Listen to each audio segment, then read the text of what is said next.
Ladies and Gentlemen, meine sehr geehrten Damen und Herren, ich wünsche Ihnen einen schönen guten Morgen. Die Sitzung ist eröffnet. Der nächste Punkt der Tagesordnung sind die Erklärungen des Rates und der Kommission über die Notwendigkeit einer europäischen Lösung für Asyl und Migration und Rettung. Ein Thema, das uns alle in allen Mitgliedstaaten bewegt, und ich darf die Vertreter der Kommission, Vizepräsident Schinas und Frau Kommissarin Johansson und den Vertreter des Rates, Herrn Minister Beck, recht herzlich in unserer Mitte willkommen heißen und darf Sie, Herr Minister, mit Ihnen bitten, Ihre Ausführungen zu beginnen.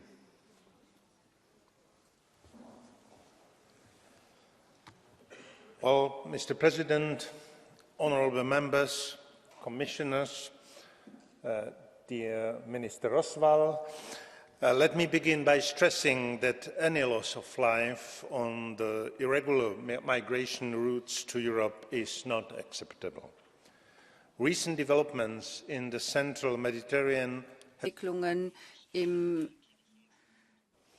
Providing assistance to people in distress at sea is a humanitarian imperative and a duty of all states and shipmasters under international law. Auch für alle Schiffe und respect applicable international and European rules, and that the nearest safe port for disembarkation is provided without delay. We are putting all our efforts in implementing the Solidarity Declaration agreed upon in June. This mechanism was designed precisely to relieve the pressure on the frontline member states. While it has taken some time to get the mechanism up and running, we are confident that further progress can be made soon. It is also important to underline in this context that the increased number of arrivals, whether by sea, air or land, affect our reception and asylum systems, and we need to address them jointly. Reception and asylum systems in many member states are already stretched to the maximum as a consequence of the almost 4 million persons that have fled Ukraine. Given the above and increasing migratory pressure, La pression migratoire s'accentue. Has decided to organize an extraordinary meeting of the Home Affairs Ministers that will be held on the 25th of November. The ministers will discuss the situation along all migratory routes and a joint way forward. We also look forward to the discussion on the Commission's action plan presented this week, which proposes concrete measures to be taken to accelerate the Union's collective work along the central Mediterranean route. Besides the short-term urgent actions, which the ministers will discuss on Friday,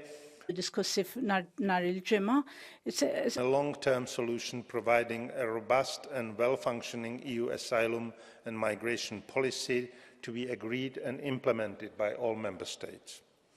The Pact on Migration and Asylum is the European solution to these challenges.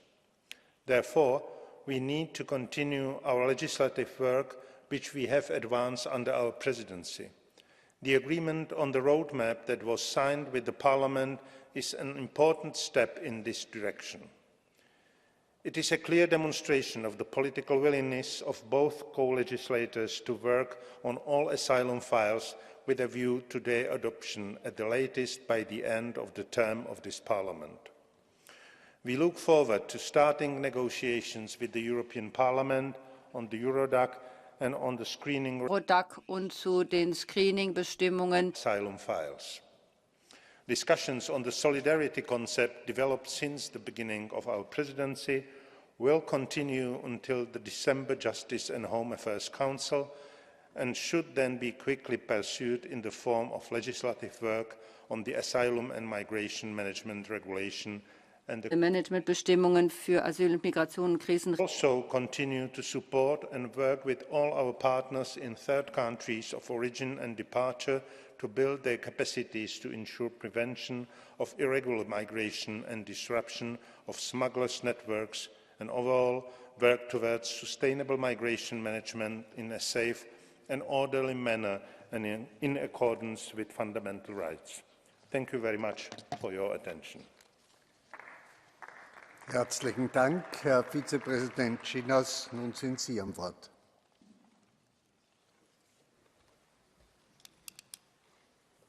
Thank you, Mr. President, honorable members. In recent weeks, of course, the spotlight has been on the central Mediterranean route, where over 90,000 migrants and refugees arrived only this year.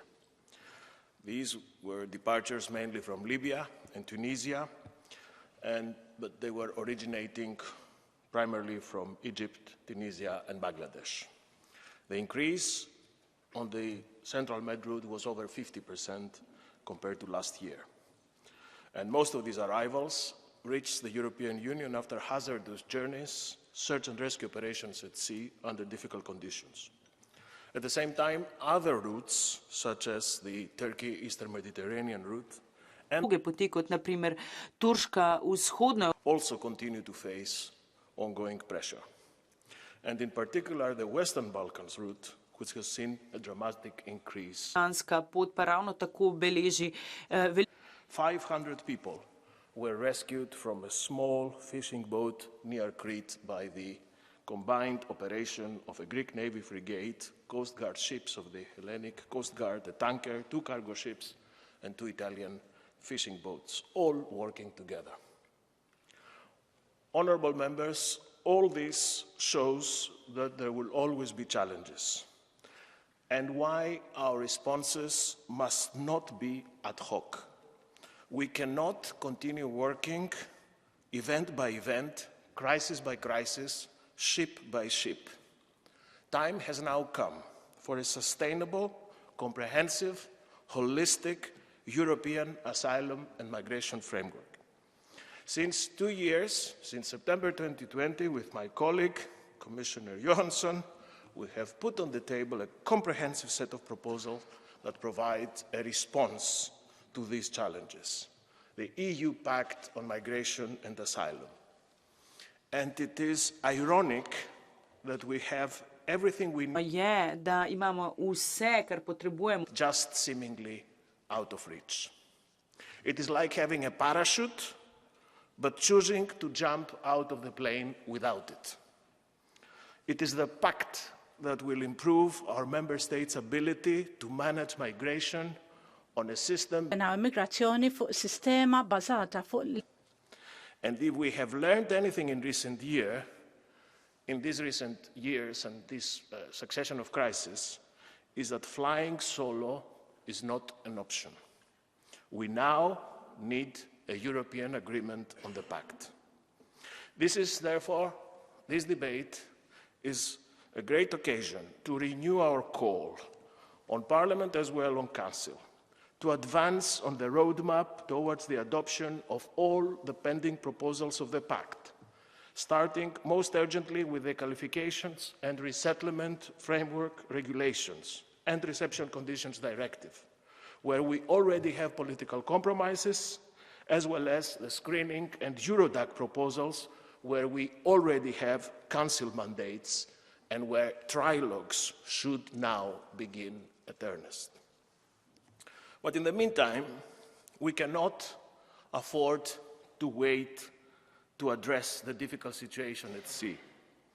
Assistance to people auf hoher See die schwierige Lage obligation for EU member states under international and EU law, regardless of how people ended in that situation.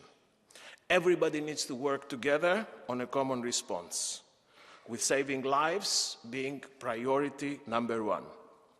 This Monday, we proposed an action plan with 20 specific actions to address the immediate challenges in the central Mediterranean.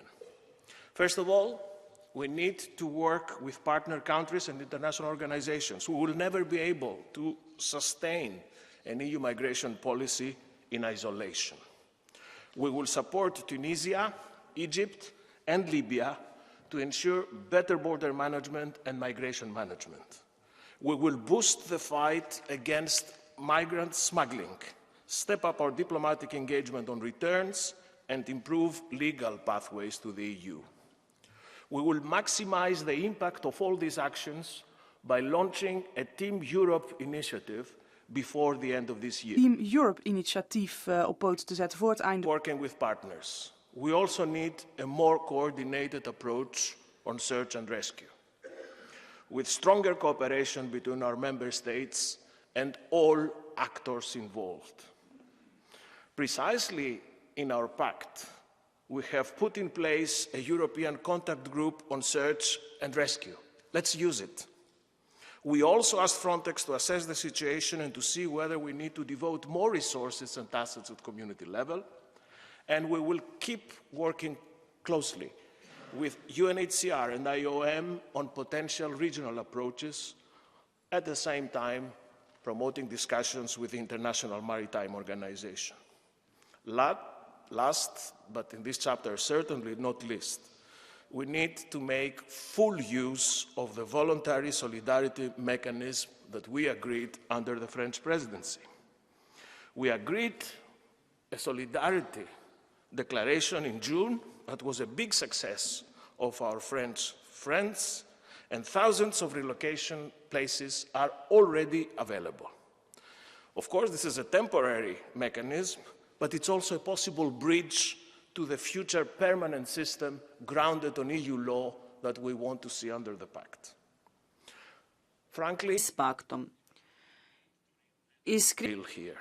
We have the tools, member states have to use them. The Commission will continue to fully support. Honourable members, history does not repeat itself often, but it often rhymes. We have to learn the lessons of the past when it comes to Moramo naučiti lekciji iz preteklosti. act immediate, operational and practical measures to address the situation along all migratory routes. And the extraordinary Home Affairs Council on Friday will allow member states to achieve fast results. However, it will not remove the need for long-term binding solutions. We are in much stronger position now to cope with migration challenges. Wir können die Migrationsherausforderungen 16. We have a strong European border and coast guard and a fully functioning asylum agency. We have resources, we have instruments, and we have the political will. And we cannot wait any longer to equip ourselves with a future-proof Biex ikonna għafas nek migrantski okvir ki bo about one ship, one route, or one part of the sea. It is a debate about our ability as Europeans to manage migration in a spirit of trust and solidarity. We will inform the ministers on Friday of the latest developments, and we will give them the necessary tools for solutions. And we will call on them, like we call on you today, to secure an agreement on da zagotovijo dogovor o paktu. emergency meetings, emergency debates are useful, but not sufficient. When we have the permanent solutions, the solutions are here in our fingertips. We can do it, and we shall do it. Thank you. Thank you. Thank you very much, dear Commissioner Schinas. Es hat sich nun Weber zu Wort gemeldet.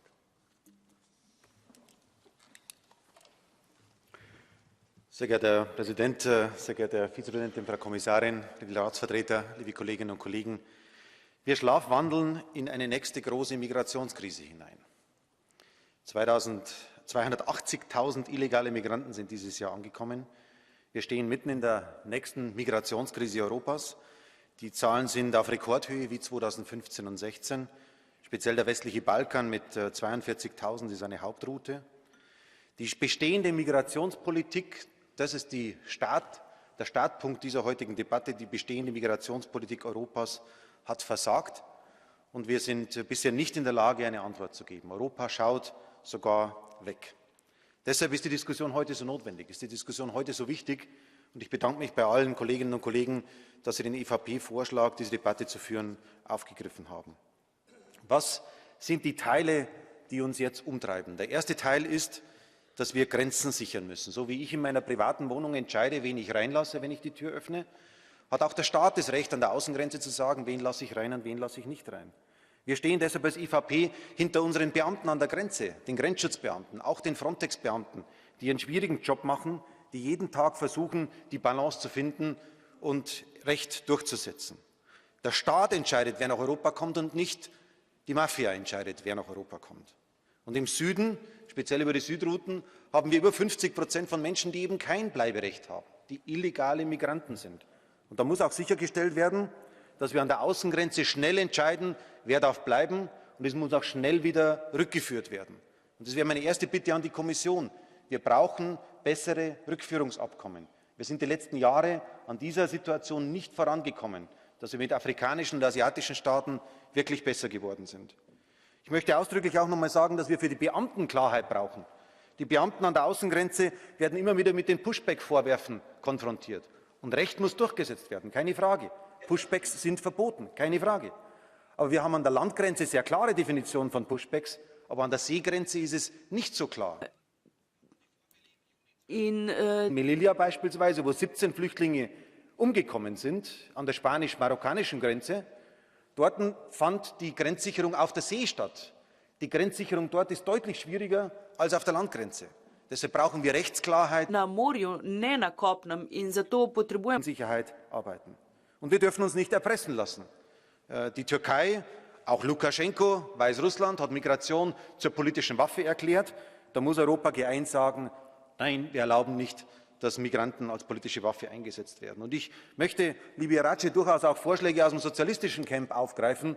Die dänische Regierung hat beispielsweise vorgeschlagen, die sozialistische Regierung in Dänemark, dass wir Aufnahmezentren,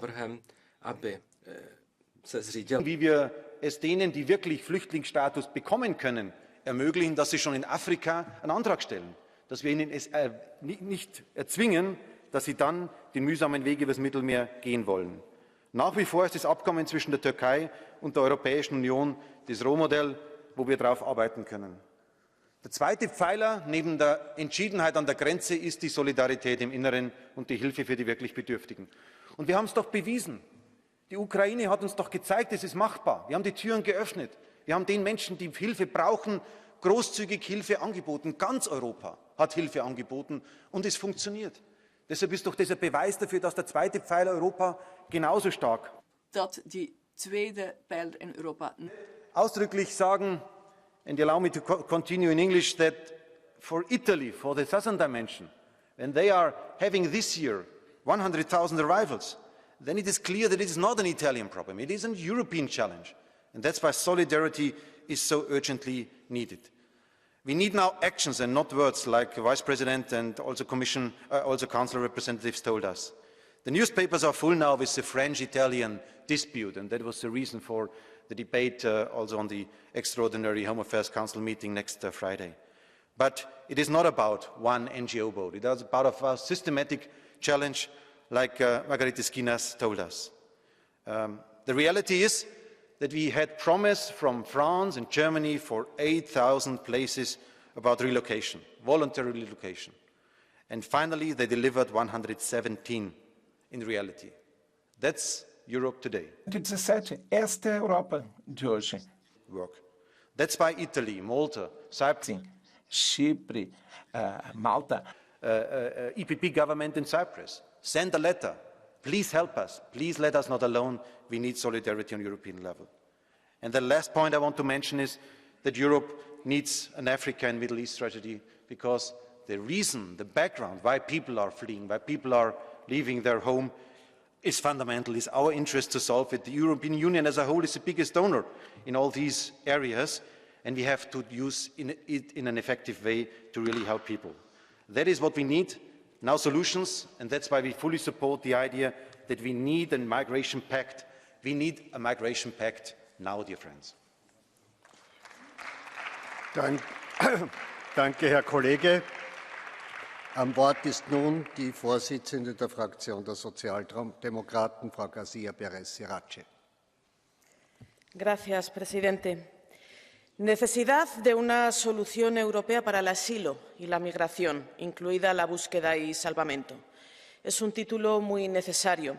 Podríamos ser incluso más precisos y audaces y hablar de la necesidad de solidaridad y responsabilidad compartida. Responsabilità condivisa, in particolar modo de personas en operaciones de búsqueda y salvamento desde el prisma de los derechos humanos y el derecho internacional.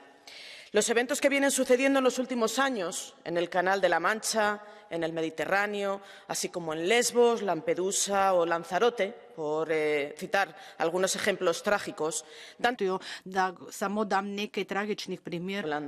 es la primera vez que debatimos de este asunto en esta Cámara y que lo debatimos además sin resultados concretos.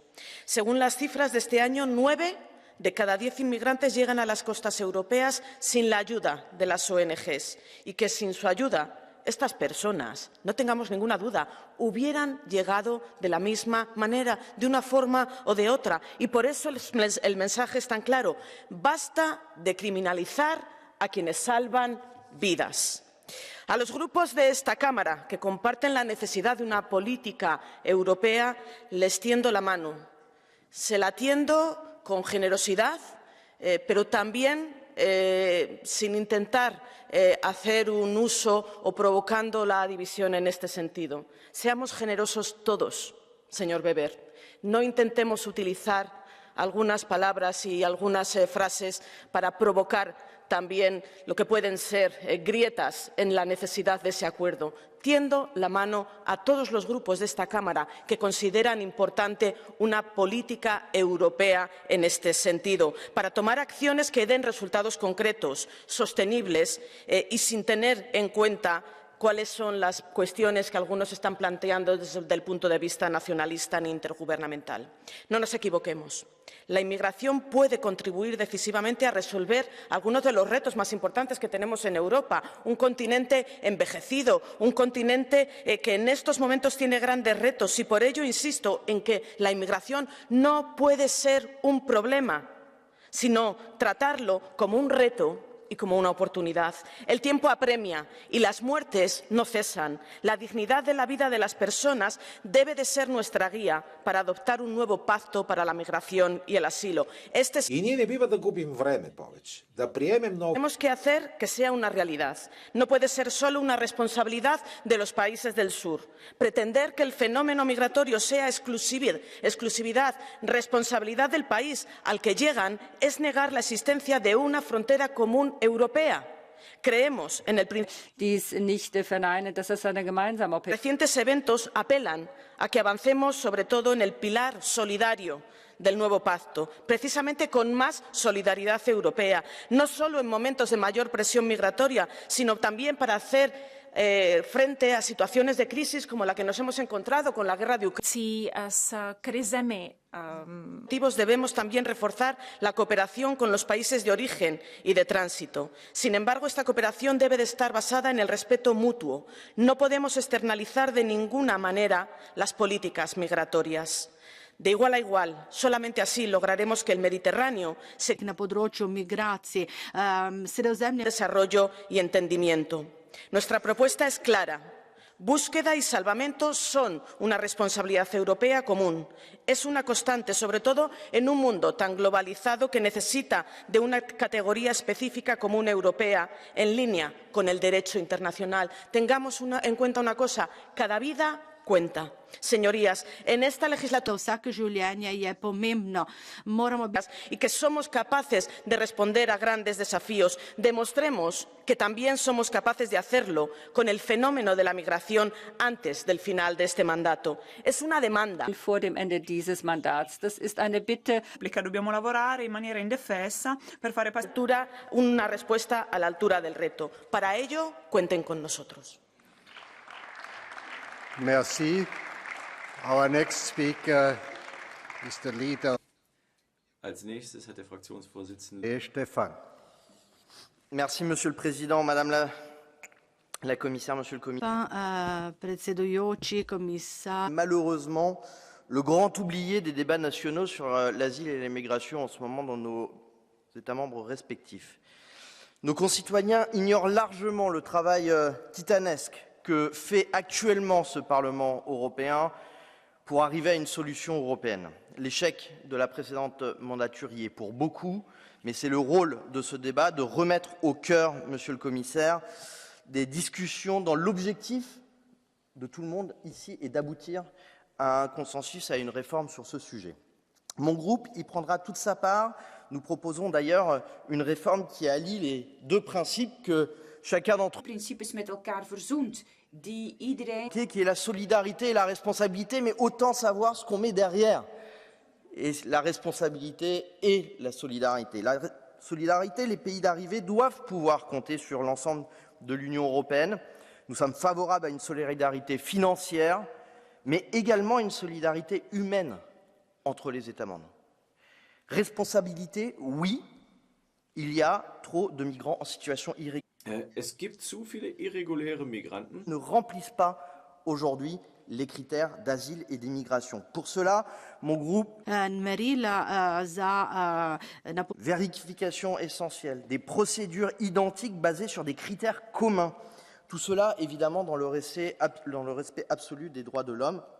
Et nous irons évidemment dans ce sens pour avoir des critères de vérification qui le permettent. Mais cela ne suffira pas, il faut aller plus loin en intensifiant nos efforts, notamment avec les pays tiers, et une bonne coordination sur le sauvetage en mer. Ça a été dit par la présidente Irache, la politique d'asile et d'immigration est trop tributaire et sera tributaire de nos efforts sur le climat, sur la politique de développement, sur nos actions à l'international. Limiter les causes de l'exil reste le meilleur et la meilleure solution pour éviter cette crise. Alors, chers collègues, moi je ne me cache pas derrière les chiffres et ce que vous avez tous les deux d'ailleurs, que ce soit au SND ou au PPE évoqué, il y a une augmentation significative de 70% du nombre de demandes d'asile par rapport à l'année dernière. Nous sommes et nous approchons des chiffres de la crise migratoire de 2015. Notre diagnostic commun et nos solutions doivent être mises en avant, mais mon groupe demande une dynamique positive, discrète et réelle pour arriver à un accord sur pro-européen, à discuter de nos propositions pour aboutir rapidement. Ne laissons pas les hommes et les femmes d'urgence nationale. Et oui, il nous faudra établir des règles pour qui peut vivre en Europe et qui ne peut pas vivre en Europe, mais ces règles doivent être européennes, justes et fidèles à nos valeurs. Nous savons l'extrême droite de l'hémicycle pour nous aider. Ils brillent par leur absence dans le travail parlementaire du quotidien, ils préfèrent les tribunes aux solutions et ils savent très bien, chers collègues, que si nous arrivons à réussir ce défi de la migration, ils perdent le principal carburant électoral pour leurs futures élections.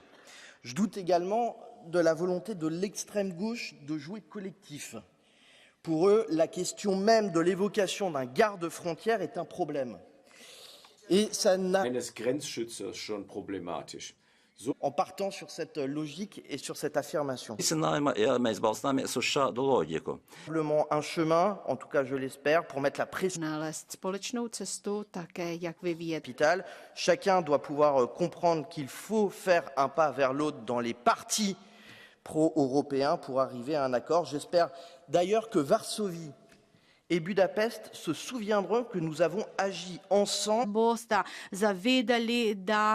Le seul accord à 27 que nous ayons obtenu depuis 20 ans sur l'asile et la migration. J'espère que Rome arrêtera également une position que je ne connais pas aujourd'hui sur ce texte de la part de Madame Meloni. Alors, assez de spectacle, assez de polémique pour 2-3 points de sondage au travail. C'est notre devoir de co-législateur et un devoir politique et humanitaire. Merci. Merci beaucoup. Das Wort hat der Co-Vorsitzende der Fraktion der Grünen, Eva, Herr Philippe Lambert, gebeten. Danke, Herr Vorsitzender. Chers collègues, depuis 2015, les chefs d'État et de gouvernement de l'Union se montrent incapables de s'accorder sur une réponse commune à ces humains qui cherchent refuge sur notre territoire. Cette absence d'accord cache de plus en plus mal un accord de fait qui consiste à faire de l'Union européenne une force. S čimer Evropska unija je pravzaprav postala neke vrste. Choisit la politique du refoulement et de la violence, de préférence à distance et à huis clos. Et ce, au mépris des engagements juridiques auxquels ils ont librement souscrit, notamment au titre de la Convention de Genève sur les réfugiés et du droit maritime international. Et comble d'indignité, alors même qu'ils bafouent le droit, ils choisissent de jeter l'opprobre, voire de criminaliser les ONG qui, envers et contre tout, tentent de sauver l'honneur de l'Union européenne. Sans la moindre preuve, certains gouvernements accusent ces ONG de complicité avec les trafiquants d'êtres humains. Au contraire, ce sont l'Union et ses États membres qui financent un système prédateur et mortifère, car en donnant les clés de notre politique d'asile et de migration à des pays comme la Libye, nous nous rendons. La Libye est un État failli et ces soi-disant gardes-côtes sont des gangs armés en uniforme, des uniformes payés par l'Union européenne. Face à ce déni de valeurs sur lesquelles est construite l'Union européenne, nous attendrions de la Commission qu'elle rappelle aux États membres leurs responsabilités. Madame Johansson, Monsieur Skinas, nous voudrions vous entendre dire aux États membres combien de temps encore allez-vous reléguer votre responsabilité humanitaire à des bateaux de commerce et à des ONG?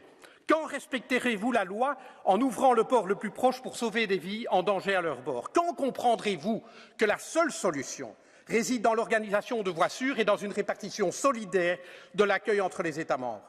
Et plutôt que d'en faire la complice de fait de cette politique de refoulement, je vois que ça vous intéresse, Madame Johansson, nous attendrions de votre part de mettre au pas votre propre agence, Frontex, et faire en sorte qu'elle respecte le droit européen et international. Au lieu de cela, que propose la Commission? En réalité, more of the same.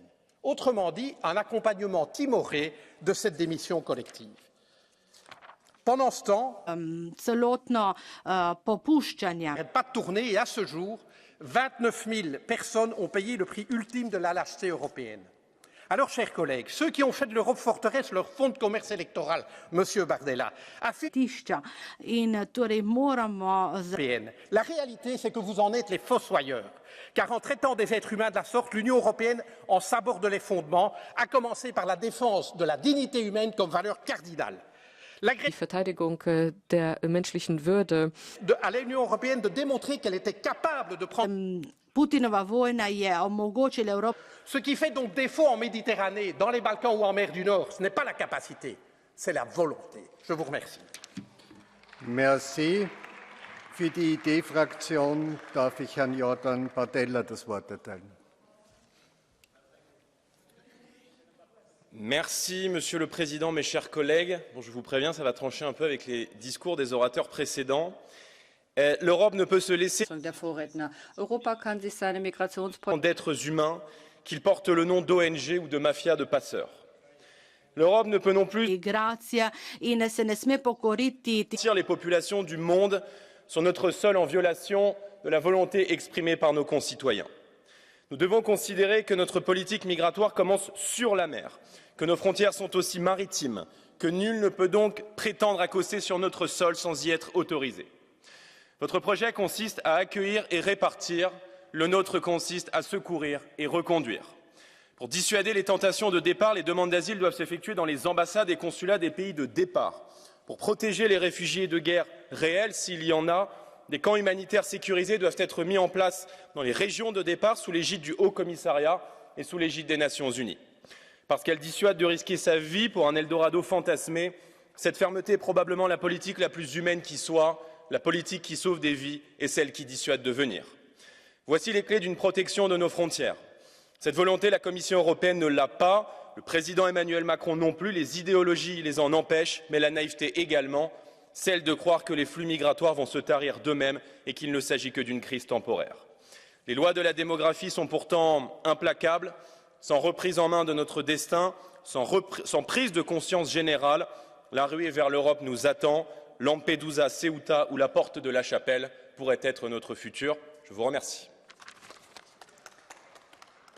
Merci. Madame Asita Kanko, you are the next one. Frau Asita Kanko, bitte.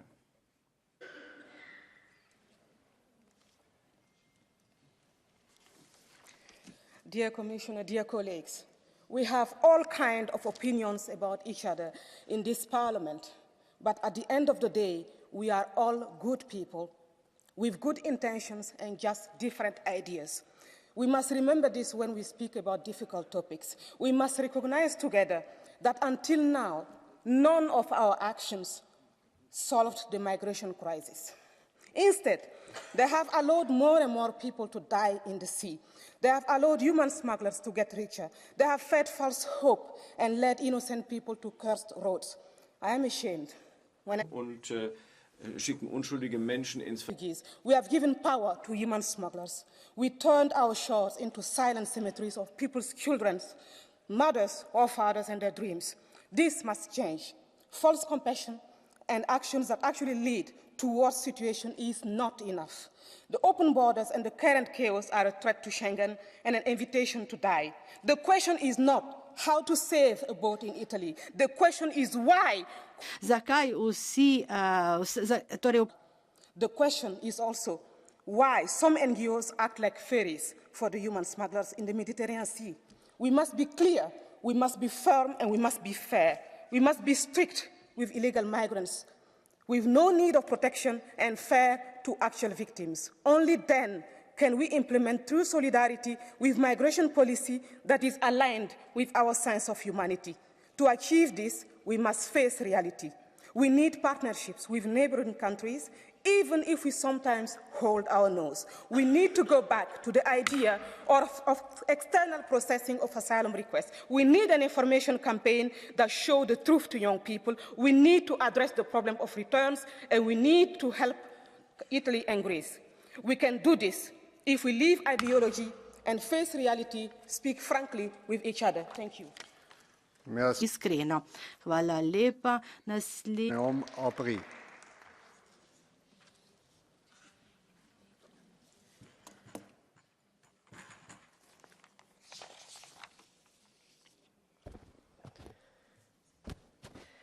Qu'il retourne en Afrique, au sein que l'on s'adresse à un député ou aux exilés, le problème reste le même. Cette phrase, elle a fait polémique en France, mais ce qui se dit ici, plus poliment au Parlement européen, ne vaut pas mieux. Qui aurait osé dire aux réfugiés de Boutcha fuyant les crimes de guerre de Poutine qu'ils retournent en Ukraine? Dans cet hémicycle, j'ai pourtant entendu parler, à l'instant encore, d'invasion pour évoquer le drame humanitaire de l'Océan Viking. Des mots que je n'ai heureusement pas entendus au moment de l'arrivée de millions d'Ukrainiens que nous devions accueillir. Mais de quoi parle-t-on en réalité avec l'Océan Viking? De l'accueil de 234 êtres humains pris au piège pendant 3 semaines dans des conditions catastrophiques, 234 naufragés dont la vie était en péril et qui ont été présentés comme une menace vitale pour notre Union européenne qui compte 450 millions d'habitants. Alors, je voulais vous lire les témoignages de ceux que sanguinaire. Notre embarcation a chaviré. 9 personnes sont mortes devant nous.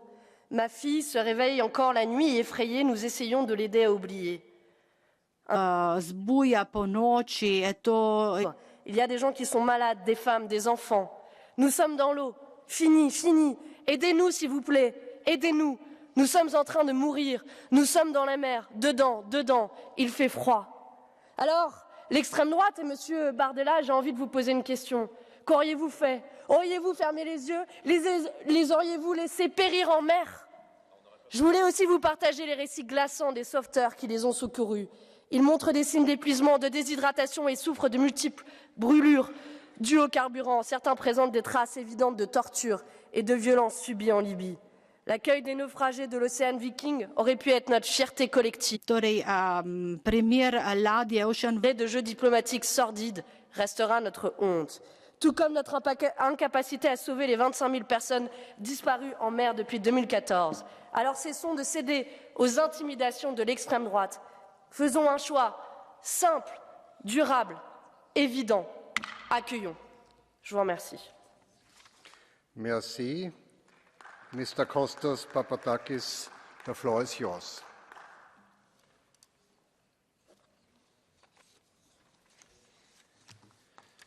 Δεν συμβιβαζόμαστε με τα ναυάγια τραγωδίες ξεριζωμένων στο Αιγαίο και τη Μεσόγειο. Θλιομπαλάκι μεταξύ κυβερνήσεων. Άλλη μια βέλτιστη πρακτική της Ευρωπαϊκής Ένωσης. Δεν συνηθίζουμε με τη βάρβαρη καταστολή σε βάρος τους, τον πολύμηνο εγκλωβισμό τους σε υπερδομές φυλακές και απαράδεκτες. Θα δικάζουμε την εργαλειοποίηση από την πλευρά της αστικής τάξης της Τουρκίας για να προωθήσει τις διεκδικήσεις της στον ανταγωνισμό με την ελληνική αστική τάξη και με κοινό παρονομαστή την απαράδεκτη δήλωση Ευρωπαϊκής Ένωσης Τουρκίας. Για την Ευρωπαϊκή Ένωση όλοι πλην των Ουκρανών προσφύγων είναι παράτυποι μετανάστες. Όμως η πλειοψηφία των ετούντων άσυλο είναι από Αφγανιστάν και Συρία, χώρες εξίσου υπερελιστικών πολέμων και επεμβάσεων. Το ευρωενωσιακό κεφάλαιο επιδιώκει να έχει πάμφθινο εργατικό δυναμικό. Να γιατί μόνο αυτό βαφτίζεται νόμιμη μετανάστευση. Απέναντι στη σύμπνοιά σας για ένταση καταστολής, απελάσεων, επαναπροωθήσεων με ρόλο χωροφύλακα στην αμαρτωλή Frontex, απαιτούμε υπηρεσίες ασύλου στην Τουρκία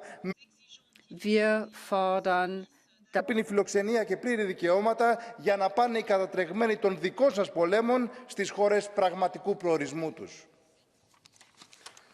Thank you. Now, Mr. Paulo Rangel is our next one. Dankeschön. Vorsitzender, Minister, Vice President, Commissioner. Os valores fundamentais da democracia europeia implicam sempre, em qualquer circunstância, o respeito pelos direitos humanos. Cada pessoa, independentemente da sua origem, etnia ou religião, merece proteção. Não há dúvida e que o desafio das migrações e dos refugiados não é feito com demagogia nem com populismo. São precisas soluções responsáveis, com apoio aos Estados de onde vêm os migrantes, no sentido de fixar o máximo número de pessoas, combater completamente o tráfico de seres humanos, não incentivar esse tráfico através de medidas populistas, mas ao mesmo tempo ser capaz de salvar todas as pessoas que estão às nossas costas e de ter um mecanismo de partilha e de solidariedade entre todos os Estados. Não pode ser Chipre, ou a Grécia, ou a Itália, ou a Espanha, ou Malta, a terem todo o peso desta política humanitária de abertura e de responsabilidade sobre os seus ombros. Todos os outros Estados têm de cooperar.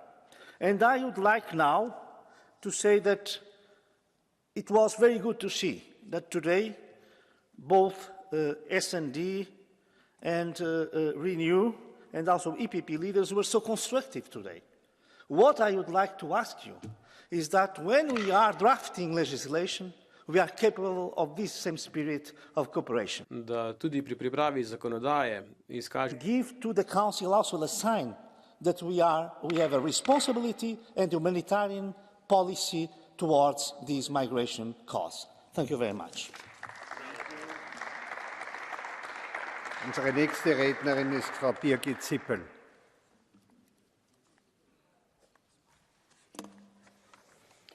Vielen Dank. Hvala lepa. Für Asyl und Seenotrettung. Patvērumam un jūras glābšanai. Jeder hat das Recht, in anderen Ländern vor Verfolgung Asyl zu suchen und zu genießen. Dieses Prinzip sollte Leitgedanke unserer Debatten sein. Auch Grenzkontrollen im Einklang mit Grund- und Menschenrechten sind sowohl Bestandteil eines funktionierenden Schengen-Raumes als auch verpflichtend für die Mitgliedstaaten. Eindeutig. Die Politik im Bereich Grenzkontrollen, Asyl und Einwanderung muss dem Aufteilung von Verantwortungen folgen. Für mich heißt das konkret, insbesondere bei Seenotrettung brauchen wir einen verlässlichen Verteilmechanismus, klare Regeln, mit denen sich die Mitgliedstaaten unterstützen, anstatt sich gegenseitig anzuklagen. Eine freiwillige Solidaritätsbekundung erreicht das offensichtlich nicht. Es braucht Gesetzgebung, deren Umsetzung von einer starken Kommission eingefordert und kontrolliert wird. Die Ratspräsidentschaft versichert, dass sie an einem Solidaritätskonzept arbeitet. Der Rat kann nun zeigen, dass er die Grund- und Menschenrechte nicht nur respektiert, sondern positiv fortschreibt. Und ich hoffe, dies wird die Grundlage für gemeinsame solidarische Entscheidungen für Asyl und Seenotrettung. Vielen Dank. Danke Ihnen, Frau Kollegin. Herr Malik Asmani ist unser nächster Redner. Dear President, dear Commissioners, dear Gospod komisar, gospa komisarka, predstavniki sveta, kolegice in kolegi. Frontex ocenjuje, da into the EU this year already at more than 280,000. This is up by 77% from last year and the highest figure since 2016. This high number is posing vast challenges for the EU and some member states in particular. In the Netherlands, Belgium and Austria, we have seen the severe consequences, with overburdened asylum systems forcing asylum seekers to spend the night outside. There is a real risk that citizens lose faith in the EU's ability to control migration. And I repeat again, our citizens expect that we are in control. The Commission's focus on the benefits of legal migration in the State of the Union in September is therefore also out of place. Colleagues, as standards are becoming lower, we risk facing an immigration policy doom loop. We can break this cycle by focusing on the external dimension. It should be alleviated by engaging with third countries to counter irregular migration. Colleagues, migration should... Kolegice in kolegi, migracije mora biti... A Commission Vice President should be fully dedicated to address the external dimension of migration on a day-to-day basis, and by using also all relevant policy areas needed. Second, we need to break the race to the bottom among migracijam v okviru zunanjih razsežnosti Evropske unije. When secondary movements remain unaddressed. That means also enforcement of the current legislation. And third, we should be pragmatic in our negotiations and adopt new legislative files, including also the screening regulation, Eurodac and the Eurodac und die Revision des Schengen. We must make progress. We cannot let another parliamentary mandate pass without having real results to show it for our citizens. No new plans or fancy words, but actions and results are what our citizens expect from us. Danke. Herr Kollege Jordi Solé. The floor is yours. Gracias, presidente. El debate sobre mar de personas es un tanto paradójico porque no acierta el enfoque. En vez de exigir a los gobiernos que dejen de poner en riesgo vidas humanas, poniendo trabas absurdas al desembarque y no cumplir con sus obligaciones, que derivan sobre todo del derecho internacional marítimo, culpamos a ONGs por hacer lo que otros deberían hacer, que es rescatar migrantes y demandantes de asilo en alta mar y conducirlos a puerto seguro. Y además, algunos se dedican a desprestigiarlas y en algunos casos hasta les meten querellas, normalizando el discurso irresponsable e inmoral de la derecha extrema y de la extrema derecha en temas de migración y asilo. Estas ONGs estarían encantadas de dejar de hacer su trabajo en alta mar si hubiera una política pública para salvar vidas de migrantes y refugiados que respetara el derecho al asilo y principios básicos como el de no devolución. Pero, desgraciadamente, esto no solo no es así, sino que vemos como algunos gobiernos, como el italiano, pretenden implantar un selectivismo a la hora de decidir quién puede desembarcar en sus costas y quién no, contraviniendo clarísimamente sus obligaciones legales. Estamos ante un estrepitoso fracaso de la solidaridad europea, solidaridad externa, pero también interna entre Estados. Necesitamos un mecanismo europeo de búsqueda y salvamento, una operación civil europea con implicación proactiva de los Estados para que salgan a rescatar, con un mandato bien definido y alineado con la legislación europea e internacional vigente. Danke. Mademoiselle Annalisa Tardino, the floor is yours. Grazie Presidente e Commissari. Nella generale vacuità delle parole spese sul tema ve ne sono alcune inaspettate, dense invece di significato, quelle del capogruppo del PPE, il collega Weber, che cito: se non si riesce a distinguere tra migranti illegali, richiedenti asilo e rifugiati, allora non si riesce ad aiutare chi ha davvero bisogno. E ancora, penso che sia necessario proteggere le frontiere e uno Stato deve poter decidere chi arriva e chi non è il benvenuto nell'Unione Europea. Le ha pronunciate Weber, tedesco del Partito Popolare Europeo, avrei potuto dirle io. Ma per aiutare davvero chi ha bisogno e difendere i confini c'è un'unica soluzione che il PPE però non sostiene: creare dei centri di identificazione in Africa con gestione personale dell'Unione Europea. Ciò consentirebbe di rispettare il diritto internazionale e comunitario, eliminare i fattori di attrazione alla migrazione legale e aprire le porte ad una definizione veramente condivisa del problema. Troppi fallimenti europei finora e la richiesta congiunta di Malta, Cipro, Grecia, Italia ne sono una testimonianza. Numeri spaventosi di arrivi quando riescono ad arrivare in assenza di tragedie. Siate per una volta determinati. Riempite di significato le parole politiche del capogruppo del PPE se non le nostre. Andiamo a fondo e rendiamo certi i rimpatri. Definiamo normativamente il modus operandi delle ONG, in troppi casi conniventi con i trafficanti secondo Frontex. Trasparenza e responsabilità dello Stato battente bandiera devono essere le parole d'ordine. Per trovare una soluzione europea su asilo e migrazione, come chiedete, dovreste solo ascoltarci, perché noi, che viviamo il problema sulla nostra pelle, abbiamo le idee molto chiare. Grazie. Grazie. Mr. Vincenzo Soffo, you are the next one.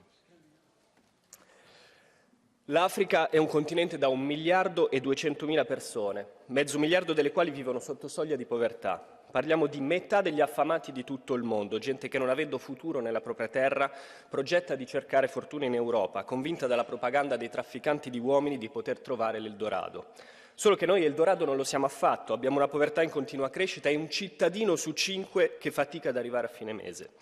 Immaginare dunque di essere meta potenziale per 500 milioni di poveri africani, quanto l'intera popolazione europea, è utopia folle e inumana. Ecco perché non possiamo permetterci di appaltare le nostre politiche migratorie a ONG che fanno dell'accogliamoli tutti il loro core business. Ecco perché gli Stati che concedono loro bandiera e finanziamenti devono assumersi la responsabilità del loro operato. Ecco perché non si può prescindere da accordi con paesi di partenza per la creazione di hotspot esterni, ma anche per politiche serie di sviluppo che consentano a questa gente di vivere dignitosamente nella propria terra.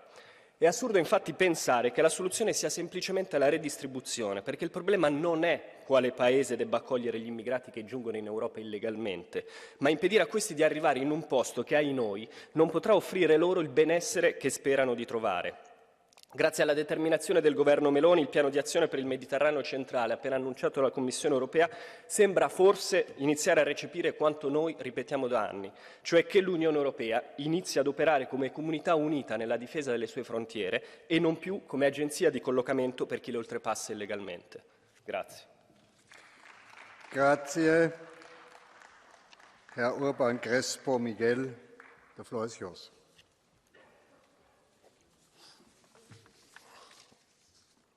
Gracias, presidente. Un nuevo gobierno de extrema derecha en Italia y nuevo cierre de puertos ilegal en Italia.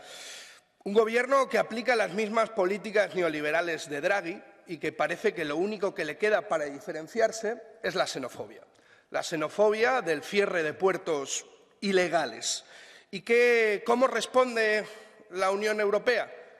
Pidiendo nuevas normas para las ONGs de búsqueda y rescate en el Mediterráneo. Miren, las ONGs cumplen el derecho internacional marítimo, que es a la norma a la que se tienen que sujetar. Lo que necesitan las ONGs de búsqueda y rescate es que se las escuche. Comisarios, los tienen ahí arriba. ¿Los pueden hablar con ellos? Y pueden ver justamente el trabajo que están haciendo. Necesitan que no se les criminalice ni que se les estigmatice por salvar vidas, porque salvar vidas nunca puede ser un delito. Y lo tenemos que repetir más, porque nuestra política migratoria está convirtiendo el Mediterráneo en una gran fosa común. Y lo que necesitamos es cambiar justamente eso. Necesitamos pasajes seguros, necesitamos normas vinculantes de acogida, no necesitamos solidaridad, necesitamos derechos, derechos que se puedan exigir y cumplir, y menos hipocresía. Que ha tenido que desembarcar en Francia y que no se le ha dejado desembarcar en Italia, llevar a refugiados ucranianos. ¿Alguien le hubiera puesto algún problema? No. Eso se llama xenofobia. Se ha mirado el color de piel y no la necesidad de estas personas. Y yo creo que Ucrania ha sido un gran ejemplo de que se pueden hacer las cosas de una forma diferente, que hay capacidad de acogida, que no hay problemas técnicos, que lo que falta es justamente voluntad política para poder acoger y dejar de convertir el Mediterráneo en esa gran fosa común. Lo que se necesita aquí, como han dicho muchos, es menos palabras y más voluntad política. Gracias. Merci, Monsieur P. Nicolas. The floor is yours. L'Océan Viking, ce sont 234 clandestins, dont seulement 23 femmes, hébergés dans un hôtel aux frais des Français. 123 se sont déjà vus refuser le droit d'asile, mais presque tous sont aujourd'hui en liberté car le gouvernement français est incapable de les expulser. 26 des 44 prétendus mineurs isolés, qui ne sont le plus souvent ni l'un ni l'autre, se sont également évanouis dans la nature. Et maintenant, combien d'entre eux vont commettre des délits ou des crimes dans le pays qui les a accueillis généreusement? 234, c'est une goutte d'eau, me direz-vous. Oui, mais une goutte en plus des 6 400 000 migrants venus en Europe depuis 2014, plus que le Danemark tout entier, sans parler de ceux qui sont entrés clandestinement. Macron n'a pas seulement trahi la France, il a trahi toute l'Europe. Il est devenu le relais des ONG, elles-mêmes le relais, parfois les complices des trafiquants d'êtres humains. Alors que l'Italie et Malte tiennent bon, Macron donne un signal terrible. L'Europe cède toujours et s'ouvre à l'invasion migratoire. Il n'y a qu'une seule façon d'arrêter les flux et donc les noyades, c'est la méthode australienne. Faire pression sur les pays de départ, refouler les migrants, obliger les ports africains à respecter le droit de la mer, se donner les moyens d'expulser tous les clandestins, faire la guerre aux mafias de passeurs et sanctionner les ONG complices. C'est ainsi collectivement, par une volonté politique réelle et assumée, que nous pourrons relever ce défi de civilisation. Merci. Our next speaker is Mr. plenaire, Sharon. Ja, dank u, voorzitter. We waarschuwen al maanden dat we richting een nieuwe migratiecrisis aan het slaapwandelen zijn. Bijna 300.000 mensen zijn dit jaar al illegaal onze buitengrenzen overgestoken. Dat is het hoogste aantal sinds 2016, het crisisjaar. Maar het erg is dat ook ons Europees asielbeleid nog steeds in 2016 zit, ondanks alle goede voorstellen van de Europese Commissie. Maar het werkt nog steeds niet. En daarom moeten deze getallen een wake-up call zijn. Zeker voor de migratieministers die vrijdag bijeenkomen voor crisisberaad. Alleen door irreguliere migratie effectief aan te pakken, houden we ruimte en draagvlak om echte vluchtelingen op te vangen. En dat is een Europees vraagstuk. Want migratie is al lang geen nationaal vraagstuk meer. Het is keiharde geopolitiek. In Oekraïne is het aanjagen van vluchtelingenstromen naar Europa onderdeel van Poetins strategie. En ook vanuit Belarus en Turkije worden migranten actief de grens overgeduwd. Als we geen speelbal willen zijn van autoritaire machthebbers, moeten we zelf kunnen bepalen wie toegang krijgt tot ons grondgebied. Dan moeten we vanuit Europa serieus zijn over het beschermen van onze buitengrenzen, inclusief het financieren van fysieke infrastructuur aan die grenzen. Dan moeten we Frontex echt uitrusten om haar taak te doen, Eurodac eindelijk op orde brengen en het Europees Migratiepact, inclusief screening aan de buitengrenzen, eindelijk afronden. Eenduidig en effectief Europees asielbeleid is nodig. Want het kan niet zo zijn dat in een land als Nederland het inwilligingspercentage op asielverzoeken onverklaarbaar veel hoger is dan in andere landen. Grip op migratie vraagt om daadkracht. En het wordt hoog tijd die eindelijk te tonen. Dank u wel. Thank you very much also for the speaking time. Our next speaker is Mr. López Aguilar. The floor is yours. Danke, Herr Präsident. Vicepresidente Schinas, comisaria Johansson, migración, asilo, salvamento y rescate tienen un denominador común. Son efectivamente una cuestión europea que requiere una respuesta europea. Y solo cabe una respuesta europea, una solución europea, como sugiere el título de este debate. Está a nuestro alcance dársela al New Migration and Asylum Pact. 5 reglamentos, estamos trabajando y podemos conseguir completarlos en esta legislatura. Para eso hemos establecido la hoja de ruta. Pero este Parlamento ha suscrito una y otra vez una visión completa, holística, la llamamos, comprensiva del problema, que incluye salvamento y rescate y legal pathways, vías legales y seguras. Salvamento y rescate es una obligación del derecho internacional. No solamente del derecho internacional humanitario, que por supuesto, sino del derecho internacional del mar, codificado en Montego Bay en 1982. Y por tanto no puede ser pasado por alto que ningún Estado miembro incumpla sus obligaciones de derecho internacional que son fuente del derecho europeo, porque eso va contra el derecho europeo, lo que incluye el desembarco en puerto seguro. Pero dicho esto, hay además, por supuesto, que asegurar vías legales, porque es la mejor manera de salvar vidas en la mar. Es cierto que el Mediterráneo y el Atlántico son efectivamente fosas comunes, pero también lo es el desierto del Sáhara. Y, por tanto, la apertura de vías seguras es una forma de desmantelar el modelo de negocio de los traficantes de seres humanos. Es una forma también de salvar la visión negativa que ha caracterizado hasta ahora a la Unión Europea. Y este es el último, por tanto, punto que me gustaría compartir con ustedes. Hay que cambiar la mirada, este Parlamento lo ha exigido. La Unión Europea se le llama viejo continente. La amenaza no es la migración, la amenaza es ser un continente viejo. La migración puede ser parte de la solución si somos capaces de cambiar la mirada y tener una actitud más positiva, que es lo que exige una y otra vez este Parlamento Europeo. Gracias, señor presidente. Danke. Das Wort hat nun unsere Kollegin Sophia in 't Veld gebeten. Yes, thank you, Chair, colleagues. The joint Parliament and Council roadmap gives reason for cautious optimism. It gives us a chance to move forward together. And this Parliament, as always, will do everything within its power to deliver before the end of term. But it can only fly if the Council takes its responsibility and agrees on an instrument for a truly common European policy.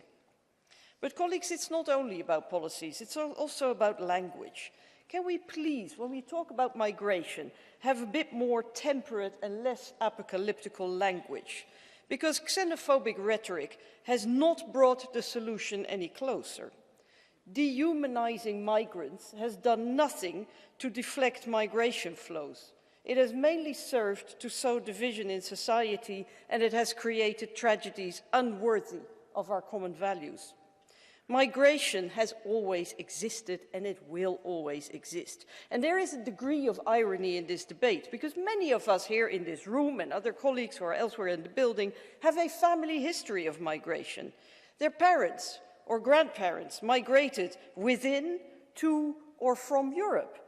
Let's keep that in mind. The Ukraine refugee crisis has shown that Europe is capable of managing big challenges. So let's draw the lessons from that. Be pragmatic, adopt real solutions, because Europe can do it. Thank you. Thank you very much. Herr Eric Marquardt, Sie haben das Wort. Ja, Herr Weber, ich wollte am Anfang kurz auf Sie eingehen, weil Sie gesagt haben, dass Sie ja auch an Ihrer Haustür entscheiden, wer reinkommt, und genauso muss das an den europäischen Außengrenzen passieren. Ich glaube ehrlicherweise, dass solche Sprachbilder auch ein Ausdruck von Wohlstandsverwahrlosung ist, die wir uns in diesem Haus eigentlich nicht erlauben können. Ich glaube und ich hoffe, dass vor Ihrer Haustür niemand nachts erfriert, und ich hoffe, dass vor Ihrer Haustür auch nicht Tausende Menschen im Jahr ertrinken. Und ich glaube, wenn wir uns klar machen, wie die Realität aussieht, und dass natürlich an ihrer Haustür es nicht um Rechtsstaatlichkeit geht, die uns so ausmacht als Europäische Union, sondern natürlich ist es ihre Entscheidung zu Hause, wer reinkommt und wer nicht. Aber an den Außengrenzen, da gelten doch ganz andere Regeln. Das können Sie doch nicht einfach verkennen. Ich glaube, dass wir aufhören müssen mit seltsamen Reden, die grausame Realität unsere Asylpolitik zu verkennen. Ich sage Ihnen mal, wie die Realität aussieht. Wenn man auf dem Mittelmeer in Seenot ist, gerade aus Libyen kommt und man ruft in Malta in der Seenotrettungsleitstelle an, dann geht dort wahrscheinlich niemand ran. Und wenn jemand rangeht, dann schickt die Person keine Boote. Und wenn Frontex über dem Mittelmeer fliegt, sieht ein Boot in Seenot, dann informiert Frontex nicht etwa die Boote im Umfeld und sagt, dort ist ein Boot in Seenot. Nein, man informiert libysche Milizen, islamistische Milizen, die dann dafür sorgen, dass die Menschen wieder zurück nach Libyen kommen, wo die Frauen, und zwar alle Frauen auf diesen Booten, vergewaltigt werden und Männer misshandelt werden. Ich glaube, wenn wir uns klar machen, dass so eine Realität nicht Teil der Lösung sein kann, sondern etwas ist, was wir lösen müssen. Und da kann man neue Gesetze machen, aber die braucht man gar nicht, wenn man ein bisschen Anstand hat. Da kann man sich einfach klar machen, dass es am Ende nicht darum geht, die NGOs dafür zu kritisieren, dass sie das machen, was eigentlich unsere Aufgabe wäre, sondern dass wir jetzt endlich dafür sorgen müssen, dass man Geld in Seenotrettung steckt, dass man eine ordentliche Verteilung hinbekommt und dass man den Anstand, den Europa ausmachen sollte, so nutzt, dass wir ein Europa bauen, was auch in der Migrationspolitik nicht peinlich gegenüber allem ist, was wir eigentlich ausmachen sollten. Danke. Herr Nikolaus Fest. Vielen Dank, Herr Präsident, Herr Kommissar. Herr Weber, Herr Marquardt mochte Ihre Rede offensichtlich nicht so. Ich fand sie gut. Es sind nämlich genau die Vorschläge, die die AfD seit Jahren macht. Und mir ist auch klar, warum Sie diese Rede gehalten haben.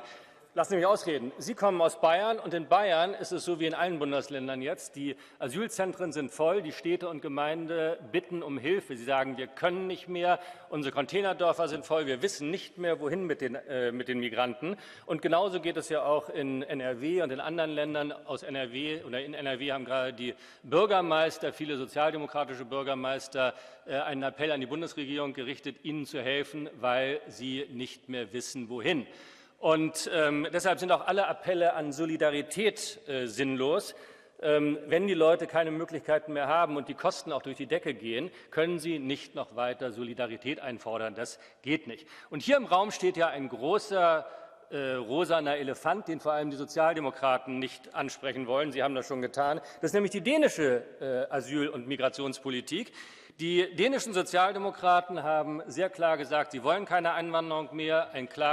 Ihr klares Ziel ist die Remigration. Asyl gibt es nur noch in Ausnahmefällen, und Asylcamps sollen im Ausland gegründet werden, wo jeder Asylantrag zuerst geprüft wird, bevor man nach Europa einreisen kann. Das haben Sie im Grunde genommen auch schon angeregt, und das ist der richtige Weg. Dass die Sozialdemokraten, wie Frau Bischoff hier, diese dänische Lösung seit Monaten oder seit Jahren totschweigen, hat natürlich Gründe. Aber dennoch sollte dieses Haus sich mit diesem politischen Handeln der Dänen näher befassen. Vielen Dank. Danke. Unser nächster Redner ist Herr Charlie Wemes. Thank you very much, Mr. President, Commissioner, Mr. Beck. Commissioner Skinas, I agree that the EU right now operates as firefighters. As illegal migration decreases in the Western Med, it soars in the Central Med. Almost 300,000 illegal entries into the EU this year alone. As Commissioner Johansson points out, right now we see economic migrants from Bangladesh, Egypt, and Tunisia. But Commissioner, do you honestly believe that the Migration Pact will solve the problem? The UN projects Africa's population will triple from 1.4 billion to 4 billion within this century. From 2000 to 2050, the Middle East's population is estimated to increase by 329 million. The current migratory pressure fades in comparison to what will come. The Migration Pact is not designed for migration of that magnitude. Why? Because the EU will be overwhelmed by economic migrants using asylum as a means to enter our territory, and relocation won't solve that. Commissioner, strict measures are a necessity. Illegal entry must mean forfeiture of the right to asylum. The EU must start financing border barriers. The Danish asylum plan must be recognized as a serious attempt to safeguard social cohesion, our European way of life. Thank you. Danke. Madame Sira Rego, the floor is yours.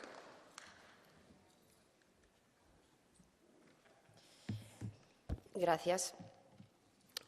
Cada 6 horas muere un ser humano en el mar tratando de llegar a Europa.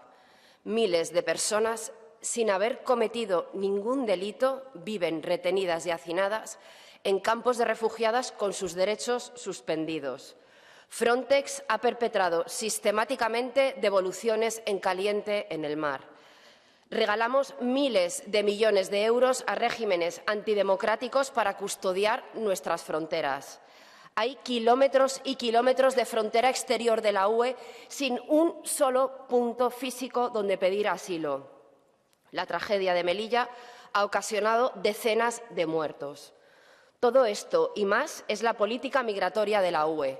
No es un plan arbitrario ni fruto de la improvisación. Es una decisión colectiva y consciente de incumplir con leyes internacionales y europeas que, de aplicarse, evitarían muertes y dolor.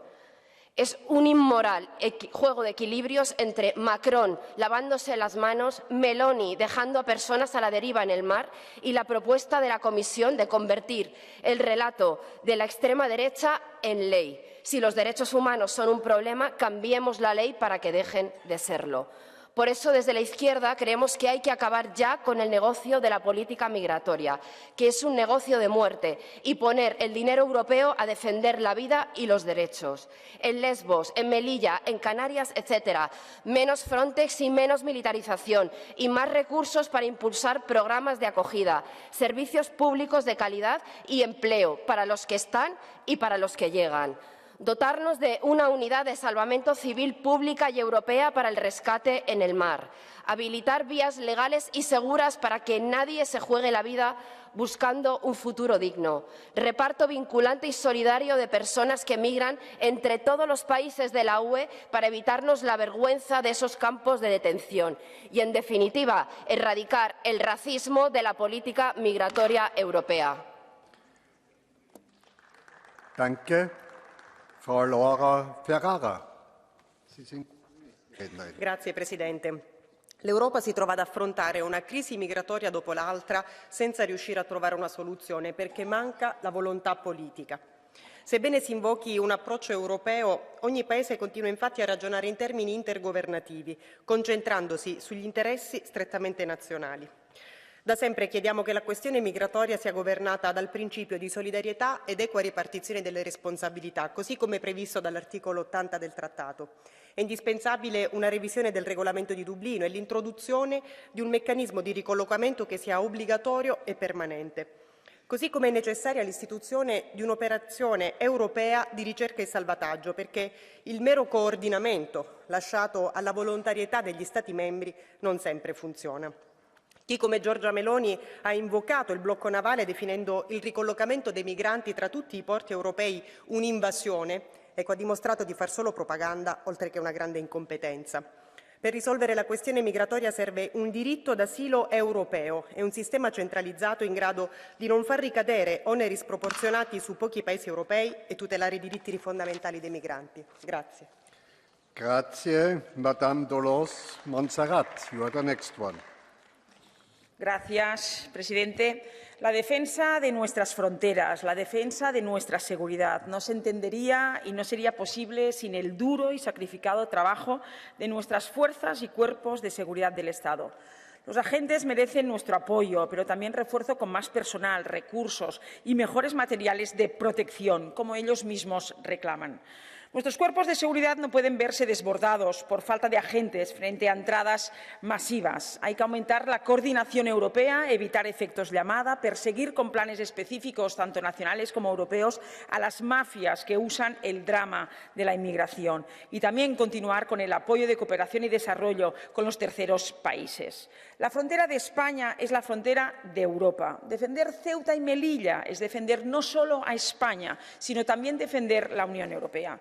Por eso exigimos al Gobierno de España que sea transparente y diga la verdad sobre lo ocurrido en la valla de Melilla el 24 de junio. ¿Qué oculta el ministro del Interior, de Pedro Sánchez? Es inadmisible que el ministro se niegue a acudir al Parlamento Europeo para dar explicaciones por la tragedia de la valla de Melilla.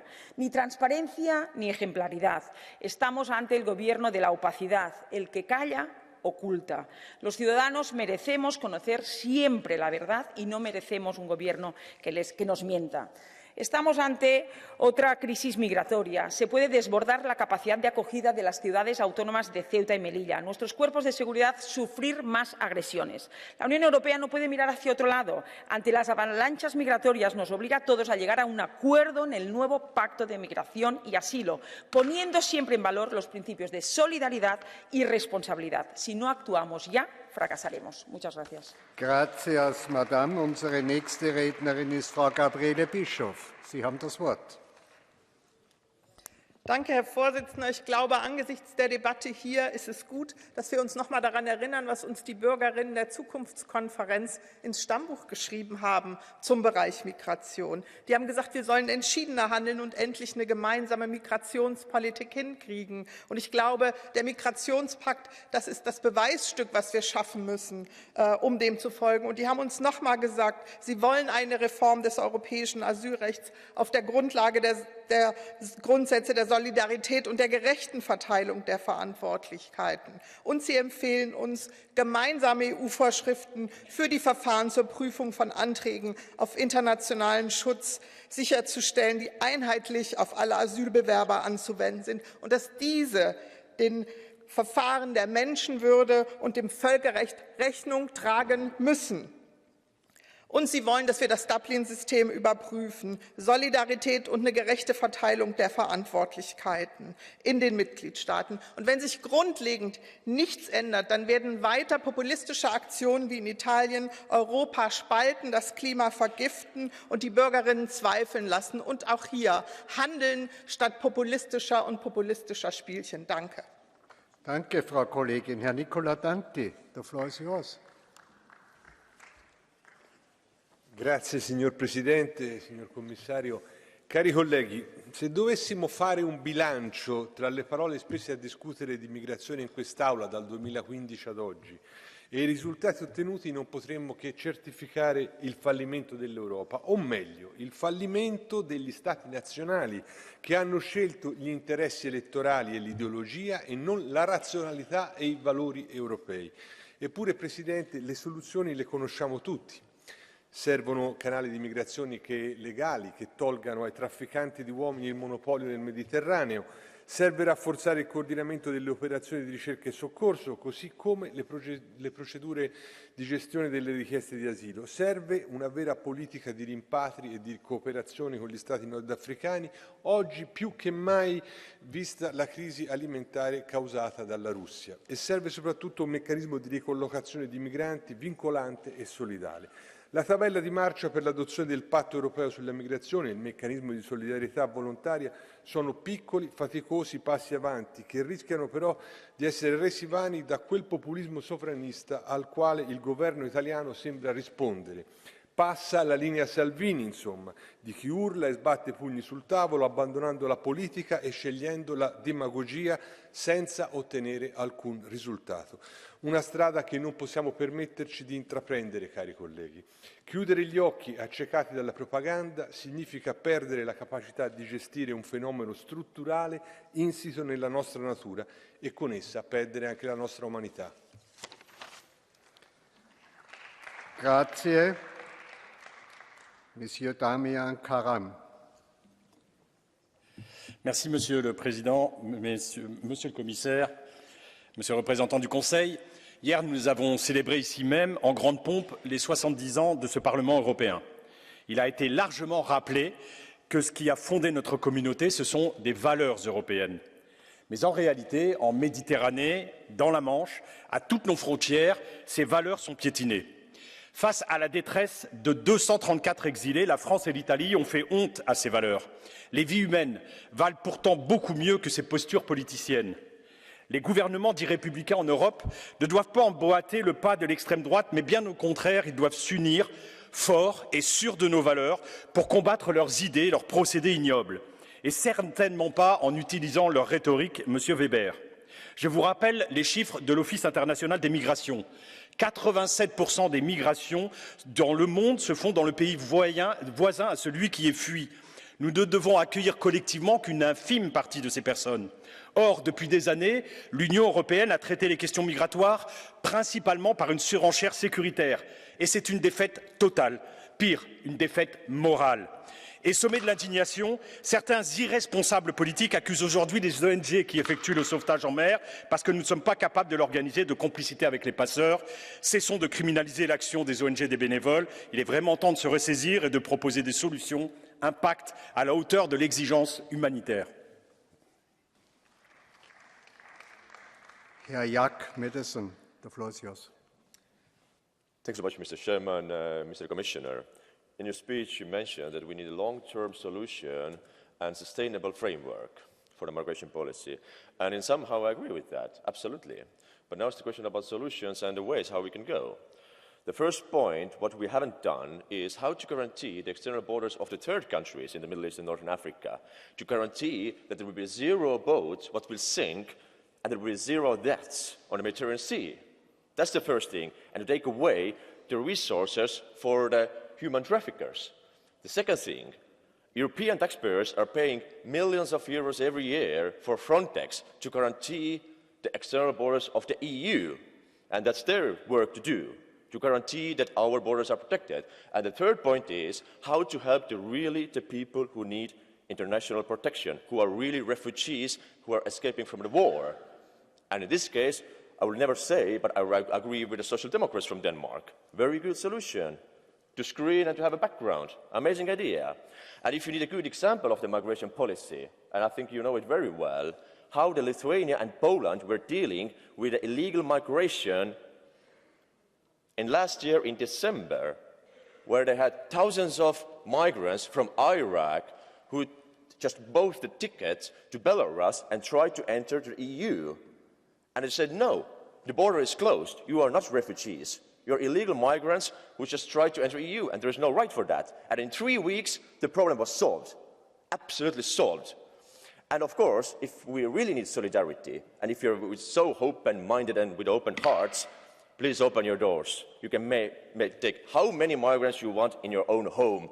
Please show the really good solidarity for the European nations. Thank you so much. Thank you. Herr Nicola Procaccini. Grazie Presidente. Sull'immigrazione fino ad oggi si è fatto ciò che ha preteso la sinistra.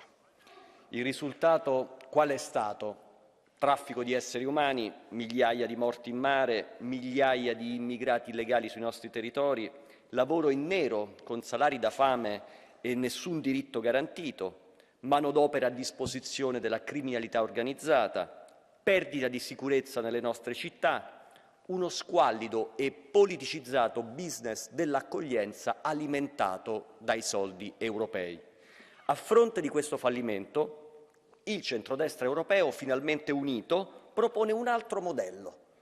Vogliamo contrastare le partenze illegali, realizzare dei centri di accoglienza nei paesi di origine e transito, dove esaminare le domande di ingresso in Europa e dove stabilire chi ha diritto alla protezione internazionale perché fugge da guerre e persecuzioni e chi invece no.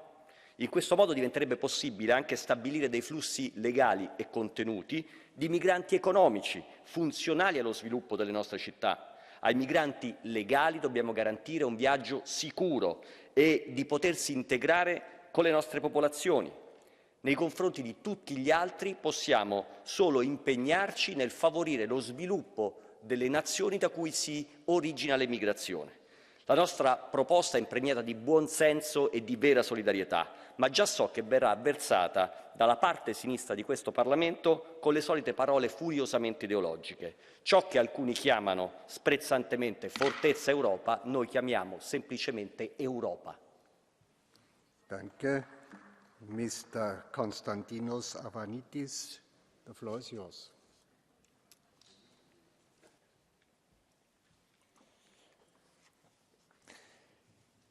Σας ευχαριστώ. Για μια ακόμη φορά σήμερα μιλάμε για χιλιάδες ζωές που έχουν χαθεί στη Μεσόγειο, για αυτούς που γνωρίζουμε. Γιατί είναι και κάποιοι χιλιάδες αγνοούμενοι που δεν γνωρίζουμε. Και ενώ μένεται η εγκληματική επίθεση της Τουρκίας στην Ουκρανία, πριν μερικές μέρες είχαμε τη στρατιωτική επίθεση της Τουρκίας στη Συρία. Η πρόεδρος κυρία Μέτσολα μίλησε για αυτοσυγκράτηση. Ποιον? Της Τουρκίας, των νεκρών, των αγνοωμένων ή των νέων προσφύγων? Τα αίτια λοιπόν είναι το πρώτο θέμα. Το δεύτερο, το δικό μας αφήγημα. Ευρώπη φρούριο, προώθηση του ευρωπαϊκού τρόπου ζωής. Πόσο νόμιμο είναι αυτό, πόσο δίκαιο και πόσο ρεαλιστικό. Η ποινικοποίηση λοιπόν της βασικής αρχής διάσωσης, της θεμελιώδης αρχής προστασίας της ζωής σε κατάσταση ανάγκης, όπως ανακοίνωσαν οι 4 υπουργοί.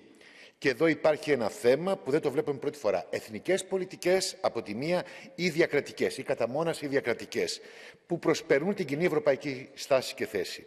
Είμαστε σίγουροι λοιπόν ότι σε λίγο δεν θα ποινικοποιηθεί και το δικαίωμα αίτησης στο άσυλο. Νομίζω λοιπόν ότι όσο δεν γίνεται απεμπλοκή της Ένωσης από τη δημιουργία αιτιών που προανέφερα, όσο δεν υπάρχουν νόμιμοι και ασφαλείς οδοί για να μπορέσουν αυτοί οι άνθρωποι να αιτηθούν άσυλο και προστασία, αυτό το έγκλημα θα συνεχίζεται. Σας ευχαριστώ. Danke, Herr Dino Giarrusso. The floor is yours. La parola che dovrebbe risuonare oggi in questo palazzo parlando di immigrazione è una sola: vergogna. Vergogna, shame, Hont, vergüenza. Perché è vergognoso che ancora oggi sia il paese di primo approdo, l'Italia, a dover affrontare da solo un fenomeno epocale che riguarda tutta l'Europa. Il canale di Sicilia non è il confine fra Africa ed Europa, non un confine italiano. Eppure l'Italia da sola impegna navi, uomini, soldi, mezzi. I sindacati di polizia, SIAP in testa, denunciano da anni come molti dei nostri agenti migliori siano costretti a lasciare sguarnite le nostre città, perché l'Italia da sola deve gestire decine di migliaia di arrivi. Parlare di ricollocamenti è un modo ipocrita per sviare l'attenzione e prima che servono soldi, mezzi e uomini di tutti i paesi europei. Madame von der Leyen, le abbiamo dato fiducia perché ha promesso di cancellare gli accordi di Dublino. Dopo 3 anni e mezzo non è stato fatto nulla. Bisogna combattere i trafficanti di uomini, salvare le vite umane, ma va fatto come Europa, non scaricando tutto sull'Italia. Parlare di Europa unita sarà una vergognosa ipocrisia finché non sarà unita nell'affrontare l'immigrazione di massa e fino ad allora la parola da dire sarà solo una: vergogna. Danke. Mr. Thomas Tobé, you are our next speaker. President, Commission and Council, Europe is at a crossroad. Either member states continue to act more and more independently when it comes to migration, or we find a common European approach. That is basically the choice that we have to make. And for me it is clear that yes, we need a system that provides control of the external borders. Yes, we need a system that will provide protection to refugees, and yes, that are firm to those who are not. That is why we urgently need the Migration Pact. And the EPP group is committed to having the pact in place before the end of this mandate.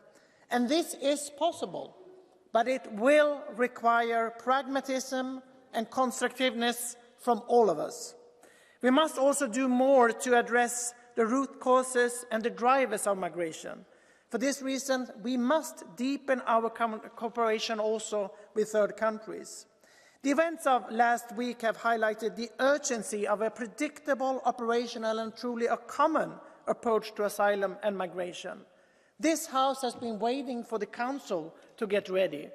The Council is finally now actually coming more and more together. It is time also for this House to make sure that we now come together and take this opportunity, because we have a choice to make, and that is to have a European approach to migration. Thank you. Der Kollege, das Wort gebeten hat Herr Pietro Bartolo.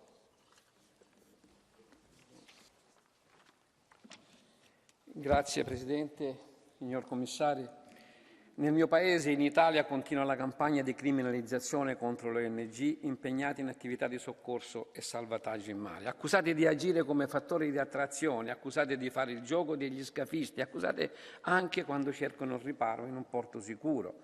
Questa strumentalizzazione dell'obbligo del soccorso in mare, e sottolineo l'obbligo giuridico e morale di prestare assistenza in mare, è vergognosa e deve finire. Così come dobbiamo superare lo stallo della solidarietà su base volontaria, che non funziona, l'abbiamo visto.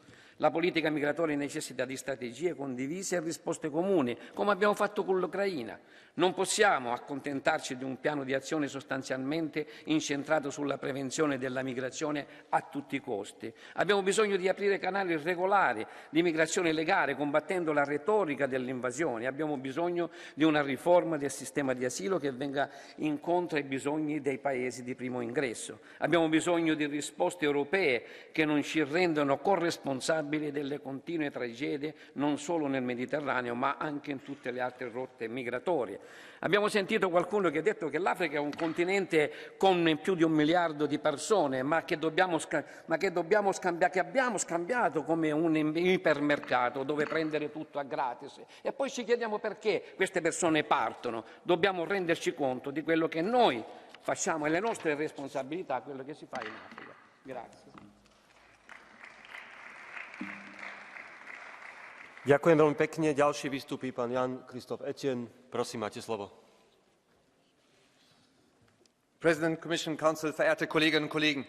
Eigentlich bin ich es leid, diese Debatten zu führen. Ich sage das hier mal an dieser Stelle ganz deutlich. Wir haben nichts Neues, über das wir hier debattieren. Der Rat trägt uns eine lauwarme Rede vor, die nicht mal die Redezeit ausnutzt, weil sie nichts zu sagen haben. Die Kommission präsentiert uns ein 20-Punkte-Programm. Das ist aber eigentlich nur alter Wein in neuen Schläuchen. Verehrte Kolleginnen und Kollegen, wir haben kein Erkenntnisproblem. Wir haben ein Handlungsproblem. Und das ist doch das, was wir hier an dieser Stelle mal ansprechen müssen. Dann gibt es den Antrag von der EVP, hier die Debatte zu führen. Und der Rat ist ganz weinerlich und sagt, ja, wir müssen endlich mal Fortschritt machen beim Migrationsrat. Ja, verehrte Kolleginnen und Kollegen, natürlich brauchen wir Fortschritt beim Migrationspakt. Natürlich brauchen wir den Pakt. Aber es liegt doch nicht an diesem Europäischen Parlament, verehrte Kolleginnen und Kollegen, dass wir im Bereich der Migration und des Asyls überhaupt nicht weiterkommen. Sondern es liegt daran, dass im Rat keine Mehrheiten dafür sind, dass konstruktive Politik gemacht wird. Das ist doch das Problem, verehrte Kolleginnen und Kollegen. Und Sie könnten doch handeln. Warum haben wir denn Nichtregierungsorganisationen, die im Mittelmeer Seenotrettung machen? Das liegt daran, dass wir keine staatliche Seenotrettung im Mittelmeer machen. Und die Malta-Seenotrettungszone funktioniert nicht mal richtig. Und da ersaufen die Leute, während wir hier diskutieren. Verehrte Kolleginnen und Kollegen, ich bin es leid, diese Debatten zu führen. Ich bin es leid, darauf zu warten, dass es im Rat endlich Fortschritt gibt. Und, verehrte Kolleginnen und Kollegen, Sie können handeln im Rat, Sie können Fortschritte machen, denn wir haben sogar Punkte, wo wir uns einig sind. Setzen Sie sie endlich in Kraft. Setzen Sie sie endlich in Kraft, dann haben wir Fortschritt, verehrte Kolleginnen und Kollegen. Und eins zum Abschluss. Wenn wir es nicht schaffen, wenn der Rat es nicht schafft, einen Solidaritätsmechanismus zu finden und dafür Mehrheiten zu organisieren im Rat, dann werden wir beim Migrationspakt überhaupt keine Fortschritte machen. Danke. Ďakujem veľmi pekne. Ďalšia vystúpi pani Alice Kunke. Prosím, máte slovo. Mr. President, why are you discussing how to criminalize people and organizations that save lives instead of putting the pressure on the EU governments that shy away from their responsibilities? And how dare so many of you define yourself as Christians and repeat that you are defending Christian values when your ideas and your actions are proof of the opposite. There is no doubt about the responsibility when it comes to saving lives at risk at sea. Thank God for the ones that do what needs to be done. We need to discuss how we shall do what they are doing. Thank you. Ďakujem veľmi pekne. Ďalší vystúpi pán Filip de Man. Prosím, máte slovo. Collega's, de asielcrisis is terug van nooit weg geweest. In België komen er tegenwoordig 40.000 asielzoekers per jaar binnen. In heel Europa om en bij het miljoen. Dat is onhoudbaar en ik heb dus een resolutie ingediend. Een resolutie die ertoe strekt om de zaak definitief op te lossen. Het voorstel is om het protocol van New York uit 1967 op te zeggen. Daarmee zouden wij nog uitsluitend vluchtelingen uit Europa opvangen, wat we trouwens nu doen met de talloze Oekraïense vluchtelingen. En dat was trouwens de bedoeling van het vluchtelingenverdrag in 1951, na Wereldoorlog II, de vele miljoenen Europese vluchtelingen een veilige haven bieden. Maar in 1967 heeft men dus met dat protocol die begrenzing opgegeven en worden wij nu geacht heel de wereld hier te verwelkomen. Dat moet stoppen. Het toelaten van miljoenen migranten zal onze samenleving ontwrichten en onze sociale zekerheid doen imploderen. Ik vraag dus uw steun voor deze resolutie. Ďakujem veľmi pekne. Ďalší vystúpi pán Jorge Buxa de Villalba. Prosím, máte slovo. Gracias, presidente, comisarios. Mientras Frontex se alerta de que más de 280.000 personas han entrado ilegalmente en el territorio de la Unión, ustedes miran a otro lado. Mientras todos los días tenemos noticia de una nueva agresión, violación, tiroteo o asesinato a manos de inmigrantes ilegales, ustedes miran a otro lado. Todos ustedes saben que la solución pasa por blindar las fronteras exteriores y acabar con el modelo de negocio de las mafias de tráfico de seres humanos, pero miran a otro lado. No es ignorancia, es complicidad y encubrimiento. Complicidad porque siguen apoyando a esas ONGs que colaboran con las mafias y echan pulsos a los gobiernos legítimos como el de Giorgia Meloni. Y encubrimiento porque tratan de perpetuar un sistema que permita a los ilegales eludir la acción de la justicia con su doctrina de las fronteras abiertas y su inventado concepto de los rescatados. Ni siquiera las evidencias de los contactos entre esas organizaciones y las mafias para recoger a los inmigrantes en las aguas de terceros países como Libia y traerlos a Europa o sus opacas fuentes de financiación sirven para que este Parlamento ponga un poco de sentido común y deje de atacar a quienes defienden la frontera. Lo repito, fronteras seguras, calles seguras, fronteras abiertas, sociedades indefensas. Si ustedes no saben, dejen paso. Nosotros estamos preparados y dispuestos. Ďalší vystúpi pán Martin Ďonďoši. Prosím, máte slovo. Thank you. Dear colleagues, dear Commissioner, migration is the EU's greatest challenge and the grievous social crisis of all times. It is shocking to see thousands of people dying on the sea and outrageous to see smugglers' networks benefiting and profiting from migration. The Commission's proposal is far from groundbreaking, but it does help us to focus our conversations. Guidelines for NGO boats, coordination with African and Asian countries to return migrants, and the push to implement voluntary relocation within the bloc are the right priorities. However, the EU should also make it very clear that it will sanction and not provide any aid or funds to any government that openly or tacitly cooperates with smugglers or is unwilling to interrupt their activities. Smugglers conduct slave trade. They are terrorists and they should be treated as such. Also, Frontex should be developed into a classic border policing and border protection organ under a united command financed from a common budget. Without common border protection mechanism, the EU will not be able to tackle migration. Thank you. Ďakujem veľmi pekne. Ďalší vystúpi pán Vangelis Meimarakis. Prosím, máte slovo. Ευχαριστώ πολύ. Τι άλλο πρέπει να ακούσουμε για να αφυπνιστούμε τελικά? Πόσους απελπισμένους ανθρώπους που αναζητούν μια ανθρώπινη ζωή και ένα καλύτερο αύριο πρέπει να διασώσει το ελληνικό λιμενικό από τη θάλασσα για να δράσουμε πιο αποτελεσματικά? Έχει χαθεί πλέον ο αριθμός που μαρτυρά τη σοβαρότητα αυτού του προβλήματος. Στη χώρα μου, την Ελλάδα, μόλις προχθές σημειώθηκε άλλο ένα ναυάγιο ανοιχτά της Κρήτης με περίπου 500 ανθρώπινες ψυχές να παλεύουν με τα κύματα, θύματα των λαθροδιακινητών, οι οποίοι δρούν ανεξέλεκτα στα ευρωπαϊκά σύνορα εκμεταλλευόμενοι τους ανθρώπους αυτούς. Πρέπει να βάλουμε ένα τέλος εδώ. Και αυτό θα γίνει μόνο μέσω στοχευμένων ευρωπαϊκών δράσεων και πρωτοβουλειών. Και έχει δίκιο ο Αντιπρόεδρος, ο κύριος Σχοινάς, δεν είναι αντιμετώπιση μεμονωμένων γεγονότων σε διάρκεια χρόνου. Αλλά πρέπει να βρεθεί ένα άλλο πλαίσιο αντιμετώπισης του ζητήματος.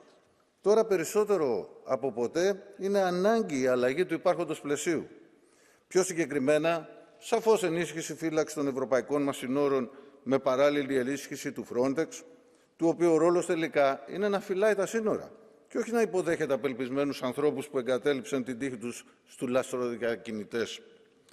Στο πλαίσιο αυτό, λοιπόν, η Ευρωπαϊκή Ένωση πρέπει να επιβεβαιώσει την αλληλεγγύη της και όλες οι χώρες να αναλάβουν το μερίδιο που τους αναλογεί χωρίς διακρίσεις. Το θέμα είναι ανθρωπιστικό. Δεν μπορεί κατά κύριο λόγο οι πρώτες χώρες εισδοχής να επομίζονται όλο το βάρος του μεταναστευτικού και να συζητάμε εδώ τόσα χρόνια χωρίς αποτέλεσμα. Το θέμα ξεπερνά τις κομματικές γραμμές.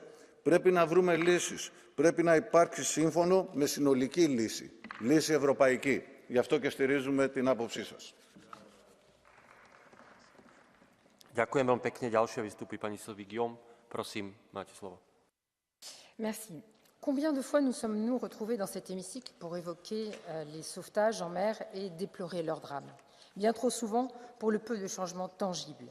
Ces dernières semaines, nous observons une énième crise diplomatique et en réaction, la Commission propose un nouveau plan d'action. C'est une tentative louable. Mais sa lecture est frappante, car c'est l'empilement de mesures déjà existantes à réactiver. Est-ce à dire qu'elles ne l'étaient plus mises en œuvre? Et pour quelles raisons alors? Ou alors, si elle était encore active, en quoi ce plan va-t-il changer le statu quo actuel où les États membres font valoir leurs divergences politiques pour bloquer le pacte asile-migration? Par ailleurs, le plan se concentre sur la Méditerranée centrale, et c'est nécessaire. Mais avec plus de 42 000 arrivées au Royaume-Uni depuis janvier, combien de personnes ont subi le sort des naufragés et des morts de la Manche en novembre 21, auxquels les secours français et britanniques n'ont pas porté l'assistance nécessaire? Il y a urgence, oui, c'est de rétablir un véritable mécanisme de recherche et de sauvetage sous égide européenne, fiable, coordonné dans toutes les eaux de l'Union. Merci. Ďakujem veľmi pekne. Ďalšia vystúpi pani Fabienne Keller. Prosím, máte slovo. Monsieur le ministre représentant la présidence tchèque, monsieur le commissaire, cher Margaritis Skinas, madame la commissaire, chère Ylva Johansson, en refusant le débarquement de l'Ocean Viking, quelques semaines après sa nomination, Giorgia Meloni rappelle ce que c'est que l'extrême droite au pouvoir, le mépris des vies humaines, le désordre, plutôt que le respect des règles. Face aux responsabilités, les populistes préfèrent les coups de com' aux solutions réelles. Or, tout au contraire, la réponse aux défis migratoires se trouve dans la coopération européenne. Au Parlement européen, nous travaillons d'arrache-pied pour construire une politique européenne d'asile et de migration équilibrée entre nos valeurs humanistes d'assistance aux plus démunis et un contrôle effectif de nos frontières extérieures. Pour bâtir un mécanisme de solidarité efficace et juste entre tous les États membres, en particulier pour aider les pays de première entrée comme l'Italie. Pour réformer et simplifier nos procédures d'asile et accélérer les procédures pour les demandes des personnes manifestement non éligibles. Enfin, pour offrir une protection et une intégration réussie aux réfugiés sur notre sol. Dans ces négociations, chers collègues, l'extrême droite est absente. Voilà le bilan des populistes. Ils se nourrissent des tensions, les alimentent, mais ne cherchent pas les solutions. En Européens, nous nous engageons avec mon groupe Renew Europe pour une réforme ambitieuse, pour des solutions concrètes et fidèles à nos valeurs. Je vous remercie. Ďakujem veľmi pekne. Ďalšia vystúpi pani Tineke Strik. Prosím, máte slovo. Thank you, Chair. Dear Council, Commissioners, when persons are in distress at sea, every minute counts. Yet, coastal states refuse to fulfill their international obligation to rescue them and disembark them in their ports. They instrumentalize people whose life is at risk in a cynical attempt to push for solidarity. Yes, we urgently need a fair distribution of asylum seekers. We called that for years. But the lack of it can never be an excuse to play with people's lives. And how cynical is it that NGOs filling this gap and saving lives are criminalized, whereas the states violating their obligation enjoy impunity? The new action plan doesn't change that. It repeats what we already know isn't working. We don't need more migration deals that lead to the containment of people in hell. Look at Libya. Instead, we must prioritize saving lives and upholding the right to seek asylum. And I call on the Commission to act as a real guardian of the treaty.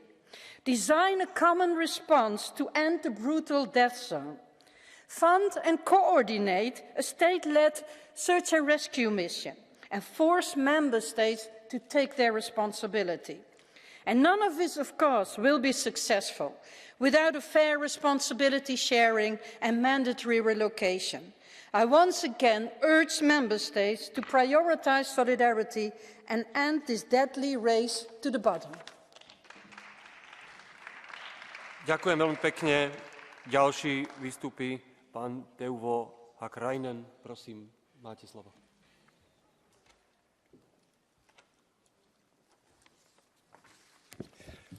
Kiitoksia, arvoisa puhemies. Loputtomaan laittomaan tulijatulvaan on olemassa vain yksi ratkaisu. Rajat kiinni. Se on ainoa ratkaisu siihen asiaan. Luulisi viimein järjen tavoittavan EU-parlamentinkin. Jatkuva jaarttelu tästä asiasta vain kiihdyttää Eurooppaan tuhoavaa väestönvaihtoa. On ryhdyttävä tekemään eikä vaan puhumaan. Väestön räjähdyksen vuoksi valepakolaisten eli nuorten miesten muukalaisvyöry ei koskaan lopu. Siksi väylät on suljettava. Eurooppaan tunkeutuminen ei ole mikään ihmisoikeus. Välimereltä tulijat on käännytettävä takaisin lähtöpaikkaansa ja alueella päivystävien humanitaarisen avun nimissä toimivien ihmiskauppiaiden alukset takavarikoitava. Kun tieto Euroopan rajojen sulkemista leviää, tulijavirta loppuu itsestään. Näin yksinkertaisesti. Ďakujem veľmi pekne. Ďalšia vystúpi pani Beata Kempa. Prosím, máte slovo. Bardzo dziękuję, panie przewodniczący, pani komisarz, koleżanki i koledzy. Dyskusja o migracji jest zawsze pełna emocji, szczególnie tu na tej sali, bo z jednej strony mamy uciekających przed głodem i biedą ludzi, niczemu i nikomu niewinnych, ale z drugiej strony też musimy ważyć bezpieczeństwo naszych obywateli. Szczególnie ważne jest to w kontekście bardzo agresywnej polityki Rosji i Turcji, a także znaczącym wzroście aktywności organizacji terrorystycznych, a w szczególności organizacji, które zajmują się przemytem ludzi.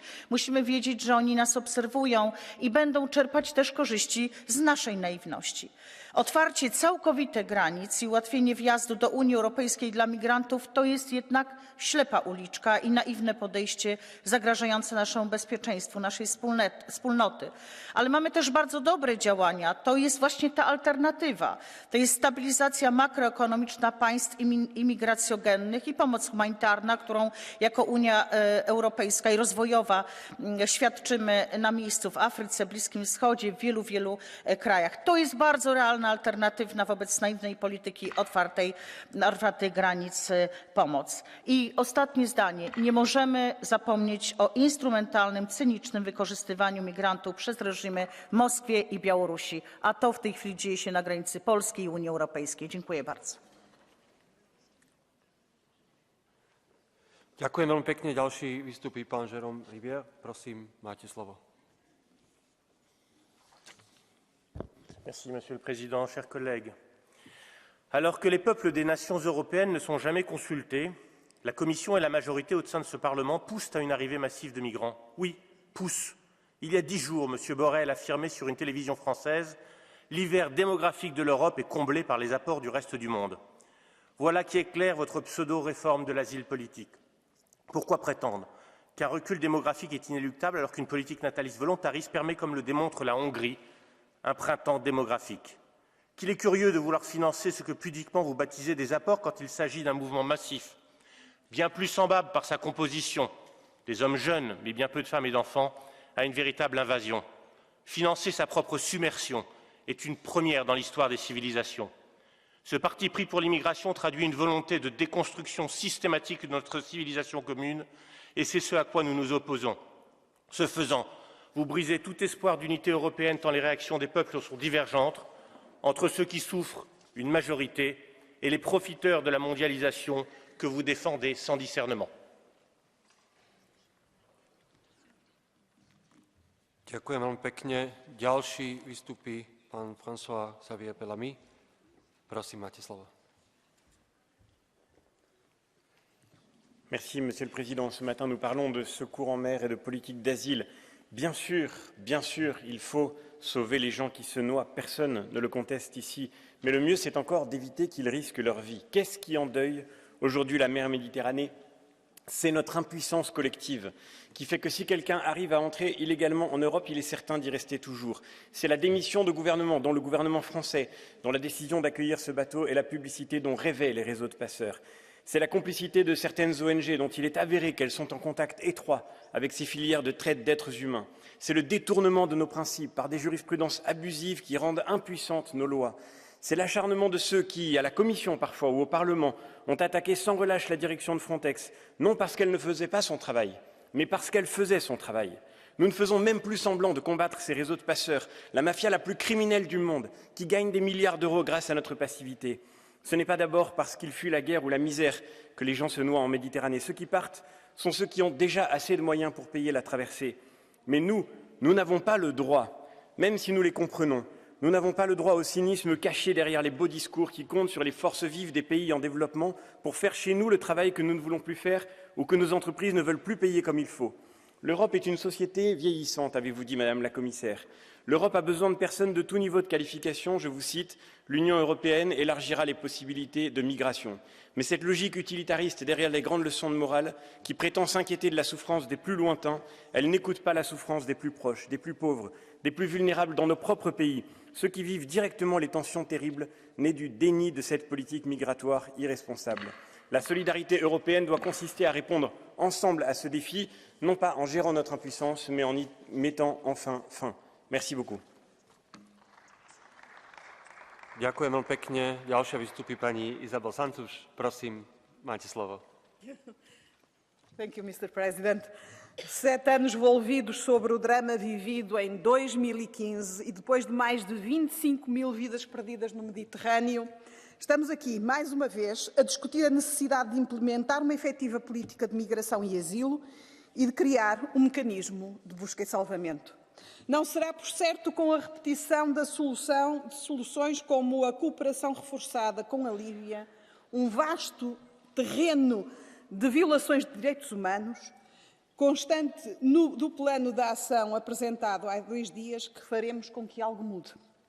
Necessitamos, sim, de desenvolver uma abordagem sustentável e holística, assente na solidariedade obrigatória entre todos os Estados-membros, na partilha das suas responsabilidades à luz do direito internacional, seja ainda na matéria de salvamento, seja na matéria de proteção internacional.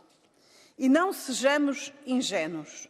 O salvamento de vidas, a gestão de movimentos migratórios e o combate ao tráfico só serão efetivamente possíveis com a criação de corredores humanitários e de canais legais que permitam movimentos seguros e ordenados, com integral respeito pelos direitos humanos, não com as soluções que avançamos hoje.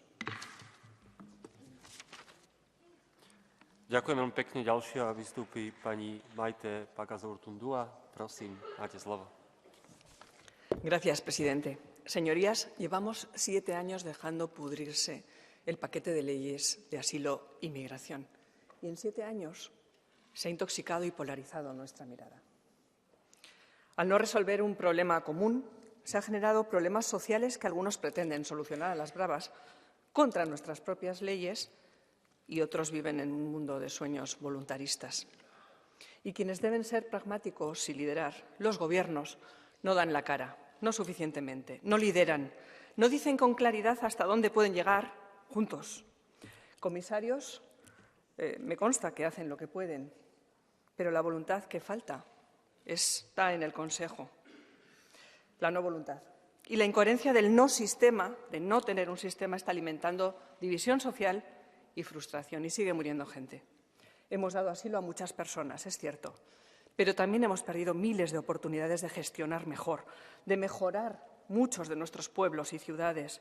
Y al no gestionar correctamente, hemos dejado que se equipare a personas que solo quieren una oportunidad y trabajan duro, muy duro, muchas de ellas, de quienes están abusando del sistema. Quiero pensar que el plan para el Mediterráneo puede ayudar a que el Consejo piense, pero tengo mis dudas. Gracias.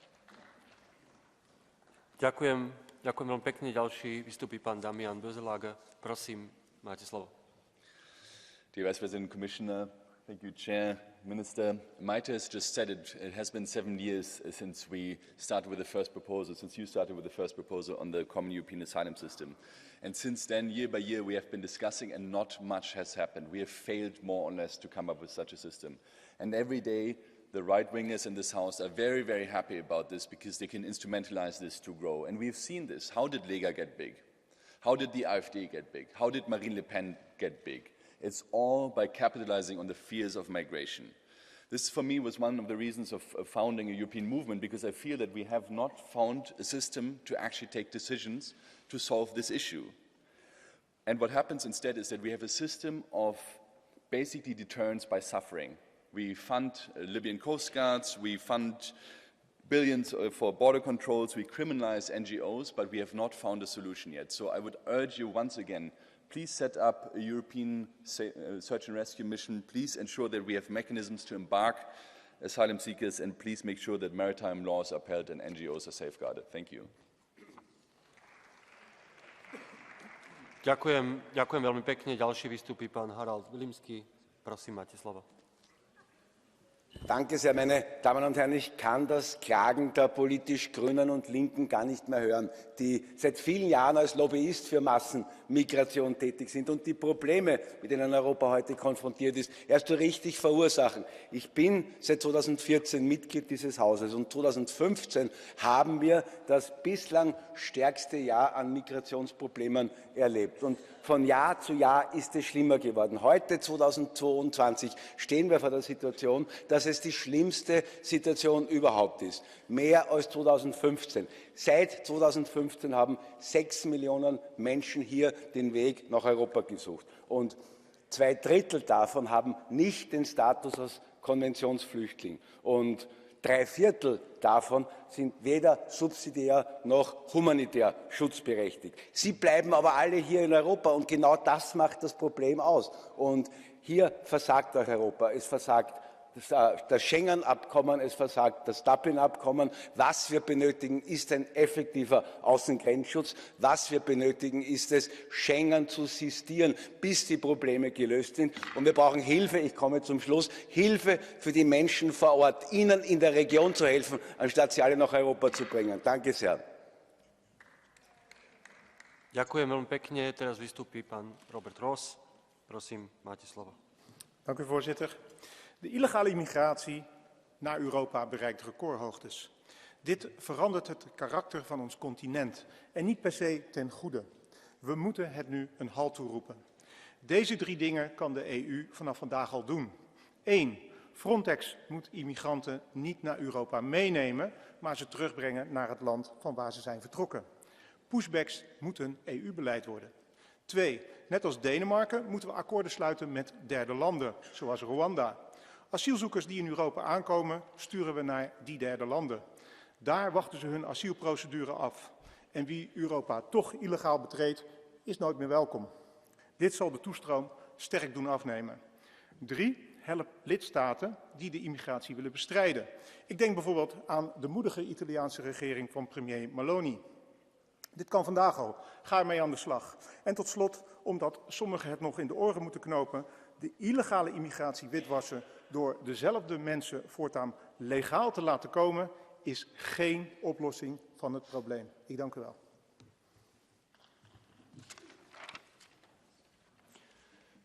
Ďakujem veľmi pekne. Ďalší vystupí pán Balázs Hidvedi. Prosím, máte slovo. Merci, Monsieur le Président, Monsieur le Ministre, Madame et Messieurs les commissaires, chers collègues. Sur les 234 migrants qui sont arrivés en France à bord de navires de l'ONG Ocean Viking, seules 6 personnes sont encore sous le contrôle des autorités françaises, ou peut-être 4 aujourd'hui. Les autres ont été libérés et, quelle surprise, ont immédiatement disparu en France. Voilà le résultat terrifiant d'une politique d'ouverture des frontières. Des centaines de personnes sans papiers errant librement en Europe, représentant on ne sait quelle menace pour la sécurité des citoyens européens. Le message envoyé par cette affaire est désastreux pour l'Europe. Plus nous autorisons des navires à accoster, plus les navires suivront. Viktor Orban et Matteo Salvini ont prouvé il y a des années que les frontières peuvent être défendues, sur terre et sur mer aussi, s'il y a une volonté politique de le faire. La première ministre italienne, Giorgia Meloni, a raison. La seule solution commune est la défense des frontières de l'Union européenne, le blocage de départ des bateaux de migrants et l'ouverture des hotspots en dehors de l'Europe. Soyons clairs, les ports de l'Europe ne sont pas ouverts pour tout le monde et pour n'importe qui. Il faut rétablir l'ordre et la sécurité. Je vous remercie. Ďakujem vám pekne. Ďalší vystupí pán Salvatore De Meo. Prosím, máte slovo. Grazie Presidente. Il dibattito di questa mattina conferma ancora una volta che quando si parla di migrazione si rischia di essere fraintesi.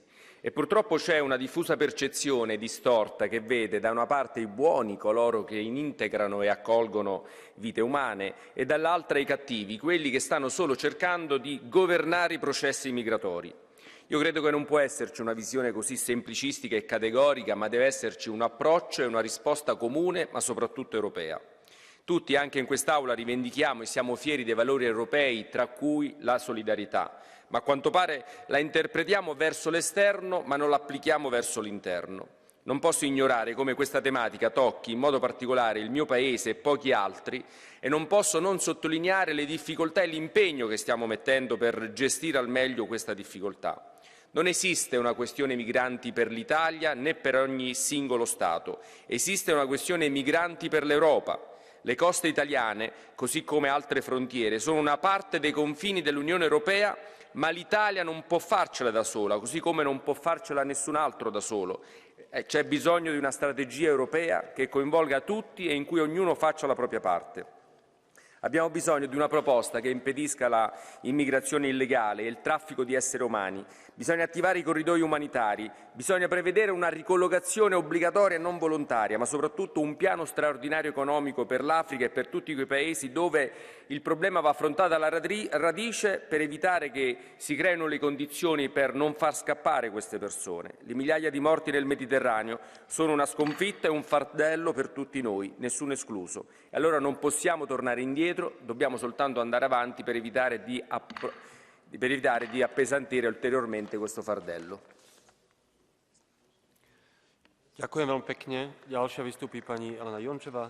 Prosím, máte slovo. Merci, Monsieur le Président, commissaire Schinas, commissaire Johansson. Il y a près de 10 ans, l'Europe a été témoin de la tragédie de Lampedusa. C'est un signal d'alarme pour nous tous, c'est un signal d'alarme pour la solidarité et pour une meilleure coordination. Près de 5000 personnes ont trouvé la mort en Méditerranée depuis 2014. Et nous continuons à compter, nous enregistrons des tragédies et nous nous cachons derrière des excuses. Nous débattons, mais nous ne changeons rien. Nous devons gérer collectivement les opérations de recherche et de sauvetage. Nous ne pouvons pas laisser certains États membres seuls et les punir pour leur situation géographique. Nous ne pouvons pas effacer, bien sûr, les tragédies, mais nous pouvons les arrêter à l'avenir. Et la réponse est très simple. Faire passer l'unité européenne avant la politique nationale. Notre politique migratoire et d'asile ne peut plus être otage à des populistes. Et nous devrons cesser de compter constamment sur les solutions ad hoc, mais toujours réagir à une tragédie. Nous devrons empêcher tout ça à se produire, arrêter de débattre et commencer à travailler. Je vous remercie. Ďakujem veľmi pekne. Ďalší vystúpi pán Ilan Kučuk. Prosím, máte slovo. Ďakujem. Thank you, dear President, dear Commissioners, representatives of the Council, dear colleagues. We have been discussing the need for a European solution on asylum and migration for years now. We need a common solution has meanwhile become an imperative. First and foremost, we need to finalize a clear system of rules that corresponds to the current realities.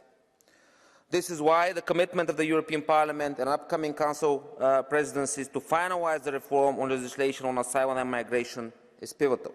Secondly, as corresponds to our values, we need to ensure that saving human lives is a primary consideration.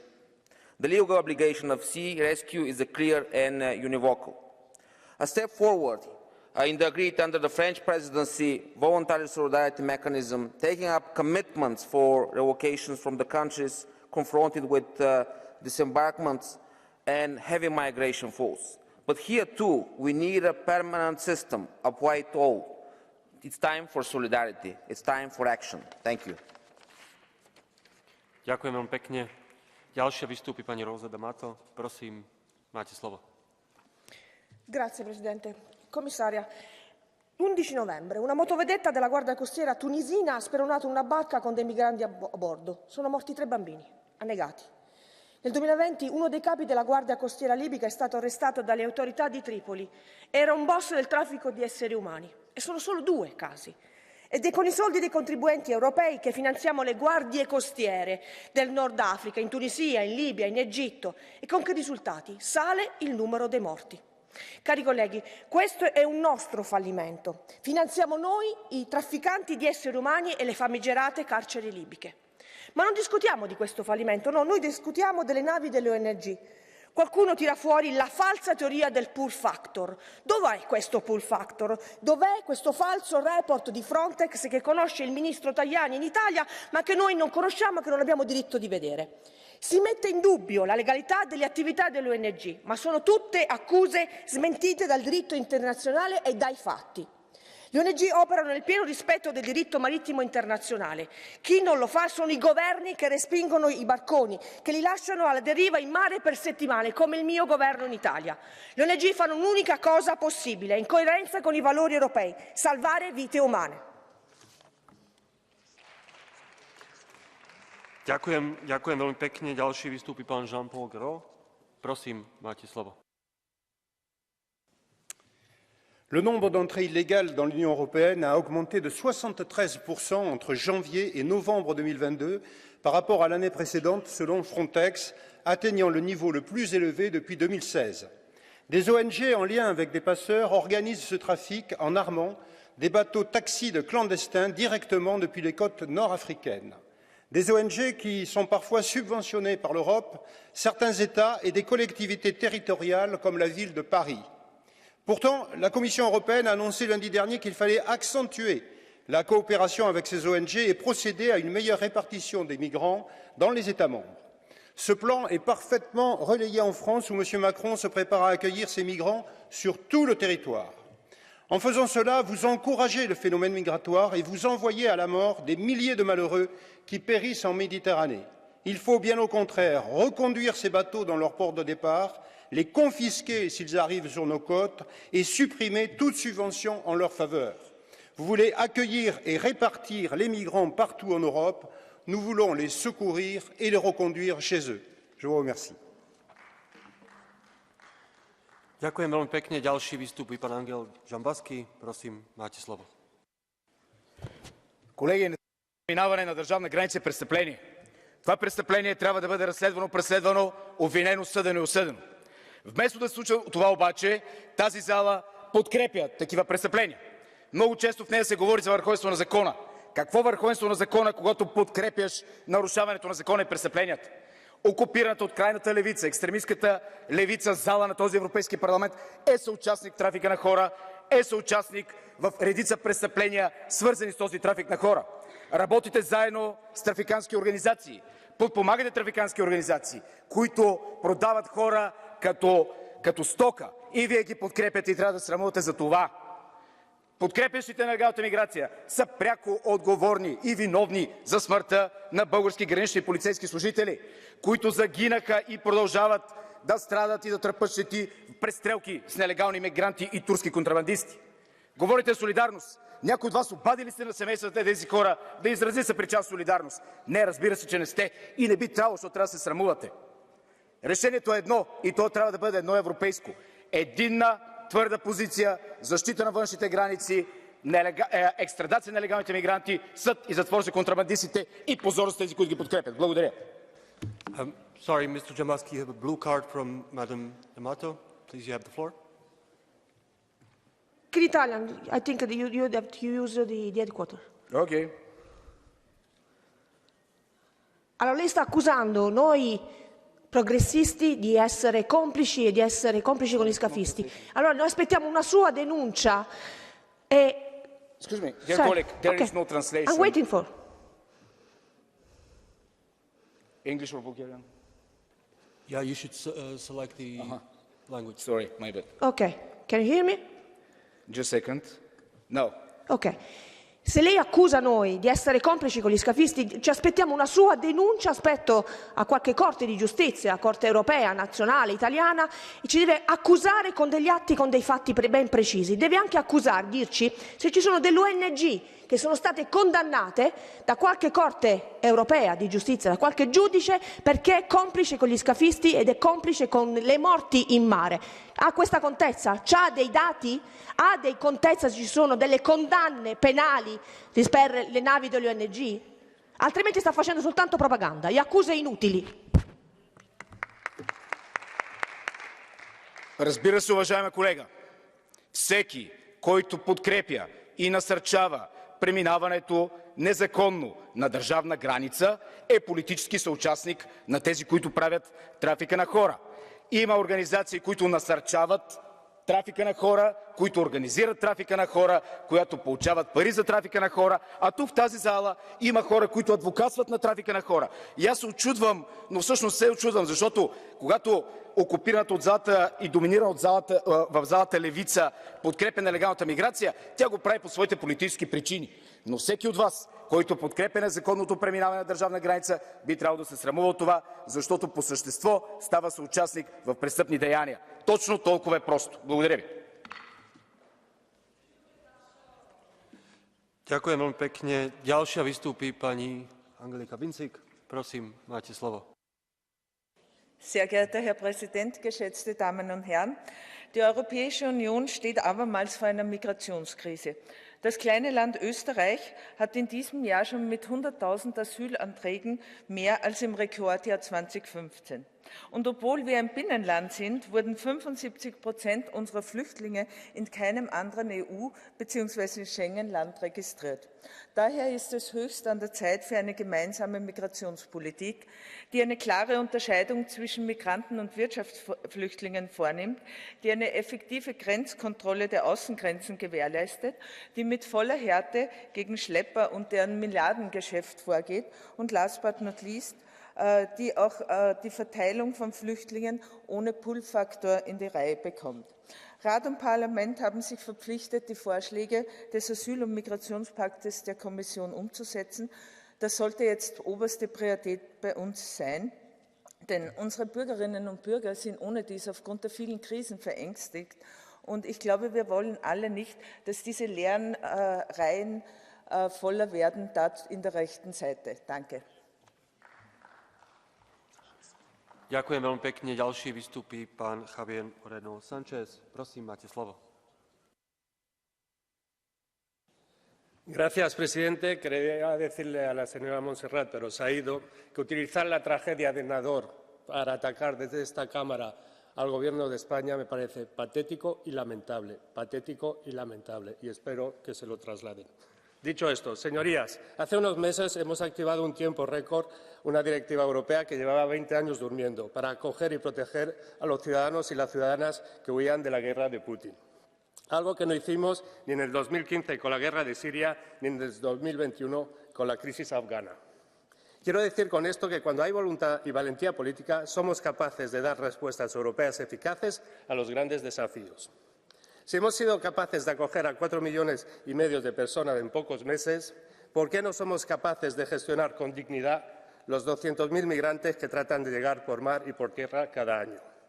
Por eso necesitamos la voluntad política, la solidaridad y la confianza entre los Estados miembros para llevar a cabo definitivamente el Pacto de Inmigración y Asilo con una reubicación obligatoria, canales humanitarios y un mecanismo europeo de salvamento marítimo que llevamos reclamando desde hace años y que las fuerzas de derecha europea rechazan. Y al mismo tiempo necesitamos, señora comisaria, señor comisario, desarrollar todos los instrumentos de inmigración legal. Muchas gracias.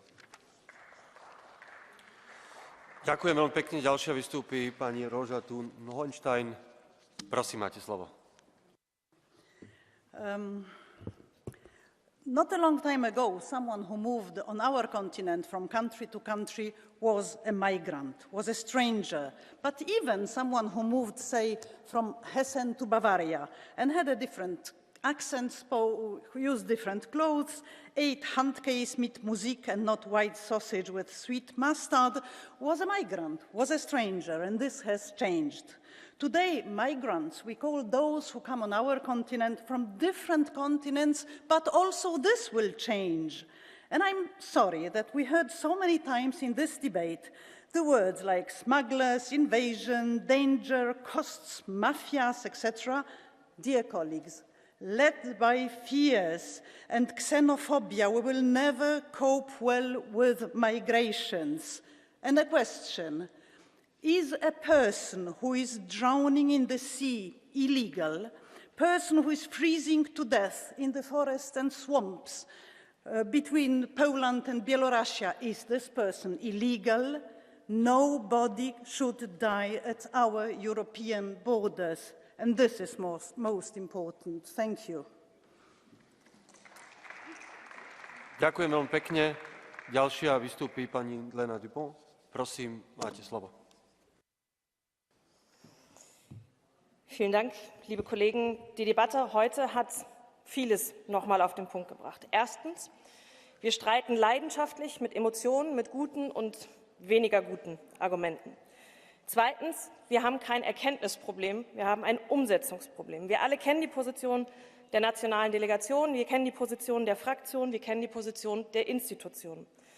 Drittens, zur Wahrheit gehört auch, Vereinbarungen haben bisher wenig Bestand gehabt, weil sich Mitgliedstaaten untereinander nicht mehr vertrauen, weil Zusagen nicht verlässlich waren, weil nationale Entscheidungen getroffen werden, die nicht zuerst das eigene Land, sondern die ohnehin schon belasteten Mitgliedstaaten an der Außengrenze treffen. Viertens, wir können es uns schlicht und ergreifend nicht mehr leisten, uns von Notlösung zu Notlösung zu hangeln.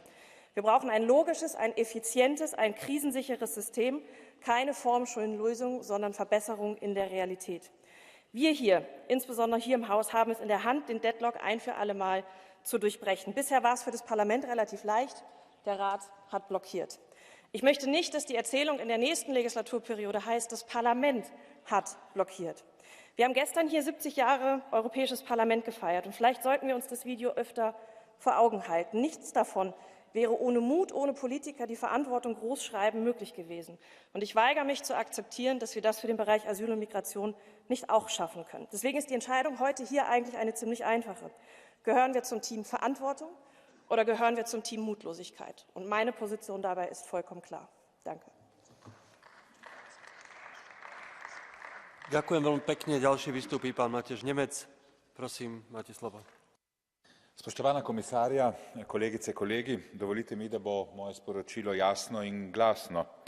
Kot je bilo danes že rečeno, je bilo v Sredozemlju od leta 2014 umrlih čez 25.000 ljudi, od tega samo letos 2.000. Reševanje življenj torej ni zločin. Pri tem vprašanju se začne in konča naša človečnost. Evropa si pred tem izzivom ne more več zatiskati oči. Sprejem nesrečnih prebežnikov v varni pristan ne more biti odvisno od vsakokratne milosti te ali one države. Res je, da Evropa ne more sprejeti vseh beguncev tega sveta, a mora prevzeti svoj del odgovornosti. Gordijski vozel nedelujočega migracijskega sistema moramo nujno presekati. Zato pa potrebujemo učinkovito migracijsko in azilno politiko. Ta mora temeljiti na solidarnosti in pravičnem deljenju bremen. Prav tako mora biti pravična in dostojanstvena. Potrebujemo nujno migracijski dogovor in to zdaj. Hvala lepa. Ďakujem veľmi pekne. Ďalší vystúpi pán Karlo Ressler. Prosím, máte slovo. U vrijeme brutalnog rata na europskom kontinentu Europa pruža sigurno utočište za milijune ukrajinskih izbjeglica od ruskih razaranja i granata i još jednom pokazuje našu zajedničku ljudskost.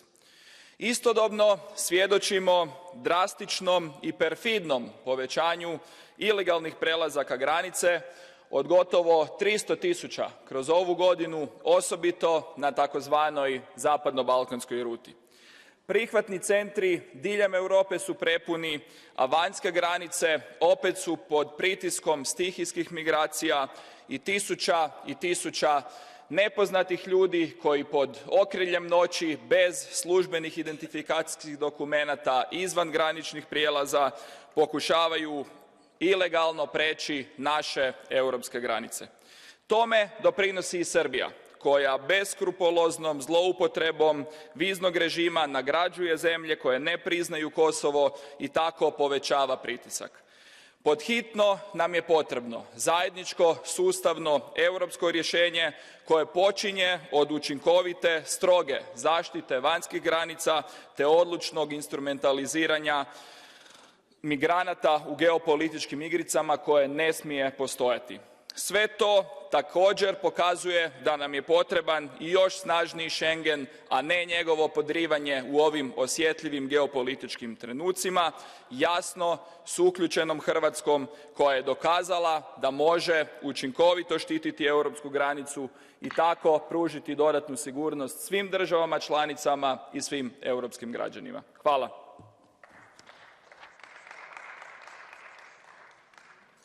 Ďakujem veľmi pekne. Ďalší vystupí pán Cyrus Engerer. Prosím, máte slovo. Xipokrazija, Sur President, illi dawk il-pajjiżi li stanew bil-kolonizzazzjoni ta' diversi pajjiżi Afrikani illum jitrattaw l-ċittadini ta' dawn il-pajjiżi bħala nies li totalment jistgħu jinsewhom, totalment jarmuhom. Xipokrazija, Sur President, illi dawk il-pajjiżi illi qegħdin igawdu minn fondi ta' solidarjetà, fondi Ewropej illi qegħdin igawdu minnhom huma m'għandhom l-ebda solidarjetà mal-pajjiżi tal-Mediterran li qegħdin jaffaċċjaw kriżi kbira fis-salvar ta' numru ta' immigranti li qegħdin jaslu fl-Ewropa tagħna. X'ipokrazija wkoll, Sur President, li għandek numru ta' pajjiżi illi ma jridux jaċċettaw illi jsalvaw nies illi ġejjin mill-Afrika illi fl-istess ħin qegħdin ibiegħu l-armamenti lil dittaturi Afrikani. Din ir-realtà tal-Unjoni Ewropea llum. U, Sur President, hawnhekk għandna Parlament Ewropew illi għandu pożizzjoni b'saħħitha dwar solidarjetà, pożizzjoni b'saħħitha dwar x'għandu jsir mill-immigranti regolari li jidħlu fl-Ewropa tagħna.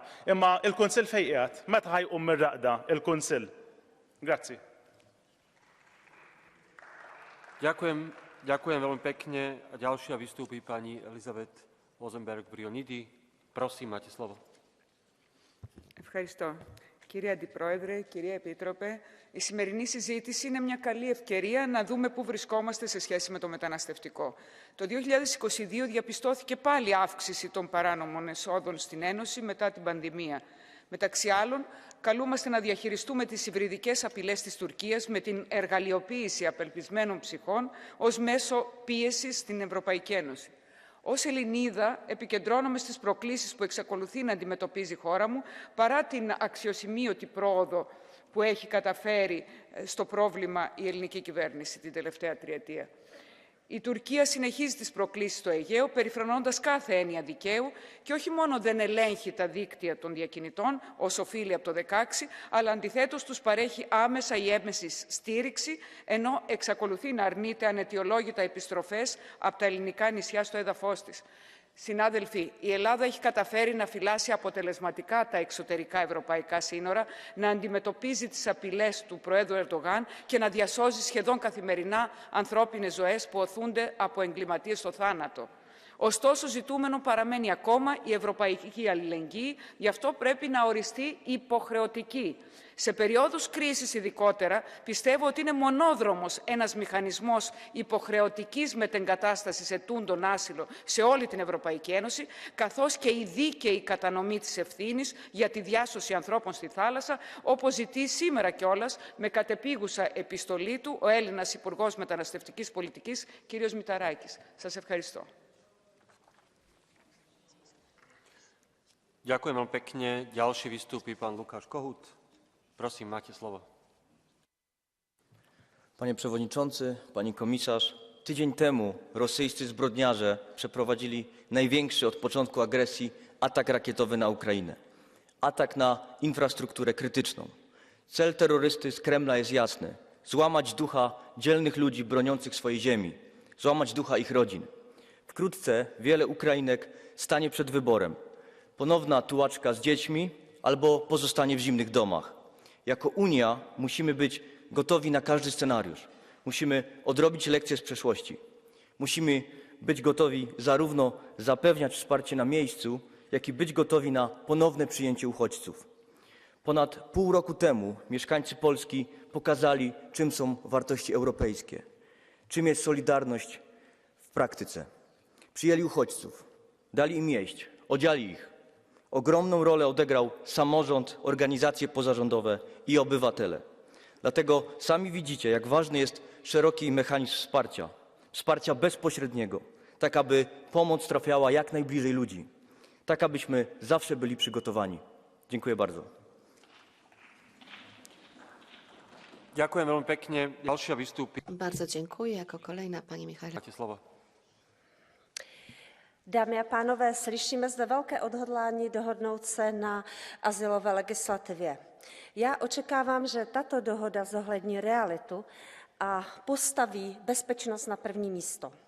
Bezpečnost, odpovědnost a solidarita je přece přístup, který se jasně osvědčuje i v pomoci Ukrajině.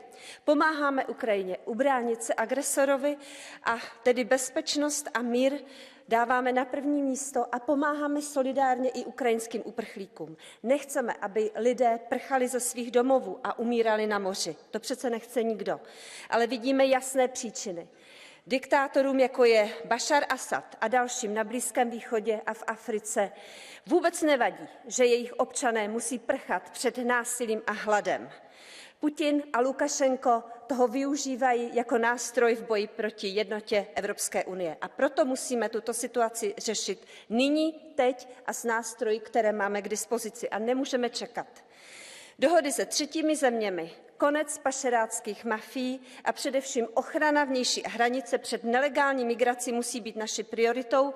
To je úkol pro členské státy i pro Evropskou komisi. Není možné kritizovat Českou republiku za to, že na svých hranicích zavedla posílené kontroly a uprchlíky ze třetích zemí zadržuje a vrací. Pokud nebude vnější hranice 100% chráněna, pokud nebudou uprchlíci zadrženi v registračních centrech, okamžitě po vstupu do Evropské unie budeme muset střežit tuto vnější hranici. Frontex je nástrojem, který má pomáhat a já chci ještě na závěr poděkovat všem, kteří si tuto svoji roli plní. Tisíce policistů i dobrovolníků, kteří lidem prchajícím na útěku pomáhají. Děkuji.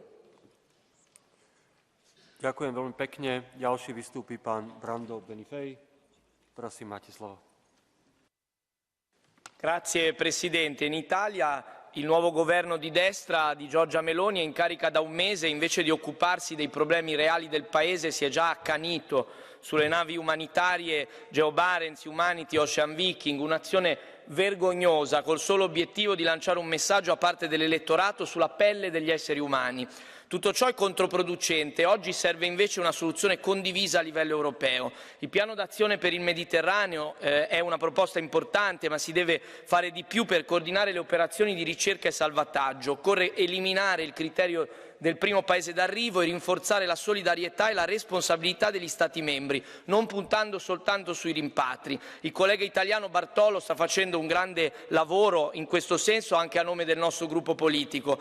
La migrazione è un fenomeno globale, come tale deve essere affrontato. I paesi dell'Unione otterranno risultati solo se sapranno cooperare. con soluzioni condivise, a partire da quelli che sono più pronti a portarle avanti. Dobbiamo andare avanti in questa direzione insieme. Grazie. Ďakujem veľmi pekne. Ďalší vystúpi pán Stanislav Polčák. Prosím, máte slovo. Děkuji, pane předsedo. Vážená komise, Evropská unie čelí v posledních letech řadě výzev a zvýšená migrace patří k těm nejvýraznějším. Současný systém přitom nefunguje, ovšem členské státy se nejsou schopny již po léta najít dohodu, jak by měla být reformována migrační a azylová politika. Některé státy nesou obrovské břemeno a ruská agrese ukázala, že uprchlický nápor může postihnout v krátký čas skutečně každou zemi EU. I má země hostí statisíce ukrajinských uprchlíků, co bylo dříve pro východoevropské země nepředstavitelné, miliony uprchlíků na jejich území se stalo realitou ze dne na den. I já jsem hlasoval pro dočasná opatření v minulém období ve prospěch Itálie a Řecka. A to s nadějí, že se podaří najít vyvážené celounijní řešení. To se však až doposud skutečně nestalo. Naším cílem by mělo být upustit od provizorních řešení, zavést předvídatelný systém, díky kterému bude možné řízení migrace, samozřejmě chránit schengenský prostor, ale také zvýšit své diplomatické úsilí a uzavírat readmisní dohody, zřizovat hotspoty i mimo své území. Co prožíváme v současnosti, může být nic ve srovnání s pohybem stovek milionů klimatických uprchlíků v půlce tohoto století. Ti lidé se již narodili a budou muset opouštět své domovy kvůli extrémnímu počasí, přírodním katastrofám. Už teď je jejich počet srovnatelný s počtem běženců, kteří prchají před válkami. Migrační vlny zasáhnou celou planetu. Naše jediná šance je si to uvědomit co nejdříve a využít čas k reálné přípravě. Snad si to uvědomuje i Rada a také doufám, že dohoda bude uzavřena co nejdříve. Děkuji. Ďakujem veľmi pekne. Ďalšia vystúpi pani Tereza Ujk. Prosím, máte slovo. Danke, Herr Präsident. In der Debatte rund um Asyl reden wir viel zu selten darum, worum es wirklich geht, nämlich um Menschen, die Schreckliches erlebt haben. Menschen, die vor Krieg flüchten, die vor Verfolgung flüchten, die auf dem Weg in die Sicherheit ihr Leben lassen.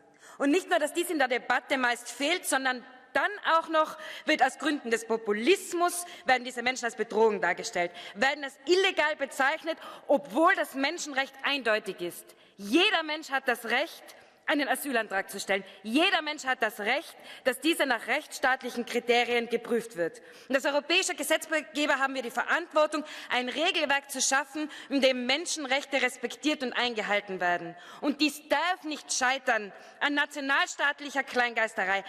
Das darf nicht scheitern an der Hetze am Rücken von den Schwächsten. Wir können das Sterben am Mittelmeer beenden. Wir können die Pushbacks an den Außengrenzen beenden. Wir können die Menschen aus den Elendslagern holen. Sorgen wir durch gemeinsame europäische Lösungen, durch Solidarität und Humanität dafür, dass wir als Europäische Union unserer Verpflichtung nachkommen. An den Rat gilt unsere Botschaft, boykottieren Sie das nicht. Danke. Ďakujem veľmi pekne. Ďalšia vystúpi pani Delara Burkhardt. Prosím, máte slovo. Vielen Dank, liebe Kolleginnen und Kollegen. Wenn man über Suchen und Retten spricht, muss man eigentlich nicht das Problem suchen, weil es geschieht ja direkt vor unseren Augen, gut dokumentiert von Küstenwache, von Zivilgesellschaft, ja sogar von Frontex. Wir schreiben uns in Europa Freiheit und Menschenrechte zwar auf die Fahne, hissen sie aber auf See nicht. Menschenrechte muss man sich nicht verdienen, wir besitzen sie alle von Geburt an. Und in welcher Realität, das müssen wir uns doch fragen, leben wir eigentlich, in der regelmäßig Menschen ertrinken und wir dann sogar noch die bestrafen, die versuchen, sie zu retten. Das ist eine Realität, in der Neofaschos diktieren, wie unsere Solidarität aussieht. Und wir müssen uns dann eben auch fragen, wie sieht unsere Antwort darauf auf? Und das ist etwas, wo ich nicht verstehe, wo wieder... A preto mi zostáva stať, nerozumiem tomu. steht, sondern wir darüber diskutieren, die Kapazitäten der libyschen Küstenwache zu stärken, einer Bande aus verschiedenen Milizen, die mit Menschenschmugglern und Menschenhändlern zusammenarbeiten. Und es muss uns doch eigentlich klar sein, dass kein Hafen in Libyen sicher ist. Und wenn wir dort Menschen wissentlich im Stich lassen und dahin zurückdringen, dann können wir lange nach unseren Werten suchen. Dann sind diese nämlich nicht mehr zu retten. Ďakujem veľmi pekne. Ďalšia vystúpi pani Karina Olsson. Prosím, máte slovo. Talman, det märks att kommissionen arbetar hårt för att komma framåt med en europeisk lösning för asyl och migration. Att vi inte kommer längre i förhandlingarna sedan flyktingkrisen 2015 är ett underbetyg för medlemsstaterna. Vi behöver säkerställa ett värdigt och humant mottagande för människor som söker asyl i Europa. Alla som söker asyl och söker sig till Europa har inte rätt till asyl, men vi har ändå en skyldighet att organisera ett ordnat mottagande, få till en solidariskt mottagande mellan medlemsstaterna och att behandla asylansökningarna i enlighet med Genèvekonventionen. Vi vet att kvinnor och barn på flykt är särskilt utsatta när de befinner sig i klorna på människosmugglare och även kan vara utsatta för människohandel. Detsamma gäller de livsfarliga resorna över Medelhavet. Därför behöver vi enas i EU om en gemensam migrationspolitik för att förhindra att detta sker. Det är dags nu.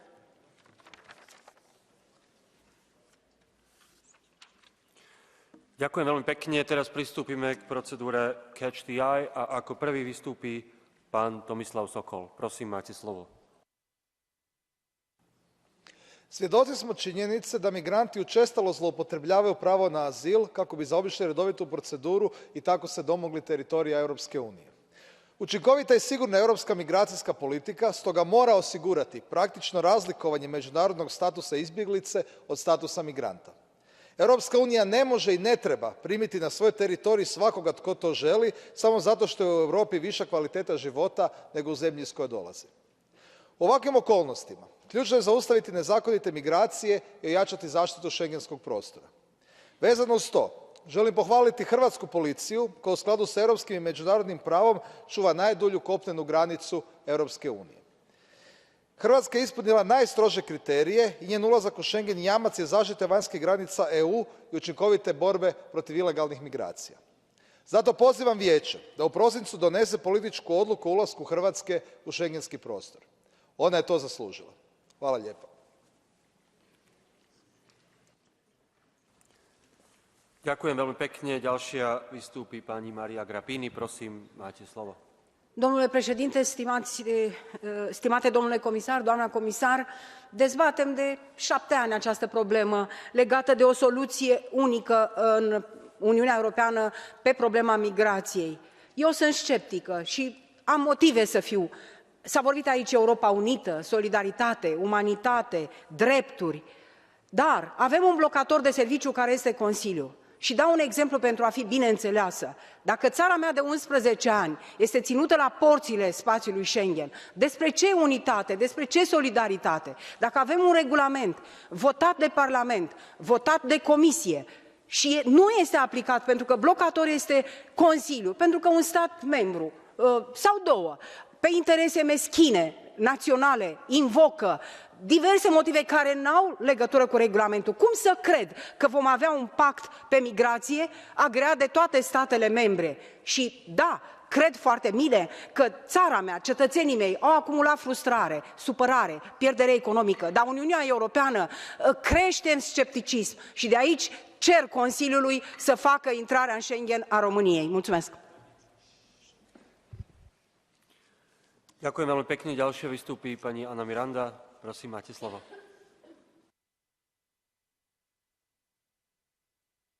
Presidente, cuánto cinismo y sobre todo cuánta hipocresía en esta Cámara. Cuando yo me fui en el año 2019 pensé que se había mejorado algo y 3 años después, seguimos igual o quizás peor. No existe un protocolo europeo de desembarco, no existen vías legales y seguras, se sigue criminalizando a las ONG y, sobre todo, no se ha eliminado el criterio del primer puerto de desembarque. Eso es totalmente inmoral. Yo he tenido la suerte de haber estado en un barco de rescate. Y digo la suerte porque he visto la tragedia en primera línea. He visto cómo la guardacosta de Libia disuadía al barco Open Arms cuando nosotros estuvimos vagando durante 10 días hasta que el Estado español dio la autorización para entrar en el puerto de Barcelona después de haber sido negado en los puertos de Malta y en los puertos de Italia, con un gobierno populista en Italia, todavía más populista el de ahora. Por lo tanto, estos discursos que tiene esta gente de la extrema derecha son inmorales. Y tenemos que decirlo así, señor comisario. No se pueden permitir que el Consejo, tanto en la Comisión y el Consejo, fracasen en este nuevo intento y que se siga criminalizando a quien salva vidas. Un trabajo digno y que merece nuestro respeto. Gracias. Ďakujem veľmi pekne. Ďalšia vystúpi pani Kinga Gál. Prosím, máte slovo. Elnök úr, a migrációs válságot nem kezelni, hanem megelőzni kell. Magyarország déli határa gyakorlatilag migrációs ostrom alatt áll. Csak ebben az évben mindegy 250 000 illegális határátlépési kísérletet akadályoztak meg a hatóságok. Az illegális migránsok és az embercsempészek sokszor erőszakosan támadnak a határvédőkre. 2015 óta Magyarország 650 milliárd forintot fordított a déli határvédelmére, ennek mindössze 2%-át biztosította az Európai Unió. Mindeközben olyan nem kormányzati szervezeteket támogat, amelyek elősegítik a tengeren vagy szárazföldön történő illegális migrációt. Azért, hogy a migránsok ne a szerb-magyar határon torlódjanak fel, Ausztria és Magyarország további intézkedésekről állapodott meg Szerbiával a nyugat-balkáni útvonalon az Unióba irányuló illegális migráció megfékezéséről. Mert láthatóan az EU menekültügyi rendszere megbukott. Ďakujem veľmi pekne. A teraz vystúpi za Európsku komisiu pani komisárka Ylva Johansson. Prosím, máte slovo.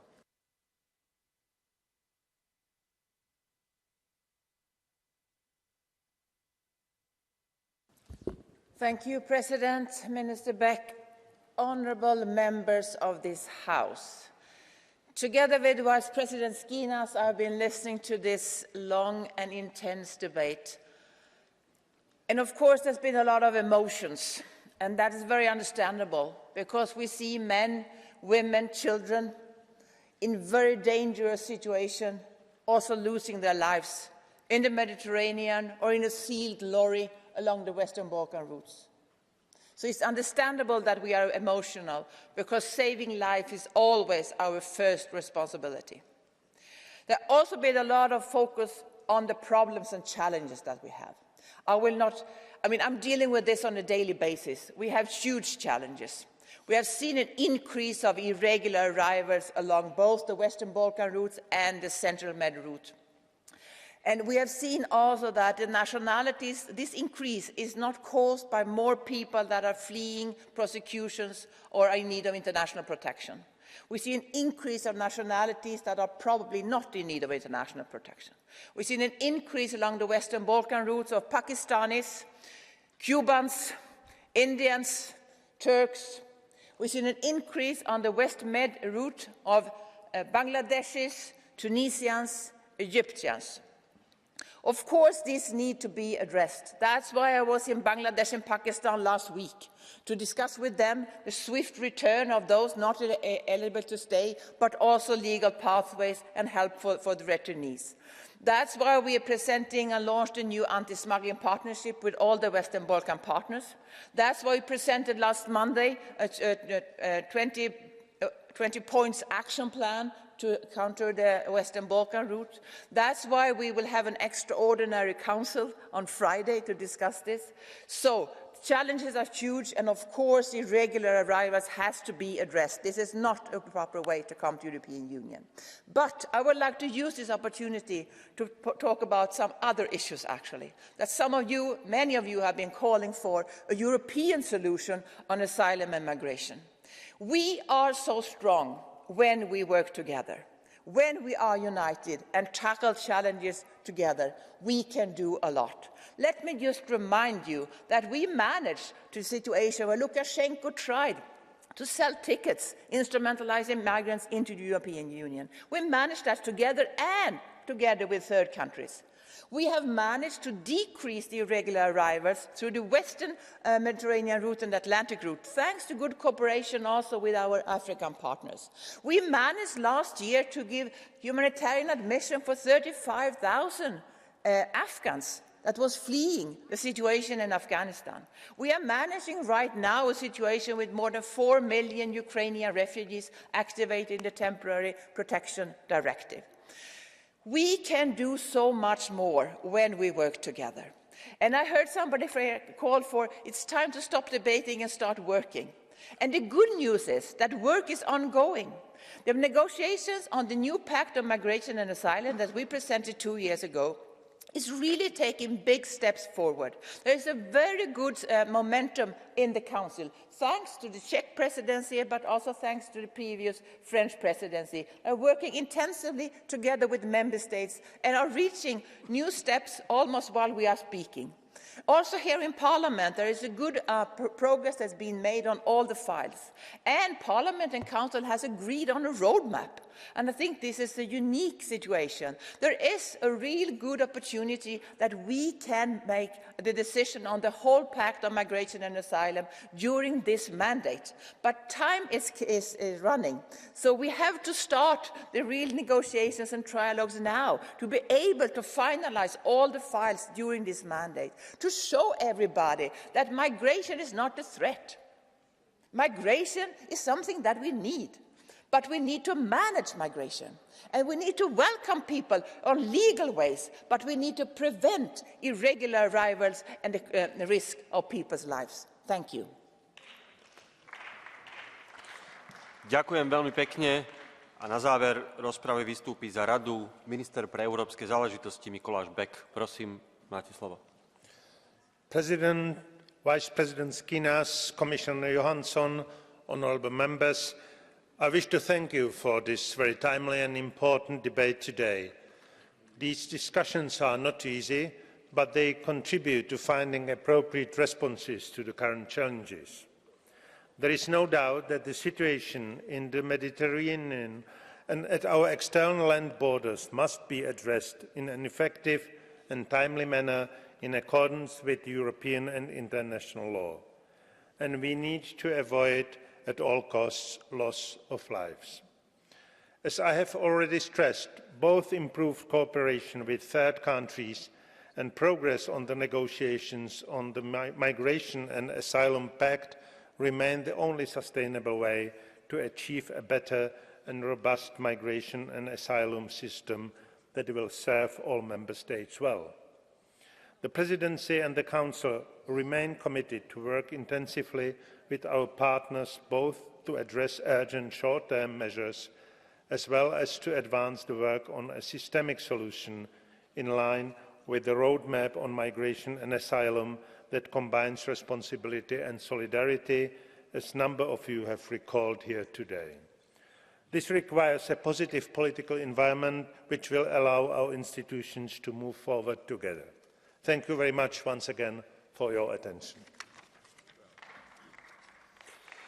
Ďakujem veľmi pekne. Rozprava sa týmto skončila a rokovanie je prerušené do 12. hodiny, keď sa bude hlasovať. The sitting is now suspended until 12 o'clock when we will resume with the votes. Thank you very much.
La Présidente.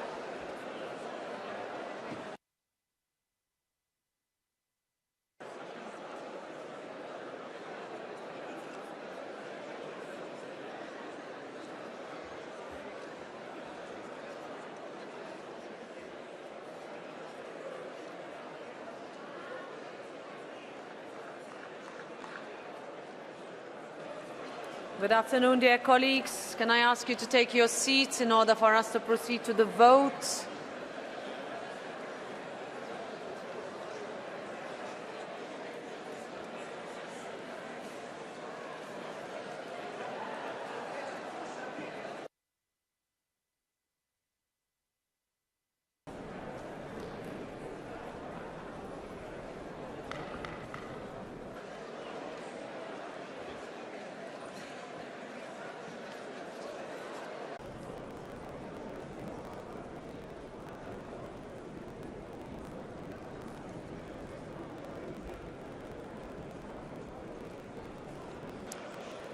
Good afternoon. We will now start with the votes.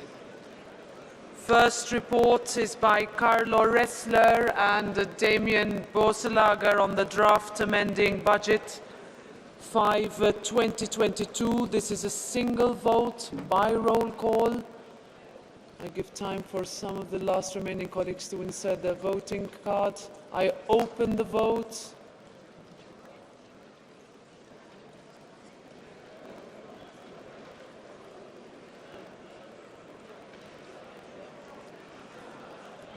I close the vote. And it is adopted. Congratulations, Mr. Ressler and Mr. Borselager. We now move to the report by Nikolai Stefanutsa and Niklas Herbst on the 2023 budgetary procedure, the joint text. That is a single vote by roll call. I open the vote.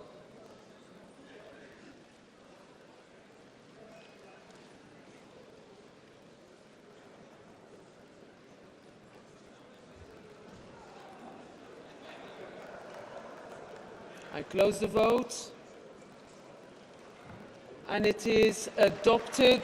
Very well done, Mr. Stefanutsa, Mr. Herbst. I understand that Minister Mikuláš Bek would like to say a few words.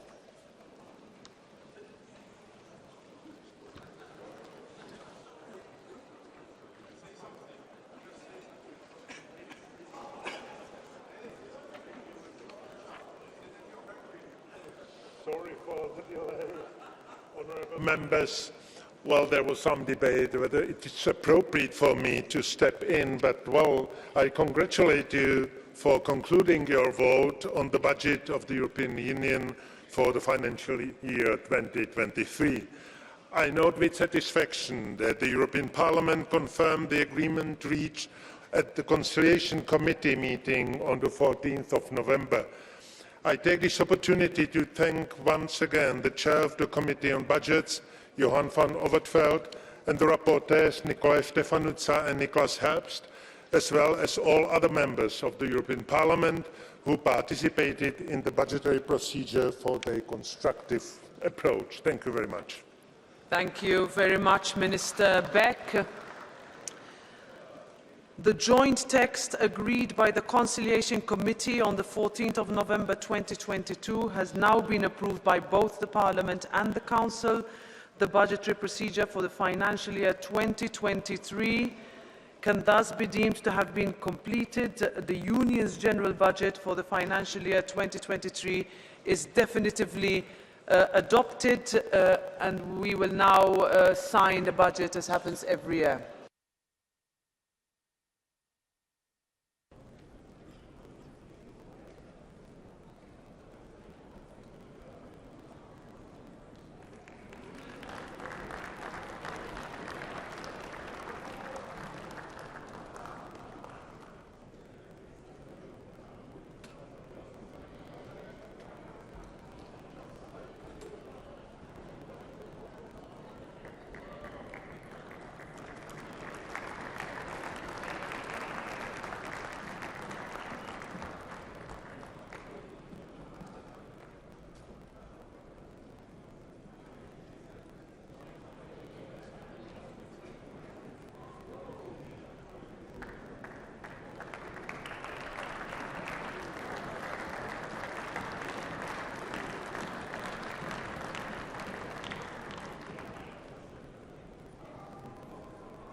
We move now to the vote on the report by José Manuel Fernandes and Valerie Hayer on the system of own resources of the European Union. Amendments by the committee responsible. Block vote by show of hands. Who's in favour? Who's against? Who abstains? Adopted. Amendment 11 in 3 parts. All 3 parts by roll call. First part. Vote is open.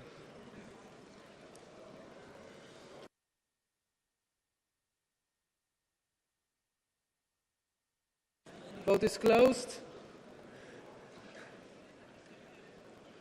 And it is rejected. Second part by roll call. Vote is open.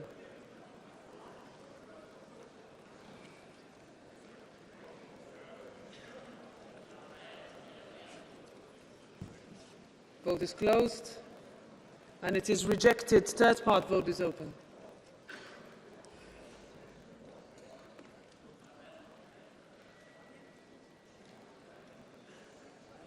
Vote is closed. And it is rejected. Amendment 12 by roll call. Vote is open.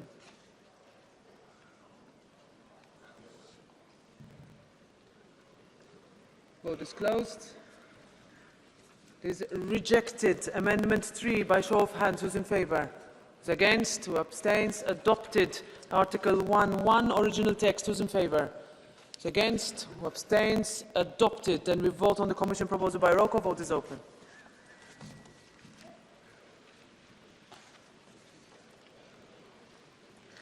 Vote is closed. And it is adopted. Congratulations. We move on the resolution on recognizing the Russian Federation as a state sponsor of terrorism. There is a joint motion for a resolution tabled by 3 groups. We vote first on paragraph 1, original text by roll call. Vote is open.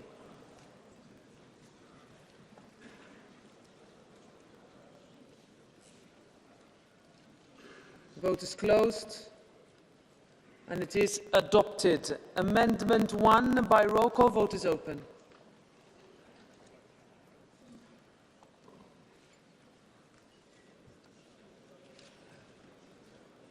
Vote is closed. And it is rejected. That means we vote on paragraph 2, original text, in 2 parts, both by show of hands. First part, who's in favour? Who's against? Who abstains? Adopted. Second part, who's in favour? Who is against? Who abstains? We need to check this. I open the vote.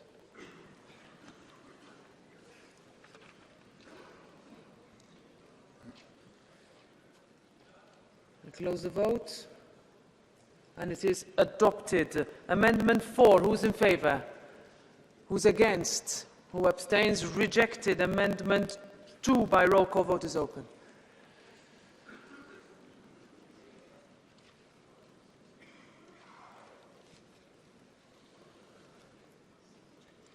Vote is closed. And it is rejected. Amendment 11 by show of hands. Who's in favour? Who's against? Abstains? Adopted. Amendment 3 by roll call. I open the vote.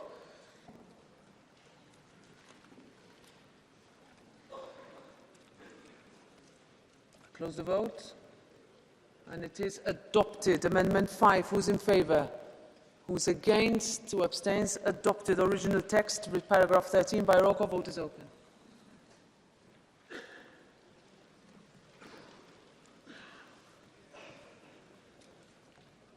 Vote is closed. And it is adopted. Amendment 6, who's in favour? Who's against? Who abstains? Adopted. Amendment 7, who's in favour? Who's against? Who abstains? Adopted. Amendment 8 by roll call. Vote is open.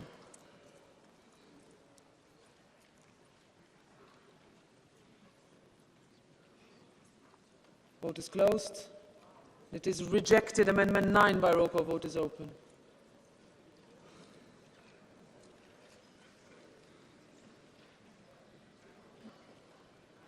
Vote is closed. It is adopted. Amendment 10 by roll call. Vote is open.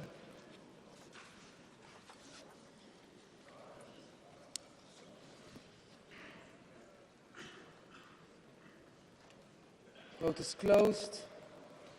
Adopted. Recital M, original text in 2 parts, both by roll call. First part, I open the vote.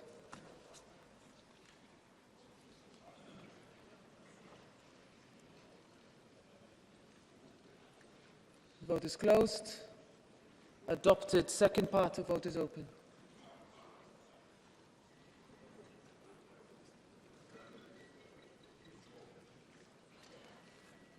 Vote is closed. It is adopted. Recital P, original text by roll call. Vote is open.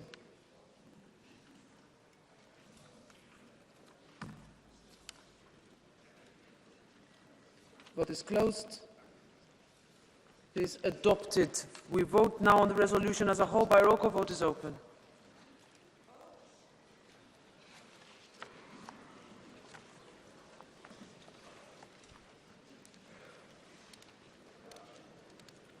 Vote is. Many members have not voted yet. Vote is closed, and it is broadly adopted. Congratulations.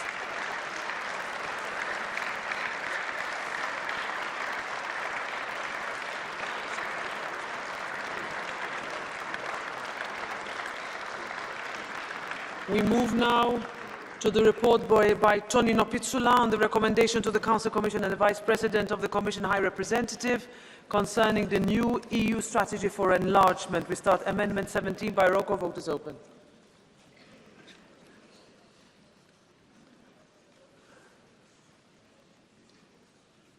Vote is closed, and it is rejected. Paragraph 1.b, original text by roll call. Vote is open.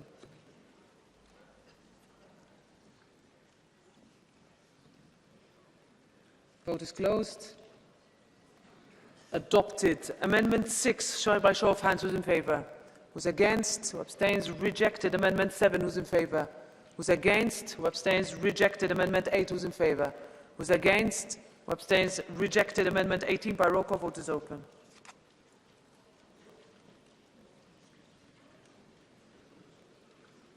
Vote is closed. And it is rejected. We therefore vote on paragraph 1.d, original text by roll call. Vote is open.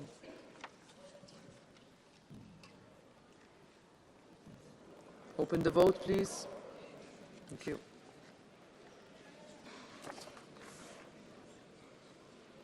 Vote is closed. And it is adopted. Paragraph 1.j, original text in two parts. First part by roll call. Vote is open.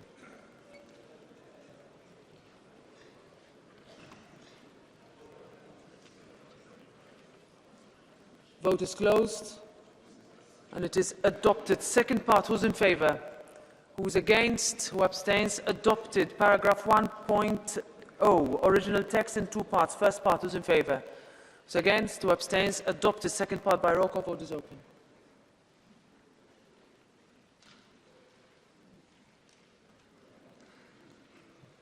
Vote is closed, and it is adopted. Amendment 19 by roll call. Vote is open.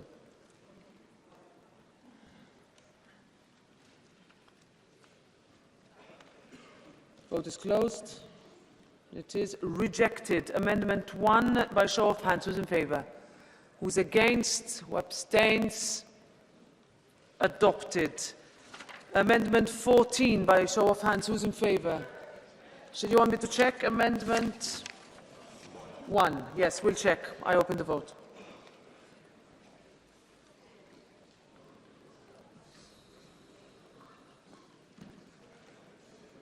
Vote is closed, and it is adopted. Amendment 14. Who is in favour? Who is against? Who abstains? Rejected. Amendment 15. Who is in favour? Who is against? Abstains? Adopted. Amendment 2. Who is in favour? Who is against? Who abstains? Adopted. Paragraph 1.af. Original text in two parts. First part. Who is in favour? Who is against? Who abstains? Adopted. Second part, who's in favour? Who's against? Who abstains? Adopted. Amendment 3, who's in favour? Who's against? Who abstains? Adopted. Amendment 9, who's in favour? Who's against? Who abstains? Rejected. Amendment 11, who's in favour? Who's against? Who abstains? Rejected. Amendment 4, who's in favour?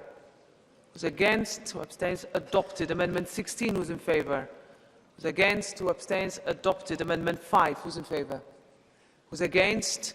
Abstains? Rejected. Recital H, original text in two parts. First part, who's in favour? Who's against? Abstains? Adopted. Second part by roll call. Vote is open.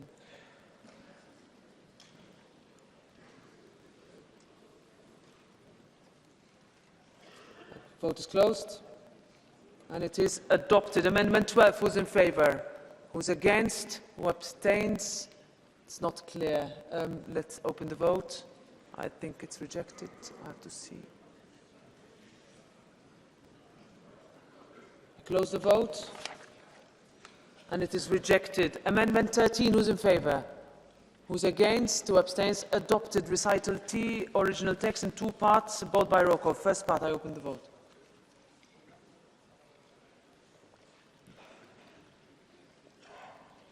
Close the vote. And it is adopted. Second part by roll call. Vote is open.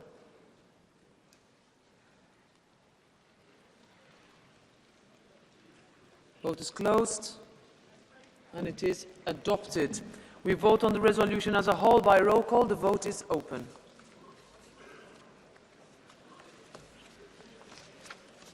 Vote is closed. And it is broadly adopted. Congratulations, Mr. Pizzula. We now move to the report by Giuliano Pisapia on the situation in Libya. Amendment 9. Who's in favour?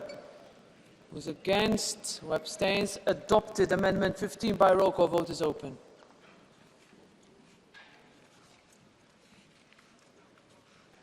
Vote is closed. And it is rejected. Amendment 22. Who's in favour? Who's against? Who abstains? Rejected. Paragraph 1.p, original text in two parts. First part, who's in favour? Who's against? Who abstains? Adopted. Second part by roll call. Vote is open.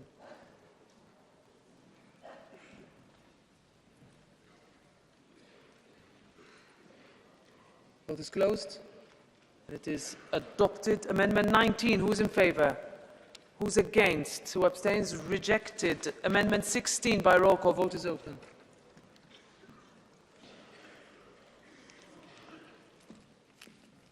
Vote is closed.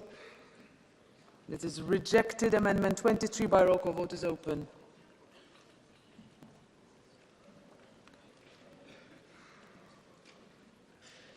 Vote is closed. And it is rejected. We therefore vote on the original text in 5 parts. First part, who's in favour? Who's against? Who abstains? Adopted. Second part by roll call. Vote is open.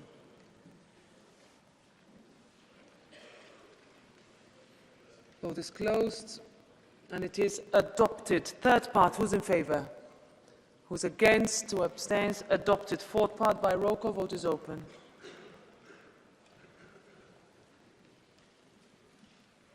Vote is closed. And it is adopted. Fifth part by roll call. Vote is open.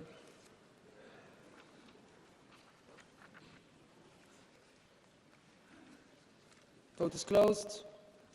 Adopted. Amendment 24 by roll call. Vote is open.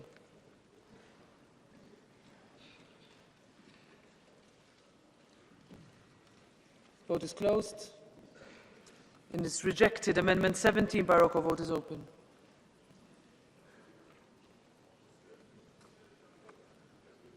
Vote is closed. And it is rejected. Paragraph 1.ab, original text by roll call. Vote is open.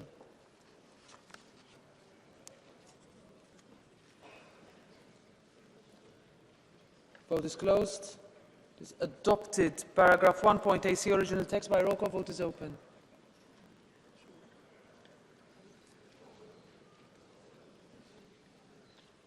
Vote is closed. It's adopted. Amendment 32, who's in favour? Who's against? Who abstains? Rejected. Amendment 18 by roll call. Vote is open.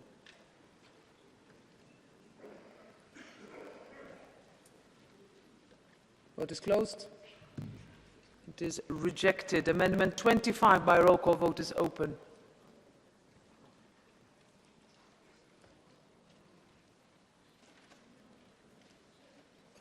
Vote is closed.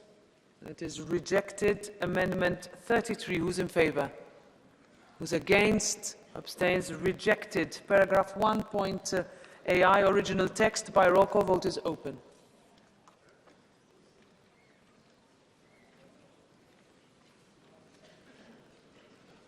Vote is closed.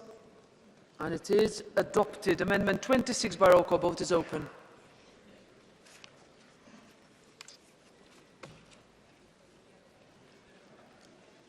Vote is closed. And it is rejected. Amendment 27 by roll call. Vote is open.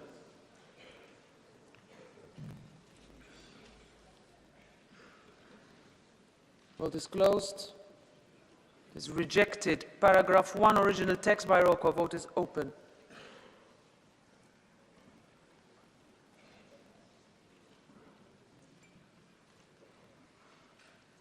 Vote is closed.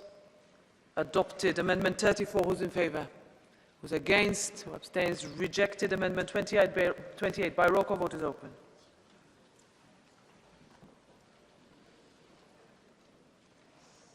Vote is closed. And it is rejected. Amendment 1 by show of hands. Who's in favour? Who's against? Who abstains? Adopted. Amendment 30. Who's in favour? Who is against? Who abstains? Adopted. Amendment 10 by roll call. Vote is open.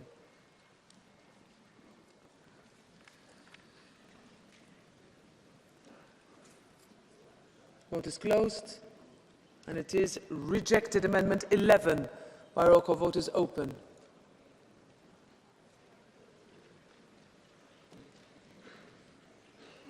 Vote is closed.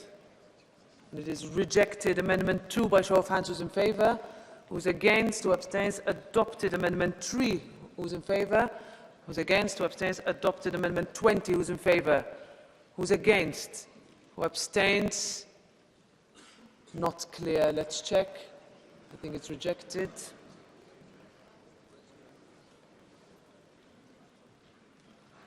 Vote is closed.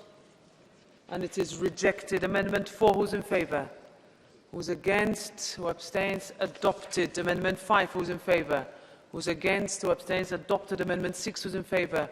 Who is against? Who abstains? Adopted. Amendment 7. Who's in favour? Who's against? Who abstains? Adopted. Amendment 12 by roll call. Vote is open.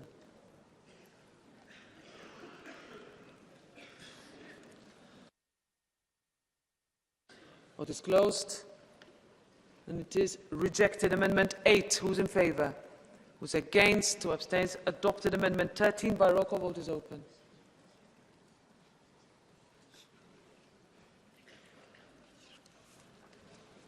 Vote is closed. Rejected. Amendment 14 by roll call. Vote is open.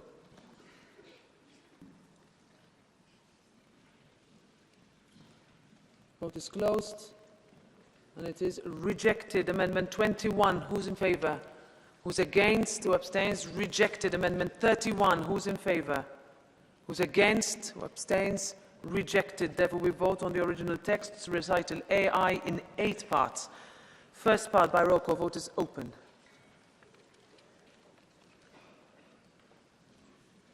Vote is closed. Adopted. Second part by roll call. Vote is open.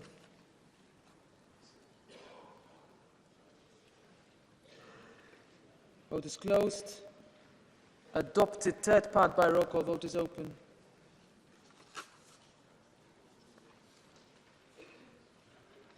Vote is closed. Adopted. Fourth part by roll call. Vote is open.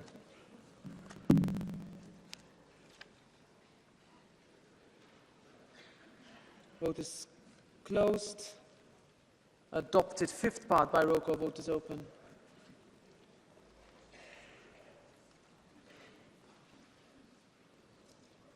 Vote is closed. And it is adopted. The sixth part by show of hands. Who's in favour? Who's against? Who abstains? Adopted. Seventh part. Who's in favour? Who's against? Who abstains? Adopted. Eighth part. Who's in favour? Who's against? Who abstains? Adopted. We vote on the resolution as a whole by roll call. Vote is open.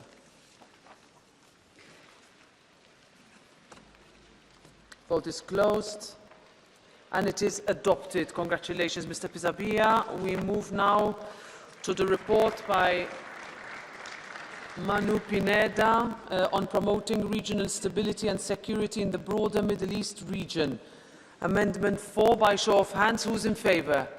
Who's against? Who abstains? Adopted. Paragraph 17, original text. Who is in favour? Who's against? This is not clear. I will ask again. Who's in favour?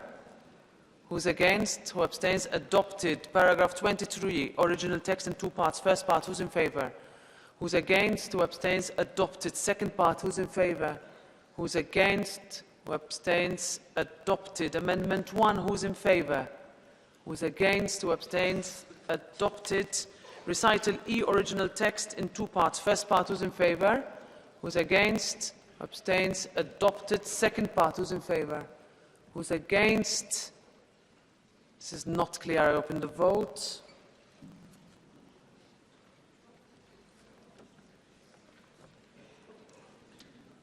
Vote is closed.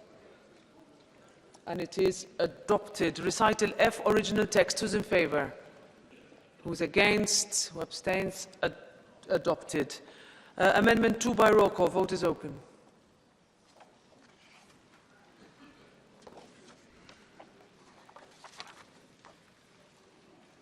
Vote is closed. And it is adopted. Amendment 3 by show of hands. Who's in favour? Who's against? Who abstains? Adopted. We vote on the resolution as a whole by roll call. Vote is open.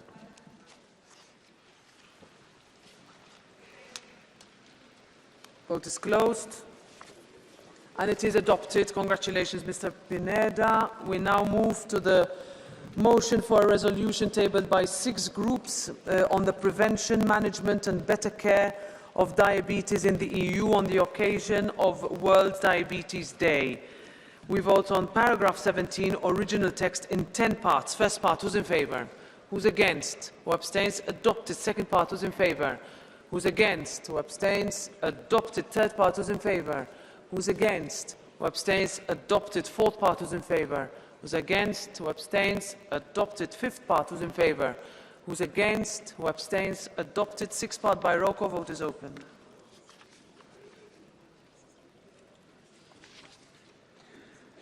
Vote is closed. And it is adopted. Seventh part by roll call. Vote is open.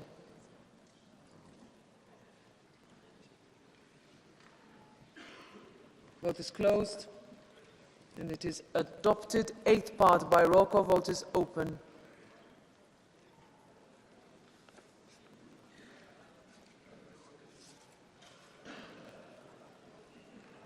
Vote is closed. And it is adopted. Ninth part. Who's in favour? Who's against? Who abstains? Adopted. 10th part. Who's in favour? Who's against? Who abstains? Adopted. Paragraph 9. Original text in 4 parts. First part. Who's in favour? Who's against? Who abstains? Adopted. Second part. Who's in favour? Who abstains? Who's against? Abstains? Sorry. Adopted. Third part. Who's in favour? Who's against? Who abstains? Adopted. Fourth part. Who's in favour? Who's against? Who abstains? Adopted. Amendment 1 by roll call. Vote is open.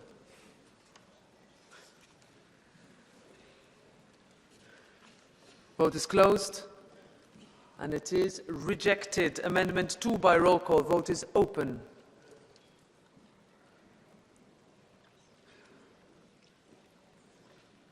Vote is closed. And it is rejected. Citation 7, original text. Who's in favour? Who's against? Who abstains? Adopted. Citation 12, original text. Who's in favour? Who's against? Who abstains? Adopted. Recital L in 2 parts. First part, who's in favour? Who's against? Who abstains? Adopted. Second part, who's in favour? Who's against? Who abstains? Adopted. We vote on the resolution as a whole. Who's in favour? Who's against? Who abstains? Adopted. Congratulations. That brings us to the end of the voting session. We now move directly to the debate. So I would like to remind members who are on the speakers list to stay in the chamber and others to please make their way out of the chamber quietly so we can start the debate.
Sehr geehrte Abgeordnete, ich ersuche Sie zügig und vor allem möglichst leise den Saal zu verlassen. Dear members, I ask you to leave the plenary without too much chatting, that we can proceed with our agenda.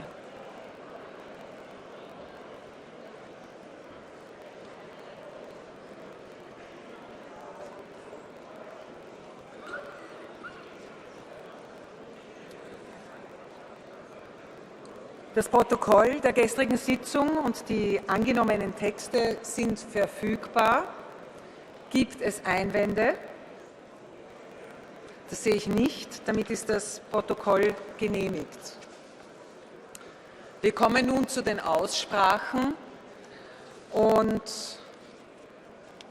bevor wir zum nächsten Punkt der Tagesordnung kommen, noch einmal die Aufforderung, möglichst zügig und möglichst leise den Plenarsaal zu verlassen.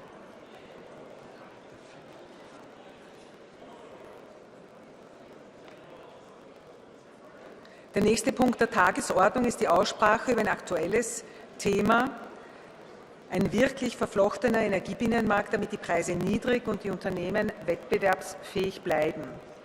Ich weise die Mitglieder darauf hin, dass es bei dieser Aussprache keine spontanen Wortmeldungen gibt und dass auch keine blauen Karten akzeptiert werden. Wir beginnen diese Aussprache mit der Verfasserin, und zwar mit der Frau Abgeordneten Maria Grassa Carvalho. 4 Minuten. Bitte sehr.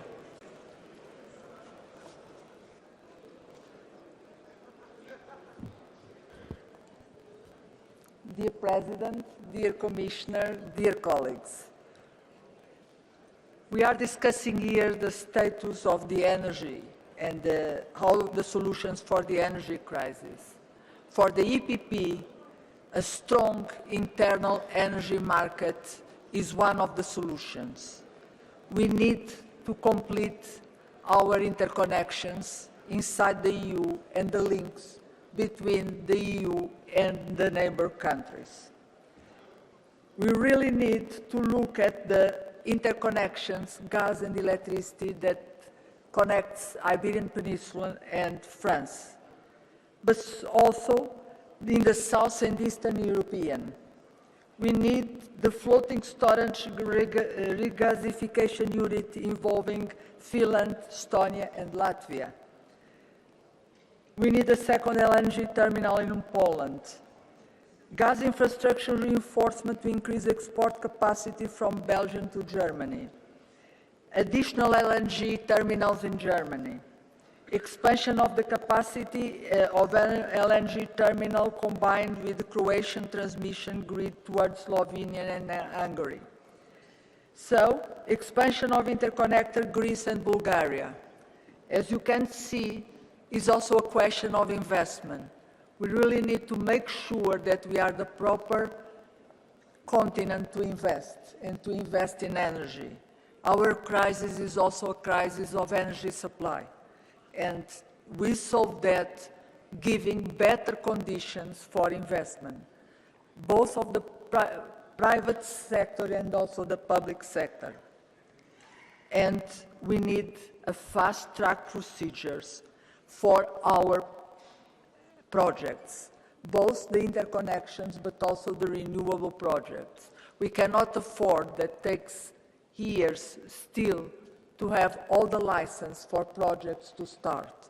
That is something that is of utmost importance, to have a speedway that our projects can start. So investment and the directives and the regulations in place that will allow a speedy start of our projects. Second point, if we want a hydrogen society, and I think we all do, as an important vector for Europe, we really need to have a plan for infrastructure, for the production of the clean energy, for the transmission, for the transport of this hydrogen, for the delivery of the hydrogen, And all that to cover Europe. It cannot be concentrated only in some regions in the Central Europe. We need to have a coverage for all the regions on Europe. And again, we need a plan, we need the investment plan, we need a calendar. Also for the e-mobility, again, to fulfill our Fit for 55, to have supplies for e-mobility and hydrogen for our mobility between 60 kilometers and 150 kilometers, how it is the case for e-mobility and for hydrogen. We really need a huge investment that we need to plan. So we need to have all these conditions for the private sector and the public sector, and to start immediately. On the question of the energy market, we are of the opinion in the EPP that we should intervene as little as possible in the market. We should allow the market to work, and all the intervention should be temporary and very well justified. And we are in certain times that probably we need an interference in a short time and temporary on the market.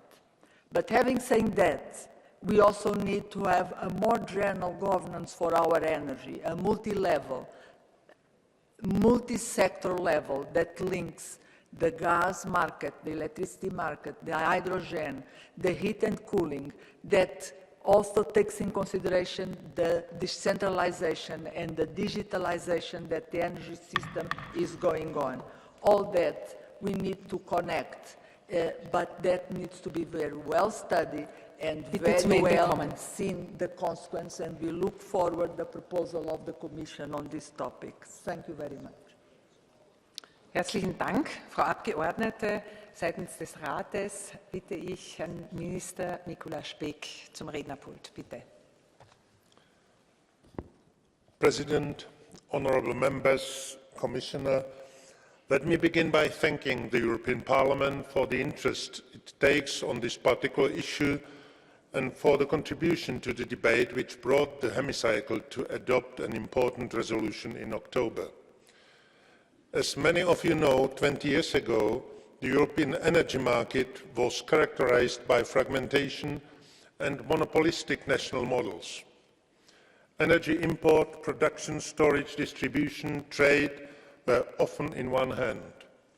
Monopolies charged their prices individually, and sometimes they were just unjustifiably high, with direct repercussions on the whole economy. Progressively, the EU changed this picture by unbundling monopolies and moving towards markets integration. 3 legislation packages were introduced, followed more recently by the Clean Energy Package. Greater integration of the gas and electricity markets produced important benefits in terms of prices and increased security of supply. This year, another factor added complexity to the challenges of setting up an integrated market respecting the environmental commitments of the Union, Russia's war of aggression against Ukraine and its dramatic impact on energy markets. The surge in energy prices jeopardized the EU economic development, already at risk because of the COVID-19 pandemic, with severe repercussions for the most vulnerable components of our societies.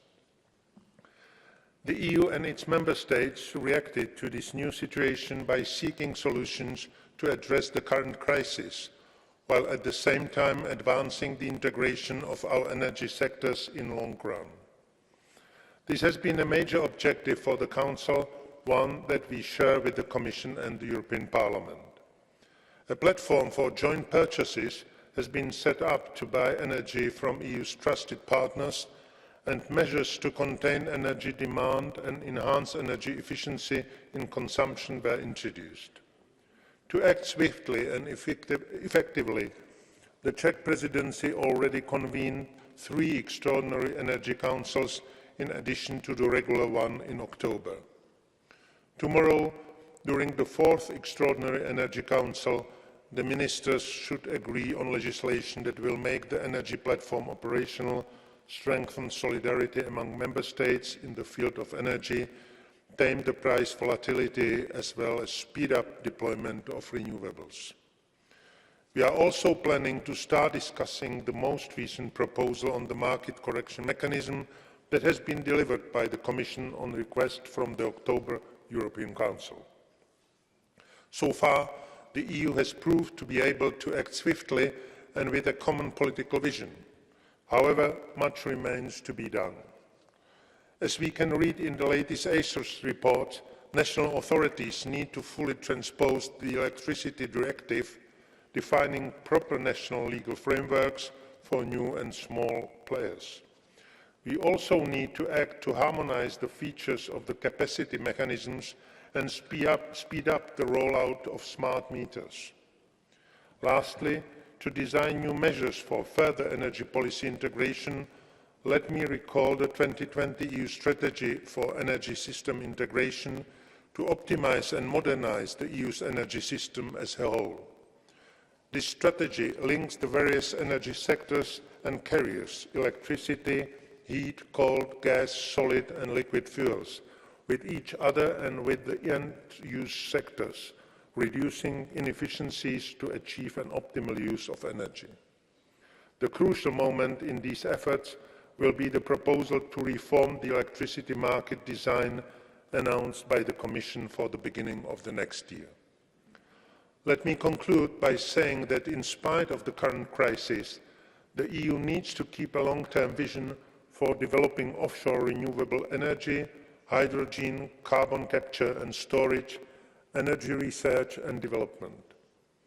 These are key areas to ensure the long-lasting prosperity and development of our societies and respect for the environment. Thank you very much for your attention. Herzlichen Dank, Herr Minister. Und nun ersuche ich die zuständige Kommissarin Kadri Simson, ans Rednerpult zu kommen. Bitte. Thank you, President, honourable members, and thank you for inviting me to today's debate. Just yesterday, the Commission adopted the emergency temporary intervention proposal. The best way to explain why we need such a proposal is to offer a frank assessment of where we are in this energy crisis. We are now many months since Russia has begun using energy supplies as a weapon. Our effort of disengaging from Russia as our main gas supplier has worked better than we expected. We have replaced entirely the gas no longer delivered from Russia with LNG or additional pipeline gas from reliable sources. Diversification, demand reduction, a common storage policy, and our REPowerEU actions are making a difference. We are in a broadly adequate security of supply situation for this winter, but this is coming at a cost. Prices remain high. And yesterday's proposal, therefore, is an intervention to protect the EU markets against significant price spikes. Several member states in the Energy Council called us to present a legal proposal on a price correction mechanism as swiftly as possible. And yesterday, the proposal came to life. We turned the elements we set out in the Article 23 in the October proposal into a self-standing legal initiative. The proposed market correction mechanism combines static and dynamic elements. We set a maximum upper ceiling to the value of the month-ahead TTF that we propose to set at €275, and we set a minimum divergence of the TTF prices from the LNG prices in Europe at €58. And both thresholds need to be met for a certain period of time. I believe the trigger levels we propose are high enough to minimize risks, and they are consistent with our intention to have an instrument that deters episodes of very high price spikes. But of course, many argue that we are creating an instrument outside of classic market economy toolbox. We have always recognized the risks this entails and their importance, and that's why in the proposal we follow closely all the safeguards that we have listed in our October proposal and are repeated in the European Council conclusions. Gas demand reduction across the Union is an integral part of our approach to reduce risks. Moving on, I would like also to touch on permitting. As you know, the Commission has also been working to address the short-term bottlenecks of the energy transition and speed up the permitting process. On November 9th, the Commission adopted a regulation to accelerate the deployment of renewable energy. The proposal simply includes the least controversial parts of the REPowerEU that can lead to a meaningful acceleration of renewable power generation. This regulation is therefore aimed to act as a bridge until the Renewable Energy Directive is agreed by the co-legislators and implemented in the national legal systems. Forward-looking proposals as these on permitting and market correction must be matched by other efforts to create safe, secure infrastructure across the EU. A decade into implementing our European infrastructure policy, Member States' energy grids are now better interconnected thanks to projects of common interest in gas and electricity. In electricity, key interconnectors ended Member States' isolation, strengthening their grids and allowing for the expected scale-up of offshore and onshore renewables. In the southwest of Europe, the Biscay Bay project will connect the Iberian Peninsula and France. In the Northern Seas region, the Celtic Interconnector will provide a first connection between Ireland with the rest of the EU. The North Sea Wind Power Hub will help develop hybrid offshore wind capacity and related offshore and onshore infrastructure. In the Baltic Sea region, the commissioning of electricity interconnectors between the Baltic region and its European neighbourhoods, and in particular Finland, Sweden and Poland, has already allowed ending the isolation of the Baltic region and the coupling of the Baltic and Nordic electricity markets. The synchronization of the electricity grids of Baltic states with financing of over 1.2 billion euros from the EU remains the priority. Let us also not forget the interconnectors between Malta and Italy and the Euro-Asia interconnector, which links Cyprus with the rest of Europe. These are all important projects that will enhance the security of supply. In gas, only this year, key diversification projects like the gas interconnector between Poland and Lithuania, the Poland-Slovakia interconnector, the Baltic pipe between Poland and Denmark and Norway, and the Greece-Bulgaria pipeline will be adding significant gas transmission capacity. All these projects combined simply mean that we are better prepared for any possible disruption, and Member States can rely on each other to enhance the security of supply. Honourable members, this is the broad overview from my side, and I'm looking forward for this debate. Thank you. Herzlichen Dank, Frau Kommissarin. Nun kommen wir zu den Sprechern der Fraktionen. Und ich sehe schwungvollen Schrittes den Herrn Abgeordneten Andreas Schwab für die EVP ans Rednerpult kommen. Also nehmen Sie einen Atemzug und the floor is yours. Vielen Dank, Frau Präsidentin, Frau Kommissarin, liebe Kolleginnen und Kollegen. Wir haben heute das Thema eines einheitlichen Energiebinnenmarkts auf die Tagesordnung gebracht, weil wir glauben, dass das, was wir bisher haben, nicht ausreicht, um unsere Mitgliedstaaten gemeinsam stärker, resilienter für Herausforderungen zu machen, wie wir sie in den vergangenen Monaten gesehen haben. Das bedeutet, das, was wir in den 90er Jahren in Europa begonnen haben, was wir Energiebinnenmarkt genannt haben, ist de facto ein unvollständiger Binnenmarkt. Denn es bleiben eben die Mitgliedstaaten dafür zuständig, grenzüberschreitende Interkonnektoren zu bauen. Auch wenn sie notwendig sind, können Mitgliedstaaten bestimmte Verbindungen nicht bauen. Auch wenn die Europäische Kommission bis zu 70% Zuschüsse gibt für derartige, für das Gesamtsystem wichtige Verbindungen, können Mitgliedstaaten sich entscheiden, nicht zu bauen. Und das kann auf Dauer nicht gut gehen, liebe Kolleginnen und Kollegen. Und deswegen brauchen wir mehr Vollgas im Binnenmarkt. Wir brauchen mehr Druck, dass wir tatsächlich das Gesamte in den Mittelpunkt stellen und nicht die Individualinteressen. Das zweite Argument, liebe Kolleginnen und Kollegen, ich glaube, und es ist ja schon deutlich geworden, Frau Kommissarin, da brauchen wir auch von Ihrer Seite mehr Leadership. Ein europäischer Energiebinnenmarkt kann bis zu 300 Milliarden Euro in den nächsten 10 Jahren sparen, weil wir eben auf Synergieeffekte zwischen den Mitgliedstaaten setzen. Und darauf wird es ankommen, weil wir, wenn wir nicht handeln, bei den Mitgliedstaaten dringend mehr europäische Initiative von der Europäischen Kommission brauchen.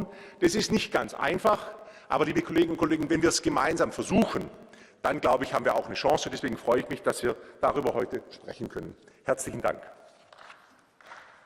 Herzlichen Dank zurück. Und nun für die Fraktion der Sozialdemokratinnen und Sozialdemokraten, Dan Nica. Bitte. Mulțumesc, doamna președintă, doamna comisar, domnule ministru. Scopul acestei comunicări a Comisiei ar trebui să fie unul foarte clar, și anume să țină facturile pentru cetățenii europeni la un nivel acceptabil, suportabil, și firmele din Uniunea Europeană să poată să traverseze iarna asta și să producă ceva.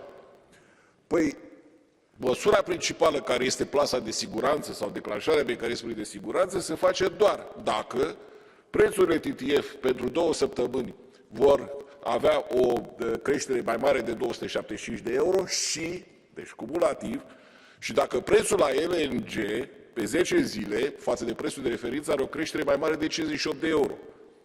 Păi, doamna comisar, ori cei care fac speculații au scris această chestiune, această idee, ori e o greșeală de dactilografie, pentru că dacă e cu și, ce înțelegem? Că dacă e 1000 de euro la gaze și doar 57 de euro în creșterea LNG, rămâne așa? Nu avem plase de siguranță?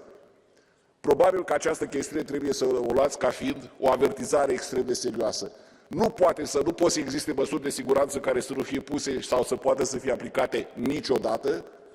Pe de altă parte, păi dacă e urgență, cine a pus 1 ianuarie? Păi 1 decembrie peste 2 săptămâni. Nu el începe iarna, poate la Bruxelles fric să face după 1 ianuarie. Dar în toată Uniunea Europeană iarna începe la 1 decembrie. Și această chestiune arată că nu vom avea și nu vom putea atinge obiectivul nostru. Oamenii să aibă facturi suportabile, firmele să poată supraviețuiască, brutarii să facă pâine. Astăzi, când vorbim, sute și sute și mii de firme din Uniunea Europeană și închid porțile și sute de mii de oameni să intră în șomaj. Astea nu sunt măsuri de siguranță și nu sunt măsuri urgente. Și vă cer ca să transmiteți, doamne Ursula von der Leyen, că aceste măsuri de corectare trebuie luate imediat și să avem măsuri care să poată să intre în funcțiune acum, până nu este prea târziu. Vă mulțumesc! Herzlichen Dank. Als nächstes zu Wort gemeldet für die Renew-Fraktion Morten Peterson. Bitte. Tak, formand. Energikrisen, som vi er midt i, viser med al ønskelig tydelighed, hvor stort et behov vi har for et ægte indre marked for energi, netop for at kunne reducere vores afhængighed og for at forøge vores energisikkerhed. Og Europa er jo allerede i dag måske det største forbundne marked med mere end 400 interkonnektorer.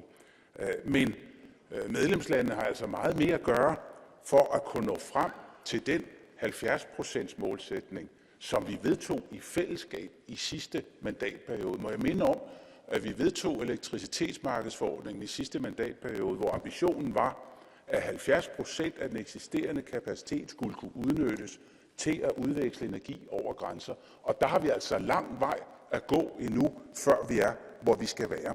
Må jeg minde om, at det europæiske energiagentur ACER, som vi også valgte at styrke i sidste mandatperiode, jo netop gerne skulle have muskler til at håndhæve den her målsætning. Men deres rapporter viser jo med al ønskelig tydelighed, at medlemslandene er tilbageholdende med at åbne grænserne med hensyn til at udveksle elektricitet. Og det er skidt. Det er ikke godt. Vi skal have mere håndhævelse af de regler, vi sådan set allerede har vedtaget. Udover de åbenlyse behov, der er for at investere store summer i forhold til at få flere interkonnektorer også. Tilbage står, at vi kun kan gøre det her sammen. Vi er nødt til at hæve samarbejdet, øge samarbejdet på tværs af grænser for at få et indre marked. Vi er nødt til at have mere gang i offshore energi, som kommissæren også siger. Vi er nødt til at have fat i det her med tilladelser, fordi det alt sammen vil give os lavere priser og større sikkerhed, og dermed også integration af vedvarende. Det er kun om at komme i gang. Tak. Herzlichen Dank. Als nächstes für die Fraktion der Grünen zu Wort gemeldet, Kiran Kaf. The energy crisis is pushing millions into energy poverty around Europe.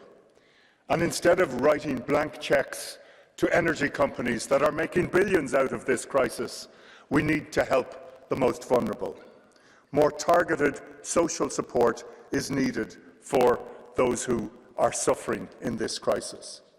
And on top of this, there's so much we can do to smooth out the price volatility and protect people from price shocks.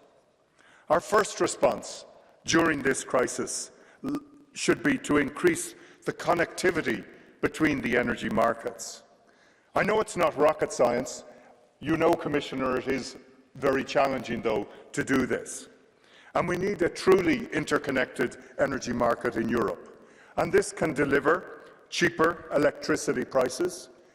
It can help increase the amount of renewables on the grid.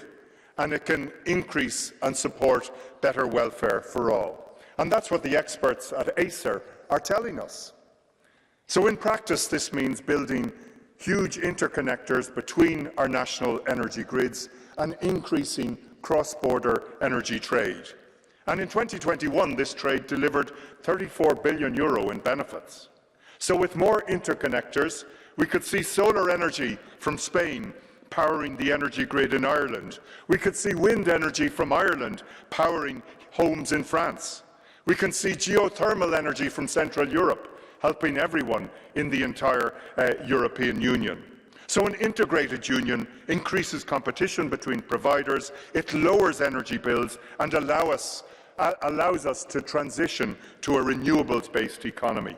It smoothens out the price volatility and leaves us less vulnerable to price shocks. So we need a truly integrated energy union to protect consumers and the vulnerable. Thank you. Dankeschön. Als nächstes zu Wort gemeldet für die ID-Fraktion Gerolf Annemans. Dank u, mevrouw Präsidentin. Als het niet zo ernstig was, dan zou ik het belachelijk kunnen noemen. De manier waarop u hier, dames en heren van de politiek correcte meerderheid in het Europees Parlement, bij iedere crisis allemaal collectief op het toneel springt. Om te roepen dat de enige oplossing voor de crisis meer macht voor de Europese Unie is. We zien dit nu in feite al sinds het begin van de eeuw. Hebben we een bankencrisis of financiële crisis, hopla, de Capital Market Union. Hebben we een migratiecrisis, hopla, het migratiepact met de open grenzen van de Europese Unie. Hebben we een coronacrisis, hopla, een eengemaakte bevoegdheid voor volksgezondheid. Zelfs de verdragen en de afspraken tellen niet meer. En altijd maar meer en meer, nooit eens minder, nooit een terugkeer van macht naar de lidstaten. Het is in uw hoofden een religieus dogma geworden. En dus vandaag, bij een energieprijzencrisis die u grotendeels door groene dogma's en naïviteit in zaken Rusland zelf hebt veroorzaakt, zelfs nu moet die crisis dienen voor a truly interconnected energy single market. Ik zeg het nog eens, als uw machtshonger niet zo dramatisch was voor de vrijheid van onze lidstaten en het welzijn van onze burgers, dan zouden we hem belachelijk noemen. Stop daarmee. Dankeschön. Als nächstes für die EKR-Fraktion zu Wort gemeldet ist der Herr Abgeordnete Zdzisław Krasnodębski. Ja, vielen Dank, Frau Präsidentin. Wszyscy się zgadzamy, że połączenia wzajemne na rynku energii przyczyniają się z założenia do większego bezpieczeństwa, niższych cen i mniejszych emisji. Myśmy długo pracowali też z panią komisarz nad TNI, wytycznych dotyczących transgranicznych sieci energetycznych, więc jako sprawozdawca tego projektu w parlamencie z pewnością nie będę przeczył, że ten cel jest niezwykle ważny. Niemniej jednak dopiero dzisiaj w sytuacji głębokiego kryzysu, którego nie przewidywała żadna europejska strategia, widać, jak ważna jest również samowystarczalność poszczególnych państw. Jest oczywistym, że w sytuacjach kryzysowych każdy operator sieci będzie przede wszystkim dbał o bezpieczeństwo odbiorców krajowych i musimy się pogodzić z rzeczywistością. Realizm nakazuje, żebyśmy to uznawali. W związku z tym też w obliczu kryzysu energetycznego musimy sobie zdawać sprawę, że dotychczasowe priorytety unijnej polityki energetycznej są w dużej mierze nieadekwatne. Będziemy musieli się zmierzyć z sytuacją niedoboru i wysokich cen przez dłuższy okres czasu. No i są przykłady bardzo negatywne polityki, na przykład Francja, która ufając zintegrowanemu rynkowi ostatnio stała się importerem z eksportera energii elektrycznej. Ale chciałem powiedzieć jeszcze o jednej rzeczy. Otóż jednolity rynek to przede wszystkim wspólne reguły i pewne zasady równego traktowania wewnątrz Unii, czego strażnikiem ma być Komisja. Jednak wczorajsza propozycja w sprawie pułapu cenowego na rynku gazu, w tej sytuacji jesteśmy kolejny raz świadkiem decyzji wymuszanej przez najsilniejsze państwo członkowskie wbrew ukonstytuowanej w Radzie większości państw, domagając się od Komisji ograniczenia spekulacji i windowania cen w warunkach prowadzonej w Europie wojny. I ta decyzja wczorajsza naprawdę spowodowała wielkie, myślę, oburzenie i zaniepokojenie naszych obywateli, a też w think tankach. Dziękuję bardzo. Dankeschön. Für die Fraktion der Linken ist Marina Mesur zu Wort gemeldet. Bitte. Madame la Présidente, chers collègues, ce matin, j'entendais à la radio qu'Enedis, le gestionnaire de réseau électrique français, se prépare à des délestages. Autrement dit, nous devrions faire face cet hiver à des coupures d'électricité, faute d'avoir assez d'énergie pour répondre à la demande. Ainsi, en cas de grand froid, le chauffage des foyers et l'alimentation électrique des entreprises devraient être interrompus. Ce sont aussi nos services publics, comme les écoles et les centres de soins qui pourraient être privés d'électricité. Ce constat est dramatique et le fait de mauvais choix politiques. Alors oui, il est évident qu'une meilleure connexion entre les réseaux électriques européens permettra de mieux faire face à la crise énergétique. C'est le principe même de la solidarité européenne dont nous avons besoin. Néanmoins, encore faut-il avoir les capacités d'alimenter ces réseaux, car la libéralisation du secteur de l'énergie a entravé les investissements nécessaires dans notre capacité de production électrique. Il y a donc urgence de sortir du marché européen de l'énergie et de retrouver le contrôle de notre production et distribution énergétique afin de protéger les ménages, les collectivités et les entreprises européennes de la pénurie comme de la flambée des prix. Madame la Présidente, seule la sortie de ce marché nous permettra une planification à long terme du secteur de l'énergie pour assurer une sécurité d'approvisionnement, des tarifs régulés et notre pleine souveraineté énergétique. Merci. Herzlichen Dank. Und nun ist der Herr Abgeordnete Viktor Uspaskich zu Wort gemeldet. Bitte. Gerbiama pirmininkaujantį, gerbiami kolegos, prieš neeilinį energetikos vadovų susitikimą noriu atkreipti kolegų dėmesį. Mes smarkiai vėluojam. Jau neseniai atšventėm 70 metų ES parlamentarizmą.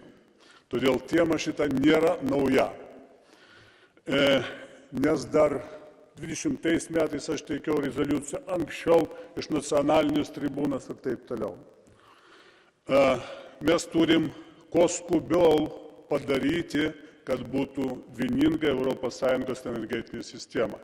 Nesvarbu, iš tokių šaltinių tai būtų. Pirma, tai užtikrintų energetinį saugumą, nepriklausomybę ir atsparumą nuo įtakos. Antra, ženkliai sumažintų kainas.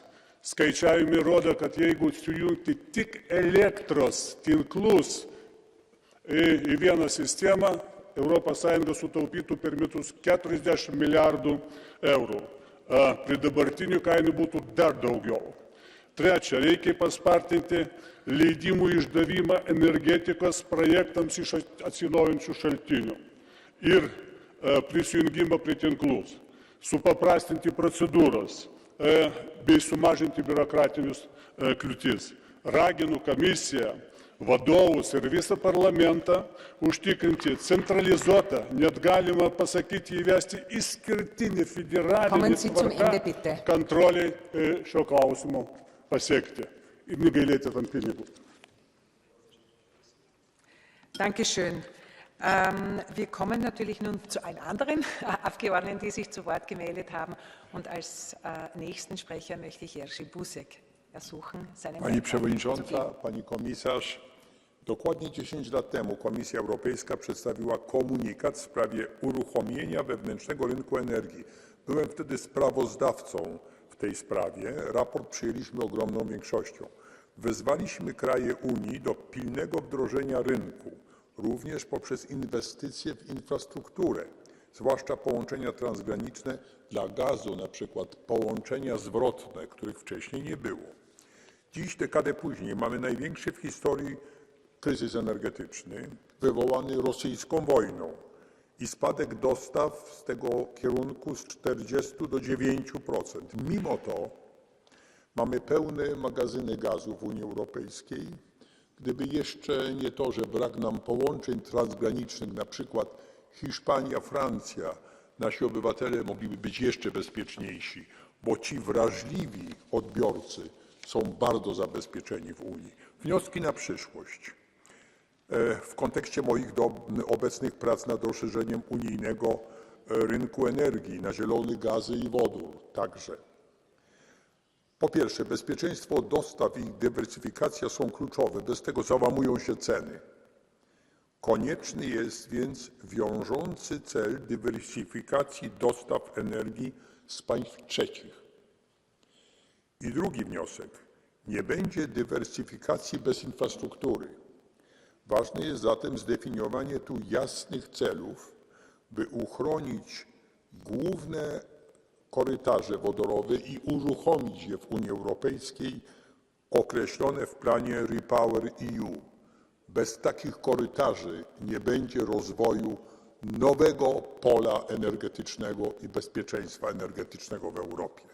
Dziękuję bardzo. Dankeschön. Als nächstes zu Wort gemeldet ist Pedro Marques. Bitte sehr.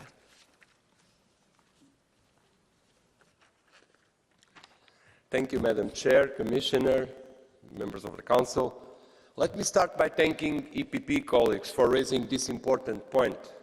It has got the attention from the Parliament for months now, demanding for concrete action.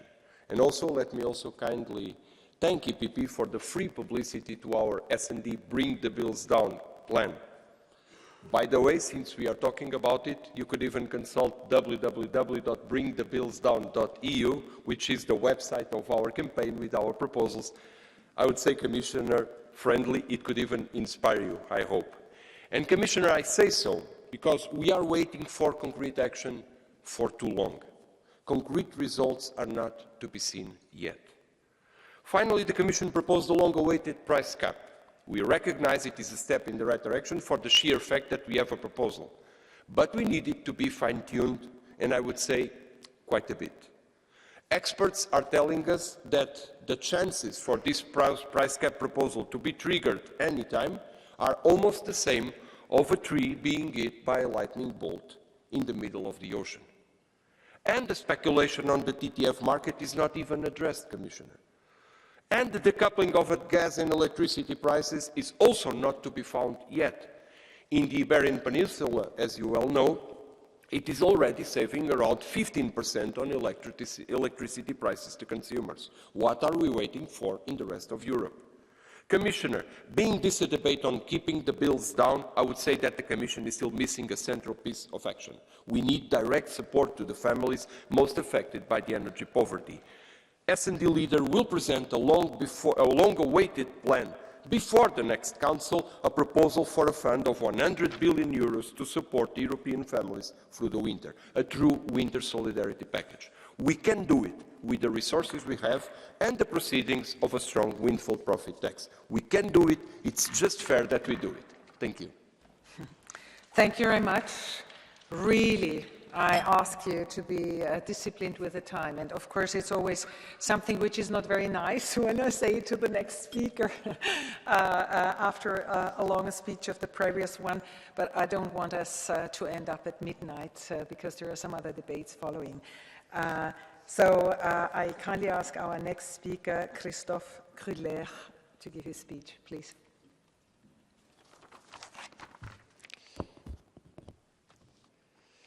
Il y a 70 ans, la première assemblée de la CECA se tenait ici à Strasbourg autour d'un désir commun de paix pour unir nos forces autour de l'acier et du charbon.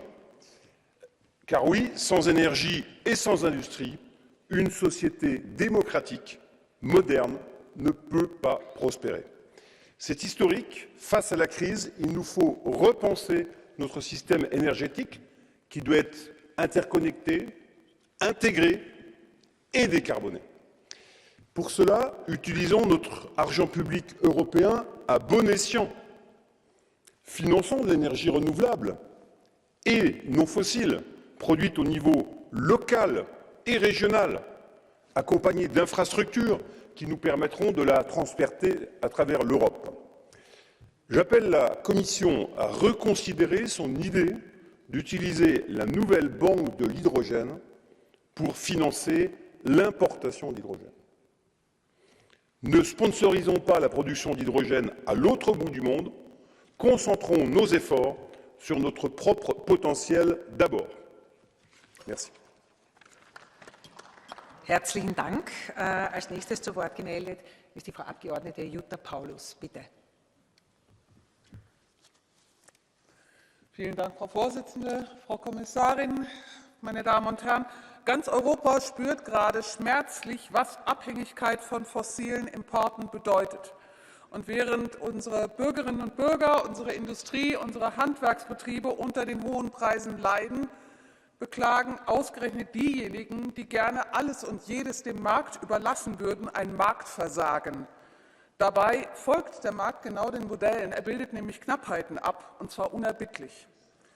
Ich bin durchaus der Ansicht, dass wir das Marktdesign ändern müssen. Wir brauchen eine viel stärkere Verknüpfung aller Arten der Energienutzung, Strom, Wärme, Mobilität. Es muss bessere Anreize geben für Sektorkopplung und für Speicher. Und es braucht eine einheitlichere Bepreisung der Netze in den Mitgliedstaaten. Die aktuelle Studie der Netzbetreiber zeigt ganz deutlich, dass die Netzentgelte so unterschiedlich sind, dass von einem echten Binnenmarkt im Strombereich keine Rede sein kann. Und es ist absurd, wenn die Stromkunden im Exportland die Kosten tragen müssen für den Stromtransport ins Importland. Deswegen freue ich mich auf die gemeinsame Arbeit an einem neuen Marktdesign. Vielen Dank. Herzlichen Dank. Als nächstes zu Wort gemeldet ist Isabella Tovaglieri. Bitte.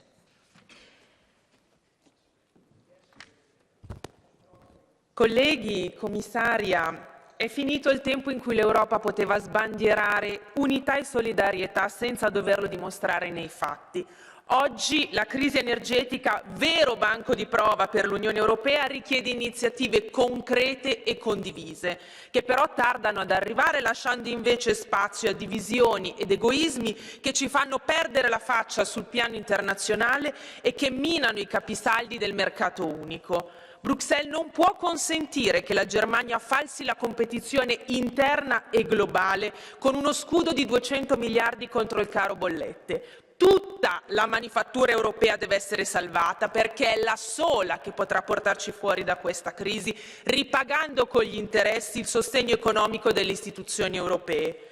L'Europa non può fare piccole guerre di bottega di fronte a un crocevia della storia. Abbiamo competitor che scommettono sulle nostre divisioni e sulle nostre debolezze. Per questo dobbiamo dimostrarci più forti e più grandi per dare un segnale al mondo che l'Europa è pronta a raccogliere le sfide di questo tempo. Grazie. Als nächstes zu Wort gemeldet ist der Abgeordnete Alexandr Vondra.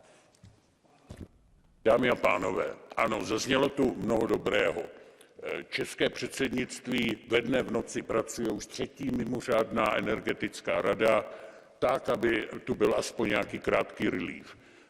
Evropská komise podporuje dobře interkonektory, ale ten hlavní problém je cena plynu teď a tady.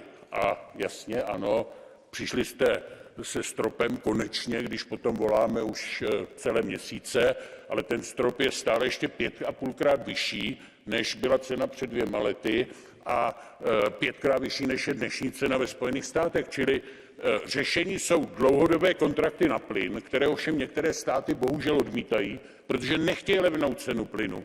Prostě s Amerikou, s Katarem, s Azerbajdžanem, ne samozřejmě s Ruskem. To by bylo řešení, protože investoři budou mít jistotu v tu chvíli. Čína uzavřela na 27 let kontrakt s Katarem. Tak proč my neděláme to též? Když to neuděláme, tak se ty velké energeticky náročné firmy všechny odstěhují do Číny nebo do Ameriky. A to přeci nechceme. Děkuji. Als nächstes zu Wort gemeldet ist nun die Abgeordnete Sabrina Pignedoli. Buon pomeriggio a tutti. Nel mese di settembre il prezzo medio del gas americano venduto in Europa era di 57,8 dollari, negli Stati Uniti di appena 8 dollari. Le imprese europee pagano il prezzo dell'energia fino a 7 volte in più dei loro diretti competitor americani e asiatici. Che cosa stanno facendo in concreto le istituzioni europee per difendere le nostre imprese e la nostra economia? Niente. Dopo mesi di discussioni infiniti, vertici, tavoli di lavoro sul tetto al prezzo del gas, sull'Energy Recovery Fund, sul decoupling del mercato energetico, sugli acquisti comuni per lo stoccaggio europeo, sulla tassa sugli extra profitti delle compagnie energetiche, bene, dopo mesi di discussione non è stato fatto nulla. Per il Movimento 5 Stelle bisogna seguire due strade. Un tetto al prezzo del gas che sia reale e non fittizio, come quello proposto dalla Commissione, e investimenti massicci nelle energie pulite e rinnovabili. Grazie al sole e al vento, le nostre aziende e le nostre famiglie possono pagare meno l'energia. Facciamolo. Dankeschön, Frau Abgeordnete. Als nächstes erhält nun Sean Kelly das Wort. Bitte.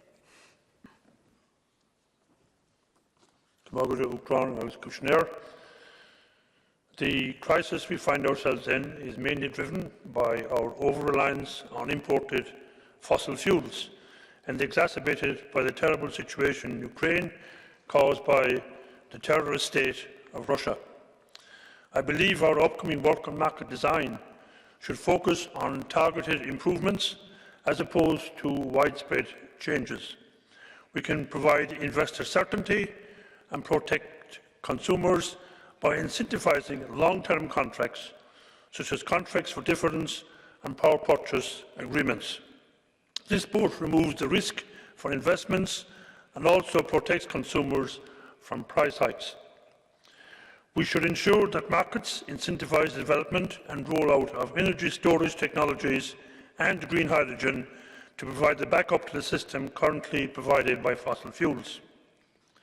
Targeted measures to support the growing number of vulnerable consumers is absolutely vital, and these will grow in number in next winter, because next winter is probably going to be much worse than this winter. In the meantime, I welcome what Commissioner Simpson reference to, the development of interconnectors. I welcome the construction of the Celtic interconnector between Ireland and France.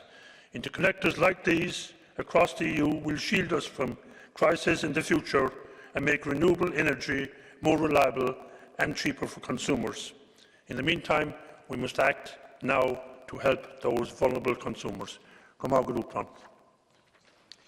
Dankeschön. Als nächstes zu Wort gemeldet ist die Frau Abgeordnete Elisabetta Gualmini. Bitte. Grazie Presidente, Commissaria. Il dramma di oggi sono i costi dell'energia e l'inflazione. Mi spiace, ma la Commissione europea ci prende in giro, mettendo un tetto al prezzo del gas di 275 euro per megawattora che non si è mai visto, mai nei momenti anche peggiori. Abbiamo ritrovato l'anima dell'Europa con Next Generation EU e ora la stiamo perdendo con misure tardive e del tutto illusorie. Serve un SURE 2.0, un repower molto più potente. D'altro canto anche i governi nazionali deludono, vedi la destra italiana che non ha fatto nulla per le bollette se non copiare e incollare le misure del governo Draghi e più che una manovra ha pensato di inaugurare una guerra tra poveri, abolire il reddito di cittadinanza perché la povertà è una colpa e chi, come nell'Inghilterra vittoriana, chi non lavora non deve mangiare e chi se ne frega. È la destra che fa bonus e taglia le accise invisibili e che pensa di aumentare il contante fino a 5.000 euro e appiattisce le tasse a favore di chi sta meglio. La destra che spende moltissimo per le pensioni e zero per i giovani. Forte coi deboli, debole coi forti. La nuova ricetta, ma noi non staremo certo zitti. Dankeschön. Als nächstes erhält Nicola Danti das Wort. Bitte. Grazie Presidente. Commissaria Simpson, dopo mesi e mesi di richieste, ieri la Commissione ha finalmente proposto il meccanismo di correzione del mercato del gas. Ma quello sforzo straordinario a cui gli Stati europei erano chiamati, come molte volte Mario Draghi aveva ribadito, non sembra essere stato tradotto in pratica. Che la proposta sarebbe arrivata fuori tempo massimo lo sapevamo, ma che fosse così debole, quasi da essere inutile, è stata una sorpresa. Il meccanismo, infatti, se effettivamente adottato, potrebbe essere applicabile di fatto solo a condizioni molto peggiori di quelle vissute nei mesi scorsi e ovviamente questo non ce lo auguriamo.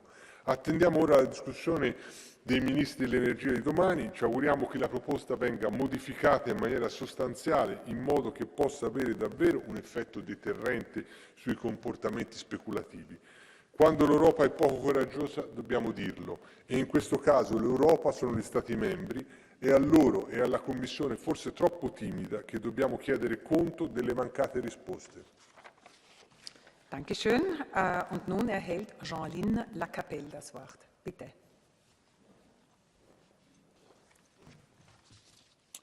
En septembre, ici, à cette même place, je vous alertais sur les conséquences dramatiques de la situation énergétique de l'Union européenne. Rien n'a changé. Les rationnements se multiplient, les pénuries s'installent, on maltraite nos enfants en bloquant les températures à 19 degrés dans leurs écoles, et le Premier ministre français ne peut plus cacher que des coupures de courant auront inévitablement lieu. Dans ce contexte, quelle solution nous recommandez-vous? Le marché unique de l'énergie. Quelle incompétence! Car c'est précisément à cause de ce marché que l'électricité est si chère. Un marché qui harmonise les prix de l'énergie, augmente les plus bas et abaisse les plus hauts. L'Union européenne n'a eu de cesse de saboter la source d'électricité la plus abordable, le nucléaire, en imposant la libéralisation de l'électricité et le démantèlement d'EDF. Sans oublier la responsabilité de Macron, qui a fermé Fessenheim et mis à l'arrêt la moitié du parc nucléaire français. Mais aussi parce que les sanctions européennes suicidaires ont fait crever le plafond des prix du fioul et du gaz. Ce marché européen de l'énergie n'est pas une solution, mais une cause de la catastrophe. Il faut en sortir en urgence, comme l'ont déjà fait sagement plusieurs pays européens. Je vous avais prédit que nous terminerions dans le froid et dans le noir. Cette prédiction est en train de devenir réalité. Si nous n'abandonnons pas l'idéologie à laquelle nous sacrifions nos conditions de vie élémentaires, nous allons revenir à un Moyen-Âge énergétique, tous éclairés par un petit objet. Ce petit objet, ça s'appelle une bougie. Je vous remercie. Als nächstes zu Wort gemeldet ist die Frau Abgeordnete Beata Sidlo. Bitte. Pani Przewodnicząca, Szanowna Pani Komisarz, Szanowni Państwo.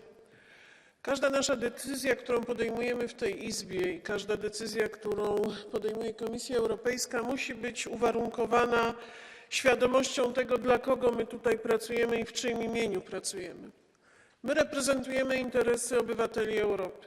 My reprezentujemy interesy tych, którzy powierzyli nam mandat, aby ich sprawy tutaj w Parlamencie Europejskim i w Komisja Europejska, żeby tymi sprawami się zajmowała, żebyśmy zabezpieczali te interesy Europejczyków. Dlatego każda decyzja, która jest podejmowana w tej chwili w kontekście bezpieczeństwa w souvislosti z energetickou bezpečnosťou, przede wszystkim interes obywateli państw członkowskich. Musimy myśleć o infrastrukturze, o dostawach źródeł energii, musimy myśleć o przyszłości, ale dzisiaj tym, co jest najistotniejsze, musimy też myśleć o cenach gazu. Musimy myśleć o cenach energii. To jest najważniejszy priorytet i dlatego, Pani Komisarz, Szanowni Państwo, trzeba w tych decyzjach uwzględniać uwarunkowania poszczególnych państw członkowskich. Dziękuję bardzo. Danke. Als nächstes zu Wort gemeldet ist der Abgeordnete Tom Berendsen. Ja, dank u wel, voorzitter, beste commissaris, beste collega's. In een veranderende wereld zijn mensen op zoek naar zekerheid. En het is onze verantwoordelijkheid als politici om die zekerheid ook daar waar mogelijk te bieden. En ook op het gebied van energie is die zekerheid belangrijk. Energie is een publiek belang dat we veel te veel de afgelopen jaren aan de markt hebben overgelaten. Voor mij zijn er daarom nu 3 dingen belangrijk. Ten eerste laten we alleen maatregelen nemen die die zekerheid ook vergroten. Een Europees prijsplafond op gasinkoop is daarom ook een slecht idee, want het brengt onze leveringszekerheid in gevaar. En we zien dan ook in het voorstel van de commissie tussen de regels door dat de commissie daar zelf ook huiverig voor is. Ten tweede laten we betere Europese samenwerking zoeken bij de productie van energie en bij de inkoop. Laten we betere onderlinge verbindingen maken. En laten we ook duidelijk maken dat de eigen keuze in het ene land om bijvoorbeeld een kerncentrale te sluiten effect heeft op de energiezekerheid in een ander land. Er kan geen solidariteit zijn zonder dat ieder land ook zijn eigen verantwoordelijkheid neemt in het gemeenschappelijk belang. En ten derde laten we ervoor zorgen dat we niet van de ene afhankelijkheid in de andere rollen. Rusland gebruikt energie als wapen tegen ons en laten we ervoor zorgen dat dat wapen van die afhankelijkheid nooit meer in handen komt van een ander. Dank u wel. Dankeschön. Als nächstes zu Wort gemeldet ist der Herr Abgeordnete Jens Geier. Bitte. Vielen Dank, Frau Präsidentin, Frau Kommissarin, Herr Minister Beck, verehrte Kolleginnen und Kollegen. Seit Russland die Energieversorgung als Waffe einsetzt, stellt sich eine Frage neu. Wie funktioniert die Energieversorgung, vor allem mit Erdgas, für die wenigen Jahre, bis ausreichend erneuerbare Energie zur Verfügung stehen wird? Ja, das wird kurzfristig zusätzliche Gasinfrastruktur geben müssen und unerledigte Aufgaben fallen uns in der EU jetzt vor die Füße. Kommissarin Simson, Sie haben auf eine Reihe neu entstandener Interkonnektoren hingewiesen und Sie haben ganz leise hinzugefügt, dass Mitgliedstaaten jetzt die Abschottung ihrer Energiemärkte aufgeben. Das ist gut so und das war lange überfällig. Denn jetzt, verehrte Kolleginnen und Kollegen, sind die Aufgaben größer und drängender als der Schutz der eigenen Märkte. Die Mitgliedstaaten müssen sich gegenseitig versorgen und unterstützen können, wenn es zu Energieengpässen kommen sollte. Aber wichtig ist, dass die neue Gasinfrastruktur, die entsteht, bereit sein muss für den Transport von Wasserstoff. Denn sonst werden diese Investitionen in wenigen Jahren obsolet sein. Daher sollte es nur dann öffentliche Mittel geben, wenn die neue Infrastruktur auf Wasserstoff geeignet ist. Vielen Dank. Vielen Dank.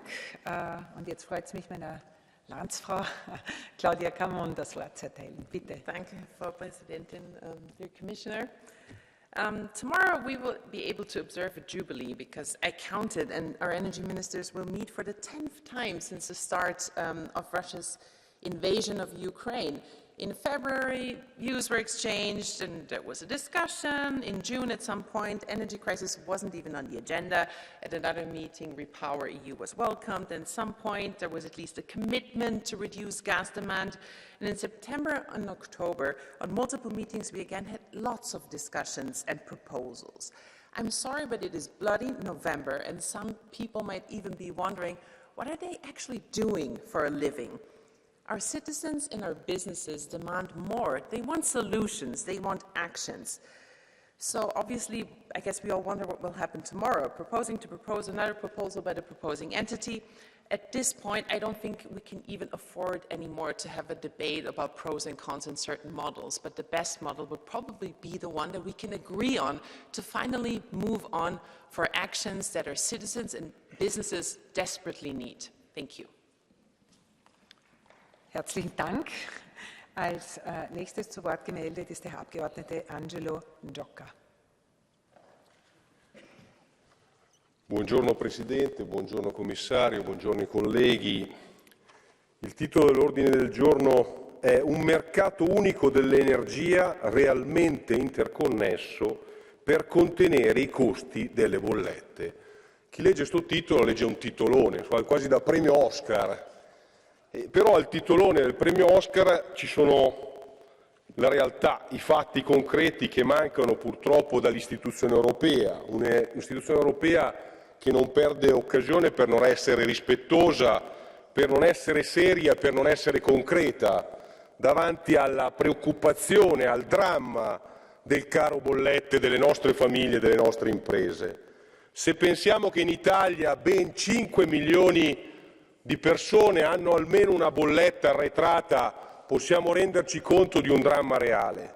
Se pensiamo che la bolletta del gas media di una famiglia a ottobre, novembre, dicembre 2022 sarà il doppio rispetto all'anno precedente, possiamo capire quanto è importante che l'Europa dia risposte concrete. E purtroppo le risposte non arrivano mentre arriva la speculazione.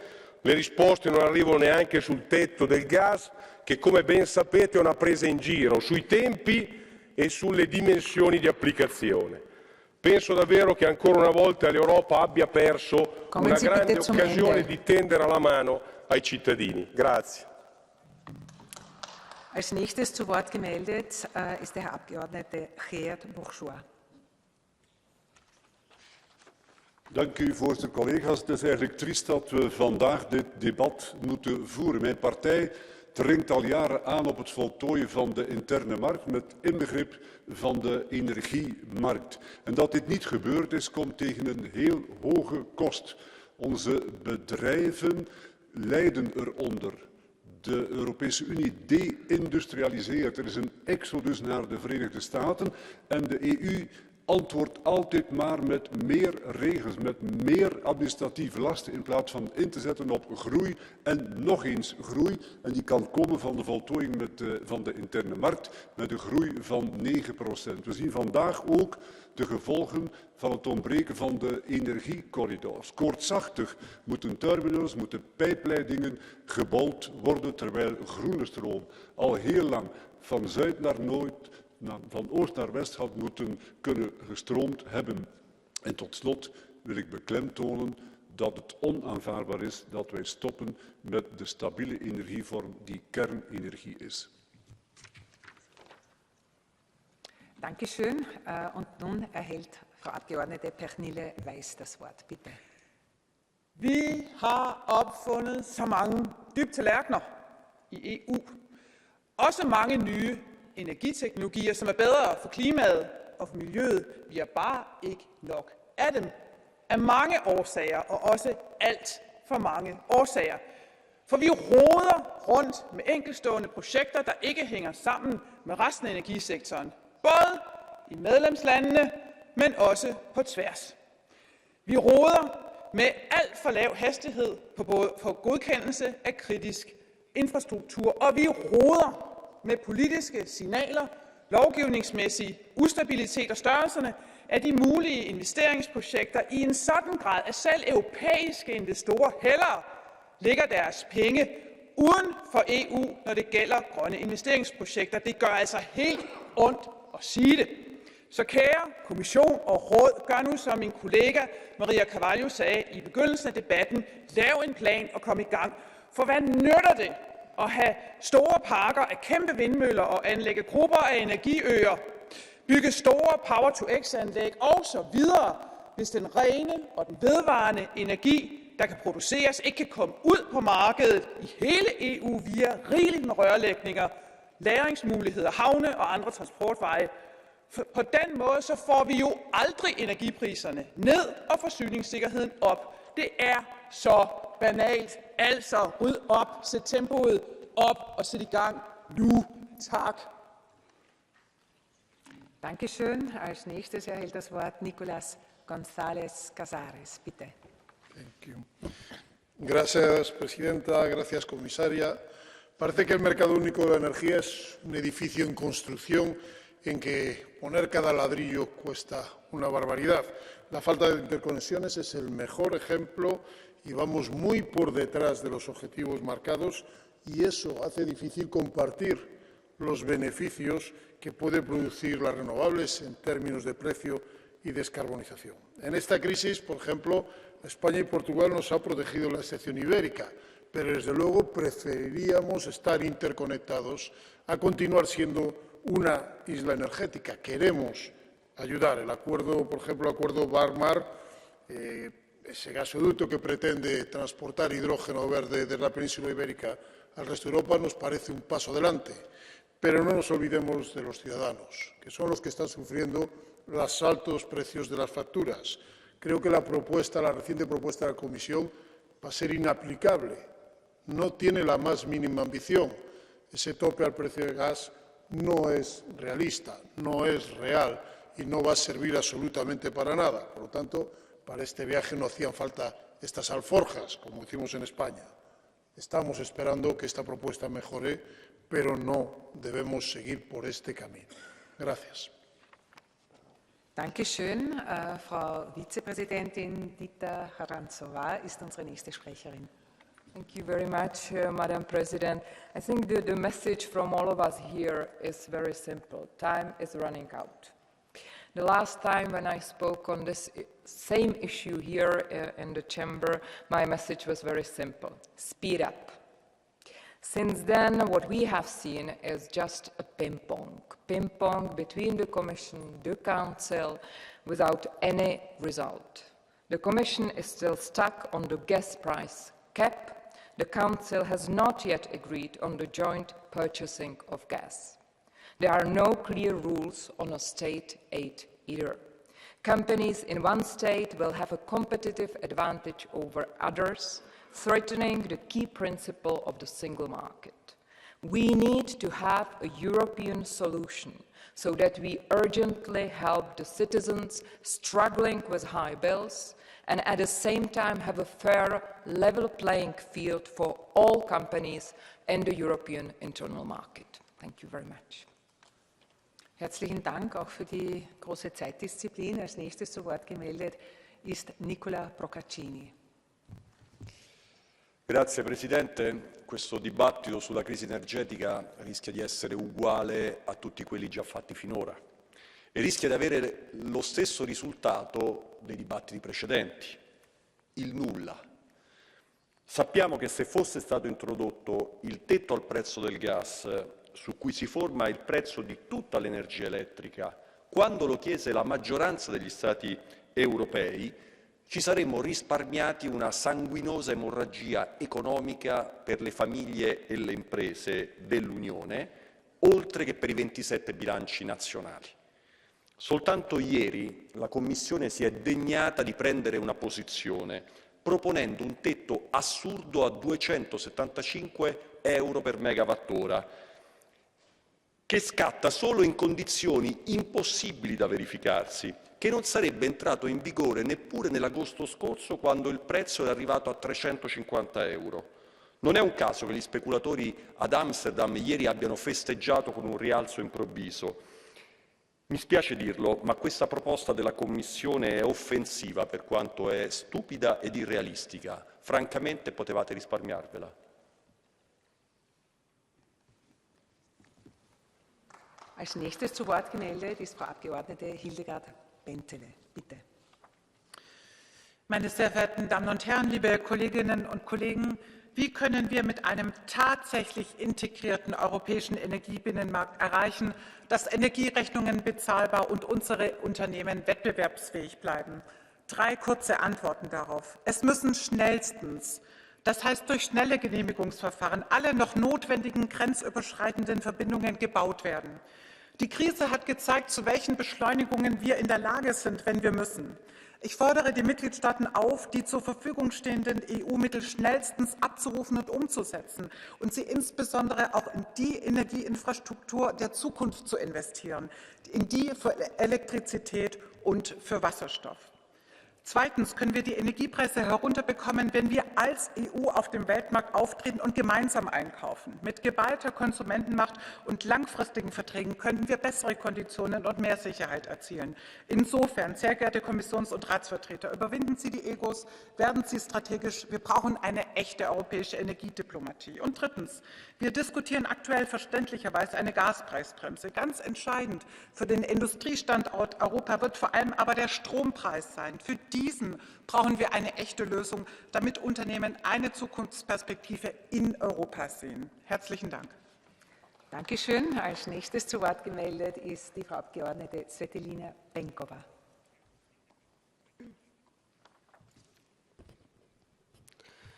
Уважаема госпожо председател, комисар Симпсън, министър Бек, за да се справим с множественото кризи, има само едно решение. Трябва да действаме единно и бързо. Трябва да действаме като едно цяло, за да защитим най-уязвимите в нашите общества сега и веднага.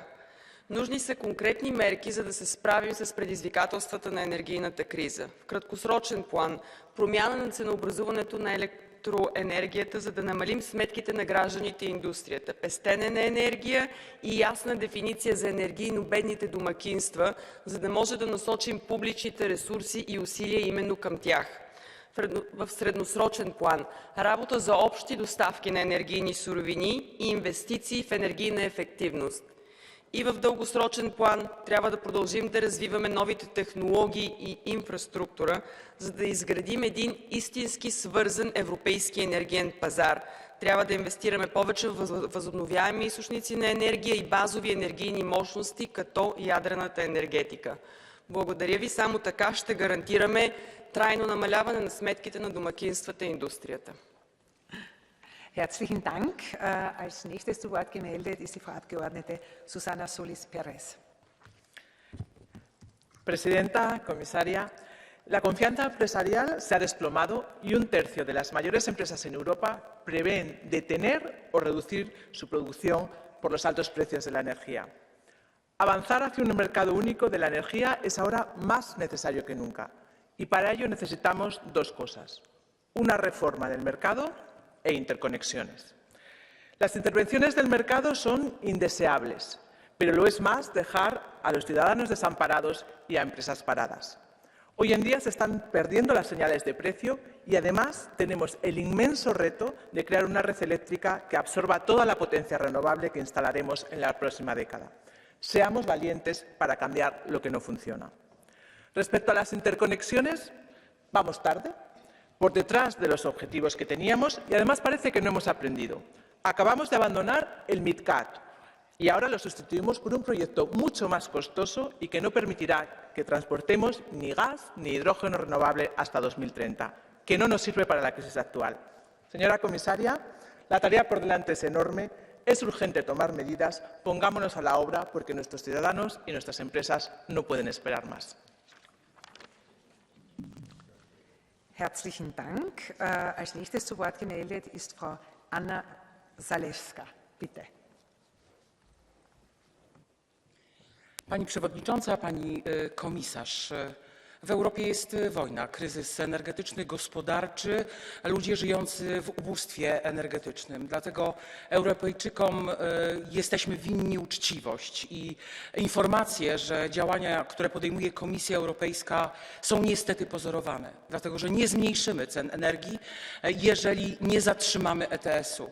A my nic innego nie robimy, jak rozszerzamy ETS, głęboko sięgając do kieszeni Europejczyków. Jednocześnie Komisja Europejska nie ma odwagi powiedzieć, że zamroziła do marca dyrektywę o opodatkowaniu energii, gdzie ceny energii z węgla mają wzrosnąć jeszcze od 100% do 300%, a ceny ciepła, ceny energii z gazu od 300 do 500%. Jednocześnie blokuje możliwość obniżania VAT-u w poszczególnych krajach członkowskich.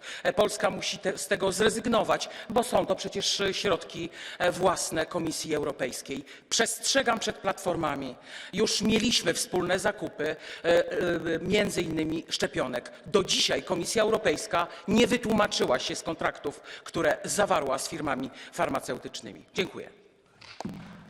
Dankeschön. Als nächstes zu Wort gemeldet ist der Herr Abgeordnete Ivan Štefanec. Dámy a páni, situácia na trhu s energiami nám ukazuje, že dôsledky ruskej zločineckej agresie znášame všetci v Európskej únii, najmä cez vyššie ceny energií a tovarov. O to viac musíme držať spolu, o to viac sú dôležité spoločné európske riešenia, o to viac je dôležitý fungujúci európsky energetický trh. Je to dôležité aj pre lepšiu energetickú bezpečnosť a lepšie ceny energií. Dnes viac ako inokedy potrebujeme pre zníženie cien znižovať dopyt. Uvedomme si, že pre všetky úsporné opatrenia majú význam a každým šetrením prispievame k zníženiu ceny. Na druhej strane potrebujeme zvyšovať dopyt, je potrebné uvoľniť ceny energii aj tak, že sa uvoľnia pravidlá pre tých, ktorí tvoria energiu, malých výrobcov energie, osobitne z obnoviteľných zdrojov. Platí to pre malé firmy, osobitne pre domácnosti pri inštalácii fotovoltaických panelov. Dnes potrebujeme viac ako inokedy odstrániť prekážky na spoločnom trhu, investovať do energetickej infraštruktúry a mať aj nové trhové pravidlá pre oddelenie cien plynu od cien elektriny. Spoločné nákupy samozrejme môžu pomôcť. Tá situácia sa rýchlo mení, závislosť od ruských fosílnych palív sa zmenšuje, čo je dobrá správa a je potrebné dnešné časy využiť naozaj na zmenu v prospech občanov, konkurencieschopnosti firiem a aj lepšej ochrany prírody. Ďakujem. Dankeschön. Als nächstes zu Wort gemeldet ist die Frau Abgeordnete Carmen Avram. Bitte. Domnul președinte, domnul comisar, în anii 80, care au fost cei mai crunți ai comunismului, 23 de milioane de români, inclusiv eu, am trăit în umilință zilnică din cauza lipsurilor elementare de hrană, căldură și electricitate. Ne erau date puțin și rar, cât să vedem că ele există, dar că noi nu avem dreptul să le avem. 4 decenii mai târziu, deși trăiesc în inima democrației, milioane de europeni riscă să experimenteze aceleași umilințe. Acești oameni au dreptul fundamental la o viață decentă, dar nu și-o mai pot permite. În pandemie, Comisia s-a mobilizat rapid și miliarde de euro au plecat spre mari companii ca să le ajute să supraviețuiască. Azi însă, cumva, Comisia nu reușește să convingă mari companii că și cetățenii au dreptul să supraviețuiască, deși ele au făcut profituri gigante istorice pe spatele europenilor. E nevoie de sprijin direct pentru consumatori, acum, iarna e aici.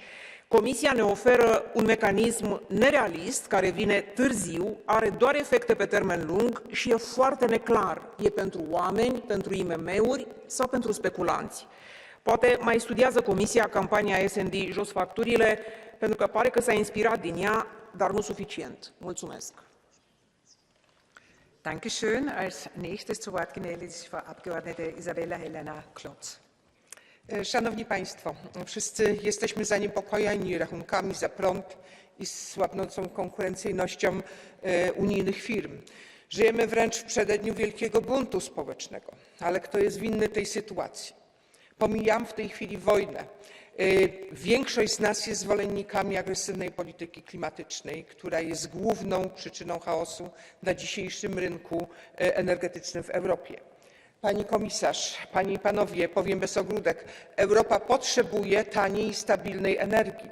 Same odnawialne źródła energii absolutnie tutaj nie wystarczą. Nigdy nam nie zapewnią stabilności. Jeśli ktoś myśli inaczej, ten popełnia fatalny i brzemienny w konsekwencje błąd.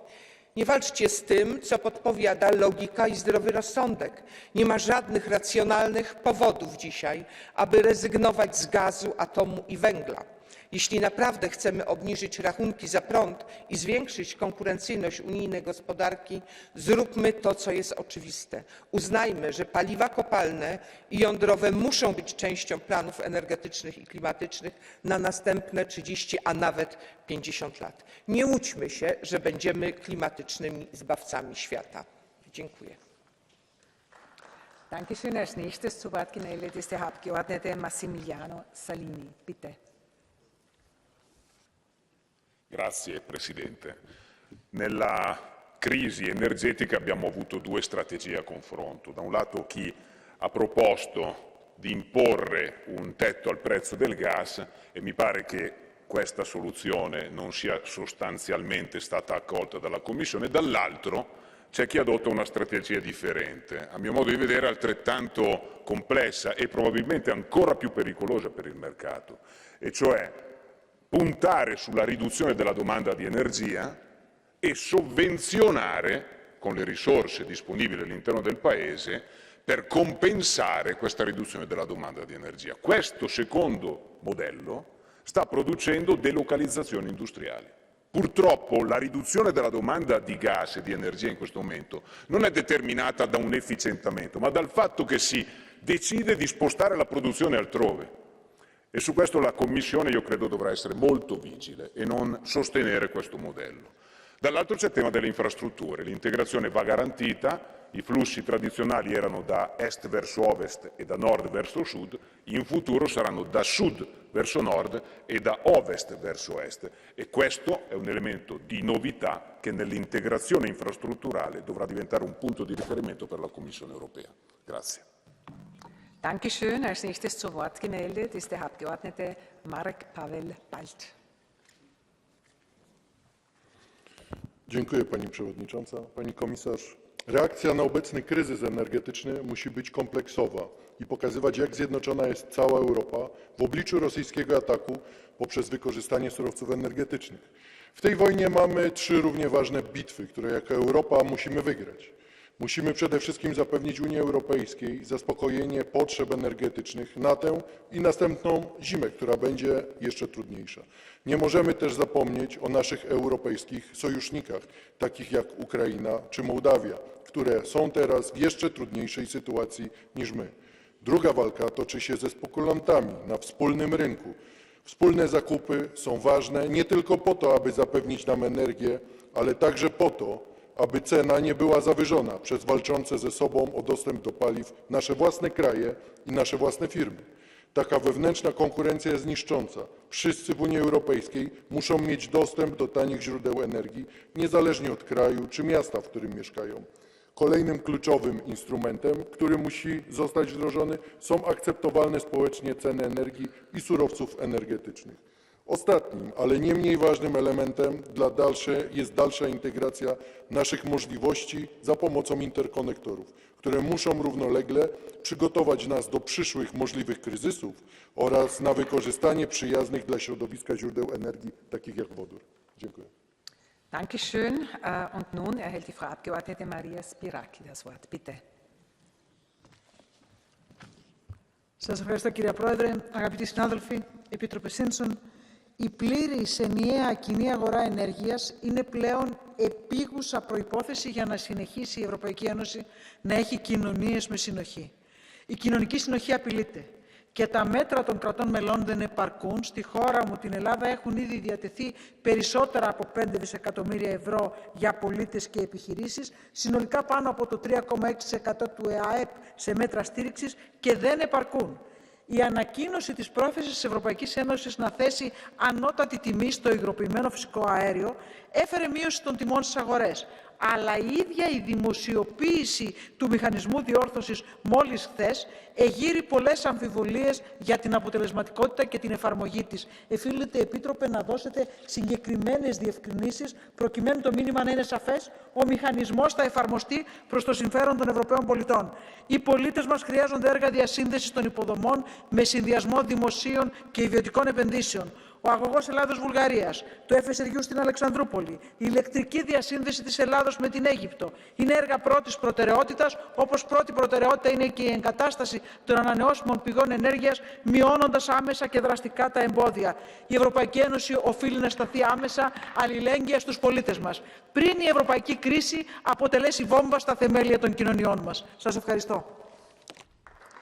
Und nun, als unser letzter Sprecher zu Wort gemeldet, ist der Abgeordnete Robert Heischel. Thank you, Chair. Dear Commissioner, cením si úsilie komisie prichádzať s návrhmi na zníženie vysokých cien energie, ktoré mnohé podniky a domácnosti nedokážu znášať. Návrhy idú dobrým smerom, ale dnes nestačia. Treba si uvedomiť, že dôvodom vysokých cien je dnes hlavne nedostatok ponuky a ten súvisí s výpadkom viacerých stabilných jadrových zdrojov, či už vo Francúzsku alebo v Nemecku, ktoré nevieme vykompenzovať fotovoltaikou alebo veternými turbínami. Návrh komisie na cenový strop 275 € za megawatt hodinu na mesačné kontrakty je kompromis, ktorý žiaľ neprinesie želaný efekt, a to cena plynu dostatočne neklesne a s ňou ani cena elektriny. Pokiaľ bude v Únii dominovať dovoz LNG plynu, tak jeho cena nemá šancu a ani vlastne nemôže klesnúť výrazne, lebo LNG tankery si nájdú zákazníkov v Ázii a Európa ostane bez dostatku plynu. Obávam sa, že k výraznému zníženiu ceny plynu dôjde, iba ak sa posilní domáca ťažba a zvýšia sa dodávky potrubného plynu, najmä z Ruska, čo si ale dnes vzhľadom na situáciu nevieme predstaviť. A preto teraz potrebujeme najmä priamu kompenzáciu, priamu podporu aspoň pre zraniteľné domácnosti a podniky. Ďakujem pekne. Dankeschön, Herr Abgeordneter. Und nun kommen wir zu den Schlussworten für unsere Kommissarin Kadri Simson. Vieles ist Ihnen auf den Weg gegeben. Honourable members of Parliament, thank you very much for that very needed and valuable discussion today, and I really am happy to have opportunity to exchange in these difficult times we are facing today. The Commission has come a long way to address the current energy crisis, starting with the energy prices toolbox already last October, the gas storage and gas demand reduction regulations, REPower EU, the revenue gap on cheap electricity producers and solidarity contribution of fossil fuel producers. More recently, the Commission has also proposed the operationalization of joint purchasing of gas and alternative gas price benchmarks, the emergency regulation on permitting, and the latest market correction mechanism. Cumulatively, this work is contributing to the relatively good state of our energy system. Save for exceptional circumstances, we are well prepared for this winter from the energy security perspective. The question is, where do we go from here? The full focus right now is on the electricity market design. The Commission has committed to deliver the electricity market design in the first quarter of 2023. This entails a public consultation with stakeholders before coming forward with a legislative proposal. In any event, the Commission plans to present its ideas before the end of the year, exactly to get the feedback on what we would plan to propose to improve it and to ensure a wider agreement and support. And Parliament's view in this respect will be, of course, crucial. In the meantime, it is important to continue the work on energy demand reduction. Energy demand reduction works much better when applied in coordination with international partners. Therefore, the Commission has launched, together with the International Energy Agency, the Playing My Part initiative. It outlines simple actions that are within everyone's reach, but which can make a huge difference. We also remain committed to work with the Energy Efficiency Hub, a global platform for collaboration on energy efficiency. The energy demand reduction continues to be crucial to keep the energy prices in check and to prepare already for the next winter. We need to ensure that the EU gas storage will not be empty by the end of this heating season. And my final point to you is that in the crisis like this, we need to stand together and mutually support each other in our work. Individually, each member state would be in a very difficult situation thanks to the joint work of the European Parliament, the Council and the Commission. Over the years, together, we have developed a solid legal framework that made our energy market stronger and more resilient. We are far better interconnected, and today all member states can rely on each other in the crisis. We need to continue this important work. Only together we are strong enough to face the enemy that is trying to undermine us. Thank you. Vielen Dank, Frau Kommissarin. Und nun gehen die Schlussworte an Minister Beck. Bitte sehr. President, honourable members, Commissioner, thank you for this timely and pertinent exchange. I think many of us agree that while much has already been done, both at the EU and national levels, considering the current situation, much more effort is needed. The amplitude of the challenges ahead of us is clear. Climate change, the need to boost our economy at the time of high inflation and potential stagnation, a difficult geopolitical scenery, and the necessity to cut our dependence on Russia. Many, if not all of you, have emphasized once again the importance of coordinated European solution, both in terms of short-term emergency measures and medium and long-term adjustments to the market framework. The Council, for its part, will keep the situation on the energy markets under constant review and react swiftly. Let me assure you the Czech presidency is determined to do its utmost to provide effective responses to people and businesses. Ladies and gentlemen, the EU has always shown great resilience and political unity when facing difficult situations.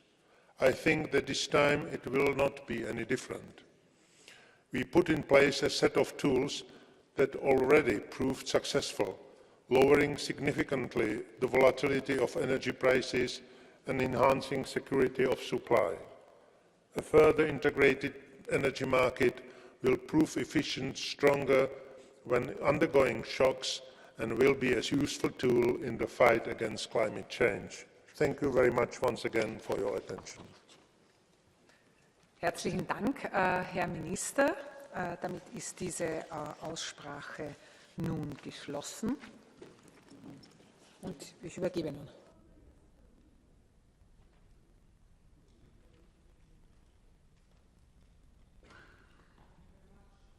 Dear colleagues, I wanted to come in at this stage because I know how personal this debate is to so many of us here and around our member states. I just want to say, stop killing women, stop beating women, stop abusing women. Il-biraħ f'Malta Bernice Kassar mara ta' 40 sena, ta' żewġ titfal żgħar, inqatlet b'tiri li għaddew minn windscreen tal-karozza tagħha. Dan huwa eżempju wieħed biss tal-abbuż u l-qtil ta' nisa fl-Ewropa, sempliċiment għaliex huma nisa. Għal xhur sħaħ Bernice talbet l-għajnuna, talbet għal protezzjoni, imma l-għajnuna u lanqas il-protezzjoni qatt ma waslu. Tħallit weħeda. Stop killing women. No more excuses. Protect women. We need action now. We need proper protection frameworks. We need more convictions of those who prey on females, and we need to end the remaining institutional blindness to the endemic violence against women. We need the urgent ratification of the Istanbul Convention in all member states. Bernice should have arrived to work yesterday. She should have been able to go home and play with her children. She should not have been forced to live in fear. She should have been safe. She should have been free from torment. She should not have been killed. None of the horrific examples of violence against women we are forced to endure should take place in our Europe.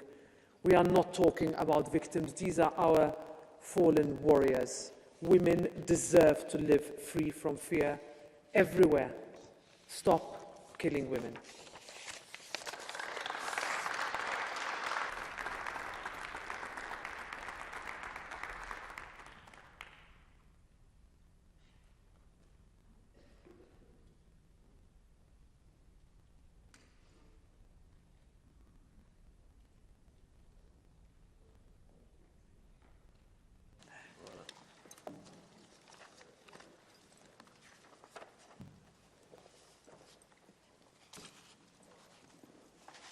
Dankeschön. Und damit kommen wir nun zu den Erklärungen des Rates und der Kommission eben zur Beseitigung der Gewalt gegen Frauen. Und als erstes gebe ich Minister Beck das Wort. Bitte sehr. President, honourable members, Commissioner, thank you very much for this opportunity on the occasion of the soon coming International Day for the Elimination of Violence Against Women to discuss progress made at EU level on different initiatives. Violence has no place in a civilized society in the 21st century. Yes, the problem persists in Europe. Indeed, we know that in some cases, domestic violence even increased during the COVID pandemic when people were confined to their homes. Meanwhile, new forms of violence, including online violence, have created a need for effective responses. But not only in Europe, across the world, women and girls suffer from sexual and gender-based violence, including conflict-related sexual violence, offline and online. Armed conflicts continue to have a disproportionate effect on women and girls worldwide, including in Afghanistan, Colombia, Ethiopia, Myanmar, Sudan, Syria, Ukraine and Yemen. The ongoing violent crackdown in Iran against protesters, including women and children, is yet another reminder of the urgency of our work for the cause of gender equality and human rights. Coming back to our work, let me refer to the most recent steps taken in the Council in this regard. In the first place, as regards the Istanbul Convention, following the recent Court of Justice Opinion 1/19, the Council has been working on the amendments needed to reflect the appropriate legal basis as decided by the Court. Secondly, the Council is currently analysing the proposal for a directive on combating violence against women and domestic violence, which aims to reinforce the protection of women and step up the fight against violence against women by criminalizing a series of conducts and strengthening the rights of the victims. During both the French and Czech presidencies, intensive work has taken place which enabled the completion of the first reading of the proposal. The work on the proposal will continue during the terms of the incoming presidency with a view to the swiftest possible progress. Thirdly, our debate today is also an opportunity to recall the long-standing cooperation between the European Parliament and the Council in the field of gender equality more generally. Following the agreement on directive on improving the gender balance among directors of listed companies reached between the Council and the Parliament in June, we can now finally proceed with the formal signature of this important instrument. All aspects of gender equality are interrelated. By making sure that board members are selected through a procedure that is transparent and fair, we have taken decisive action against the problem of vertical segregation. This is part of our long campaign to empower women and to ensure real equality. Finally, for many years the EU has been actively engaged with its partners to advance and implement the United Nations Women, Peace and Security Agenda. The pillars of this agenda, participation, protection, prevention and relief and recovery, are intrinsically linked. This was also reflected in the Council conclusions on women, peace and security, timely adopted on the 14th of November 2022. Let me say once more that the European Parliament and the Council share the same concern about the persistent violence against women and are close allies in this struggle. Thank you very much for your attention. Herzlichen Dank, Herr Minister. Und nun ist es eine große Freude für mich, das Wort an Kommissarin Dalli zu diesem wichtigen Thema zu geben. Bitte sehr, Frau Kommissarin.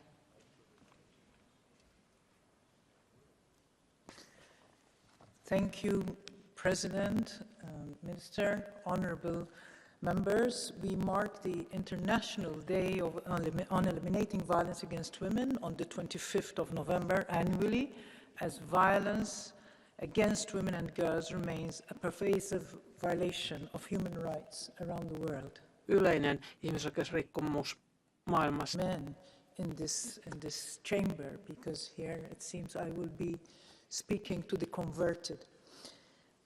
Yesterday in my home country, as you heard earlier by the President, Bernice Kassar was killed in broad daylight on her way to work as a result of 3 gunshots hitting her face and her chest. At this stage, the only suspect of this murder is her estranged husband. And we all know about tragedies like this one, as they are happening daily across Europe and around the world. Despite their frequency, however, they remain one of the least prosecuted forms of crime, and citizens can become desensitized unless we speak up and make sure that women stop being murdered in silence.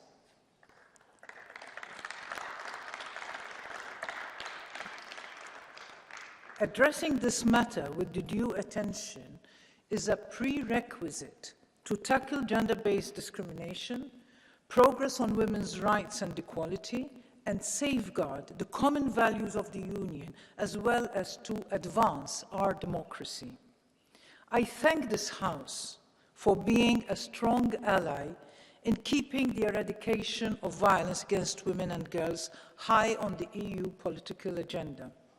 Since the adoption of the Gender Equality Strategy, we have been working to transform our political commitments into concrete and meaningful action. All our measures have been driven by the aim of making a difference in the lives of diverse women and girls, in particular of those facing gender-based violence and domestic violence. In March, the Commission adopted a legislative proposal to combat all forms of violence against women and domestic violence. The proposal covers the criminalization of certain offenses amounting to violence against women, the protection of, support and access to justice for victims of violence against women and domestic violence, and the prevention of such forms of violence. It is modeled on the Council of Europe's Istanbul Convention, which has proven to be a comprehensive legal instrument in this domain, but which sadly has not been ratified yet by the European Union. The proposal calls on strengthening the work of and support for the different services and practitioners who are devoting their professional lives to supporting victims. In this spirit, I will mark the International Day for the Elimination of Violence Against Women by standing together with victims and survivors while calling for a bigger push to end this violation of human rights. I will visit the Care Center for Sexual Violence in Brussels, one of gender-based violence, ranging from medical and psychological care to help from the judicial and police department, as well as support and follow-up brought together in one place. I will meet different stakeholders involved in the process, all of whom are specifically trained to work with and offer specialized support to victims. In the context of this day, the Commission is adopting and implementing decision to set up the European uniform number for a dedicated helpline for victims of violence against women and domestic violence, as announced in the proposal. Looking further ahead and complementing our legislative proposal, we will present in the coming months a recommendation to prevent and combat harmful practices against women and girls. We will encourage Member States to take a number of actions to address in an effective way female genital mutilation, forced and child marriages, honor-related violence, forced abortion, and forced sterilization and other harmful practices that affect mainly women and girls. We cannot achieve the aim of eliminating violence against women alone. We are therefore also cooperating with key stakeholders beyond our borders. In the G7 setting, the EU contributed to the strengthening of the accountability of the leaders' political commitment and to ensure gender mainstreaming is a cross-sectorial principle in the G7 activities. We also continue to be fully engaged as co-leaders of the Generation Equality Forum Action Coalition on gender-based violence and UN Women. In this framework, we are working with organizations from every part of society to catalyze progress, advocate for change, and take action together. Let us continue to stay together to fight violence against women and domestic violence. I thank you. Thank you very much, Commissioner, for the clear words from your part and your work. Wir kommen damit zur ersten Sprecherin für die Fraktionen, und zwar für die EVP-Fraktion, Elisabeth Vossenberg-Frenidi. Ευχαριστώ πολύ, κυρία Πρόεδρε. Κάθε χρόνο με αφορμή την Παγκόσμια Μέρα για την εξάλειψη της βίας κατά των γυναικών, εξετάζουμε την εικόνα του φαινομένου στην Ευρωπαϊκή Ένωση και σε ολόκληρο τον κόσμο. Η έμφυλη βία, εντός και εκτός διαδικτύου, είναι βαθιά ριζωμένη στις διαρθρωτικές ανισότητες της κοινωνίας και παραμένει αθόρυβη, αποτελώντας βάναυση παραβίαση των ανθρωπίνων δικαιωμάτων. Στη σημερινή ψηφιακή εποχή, η επικοινωνία των πολιτών, οι συναλλαγές και αλληλεπιδράσεις στους ψηφιακούς άγνωστους χώρους έχουν αναδείξει το έγκλημα της διαδικτυακής έμφυλης βίας που συνεχώς λαμβάνει ανεξέλεγκτες διαστάσεις, αν αναλογιστεί κανείς ότι ενδεικτικά, 1 στις 10 γυναίκες έχουν βιώσει παρενόχληση μέχρι τα 15 χρόνια τους, ενώ 1 στις 5 νεαρές γυναίκες στην Ένωση, 18 ως 19 ετών, αναφέρουν διαδικτυακή σεξουαλική παρενόχληση. Εννοείται δεν αναφέρομαι στις συχνές γυναικοκτονίες που αποτελούν, νομίζω όλοι συμφωνείτε, τη σύγχρονη μάστιγα της ανθρωπότητας. Η Επιτροπή μας Δικαιωμάτων των Γυναικών και Ισότητας των Φύλων και προσωπικά ως Αντιπρόεδρος προτρέψαμε την Ευρωπαϊκή Επιτροπή να εντάξει την έμφυλη βία στα μείζωνα εγκλήματα βάσει της νομοθεσίας της Ένωσης και να εκπονήσει πρωτόκολλο στήριξης των θυμάτων, ιδιαίτερα σε περιόδους κρίσης. Αγαπητοί συνάδελφοι, έχουμε ήδη καθυστερήσει. Η Κομισιόν παρουσίασε νέα πρόταση για νομοθεσία και πρέπει άμεσα να ολοκληρωθεί. Οφείλουμε να ανταποκριθούμε στο αίτημα όλων των Ευρωπαίων πολιτών. Πιστεύω ότι όλοι συμφωνούμε πως η έμφυλη βία δεν προσβάλλει μόνο τις αρχές και τις αξίες της Ευρωπαϊκής Ένωσης, αλλά αποτελεί κορυφαίο θέμα ανθρωπίνων δικαιωμάτων και πολιτισμού. Σας ευχαριστώ. Herzlichen Dank. Als nächstes erhält das Wort die Frau Abgeordnete Maria Soraya Rodriguez Ramos für Renew.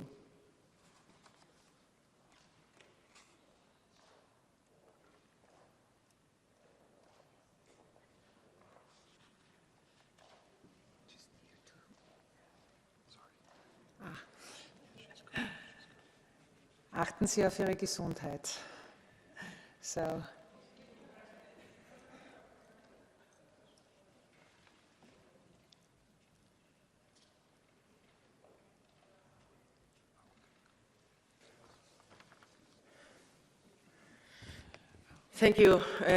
Muchas gracias, Presidenta.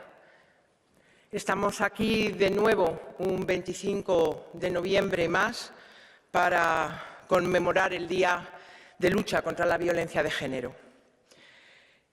Tenemos que señalar que un año más las víctimas han aumentado y aquellos que niegan la existencia de la violencia de género también aumentan. Hoy es necesario decir que la violencia de género existe porque se funda en causas de discriminación estructurales contra las mujeres. Las víctimas tienen género, las víctimas tienen nombre.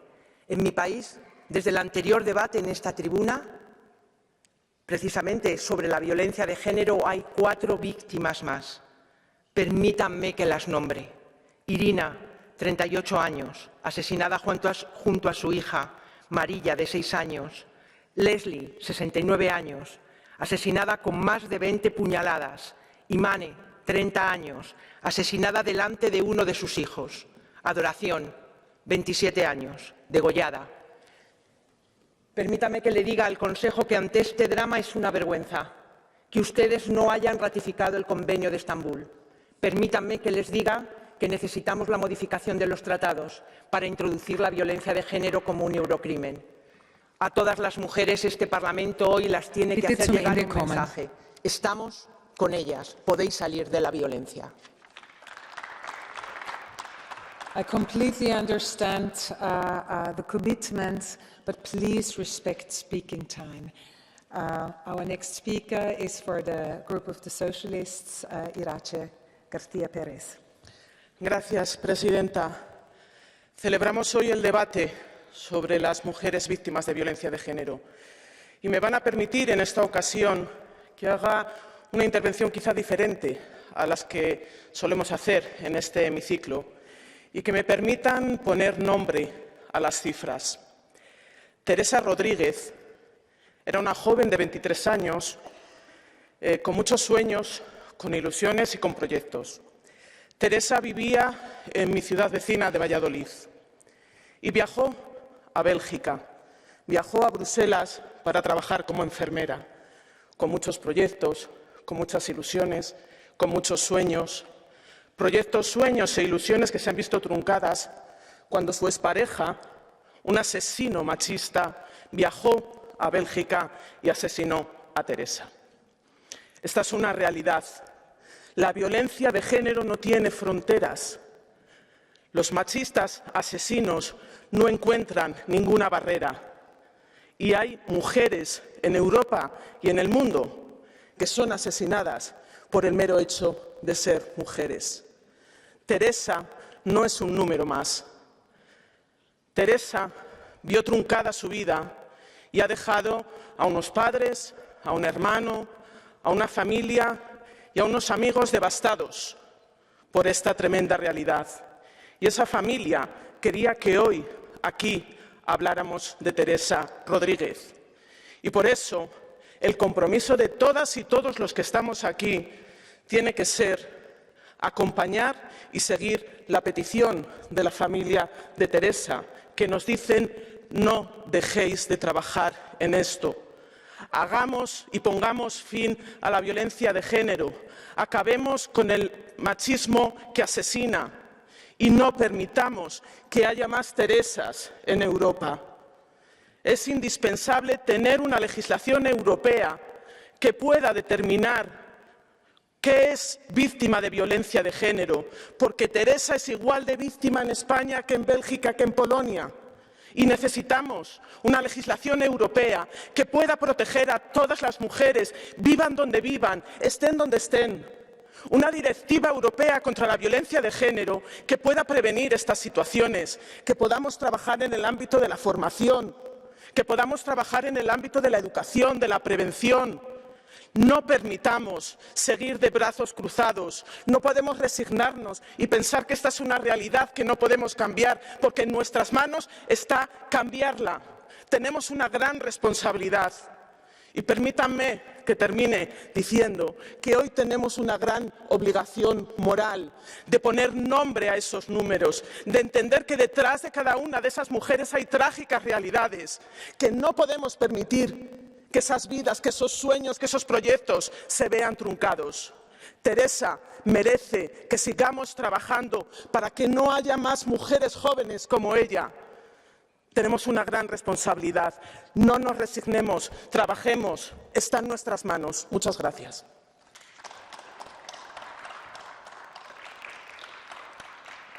Vielen herzlichen Dank. Als nächstes zu Wort gemeldet für die Fraktion der Grünen ist Terry Reinke. Bitte. Thank you, Chair. Colleagues, in patriarchal societies, violence against women has always been widespread. It is not only based on the belief that women matter less, it is actually based on the assumption that women are not fully equal and self-determined human beings, that they somehow need to be disciplined, to be controlled.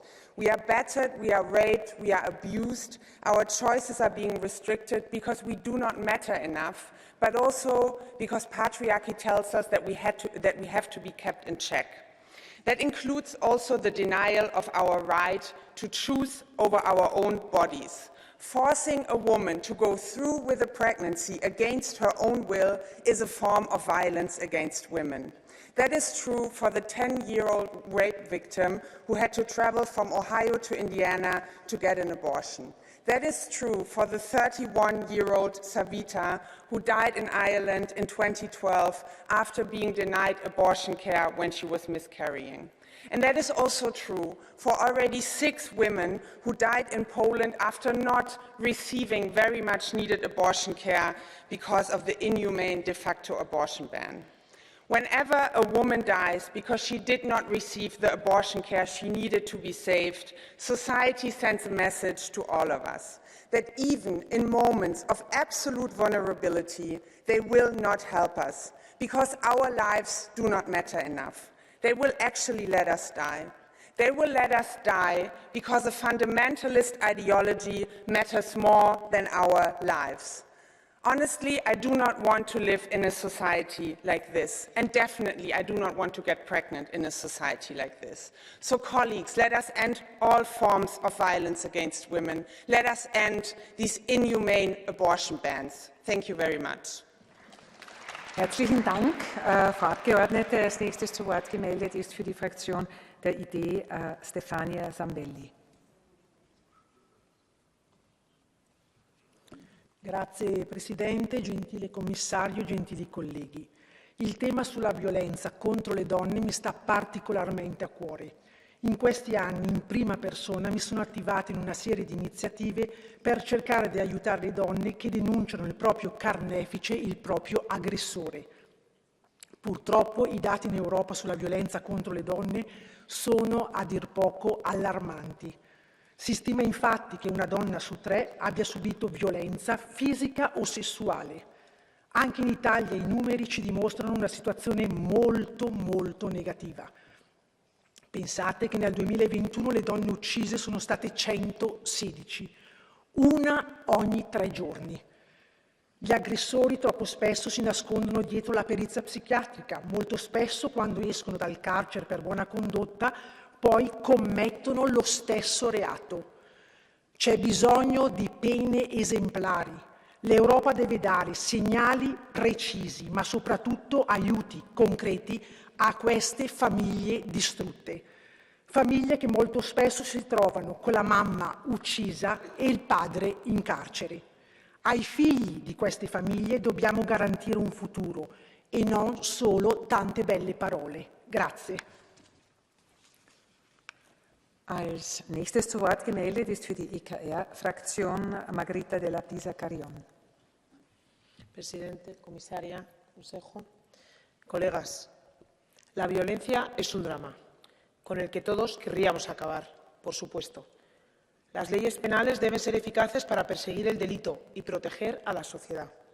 El pasado 7 de octubre entró en vigor en España la llamada ley de solo el sí es sí, que borra la distinción entre violación y abuso sexual, alterando el rango de las penas y disminuyendo la duración de las mismas. Esto responde a la mentalidad de ser muy duros con el hombre en general, pero muy blandos con los criminales más peligrosos para las mujeres. No es la primera vez que sufrimos las injustas consecuencias de las leyes ideológicas. Si quieren protegernos, deberían procurar que los verdaderos agresores estén lejos de sus víctimas.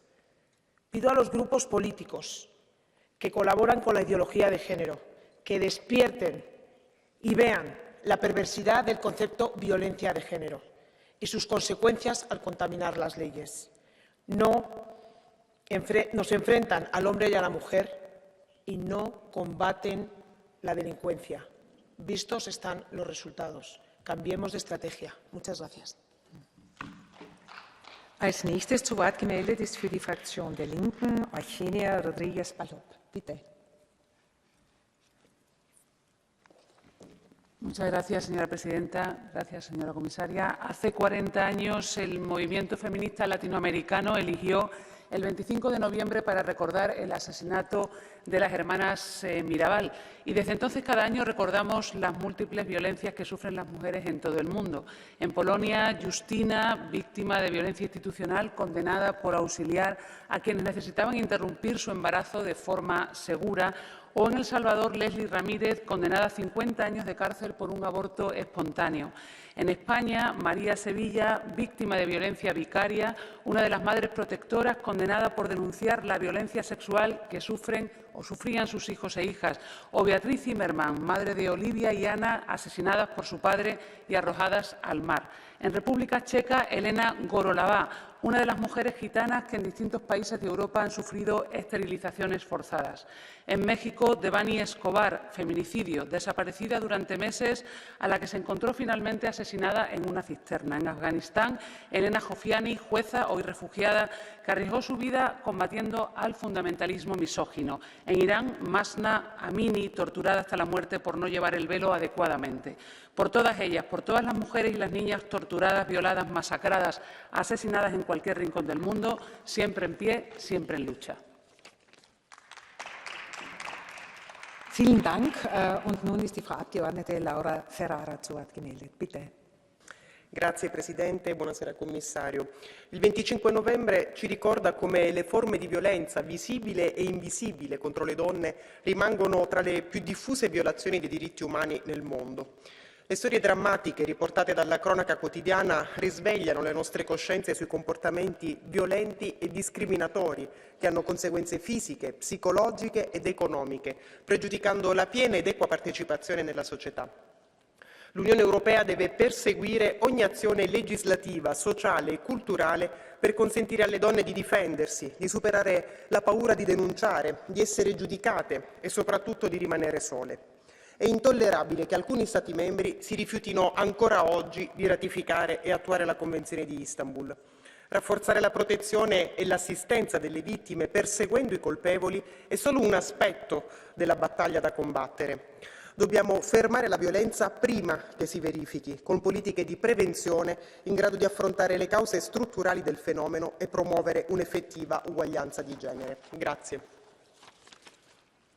Bardzo dziękuję. Pani poseł, głos zabierze pani poseł Frances Fitzgerald, 1,5 minuty. This is such an upsetting and disturbing debate when the President of this Parliament has to come in and say, stop killing women. And yet this is the reality, as we've heard from the personal stories here. Why do we allow it to continue?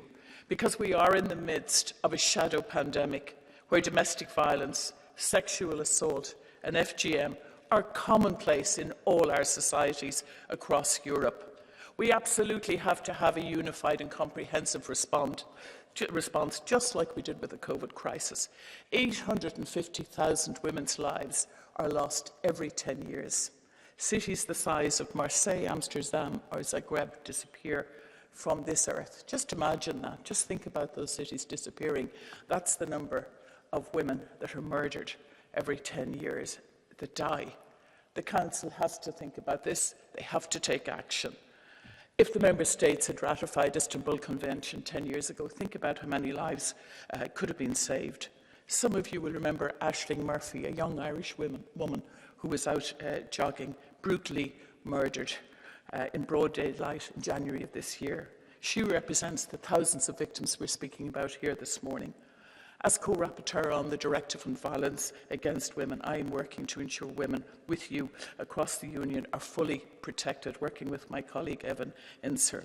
This will protect many, many women. We have to do this. We need male champions. We desperately need male champions to eliminate violence against women, to work with us, as this is a human rights issue. As International Day for the Elimination of Violence Against Women is marked this week, I am calling on all political leaders, all in society, to fight for the protection for Aisling and the millions of victims of violence against women that she represents. Thank you. Bardzo dziękuję pani poseł. Głos zabierze pani poseł Ewin Incir, 1,5 minuty.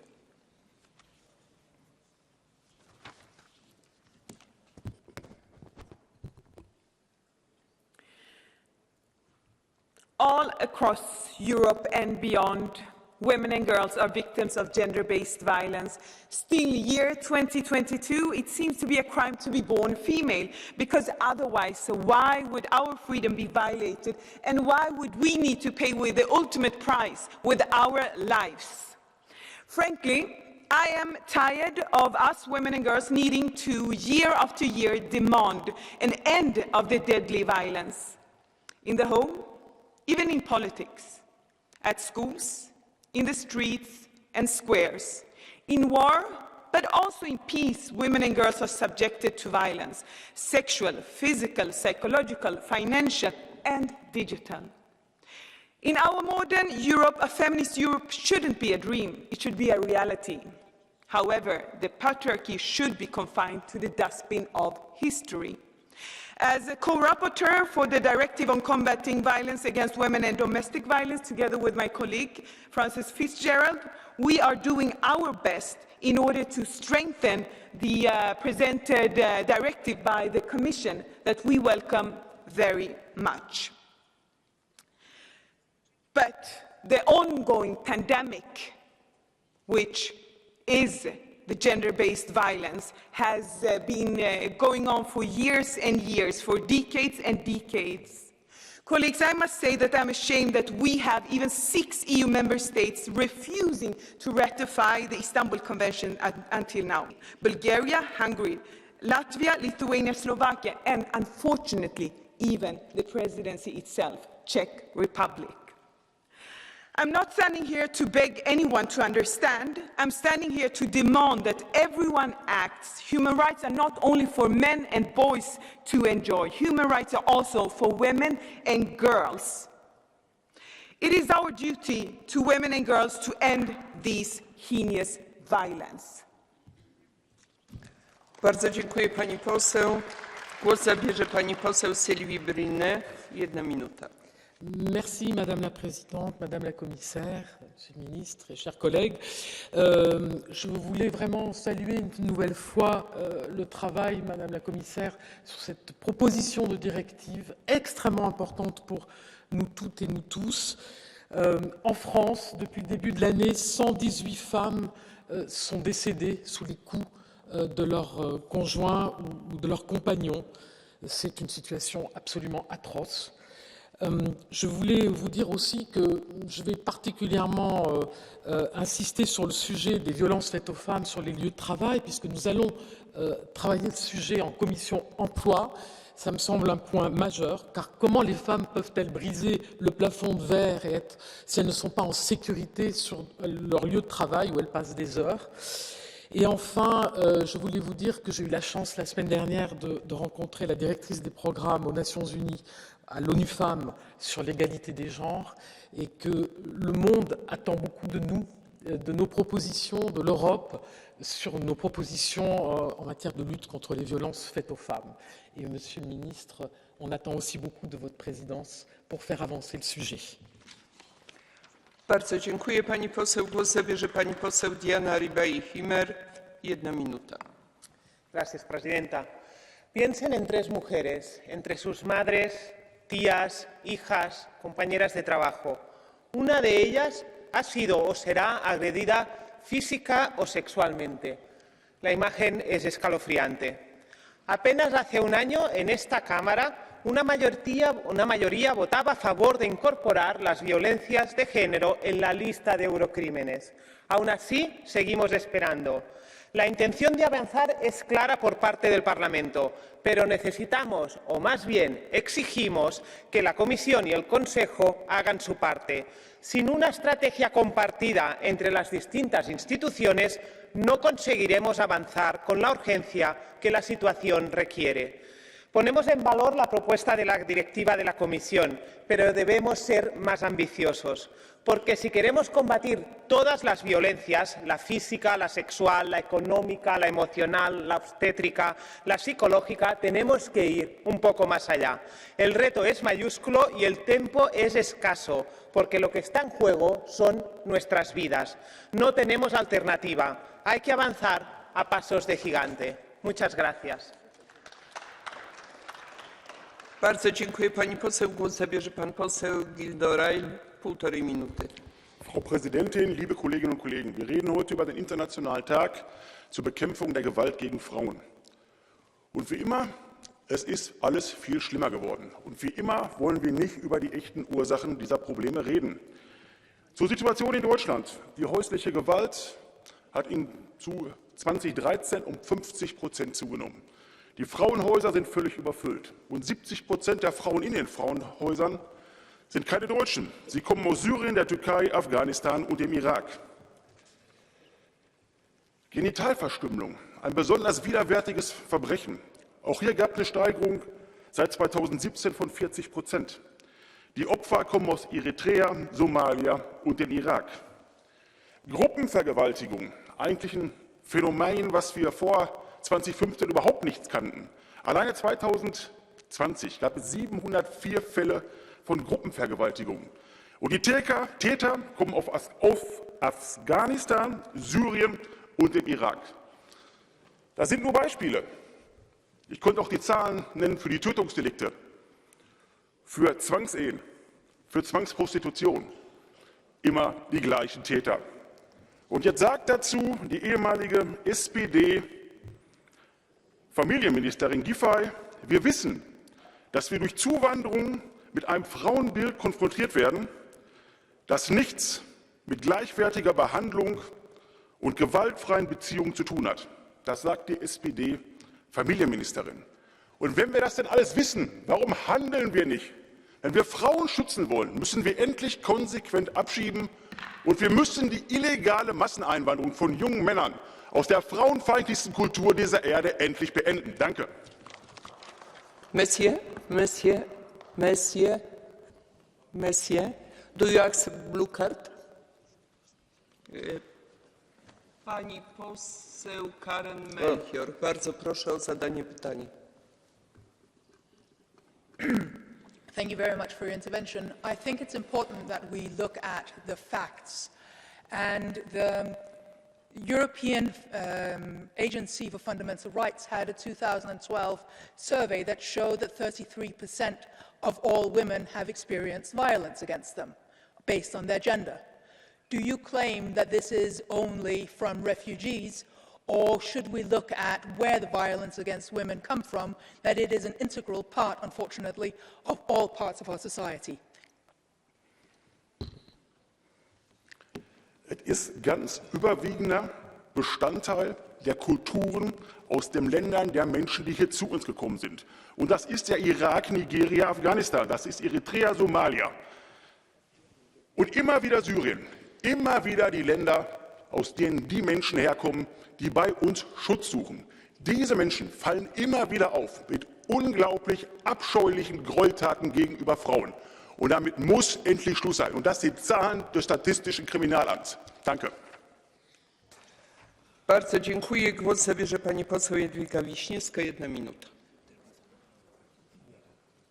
Dziękuję bardzo, Pani Przewodnicząca, Szanowni Państwo.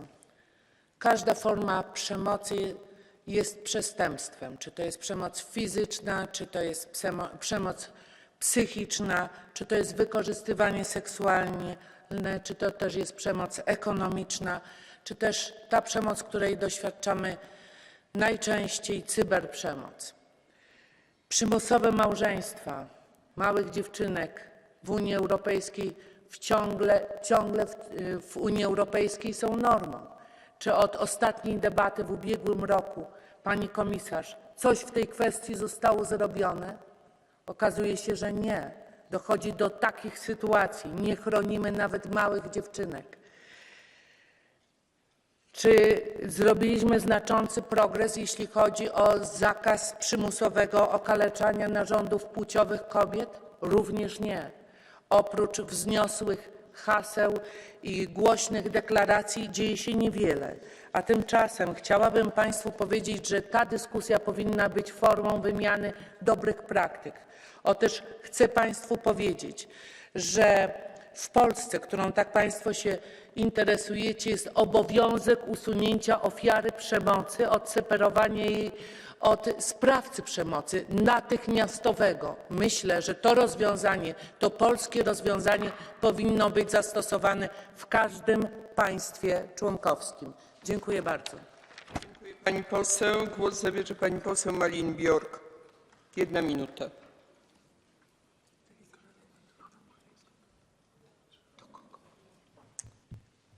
There are many forms of violence against women and girls, and there is too little being done to stop it. One form of violence, cruel one, is to deny a woman the right to decide freely over our bodies and our sexuality. Still, forced pregnancies and lack of access to abortion care is a reality in Europe 2022. We have countries here like Poland, where we have an abortion ban and where women can die even when they are in hospital, like Isabella Zaibor. And we have Malta, which also has a total abortion ban. And in both countries, of course, those who help women to get access, to get the right to decide over their bodies, those people that help, they are persecuted and criminalized. Shame on you, patriarchal politicians, inhuman, that persecute those who help. It is time to step up our action. It is time to end forced pregnancies. Every woman in Europe, and beyond, of course, must have the right to decide over her body, over her sexuality. It is time for every woman to have the right to free and legal abortion care. Bardzo dziękuję pani poseł. Głos zabierze pani poseł Maria Angela Danzi. 1 minuta. Grazie Presidente, Commissario, Ministro. In Europa ogni 6 ore una donna viene uccisa e questo avviene spesso per mano del suo partner. Questo fenomeno, che non si arresta, è stato affrontato con misure giudiziarie e repressive non sufficienti. Secondo l'OMS, molti autori di questi delitti sono persone malate, affette dal disturbo narcisistico della personalità e spesso a loro volta vittime di abusi nella loro infanzia. La Commissione affronti un piano che contenga obiettivi di riduzione della violenza di genere e serve una ricerca su questa patologia e cure appropriate per un problema che è anche sanitario. Le vittime vanno aiutate con misure di sicurezza, di supporto psicoterapeutico e devono essere messe nella condizione di andare via di casa senza perdere la custodia dei loro figli. Devono poter riconoscere la patologia del partner, la tossicità di quella relazione e i segnali dell'escalation violenta. Aiutiamo le donne a combattere i meccanismi di manipolazione e ad essere consapevoli che durante e a causa delle violenze, le cause delle violenze risiedono nella personalità del partner e non in loro stesso. Bardzo dziękuję. Pani poseł, głos zabierze pani poseł Angelika Winczyk. 1,5 Minuten. Sehr geehrte Frau Präsidentin, Frau Kommissarin, geschätzte Kolleginnen und Kollegen! Es ist wirklich traurig, dass wir im 21. Jahrhundert noch das Thema Gewalt gegen Frauen diskutieren müssen. Gewalt an Frauen ist in erster Linie eine schreckliche Schwäche, die eine nicht unbeträchtliche Gruppe von Männern aufweist. Daran gibt es nichts zu beschönigen, das ist mit Sicherheit kein Kavaliersdelikt und das ist einfach nur kriminell. Das gehört bestraft, psychologisch aufgearbeitet, aber auch die Gefährder müssen eigenverantwortlich gegen ihr Versagen ankämpfen. Jetzt gilt es, die Gesetzeslücken beim Rechtsschutz zu schließen, aber es müssen auch noch einige Länder die Istanbul-Konvention unterzeichnen. Ich wünsche mir auch auf europäischer Ebene eine Kampagne, um das Bewusstsein in der Bevölkerung zu stärken und um die Zivilcourage zu erhöhen. Nur schwache Männer schlagen Frauen, starke stehen gleichberechtigt an ihrer Seite. Bardzo dziękuję pani poseł. Głos zabierze pani poseł Pina Picierno, 1,5 minuty. Grazie Vicepresidente, colleghe e colleghi. È stato Commissario, è stato appena ricordato, ogni 6 ore in Europa una donna è vittima di violenza. Una donna ogni 6 ore. Questi numeri, queste storie parlano di ognuna di noi, perché ognuna di noi direttamente o indirettamente ha avuto esperienza di questa violenza. Ma quello che dobbiamo qui ricordare è che non si tratta di una tragedia naturale, non si tratta di un'alluvione, di un terremoto, di qualcosa che avviene indipendentemente dalle nostre volontà. Le donne muoiono ammazzate e muoiono ammazzate perché ci sono dei criminali che le uccidono. E però questo crimine, dobbiamo ricordarlo anche qua ancora una volta, ha qualcosa di particolare. Le vittime sono tutte donne e gli assassini sono tutti uomini. E allora questi uomini violenti vanno fermati, certo anche con l'aiuto, e da quest'Aula chiediamo ancora una volta aiuto agli uomini che violenti non sono. Va fermata la radice di questa violenza che l'alimenta e che ha un nome preciso, si chiama patriarcato. E allora le ferite, le lacrime delle nostre sorelle che abbiamo portato qui in quest'Aula, attraverso i nostri interventi, attraverso il nostro lavoro quotidiano, devono essere un monito a non abbassare la guardia. Noi continueremo a farlo tutte insieme, tutti insieme, perché non ci sarà un'Europa giusta e equa finché la violenza non sarà eradicata. Bardzo dziękuję. Głos zabierze pani poseł Samira Rafaela. Bardzo proszę. Het is onbeschrijfelijk dat wereldwijd 1 op de 3 vrouwen te maken hebben met fysiek, psychisch of seksueel geweld. In Nederland, in mijn eigen lidstaat, sterven er elke dag 8 vrouwen door geweld. En dat zijn niet alleen statistieken, dat zijn mensenlevens. Denk aan de 16-jarige Humaira, die is doodgeschoten op school. 28 keer belde zij samen met haar zussen de politie in de laatste 7 maanden van haar leven. Clarinda, een 34-jarige vrouw die in Den Bosch doodgestoken is door haar ex-partner. Een 45-jarige vrouw, Deborah uit Meidrecht, die meermalig aangifte heeft gedaan tegen haar ex en uiteindelijk is vermoord door hem thuis. We hebben het hier over een epidemie van femicide. En vrouwen die aan de bel trekken, worden niet geholpen. Of in ieder geval niet tijdig. En het is klaar met die onzichtbare strijd. Het is echt onacceptabel. Er moet nu een voorstel komen liggen, waardoor vrouwen daadwerkelijk worden beschermd in de praktijk. Het kan niet meer zo zijn dat ze niet durven te melden, of dat als ze melden, dat er dan niet direct wordt opgetreden. Zoiets kan gewoon nooit meer gebeuren, als ik het heb over de voorbeelden die ik nu net noem. Ik hoop dat we hier samen ons bewust van zijn dat elke dag vrouwen elke seconde nog meemaken. En het is nu de tijd om in te grijpen. Dank jullie wel. Bardzo dziękuję pani poseł. Głos zabierze pani poseł Sandra Pereira, 1 minuta. Obrigada, Presidente. É imperativo combater todas as formas de violência contra as mulheres. Não pode haver mais desculpas. Diariamente e em todo o mundo, milhões de mulheres e raparigas são sujeitas a alguma forma de ofensas e violência física, psicológica, moral ou sexual, em casa, no trabalho, em público. O tráfico de seres humanos e a prostituição continuam a atingir níveis alarmantes nesta União Europeia. Exigem-se outras políticas económico-sociais, serviços públicos de qualidade e medidas eficazes que resolvam os problemas da pobreza e da exclusão social. O combate às violências contra as mulheres exige a aposta em medidas de efetiva autonomia e emancipação das mulheres e é, por isso, inseparável da melhoria das condições de trabalho e de vida. Reafirmamos o nosso compromisso de não ceder 1 milímetro no combate em defesa dos direitos das mulheres, na luta pela igualdade entre mulheres e homens, no mundo do trabalho, na sociedade, no combate diário contra todas as formas de violência e discriminação contra as mulheres. Não pode haver mais desculpas. Bardzo dziękuję pani poseł. Głos zabierze pani poseł Rosa Esteras Ferragut, 1,5 minuty. Gracias, presidenta. La violación contra la mujer es una violación atroz de los derechos humanos. El 25 de noviembre tendrá lugar ese día de la eliminación contra la violencia contra las mujeres. El Gobierno de España aprobó una ley, la ley del sí es sí, que entró en vigor el 7 de octubre. Las consecuencias son las siguientes.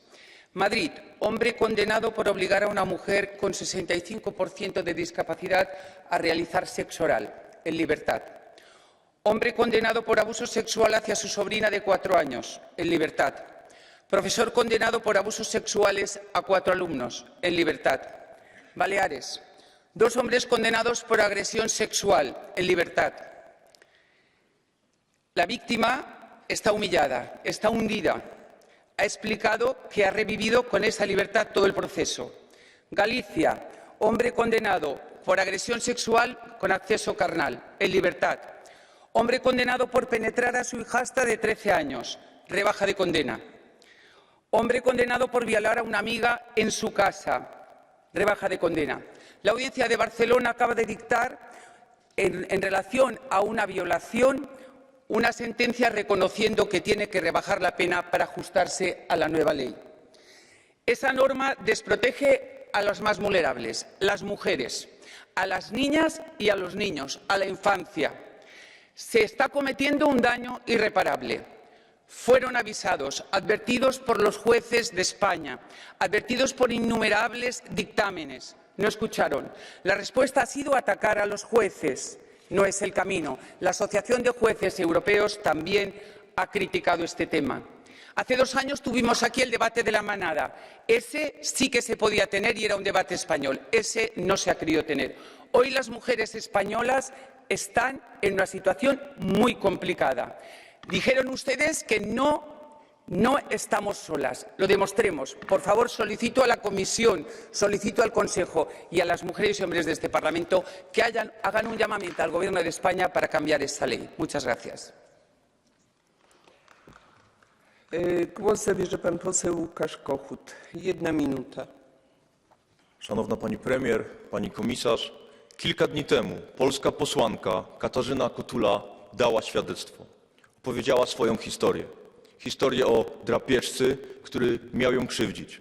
Polityczka dała odwagę innym ofiarom. My jako mężczyźni w polityce musimy także mieć odwagę. Odwagę występowania przeciwko tym, którzy kobietami poniewierają, przeciwko tym, którzy je szkalują. Ale także musimy mieć odwagę do stanowienia prawa antyprzemocowego i prawa wspierającego ofiary. Taka jest nasza rola. Jednym z instrumentów chroniących kobiety jest konwencja stambulska. Przygotowałem na ten temat raport wraz z europosłanką Arbą Kokalari. Walczyłem, by w projekcie znalazło się wezwanie do zapewnienia wsparcia finansowego wszelkim organizacjom, które zajmują się przeciwdziałaniem przemocy ze względu na płeć. Bo wiemy, jakie pisowcy mają priorytety. Wiemy, że wydają z naszych podatków na inwigilację opozycji, na podsłuchiwanie Krzysztofa Brejzy, zamiast na wsparcie ofiar przemocy domowej. Dosyć tego. Odwagi, Europo. Dziękuję bardzo. Bardzo dziękuję panie pośle. Głos zabierze pani poseł Karen Melchior. 1 minuta. Commissioner, thank you, Chair. We need a policy based on facts. We need a policy based on science, and we need a policy of prevention.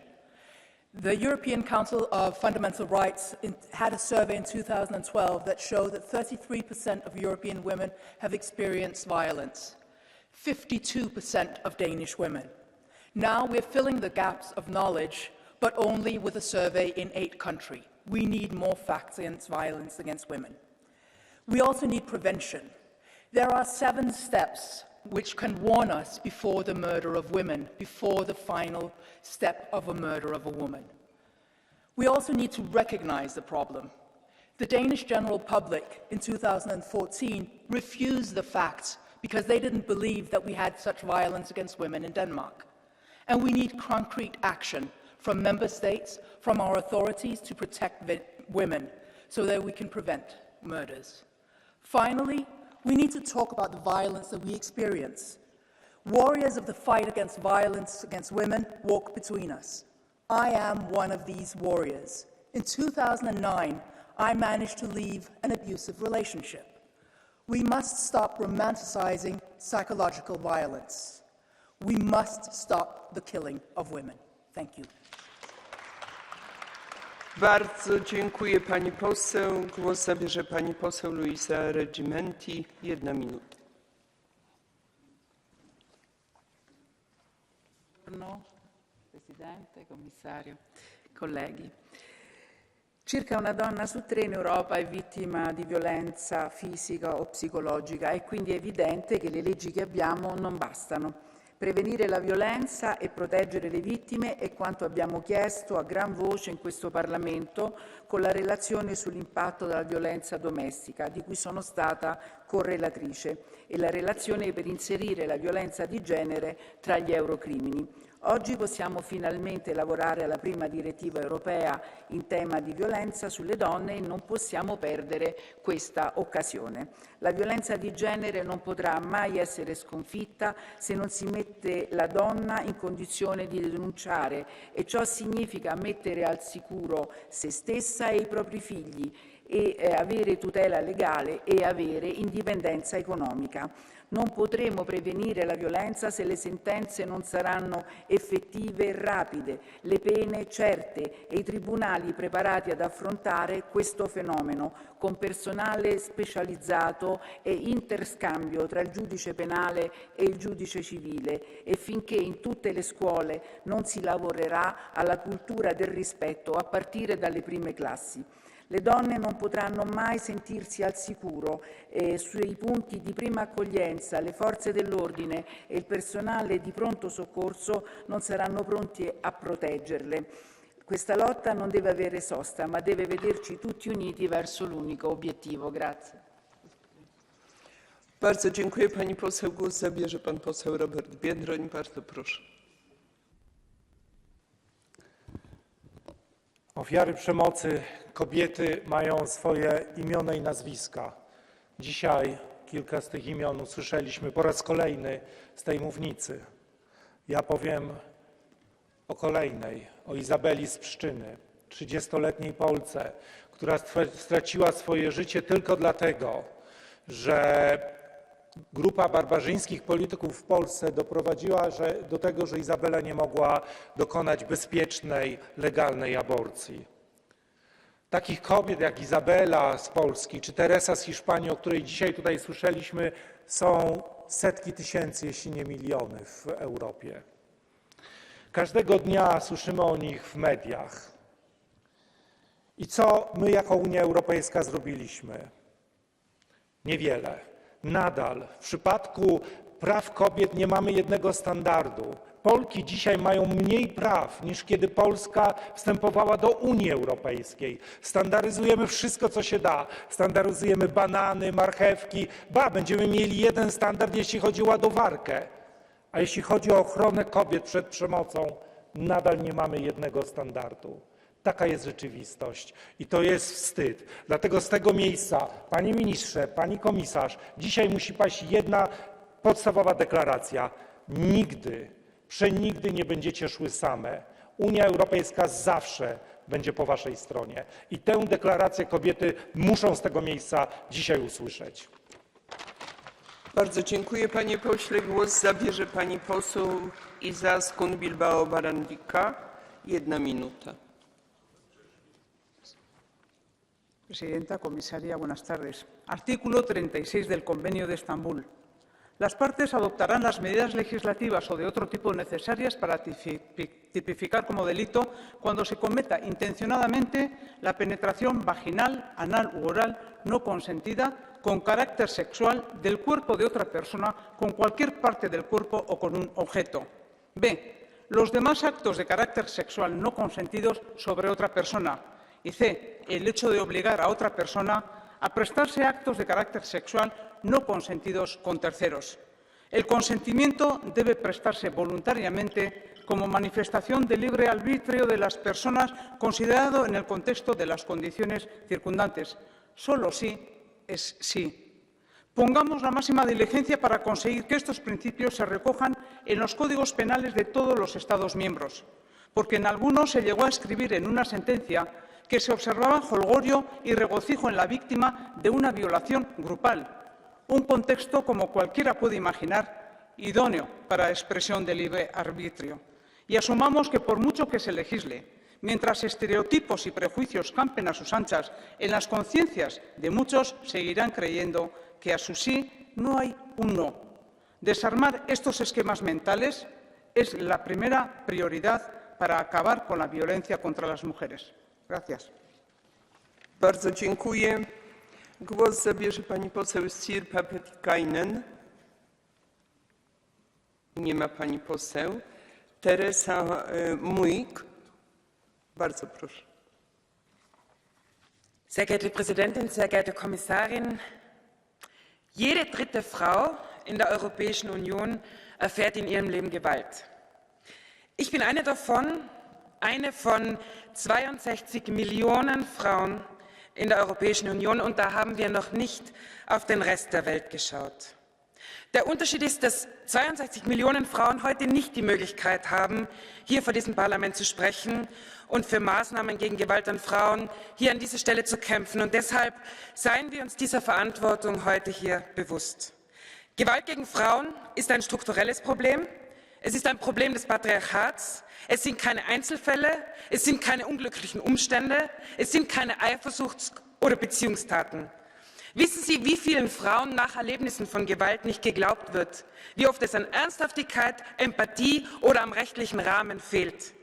Ich bin es leid, dass wir uns bemühen, gegen Gewalt an Frauen zu kämpfen. Ich bin es leid, dass wir mit Lippenbekenntnissen abgespeist werden.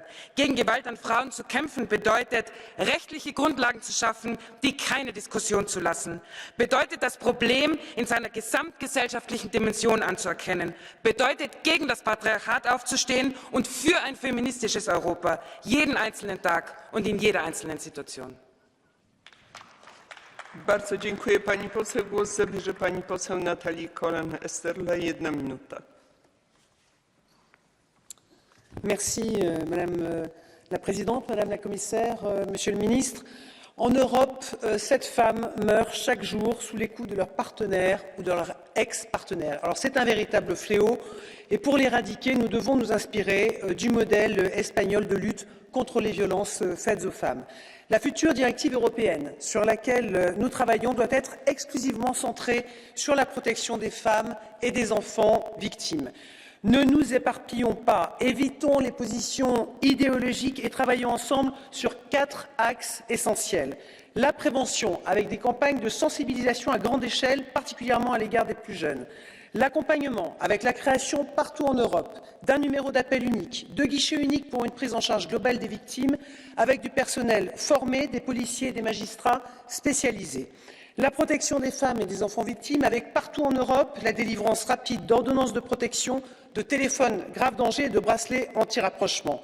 Enfin, des sanctions harmonisées. Ce qui est considéré comme un viol ou un mariage forcé dans un État membre doit également l'être dans l'État voisin et sanctionné sur des bases communes. Mobilisons-nous car il y a urgence.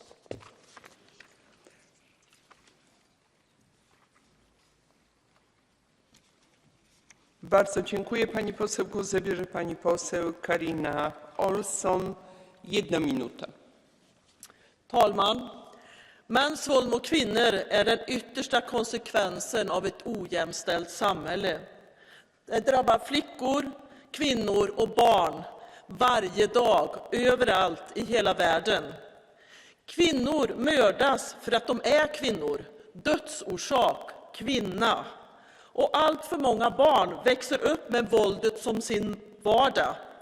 Jag har mött många av de här barnen som aktiv i en kvinnojour. Våld, det går att förebygga, men det krävs politisk vilja. Det är bra att EU-kommissionen nu presenterar förslag till direktiv om att bekämpa mäns våld mot kvinnor. Nu måste vi se till att få det på plats och kräva att det efterlevs. Vi har också Istanbulkonventionen som alla länder borde ratificera. Vi socialdemokrater kommer inte att ge oss förrän mäns våld mot kvinnor har upphört. Tillsammans måste vi ta kampen för att kvinnor och män ska ha samma makt att forma samhället och sina egna liv. Tack. Dziękuję bardzo pani poseł. Głos zabierze pani poseł Magdalena Adamowicz. 1 minuta. Bardzo proszę. Pani Przewodnicząca, Pani Komisarz. Przemoc, której doświadczają kobiety, jest naruszeniem podstawowych praw i wolności człowieka. Światowa Organizacja Zdrowia alarmuje, że 30% kobiet na świecie doświadcza przemocy fizycznej i seksualnej. To nie są pojedyncze przypadki. To jest pandemia przemocy. 1, 2, 3. 1, 2, 3. To co trzecia z nas. Tylko dlatego, że jest kobietą. Tego nie mówię ja. To mówi WHO.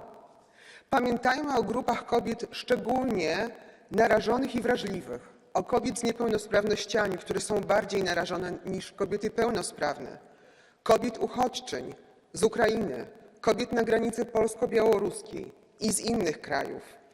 Kobiet młodych, dziewczynek. Z przemocą wobec kobiet nie radzimy sobie ani systemowo, ani mentalnie. Konsekwencje przemocy wykraczają poza ból i cierpienie, mają często wymiar ekonomiczny, prowadzą do utraty dochodu. Dobrze, że głośno mówimy o przemocy wobec kobiet. Dobrze, że coraz wyraźniej na nią reagujemy. Dzielmy się swoimi doświadczeniami, by skończyć z wyciszeniem i bezkarnością wobec przemocy. Nie zwlekajmy, by na reakcję nie było za późno. Stwórzmy ramy prawne, które ochronią nas, kobiety, dziewczynki. Bardzo dziękuję pani poseł. Głos zabierze pani poseł Camilla Lauretti. 1 minuta. Grazie Presidente, Commissaria, Ministro. Per me è un onore prendere per la prima volta in quest'Aula oggi la parola, a pochi giorni dal 25 novembre, la giornata internazionale contro la violenza sulle donne. La violenza nei confronti delle donne, alla cui base sono radicati sessismo, discriminazione, è legata a doppio filo a un insostenibile divario in termini sociali, lavorativi, salariali, culturali e, cari colleghi, è una tra le più gravi violazioni dei diritti umani. dalle proteste delle donne iraniane e afghane, di tutte quelle donne che si ribellano a regimi illiberali e situazioni di conflitto per i loro diritti, ci arriva una lezione di coraggio. Ora sta a noi. Dobbiamo lavorare da qui, dall'Europa, dalla Casa della Democrazia, per eliminare barriere ed ostacoli e vincere la sfida della parità di genere, fondamentale per contrastare la violenza sulle donne. Ogni giorno, ogni minuto, ogni secondo in cui noi rimanderemo il nostro impegno contro la violenza sarà comunque troppo lungo, perché potrà incidere negativamente su migliaia di donne nel mondo e spesso, purtroppo, costare loro la stessa vita. Non dimentichiamolo. Grazie. Bardzo dziękuję. Pani poseł, głos zabierze pani poseł Arba Kokalari. 1 minuta.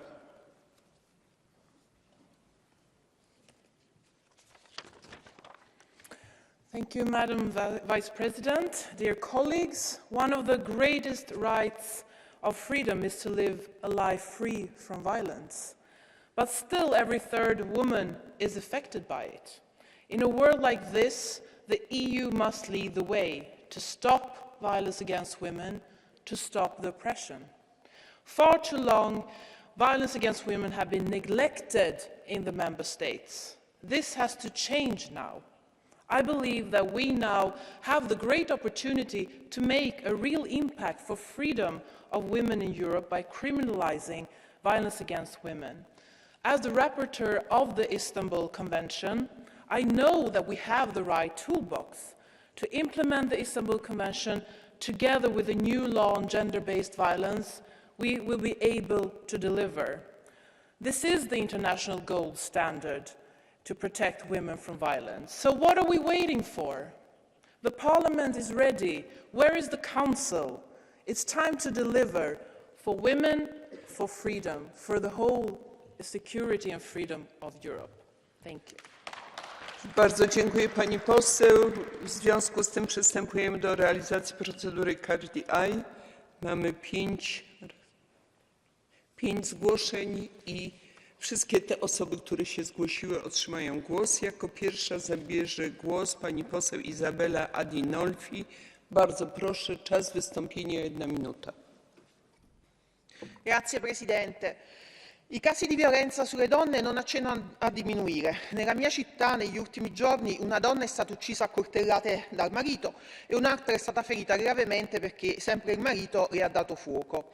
Queste notizie sono all'ordine del giorno in tutti i paesi dell'Unione Europea. Questo perché l'odio e la violenza non conoscono confini, non hanno differenza di età, non hanno differenza di estrazione sociale, hanno solo delle vittime. Ora, per la prima volta nella storia della Repubblica Italiana abbiamo un Presidente del Consiglio donna. E che cosa è successo? Che dopo pochi giorni essere stata nominata è dovuta volare al G20 ed è stata molto attaccata. Ora, perché è stata attaccata? Per le sue idee politiche? Per le parole che ha detto? No, semplicemente perché aveva portato con sé la figlia di 6 anni.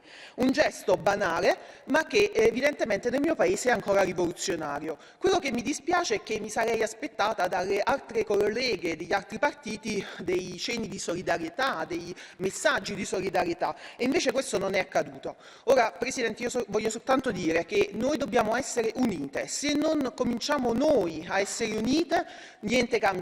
Grazie Presidente. Bardzo dziękuję. Głos zabierze pan poseł Milan Brigles. Bardzo proszę, 1 minuta. Hvala lepa. Spoštovana komisarka, kolegice, kolegi. Ta teden je Evropski parlament storil tudi en dober korak pri enakosti spolov in pravicah žensk. Zato moram čestitati kolegicam Evelin, Lari in drugim pri sprejemu direktive o uravnoteženi zastopanosti spolov med neizvršnimi direktorji družb, ki kotirajo na borzi. Toda to nikakor ne pomeni, da smo naredili vse, kar je treba. In ravno tema ničelne tolerance pri nasilju nad ženskami in otroci je nekaj, kjer bi se morali oglasiti vsi. Oglasiti se moramo vsi poslanci in poslanke.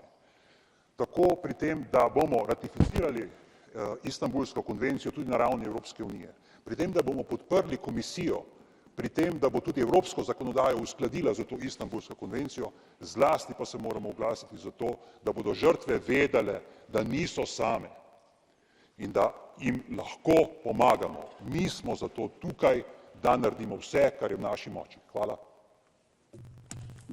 Bardzo dziękuję, panie pośle. Głos zabierze pani poseł Sylwia Spurek.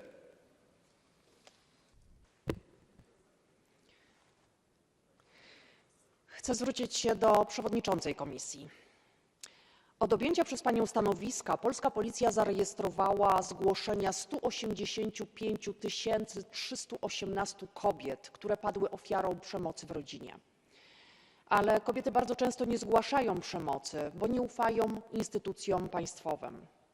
Według szacunków organizacji pozarządowych podczas pani kadencji przemoc w rodzinie dotknęła ponad 2 miliony Polek. Co pani zrobiła jako przewodnicząca komisji, żeby temu zapobiec? Od razu powiem, nie wystarczy dyrektywa antyprzemocowa. Potrzebujemy całościowego systemu przeciwdziałania przemocy wobec kobiet, którego fundamentem jest konwencja stambulska. Zresztą 16 lipca 2019 roku sama mówiła pani, że ratyfikacja konwencji stambulskiej jest dla komisji priorytetem. Ile jeszcze kobiet musi być bitych, gwałconych, ile musi zostać zamordowanych, ile musi na co dzień doświadczać przemocy psychicznej i ekonomicznej, żeby podjęła pani bardziej stanowcze działania? Dziękuję pani poseł. Głos zabierze pani poseł Katrin Langen-Siepen. Bardzo proszę. Herzlichen Dank für die Redezeit. Ich möchte heute auf die Situation der Mädchen und der Frauen mit Behinderung aufmerksam machen.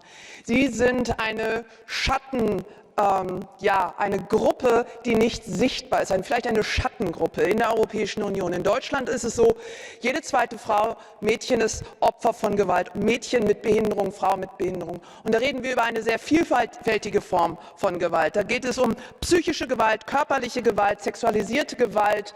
Und häufig wird diesen Frauen, den Mädchen nicht geglaubt. Aussagen sind häufig, sei froh, dass dich überhaupt jemand anfasst. Willst du dich von deinem Mann trennen? Wo willst du denn hin?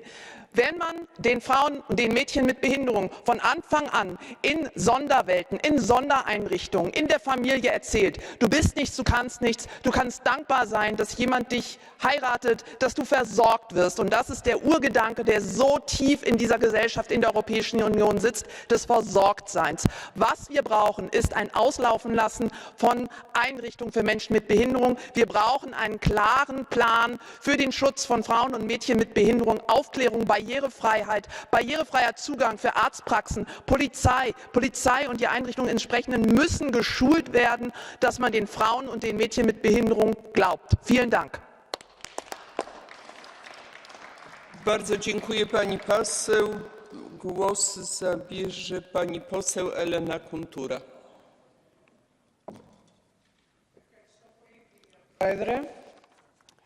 Η έμφυλη βία κατά των γυναικών και των κοριτσιών είναι παγκόσμια μάστιγα. Είναι μια ηθική προσβολή για όλες τις γυναίκες, είναι σημάδι ντροπής και αποτυχίας για όλες τις κοινωνίες και ένα σημαντικό εμπόδιο για την ανάπτυξη της Ευρωπαϊκής Ένωσης. Μία στις 3 γυναίκες έχει βιώσει τον εφιάλτη της έμφυλης βίας και μία στις 20 έχει πέσει θύμα βιασμού, συχνά χωρίς δικαίωση, στήριξη ή προστασία. Στον πυρήνα της η έμφυλη βία είναι η εκδήλωση έλλειψη σεβασμού, υποτίμηση, απαξίωσης και υπονόμευσης της γυναίκας από τους άντρες που δεν αναγνωρίζουν την εγγενή τους ισότητα και πιστεύουν ότι η ζωή της γυναίκας δεν έχει την ίδια αξία με τη δική τους. Αντανακλά και αναπαράγει πατριαρχικά πρότυπα και στερεότυπα που κυριαρχούν ακόμα και σήμερα στην Ευρώπη και πρέπει να εξαλειφθούν. Πρέπει να συμπεριλάβουμε την έμφυλη βία ως έγκλημα στο άρθρο 83 της Συνθήκης και πρέπει ως ύψιστη πολιτική και κοινωνική προτεραιότητα να τη χτυπήσουμε στη ρίζα της. Οι γυναίκες και οι άντρες, ναι, είναι διαφορετικοί, αλλά είναι ίσοι. Η οδηγία που θα υιοθετηθεί θα πρέπει να είναι ολιστική και φιλόδοξη. Ευχαριστώ πολύ. Dziękuję bardzo.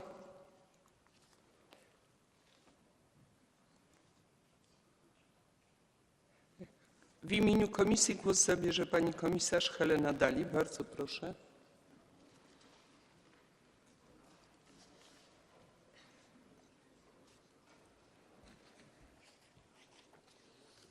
Thank you, President, Minister. This International Day is, of course, an important occasion to take stock of what has been done to end such violence against women and domestic violence, but more importantly, it gives us the opportunity to assess what still needs to be done. Now more than ever, we need the support of all stakeholders to ensure the smooth adoption of our two main proposals, the directive on combating violence against women and domestic violence, and the EU's accession to the Istanbul Convention. Of course, the latter would be the ideal road to take, but we also know that some member states continue to refuse this ratification. We also need your continued support to raise awareness of the disproportionate impact of gender-based violence on society at large. So while legislation and policy are necessary, so I would say is a change in attitudes. So also importantly, as Catherine pointed out, the training for stakeholders such as the police, such as the judiciary, all those involved, because many member states have strong legislation in place, and still we continue to see this tragedy of women being killed every day. So really, we must also work a lot on this patriarchal culture, on the attitudes of how women are treated for the simple reason that we are women. So the immediate and long-term physical, sexual, and mental consequences for women and girls are, of course, devastating and can limit women's and girls' participation in society and on the labor market. So women and girls can only lead and thrive if they are free from violence. So let us continue to work together to achieve a union of equality, free from any kind of violence, but in this case, especially on gender-based violence. Thank you. Bardzo dziękuję pani komisarz. W imieniu Rady głos zabierze minister spraw europejskich Mikuláš Bek. President, honourable members, Commissioner, I wish to thank you for this important debate today. First of all, let me apologise for not having been able to follow it in its entirety, as I had a duty to sign several legislative acts together with President Metsola. This debate is important and timely in the most unfortunate sense of the word, in light of yesterday's tragic killing of Bernice Cassar in Malta, as evoked by President Metsola and Commissioner Dalli in their opening remarks. Sadly, we see these events occurring every day. Let me be absolutely clear. The prevention and elimination of violence against women and girls is a must that requires joint, constant and unwavering efforts from all of us, including the co-legislators. I will repeat it again. We are allies. That also means that we are stronger together and we can achieve more together. And I'm sure I speak for us all when I say we will not give up this struggle until we see violence against women and girls eradicated from Europe and the world. Thank you very much once again for your attention. Dziękuję bardzo panie ministrze. Zamykam debatę. Przystępujemy do realizacji kolejnego punktu porządku dziennego. Debata łączna o oświadczenie Rady i Komisji w sprawie pomocy finansowej Unii Europejskiej dla Ukrainy. Zalecenie dotyczące zmiany rozporządzenia Rady Unii Europejskiej Euratom 2020/2093 z 17 grudnia 2020 roku określającego wieloletnie ramy finansowe na lata 2021-2027 oraz sprawozdanie dotyczące zmiany rozporządzenia Unia Europejska Euratom 2018/1046 w odniesieniu do ustanowienia zróżnicowanej strategii finansowania jako ogólnej metody zaciągania pożyczek oraz sprawozdanie dotyczące instrumentu wsparcia dla Ukrainy na rok 2023 pomoc makrofinansowa plus. W imieniu Rady głos zabierze minister spraw europejskich Pan minister Mikuláš Bek, bardzo proszę. President, honourable members, Commissioner, I'm pleased to be here today and to be working with this Parliament and with the Commission towards finding a structural solution to help the brave people of Ukraine in 2023. Delivering financial support to Ukraine in 2022 has proven an exercise more difficult than originally foreseen. With the EU budget lacking the resources to provide the full guarantees for the loans to Ukraine, we required national guarantees, and this presented operational and financial drawbacks. I am happy that with this package the EU shows it is united and strongly committed to supporting Ukraine. So today you will be discussing the method to offer Ukraine the remaining €3 billion from 2022 and further 15 billion in loans for 2023. These loans will have a grace period of 10 years and the Member States will cover the interest costs. This makes the loans highly concessional and will not put any burden on Ukraine.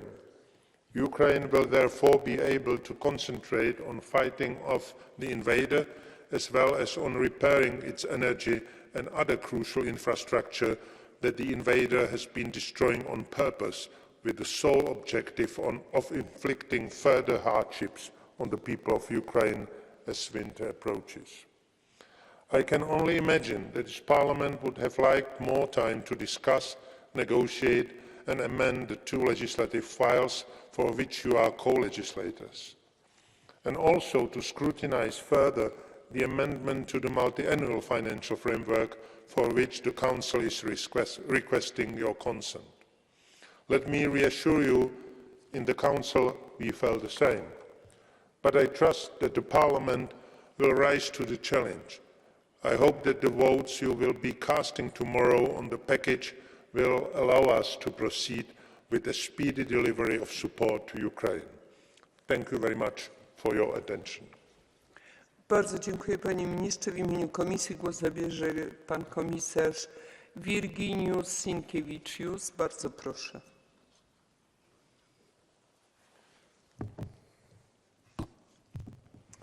President, Minister, honourable members. I would like to start this debate by reaffirming the EU's solidarity with Ukraine. While Russia continues its brutal war, killing Ukraine's citizens and destroying infrastructure, the EU stands with Ukraine as long as it takes. The EU remains steadfast in its support for Ukraine's independence, sovereignty and territorial integrity, and its inherent right of self-defense against Russia's aggression, as enshrined in the UN Charter. Russia must stop its illegal war of aggression, which is taking a heavy human toll and deeply damaging Ukraine's society and economic potential. The destruction of physical capital and infrastructure is immense.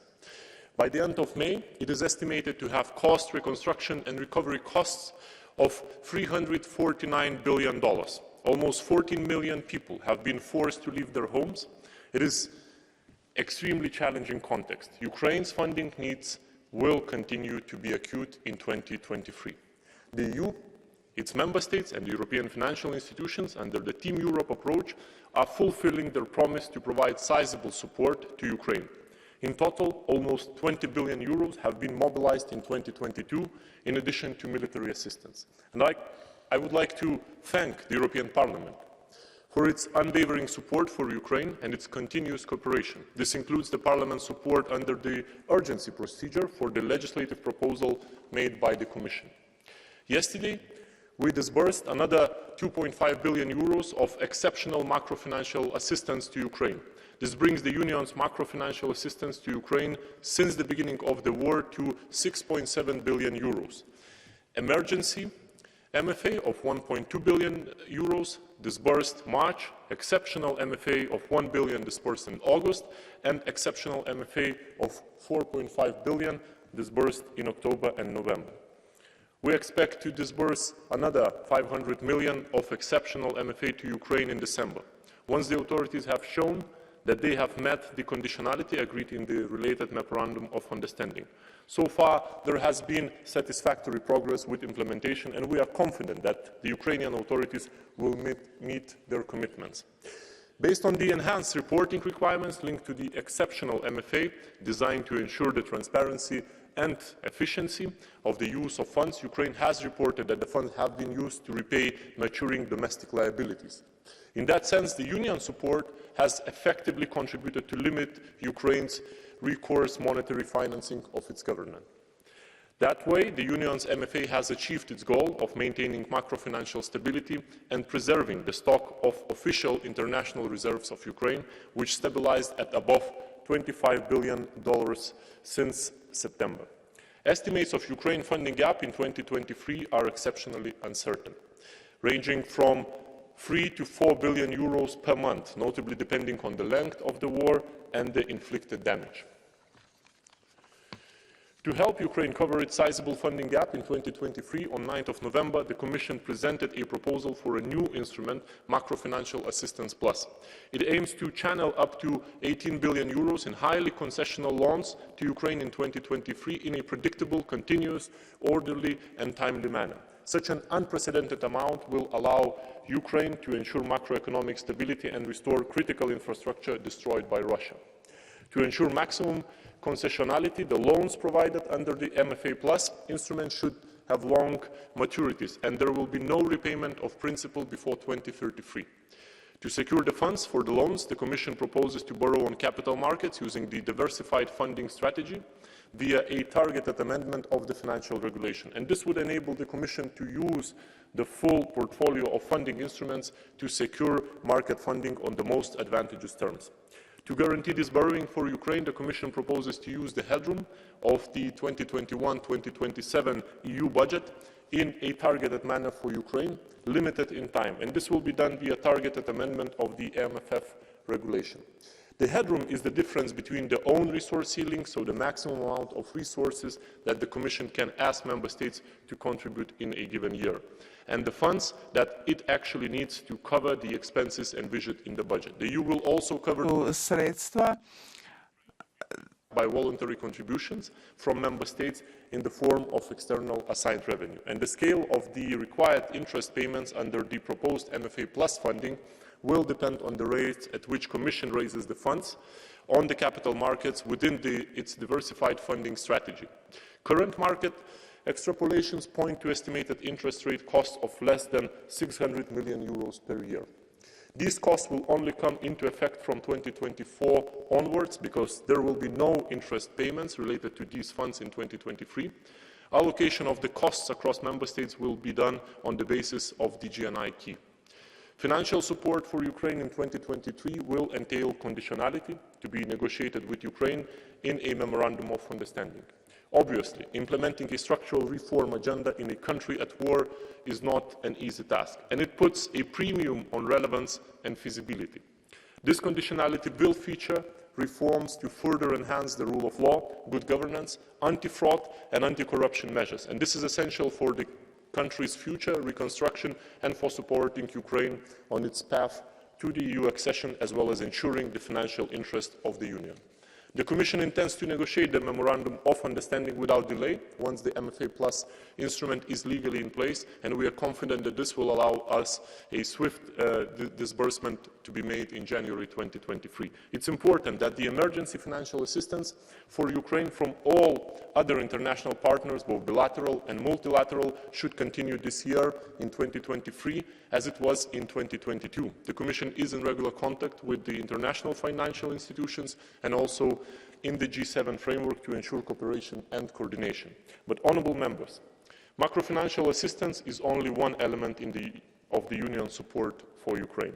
Since the beginning of the Russian invasion, the overall Team Europe assistance pledged to Ukraine amounts close to 20 billion euros. This combines the support enabled by the European Union budget. In addition to the financial assistance to the Union has also made of military equipment available through the European Peace Facility, plus over 100 million of CSDP support for training mission, as well as in-kind assistance under the Union Civil Protection Mechanism. On humanitarian assistance, the EU, together with its member states, have mobilized more than 1.5 billion, of which about 500 million comes from the EU budget. The EU's comprehensive humanitarian and civil protection assistance is far from being a short-term deal. The EU is with Ukraine for the long haul. Honourable members, once again, I would like to thank the European Parliament for the urgency and priority that it has given to this file. It is vital for our Ukrainian friends that this entire package goes through quickly. It is also vital for Europe's credibility as a whole. Thank you. Bardzo dziękuję. W imieniu Grupy Europejskiej Partii Ludowej Chrześcijańscy Demokraci głos zabierze pan poseł Jan Olbrycht. Czas wystąpienia 1,5 minuty. Bardzo proszę. Pani Przewodnicząca, Panie Komisarzu, dyskusja nad pomocą makroekonomiczną przebiega tak naprawdę w dwóch płaszczyznach. Pierwsza płaszczyzna to oczywiście niezbędna pomoc Ukrainie w utrzymaniu stabilności makroekonomicznej, w podtrzymaniu funkcjonowania państwa we wszystkich jego funkcjach. To nie są pieniądze na odbudowę Ukrainy. To są pieniądze na podtrzymanie stabilności funkcjonowania państwa. To ważne, żebyśmy ten element podkreślali, bo oczekiwania są bardzo duże. Zgodnie z wyliczeniami propozycja, którą dzisiaj mamy na stole, mówi o tym, żeby przekazać w formie pożyczek 1,5 miliarda euro co miesiąc przez cały rok 2023, począwszy od stycznia. W sumie razem 18 miliardów euro. To wymagało zmian, jeżeli chodzi o kwestie legislacyjne. I to ten drugi wymiar. Jesteśmy w zupełnie innej sytuacji w Unii Europejskiej. Pewien przełom nastąpił w sytuacji Funduszu Odbudowy. Jest zgoda na zaciągnięcie kredytów na rynku kapitałowym. To, że z sukcesem został pozyskany fundusz, otwiera drogę również dla tego typu działania. Ważne, żebyśmy o tym pamiętali, bo to jest zupełnie inny typ funkcjonowania Unii Europejskiej i dla nas jako Parlamentu jest ważne, że my w trybie nagłym zgadzamy się na przeprowadzenie zmian legislacyjnych po to, żeby ułatwić ten typ działania na rynkach kapitałowych. Jest to niezbędnie potrzebne, ale to jest również element wskazujący na przyszłe działania budżetu europejskiego. Dziękuję bardzo. Bardzo dziękuję panie pośle. W imieniu Grupy Postępowego Sojuszu Socjalistów i Demokratów w Parlamencie Europejskim głos zabierze pani poseł Margarida Marques, 1,5 minuty. Muito obrigada, Presidente, Ministro, Comissário.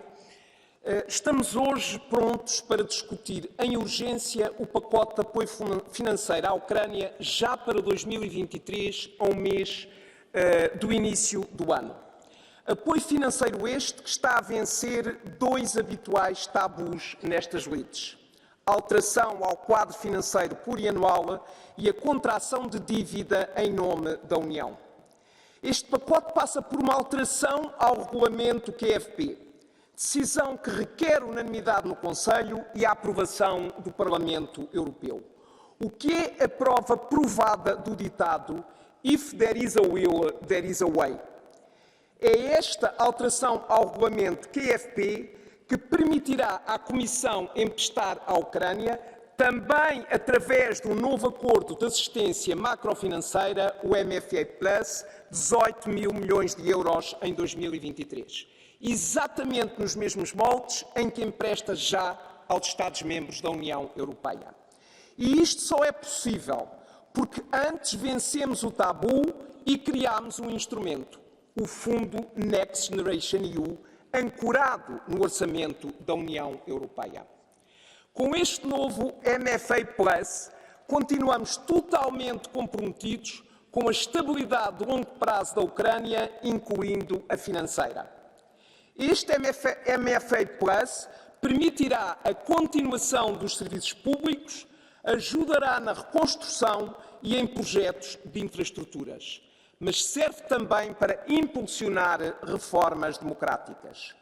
Por isso, é essencial assegurar o controle democrático por parte do Parlamento Europeu.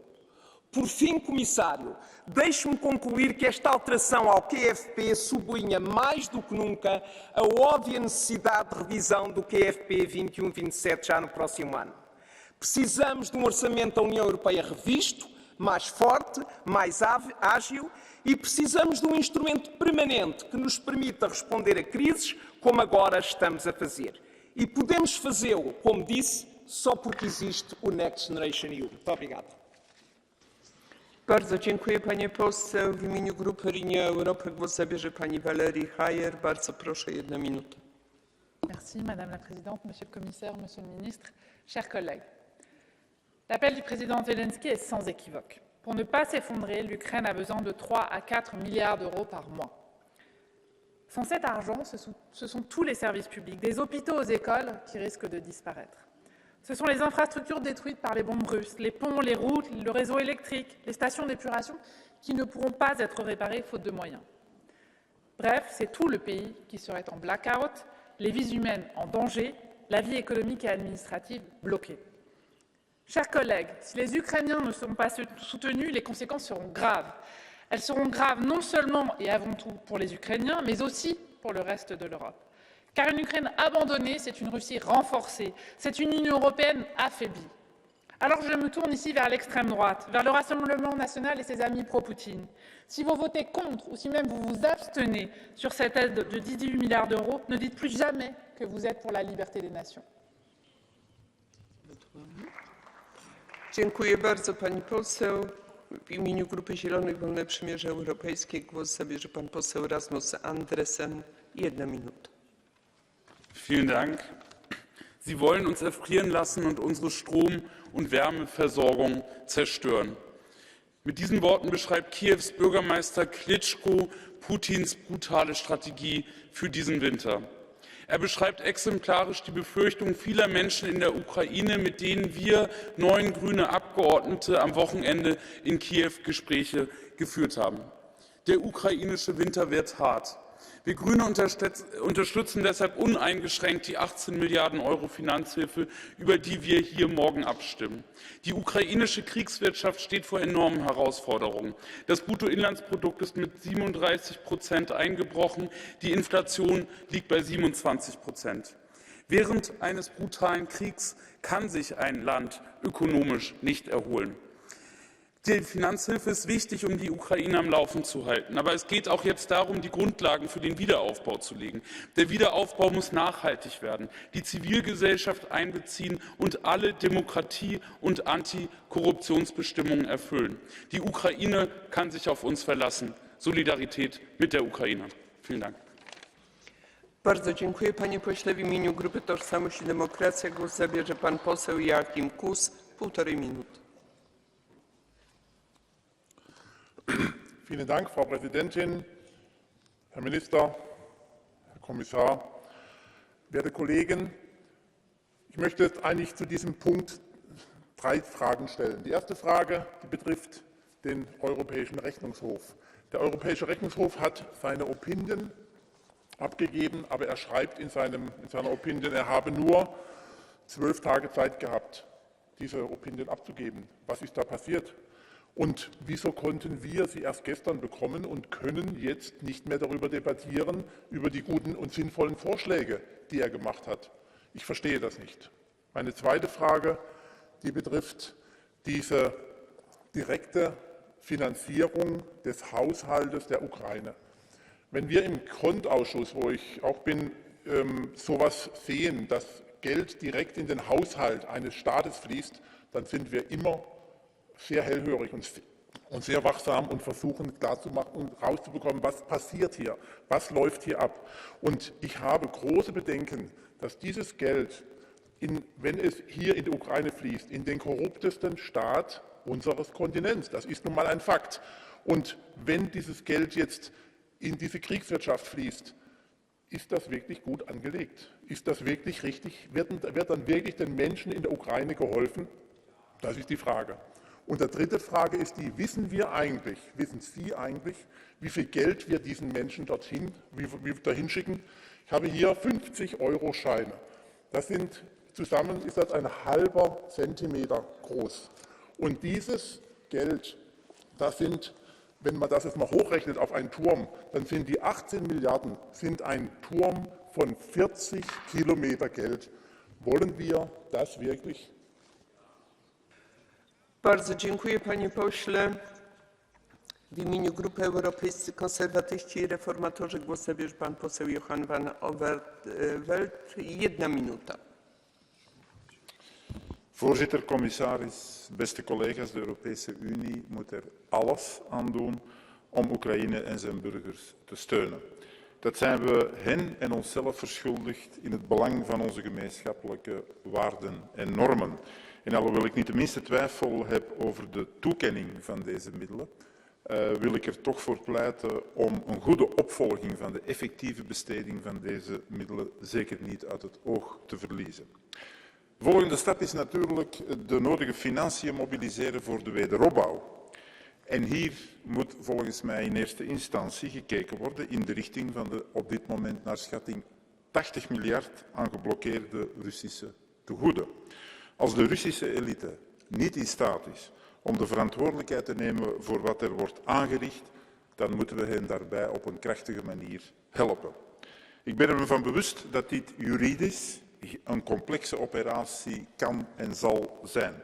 Maar ik vertrouw erop dat de commissie het nodige zal doen om dit grondig te analyseren en ook uit te voeren. Dank u. Bardzo dziękuję, panie pośle. W imieniu Grupy Lewicy w Parlamencie Europejskim GUE-NGL głos zabierze pan poseł Helmut Scholz.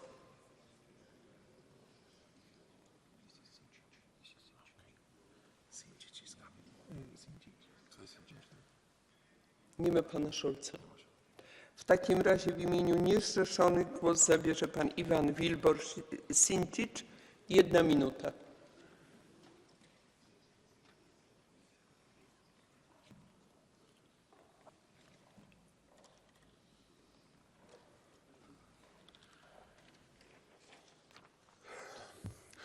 Thank you. There is a problem with electronic systems, so my apologies for being late. I will be speaking Croatian. Na početku pozvat ću još jednom na prekid vatre i zaključenje mira u Ukrajini. Moj interes je onaj hrvatskih građana i zanima me gdje završava ta pomoć koja ide prema vladi Zelenskog. I prije ovog rata brojna sredstva su otišla tamo, ali prema nalazima Revizorskog suda ne znamo za što je točno potrošeno. Ove godine, 2022. Zapad je dao 90 do 100 milijardi dolara pomoći Ukrajini, što je 1 do 2 godišnja vojna proračuna države Rusije. Unatoč velikoj pomoći, situacija u Ukrajini je jako loša i sve gora. Oko 50% energetske infrastrukture je uništeno, uključujući brojne elektrane. Prema WHO, još 2 do 3 milijuna ljudi će napustiti Ukrajinu zbog velikih hladnoća koje dolaze. 60% ukrajinskog proračuna za 2022. dolazi iz stranih donacija. Čemu se narod Ukrajine u takvoj situaciji uopće može nadati? Vrijeme je da Ukrajina počne razgovarati o miru. A na to ih je pred par dana pozvao čak i Pentagon. I na sve ovo, sada imamo ovaj prijedlog zaduženja na međunarodnom tržištu naših građana za još 18 milijardi eura ili 1,5 milijardu mjesečno za krpanje proračuna Ukrajine. Kako to objasniti recimo našim hrvatskim građanima kada Hrvatska pogođena sa 2 potresa nije obnovila niti 3 kuće svojim građanima koje još u sve to muči inflacija? Hvala. Bardzo dziękuję. Bardzo proszę o zabranie głosu pana posła Michaela Gallera, 1,5 minuty. Dziękuję bardzo, Pani Przewodnicząca. Dear colleagues, kurz, Herr Kollege Kuhs, Sie arbeiten sich ja an der Ukraine ab als angeblich dem korruptesten Staat der Welt. Wir könnten schon eine Ecke weiter sein in der Bekämpfung dieser Korruption. Hätten wir nicht den verbrecherischsten Staat Europas hier mit Russland zu tun, der seinen Krieg gegen die Ukraine hier durchführt. I continue in English. Today we have, with a huge majority, labeled Russia as what it is, a state sponsor of terrorism and a state that uses means of terrorism. We have illustrated in detail the amount of destruction and suffering that this inhuman criminal regime has caused and continues to inflict on its peaceful neighbor and its innocent citizens. That is why, as standing rapporteur on Ukraine, I'm deeply grateful to all EU institutions and member states that we continue to stand firm also in our financial support. And I wouldn't like to forget all those other bodies and civil society that are firmly supporting Ukraine also financially.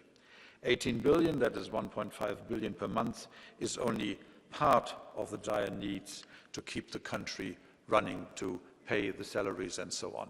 But I think, and that has been alluded also by my colleague van Overveld, I think given the amount of money and given law-related, war-related problems in the amount of transparency and all that, it requires a better role for the Parliament. We need to set up a working group together with the Commission from Budget Committee and Foreign Affairs to supervise and to accompany the payments of what is going to Ukraine. So that is my suggestion to the Commission to accept this idea, to involve us closely as a Parliament in administering this huge amount of money. Thank you very much. Slava Ukraini. Bardzo dziękuję. Głos zabierze pan poseł Wiktor Negrescu. Czas wystąpienia 1,5 minuty. Dear Commissioner, dear Minister, dear colleagues, the war in Ukraine cannot be won and people's lives cannot be saved without European support and commitment. This implies providing Ukrainians with the necessary resources to protect their population, resist during the winter, keep schools open, help the reconstruction, and maintain the activity of their public services and institutions. That is why the European Parliament is in favor of the proposal of the Commission for a support package for Ukraine of up to 18 billion euros through concessional loans to be repaid in the course of maximum 35 years, starting in 2033. In a further expression of solidarity, the EU will cover the interest rate cost. And of course, Member States can also contribute with additional funds. This instrument will imply reforms to help Ukraine advance on its European path, but also, of course, we have to mention anti-corruption and judicial reforms, respect of the rule of law, good governance, and modernization of the national and local institutions. I also hope that EU minorities' rights will also be included there, in particular referring to Romanian minorities. Ukraine is fighting for its freedom and its independence, but it's also fighting for our values. This is why we need to show solidarity and approve this proposal, and of course make sure that the reforms are put into place. Thank you. Bardzo dziękuję. Głos zabierze pan poseł Petras Austrevicius. 1 minuta. Commissioner, Minister, dear colleagues, who may deny that our excellent decision, to call Russia as a sponsor of a terrorist state, our IT systems are down? I think it's a very clear message. What Moscow is watching us, following and making some conclusions. Good luck for you. You will be down, not us. Today, colleagues, more than ever, Ukraine is facing a greater need for extensive support from its partners. Russia's war of aggression is destroying Ukraine's economy and pushing its population into energy and social poverty, terrorizing its people, with more than 25 being internally displaced and 7 million fleeing abroad. Ukraine has mobilized all its financial resources to fight for its survival and the protection of its population. I congratulate the European Union, its member states, as well as the outstanding commitment of civil society to help Ukraine through this difficult time. We must realize that by supporting Ukraine and its people, we are reaffirming the meaning of European solidarity. Thank you. Slava Ukraini. Bardzo dziękuję. Głos zabierze pani poseł Aleksandra Gejze. 1 minuta. We stand with Ukraine, with our hearts, our minds, and 18 billion euros. We stand with Ukrainian people who will never give up fighting because they have seen how Putin's troops have raped, tortured, and murdered innocent civilians. We stand with the Ukrainian teachers, the nurses, the mayors, the technicians, and the construction workers who are rebuilding their country every day after every attack. And we stand with the Ukrainian soldiers who save human lives by stopping bombs and retaking occupied territories.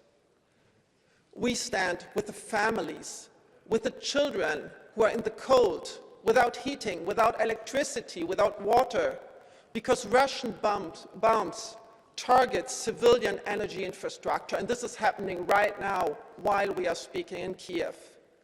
We stand with the Ukrainian people who is fighting every day to protect not only their own country, but our democracy and freedom. And I can tell you, 18 billion is not a high price, because the really high price is paid by the Ukrainian people. We stand with Ukraine. Bardzo dziękuję pani poseł. Głos zabierze pan poseł Matteo Gazzini. 1 minuta.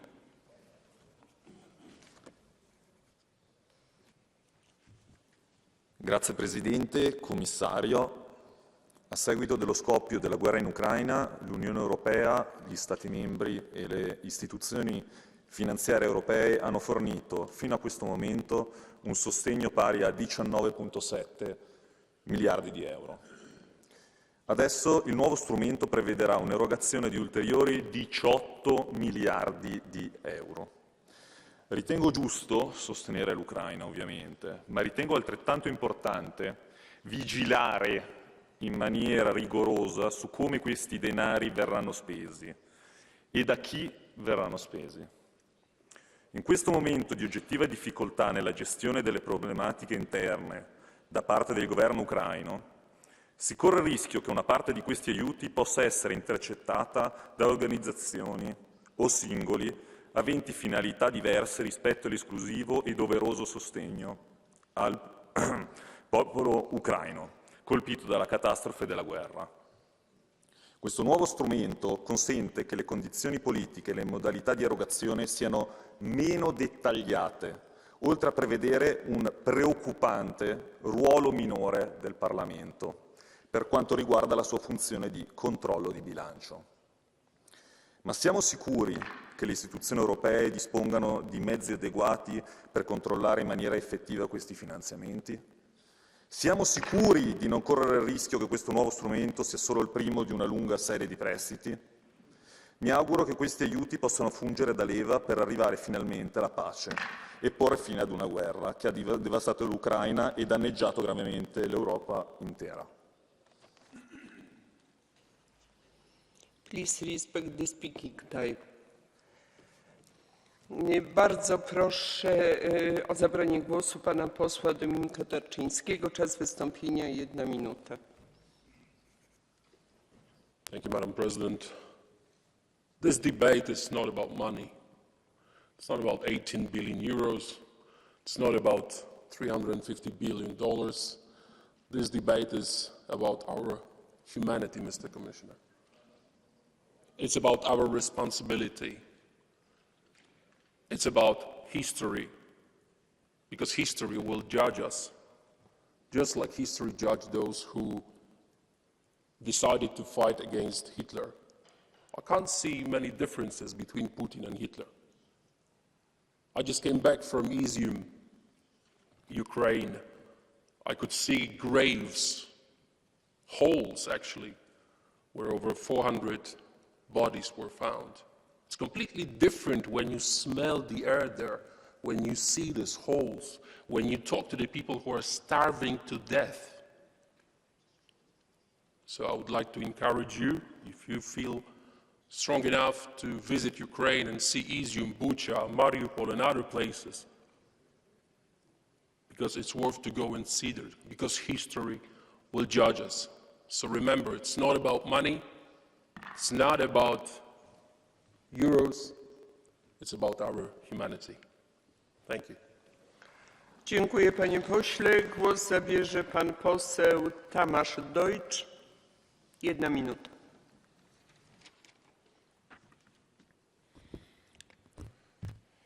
Magyarország határozottan elítéli az orosz agressziót. Kiállunk Ukrajna függetlensége és területi épsége mellett. Segítjük az ukránokat. A magyar humanitárius segélyprogram keretében 1 millió háborús menekültet fogadtunk be, és 31 milliárd forintot fordítottunk Ukrajna támogatására. A mi álláspontunk elvi álláspont. Nem támogatunk semmilyen újabb uniós közös hitelfelvételt, ezért nem fogadjuk el, hogy az EU közös hitelfelvételből finanszírozza Ukrajnát. 2020-ban kizárólag a mediterrán országok kérésére precedenst nem teremtő egyszeri és rendkívüli kivételként fogadtuk csak el a közös hitelfelvételt. Tragikus tapasztalataink vannak ugyanis. Előbb a kommunisták adósították el Magyarországot, 2002 után pedig a baloldali kormányok vertek újra adósságba minket.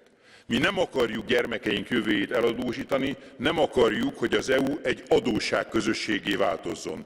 Nem a közös eladósodás jelenti a közös európai jövőt. Magyarország kész segíteni Ukrajna újjáépítését, az ukránokkal kötött kétoldalú megállapodás alapján a nemzeti költségvetésből biztosítani a ránk eső pénzt. Dziękuję panie pośle. Głos zabierze pan poseł José Manuel Fernandes, 1,5 minuty. Muito obrigado, Sra. Presidente, caras e caros colegas. Não basta anunciar a solidariedade ou pregá-la. São necessárias ações concretas que traduzam a solidariedade referida por Schuman, a solidariedade da verdade, a solidariedade que nós temos de concretizar.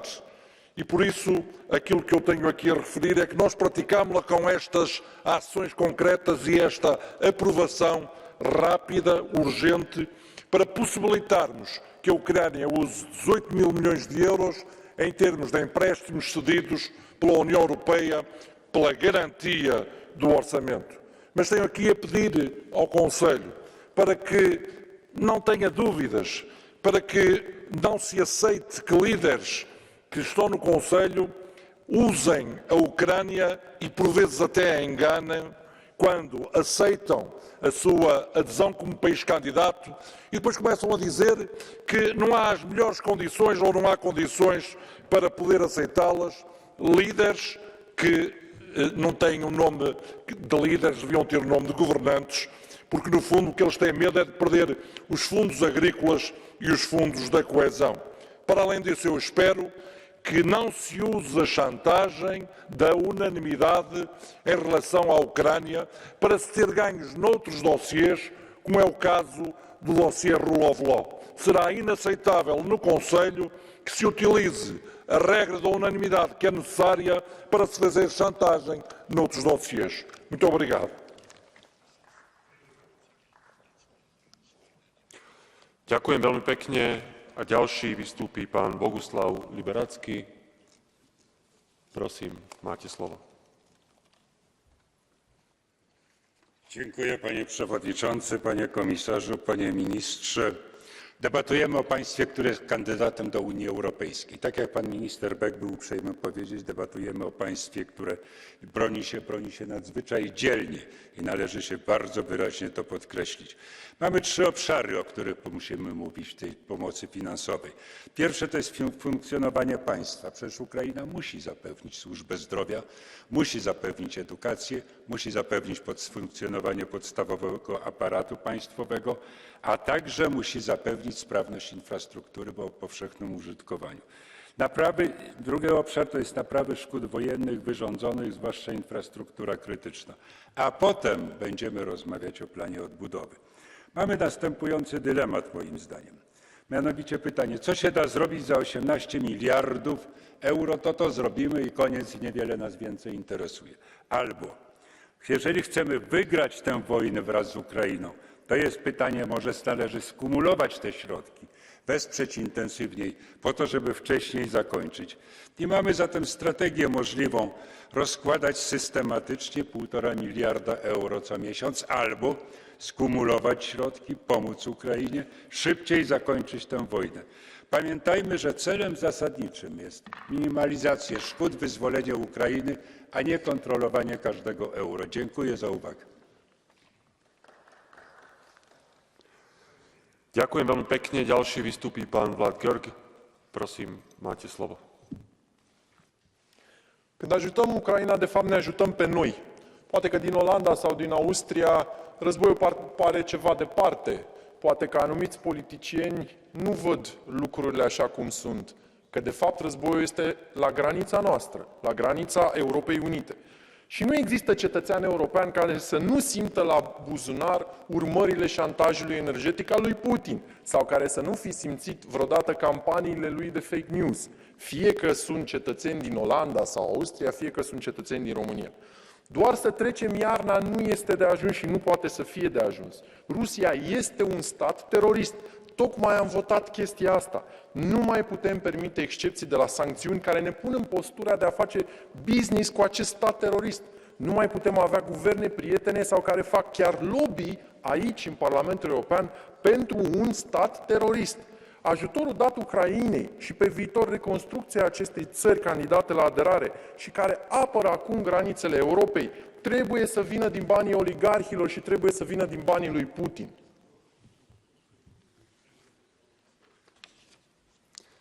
Ďakujem veľmi pekne. Ďalšia vystúpi pani Markéta Gregorová. Prosím, máte slovo. Thank you, Chair, dear colleagues, Minister, Commissioner. I welcome this proposal, and especially now that we are discussing, or we already discussed, Russia as a terrorist state-sponsored state, and this package for Ukraine. We are being cyber-attacked by a pro-Russian hacker group. They already admitted it. So I think we do not really have to discuss here very thoroughly why we are doing it and why is it important that we continue our swift and efficient support to Ukraine. But also I do have some concerns about this proposal, and I would like to voice the criticism. Firstly, I think it would be really better to also support Ukraine in form of some grants, not only loans, so we help them ultimately to alleviate the debt burden they have. Additionally, I also encourage the Commission to focus on the internal structural reforms in Ukraine to their objectively capable extent. And lastly, I urge the Commission to at least inform the European Parliament, the co-legislator, ahead of time, notably given the limited time to consider the proposal. Thank you. Ďakujem veľmi pekne. Ďalší vystúpi pán Kozma Zlotovský. Prosím, máte slovo. Panie Przewodniczący, Szanowni Państwo, Ukraina potrzebuje naszego wsparcia z wielu powodów. Jako sąsiad, ofiara agresji oraz partner, który powinien w najbliższej przyszłości stać się członkiem Unii Europejskiej. Rozpętana przez Rosję wojna generuje ogromne koszty ekonomiczne, które odczuwamy wszyscy, ale to ofiara tej barbarzyńskiej agresji ponosi najwyższe straty. Nie możemy dopuścić do tego, żeby plan Putina się powiódł, a u naszych granic pozostanie państwo zrujnowane gospodarczo i niestabilne politycznie. Powinniśmy nadal być arsenałem demokracji i pokoju, wspierając funkcjonowanie ukraińskich instytucji publicznych, które mierzą się z coraz większym kryzysem humanitarnym. Rosja z premedytacją niszczy i dewastuje infrastrukturę, szkoły czy szpitale, licząc, że kolejna fala uchodźców osłabi naszą determinację. Wsparcie finansowe dla Kijowa będzie najlepszym dowodem na to, że taki scenariusz nigdy nie stanie się realny. Dziękuję bardzo. Ďakujem veľmi pekne. Ďalší v rozprave vystúpi pán Marton Gyöngyösi. Prosím, máte slovo. Thank you, Mr. President. Dear colleagues, Hungary is a neighbor of Ukraine, and while the battlefront is far, we see thousands of refugees fleeing their country every day. Throughout its history, Hungarians experienced what it's like to be exposed to the aggression of mighty empires. For 150 years, our ancestors defended Europe from the Ottoman Empire, determined to conquer Europe. Now it's Ukraine defending our civilization from yet another aggressor. Ukraine needs our support and solidarity. Hungarians understand this and stand by Ukraine. The Orban regime, the representatives of which do not hold Russia to be a state sponsor of terrorism, as we found out from their voting attitude earlier today, like to speak on behalf of our nation. But they are not representative of our entire people. Our nation stands on the side of democracy and freedom as in 1956. And as we ultimately won against the aggressor, so will Ukraine. Thank you. Ďakujem veľmi pekne. Ďalší vystúpi pán Andrius Kubilius. Prosím, máte slovo. Dear colleagues, we in European Union, we need to understand that we also are at the war. That is why we need to move from ad hoc decisions to systemic decisions. You cannot win the war without weapons and without war finances, properly and systemically established. We are still not able to deliver finances what we promised at the beginning of this year, and that is shame for the European Union. In the EU, we cannot finance war finances from regular, normal multi-annual budget. We need special arrangements, including on 18 billion for 2023. Today, it's important to push for, first of all, for significant first disbursement in January. Second, to fix 18 billion as our clear promise, not just up to 18 billion. Third, we need to ask the Commission to coordinate with international partners to cover the rest of the fiscal deficit of Ukraine for 2023 is 38 billion. And the last point on reconstruction, the EU has to establish its own resource similar to Next Generation 2.0 for Ukraine and to push for Russian assets confiscation to cover the increasing need for Ukrainian recovery, which are approaching 1 trillion euros. Ďakujem veľmi pekne. Ďalšia v rozprave vystúpi pani Katarína Rinzema. Prosím, máte slovo. Dear Chair, dear Commissioners, dear colleagues, let me start by saying that the brave Ukrainian men, women and children are the victims of this brutal war waged by President Putin. The number of people killed, the millions of women and children fleeing, and the level of destruction in the country are devastating. As the cold winter season has started now, many are left in the cold, also many children. That is why it's important that we, as EU, give this financial support to Ukraine. We must help rebuild Ukraine. The Dutch government proposed to see whether it can adopt the city of Kherson. How great it would be if every EU member state adopted one city, town, or region of Ukraine. Step by step, Europe would be rebuilding Ukraine. Chair, war has been raging for 9 months now. I want to make one thing clear by quoting the first verse of the Ukrainian anthem. Ukraine has not yet perished, nor her glory, nor her freedom, and neither will it perish, because our common values of freedom and democracy are stronger than any despicable act of aggression by Russia. Ukraine, Europe is with you until this end of this war, and Europe will be with you once the war will be over. Thank you, Chair. Ďakujem veľmi pekne. Ďalšie vystúpi pani Francesca Donato. Prosím, máte slovo. Thank you, President. The EU has taken too many financial risks on Ukraine. That's what the European Court of Auditors has stated in its last report on European Union budget. In 2022, the Union has committed 7.2 billion euros of loans to Ukraine. European borrowing operations funding this support involve serious risks. Ukraine's default first, fraud and misuse of money as the second. Nobody knows how the war in Ukraine will end, and if in the future the country will be able to repay its long-term loans. The IMF predictions for Ukrainian economy are baleful. In case of default, there is not enough room in the budget of EU to absorb losses if member states refuse to step in. In such a case, massive cuts to all EU programs would be unavoidable. Nevertheless, the Commission now is proposing an MFA plus instrument to provide Ukraine for 2023 with up to 18 billion euros in loans in 12 months. If the Commission wants to gamble, let's not forget that it's handling taxpayers' money, and in case of losses, we all will be held accountable, not the Commission. Thank you. Ďakujem veľmi pekne. Ďalšia vystúpi pani Angelika Vincik. Prosím, máte slovo. Sehr geehrter Herr Präsident, geschätzte Damen und Herren! Die russische Invasion in der Ukraine stellt eine Zäsur in der europäischen Geschichte dar und verursacht unvorstellbares menschliches Leid. Daher ist die Europäische Union gefordert, neue Lösungswege zu beschreiten. Ich unterstütze daher den Vorschlag der Kommission, Darlehen in der Höhe von 18 Milliarden Euro der Ukraine zu gewähren. Ich möchte aber auf zwei Themen der Haushaltskontrolle eingehen. Erstens, die Idee der diversifizierten Finanzierungsstrategie ist sehr sinnvoll, allerdings fehlen dem Parlament noch Informationen zu Transparenz, Steuerung, Risikomanagement und Methodologie. Ein delegierter Rechtsakt würde eventuell hier Abhilfe schaffen. Und zweitens, wer wird die Zinsbelastung nach 2027 tragen, falls Mitgliedstaaten nicht mehr zahlen können oder wollen? Natürlich stimme ich für den Vorschlag der Kommission, aber ich bin überzeugt, intern haben wir noch einige Dinge zu klären. Danke.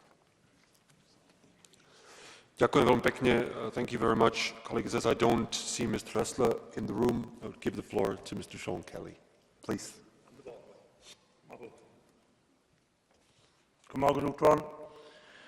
Despite recent victories in Kherson, Ukrainians are facing into a bleak and bitterly cold winter. Russia is hammering Ukraine with missile fire, targeting critical infrastructure with one of its heaviest waves of attacks since Putin launched his brutal invasion nearly 9 months ago. We in the EU are providing financial, military and humanitarian support to Ukraine. But it is also Ukraine that are supporting us. We see the tremendous resilience and bravery of the Ukrainian people as they fight every day to defend our shared European values. It is for this reason that I welcome the Commission's proposal for an €18 billion Ukraine support package for 2023. It is essential that we streamline our financial assistance to Ukraine and ensure that we are providing the economic support needed in an effective and responsive manner. The next months and years are unpredictable, and I welcome the flexibility this proposal provides. We must do everything we can to support Ukraine. Slava Ukraini. Ďakujem veľmi pekne. Ďalší vystúpi pán Eugen Tomak. Prosím, máte slovo. Vă mulțumesc, domnule președinte, doamnă comisar. Exact în aceste clipe observăm cum site-ul Parlamentului European nu mai funcționează la doar câteva ore după ce am votat această rezoluție prin care am declarat Rusia drept stat sponsor al terorismului. Nu cred în coincidențe, sper să fie așa, însă este extrem de grav dacă nu înțelegem că ceea ce face Putin astăzi, dacă nu oprim la momentul potrivit și nu-i susținem până la capăt pe ucraineni, poate însemna o pierdere mult mai mare mai târziu. Acești oameni au omorât în ultimele luni cel puțin 22.000 de cetățeni la Mariupol, oraș cu peste 500.000 de cetățeni, unde au distrus totul în proporție de 95%. La această oră când noi dezbatem în Parlament, Ucraina este atacată, toată infrastructura energetică este atacată. Cred că nu avem nevoie de mai multe argumente pentru a merge până la capăt și pentru a-i susține și, evident, sprijini reconstrucția acestei țări afectate de un stat care susține terorismul. Vă mulțumesc. Ďakujem veľmi pekne. Ďalší vystúpi pán Liudas Mažilis. Prosím, máte slovo. Dėkoju pirmininkė, komisarė, kolegos. Rusijai tęsiant agresyvų karą Ukrainoje nebeliko abejojančių, kad Ukrainai ilgai bus reikalinga didelė ir nuolatinė finansinė parama. Juolab, kad Rusija ir toliau barbariškai ir kryptingai naikinant Ukrainos kritinę infrastruktūrą, dar net neprieiname prie šalies atstatymo klausimo, o tik prie bent jau minimalių gyvybinių poreikių palaikymo. Todėl manau, kad makrofinansinės paramos priemonė yra sveikintina, reikalinga. Tikiuosi, kad visi būtini žingsniai ne tik bus atlikti skubiai, o to dabar labiausiai reikia, bet bus rasta tęstinė struktūra stabiliai finansiniai paramai užtikrinti. Žinoma, parama turėtų būti neatsiejama nuo skaidrumo vertinimo, kuris ne tik padėtų Ukrainai toliau stiprinti teisinę valstybę, gerą valdyseną, bet dar ir paskatintų prie paramos prisidėti kuo daugiau tarptautinių partnerių. Turime išlaikyti savo vienybę ir nestabdyti paramos tiek finansinės, tiek humanitarinės, nepamirštant ir karinės, nes tik taip galėsime pasipriešinti Rusijos vykdomam terorui. Ačiū. Ďakujem veľmi pekne. Thank you very much. I'll now give the floor to Mr. Helmut Scholz, who could not be present earlier. So please, Mr. Scholz, the floor is yours. Danke, Herr Präsident, Herr Kommissar, Rat, Vorsitz. Die Ukraine wurde auf Befehl von Wladimir Putin in einen furchtbaren Krieg gezwungen. Die Zerstörungen sind katastrophal. Das Leid der Bevölkerung nimmt mit jedem Tag des beginnenden Winters zu. Eine politisch-diplomatische Lösung und Beendigung des Krieges ist nicht in Sicht. Vor diesem Hintergrund ist es vollkommen klar, dass sich die Fraktion der Linken im Europaparlament an die Seite der Bevölkerung stellt und sich nicht gegen die Bewilligung von 18 Milliarden Euro zur Unterstützung der Menschen wenden wird. Warum ist das aber keine echte Hilfe, sondern eine Reihe von Darlehen, für die Zinsen anfallen, die sich zu einem gewaltigen, kaum rückzahlbaren Schuldenberg auftürmen werden? Und landet das Geld tatsächlich bei den Menschen, für die es gedacht ist? In Friedenszeiten haben wir präzise Kriterien hinsichtlich der Gewährung von Makrofinanzhilfen formuliert. Meine Fraktion hat dabei immer ausdrücklich auf sozialen und demokratischen, rechtsstaatlichen Fortschritt einschließlich des Schutzes von Gewerkschaften und Arbeitsrechten gedrungen und ist die Kommission nun willens, diese Prinzipien auch so zu stützen mit diesem neuen Package, ist die regelmäßige parlamentarische Kontrolle dieser Maßstäbe gewährleistet. Gerade mit der Perspektive EU des Kandidatenlandes Ukraine, ich komme zum Ende, der Krieg darf nicht als Grund herhalten, weshalb die Regierung Zelensky nun gewerkschaftliche Rechte und weitere Rechte beschäftigter Unternehmen beschneidet. Journalismus darf nicht eingeschüchtert werden und auch im Notstand muss weiter gelten müssen, Oppositionsparteien nicht einfach zu verbieten. Erinnern Sie die Partner in Kiew daran. Danke. Ďakujem veľmi pekne. Teraz pristúpime k procedúre Catch the Eye a ako prvý vystúpi pán Billy Kelleher. Prosím, máte slovo. Shrank by 35%. It's running a budget deficit of about 4 to 5 billion per month. So we do welcome this MFA Plus to try and ensure that the very state and the functions of the state of Ukraine survive during this particular war. This particular fund will assist in keeping hospitals going, keeping the infrastructure going, paying basic salaries. But let us be very clear. Ukraine is on financial life support, and we will need an awful lot more in the short and medium term to ensure that the state itself can function while it is fighting the war against Russia. There is no doubt we all want to see an outcome that's peaceful, that there is a settlement. But until such time as Russia withdraws from Ukrainian territory, accepts the integrity of Ukraine as a country, well then we will have a situation where the war will continue. And Europe has to support Ukraine in every way it can, both in terms of the immediate financial package that's here before us, but also into the medium term and the longer term with regard to construction. We have to say confidently that we will stand with Ukraine for as long as it takes for Russia to withdraw and for us to rebuild Ukraine. Thank you. Ďakujem veľmi pekne. Ďalšia vystúpi v rozprave pani Claire Daly. Prosím, máte slovo. President, billions of EU assistance going to Ukraine are not free, they're loans, which Ukraine will default on, and they come with neoliberal strings attached.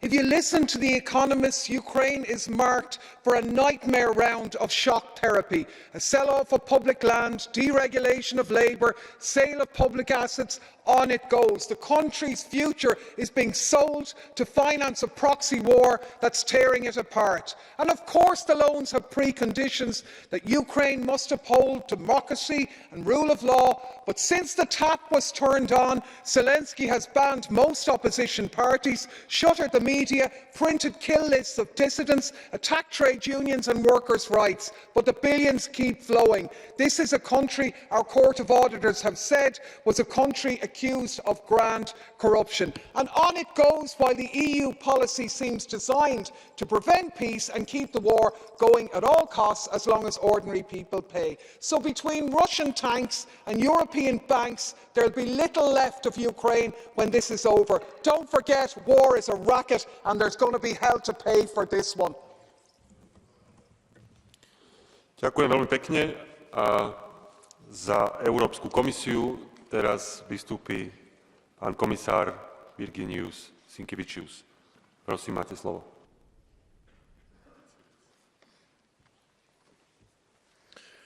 President, Minister, honourable members, let me first of all sincerely thank you once again for your support for Ukraine, for Parliament's solidarity, and for the urgency and priority that the Parliament has given to this file.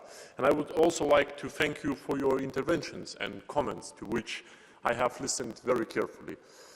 I would like to reply just a couple of questions which require a very clear answer. One member has asked whether we really want to send all this money to Ukraine, and our clear answer is yes. Because, as many of you have said today, it's about solidarity, it's about humanity, and about standing on the right side of the history. I also heard questions whether we know where all this money goes, and again, I can reply with a clear yes. This money goes to the budget for immediate needs, pensions, salary, rebuilding critical infrastructure, which we have seen destroyed by Russian bombs, and actually it's being destroyed right now while we're discussing it. Ukrainians, they're left without water, electricity, heating, hospitals, and finally some of you seen a risk and pointed to corruption and the need to scrutinize well the money it's spent on. So let me stress again that we are ready to work with Ukraine on a memorandum of understanding to include areas for conditions to strengthen the rule of law and fight of corruption. We aim to sign this memorandum of understanding as soon as we get approval for our proposal by the European Parliament and Council. Dear members of the Parliament, once again, thank you. Thank you for the overwhelming majority of the members who supported our proposal in today's debate. It's vital for our Ukrainian friends that is, the entire package goes through quickly, and we will, of course, keep this House duly informed about the future development. Slava Ukraini!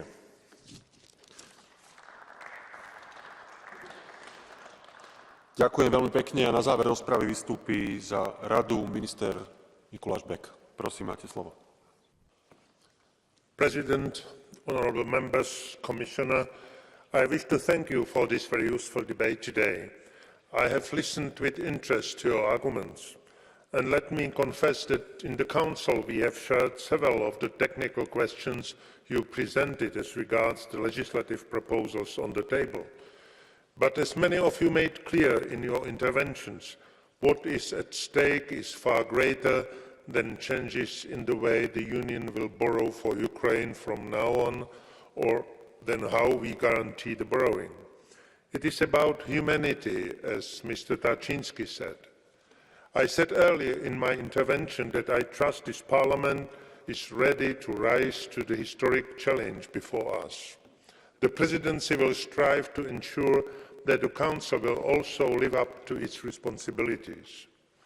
If you give a positive vote on the package tomorrow, we will do our utmost to greenlight the legislative package at the ECOFIN Council of the 6th of December. In this way, the legislation would apply as of 9th of December, allowing to make the first disbursement to Ukraine at the beginning of January. Thank you very much once again for your attention. Ďakujem veľmi pekne. Spoločná rozprava sa týmto skončila a hlasovanie sa uskutoční zajtra. Ďalším bodom programu je vyhlásenie Rady a Komisie Globálny rámec pre biodiverzitu po roku 2020 a dohovor OSN o biologickej diverzite COP15. A ako prvý vystúpi v mene Rady pán minister Mikuláš Bek. Prosím, máte slovo. President, honourable members, Commissioner, let me start by thanking you for this opportunity to discuss such an important topic ahead of a very crucial conference for the conservation and sustainable use of biodiversity for the next decade and beyond. As you very well know, the race to protect the natural world and its biodiversity reaches a critical milestone this December. The upcoming COP in Montreal is extremely timely. We are now living in an age of extinction with biodiversity loss ranked as one of the biggest threats facing humanity.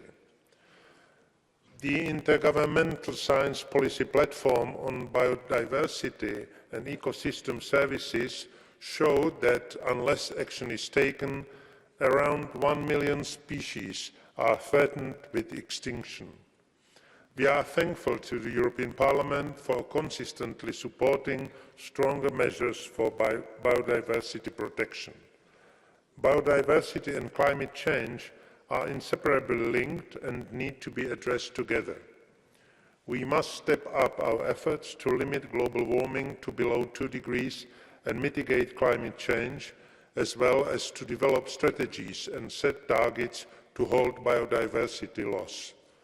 The Council expects that at the upcoming COP15 parties adopt an ambitious and comprehensive framework which is matched by the resources needed for its implementation.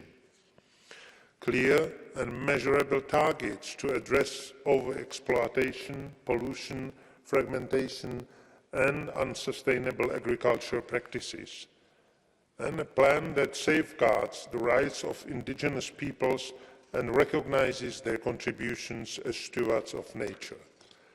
Finance for biodiversity and the alignment of financial flows with nature to drive finances towards sustainable investment.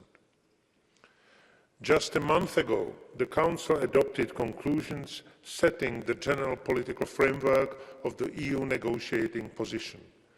In these conclusions, the Council stressed the need to include in the global biodiversity framework the effective conservation of at least 30% of global land and at least 30% of oceans, the restoration of 3 billion hectares of degraded land and freshwater ecosystems and 3 billion hectares of ocean ecosystems, the elimination of all illegal, unsustainable or unsafe harvest, trade and use of wild species, the halting of human-induced extinctions of known threatened species, the harness of the full potential of nature-based solutions, the reduction of the levels and risk of pollution from all sources, the prevention of the introduction of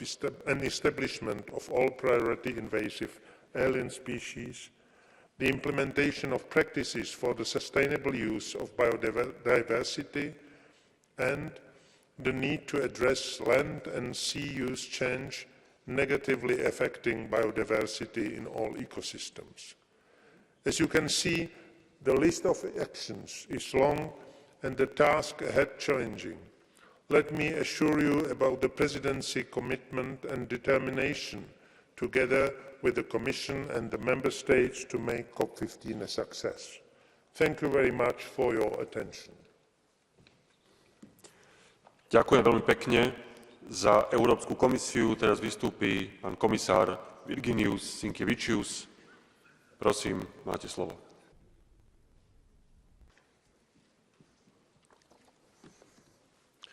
President, Minister, honourable members, the UN Biodiversity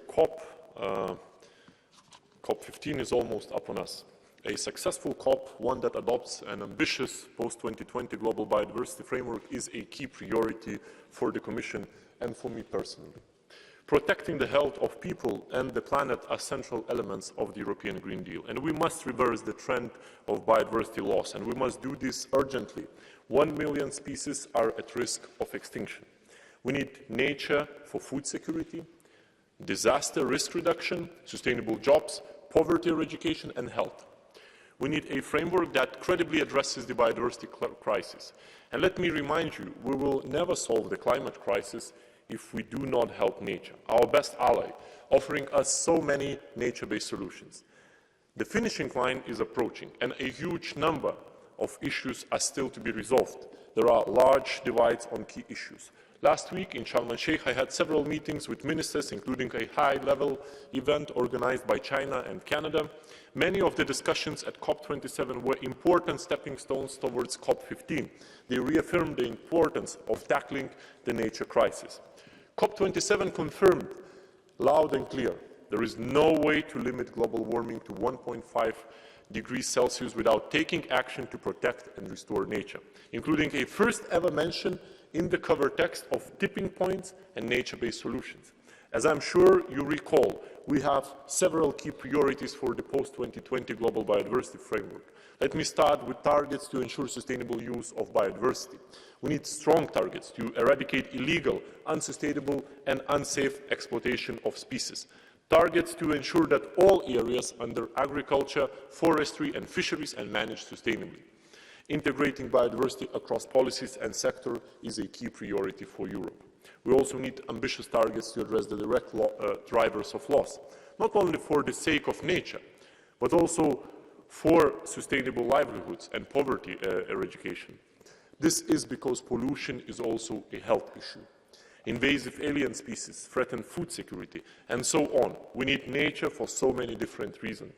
We need to restore 3 billion hectares of terrestrial and 3 billion hectares of marine ecosystems. This corresponds to roughly 30% of degraded terrestrial ecosystems and 10% of degraded marine ecosystems. This target is best expressed in hectares because parties have diverging views on how many areas are degraded.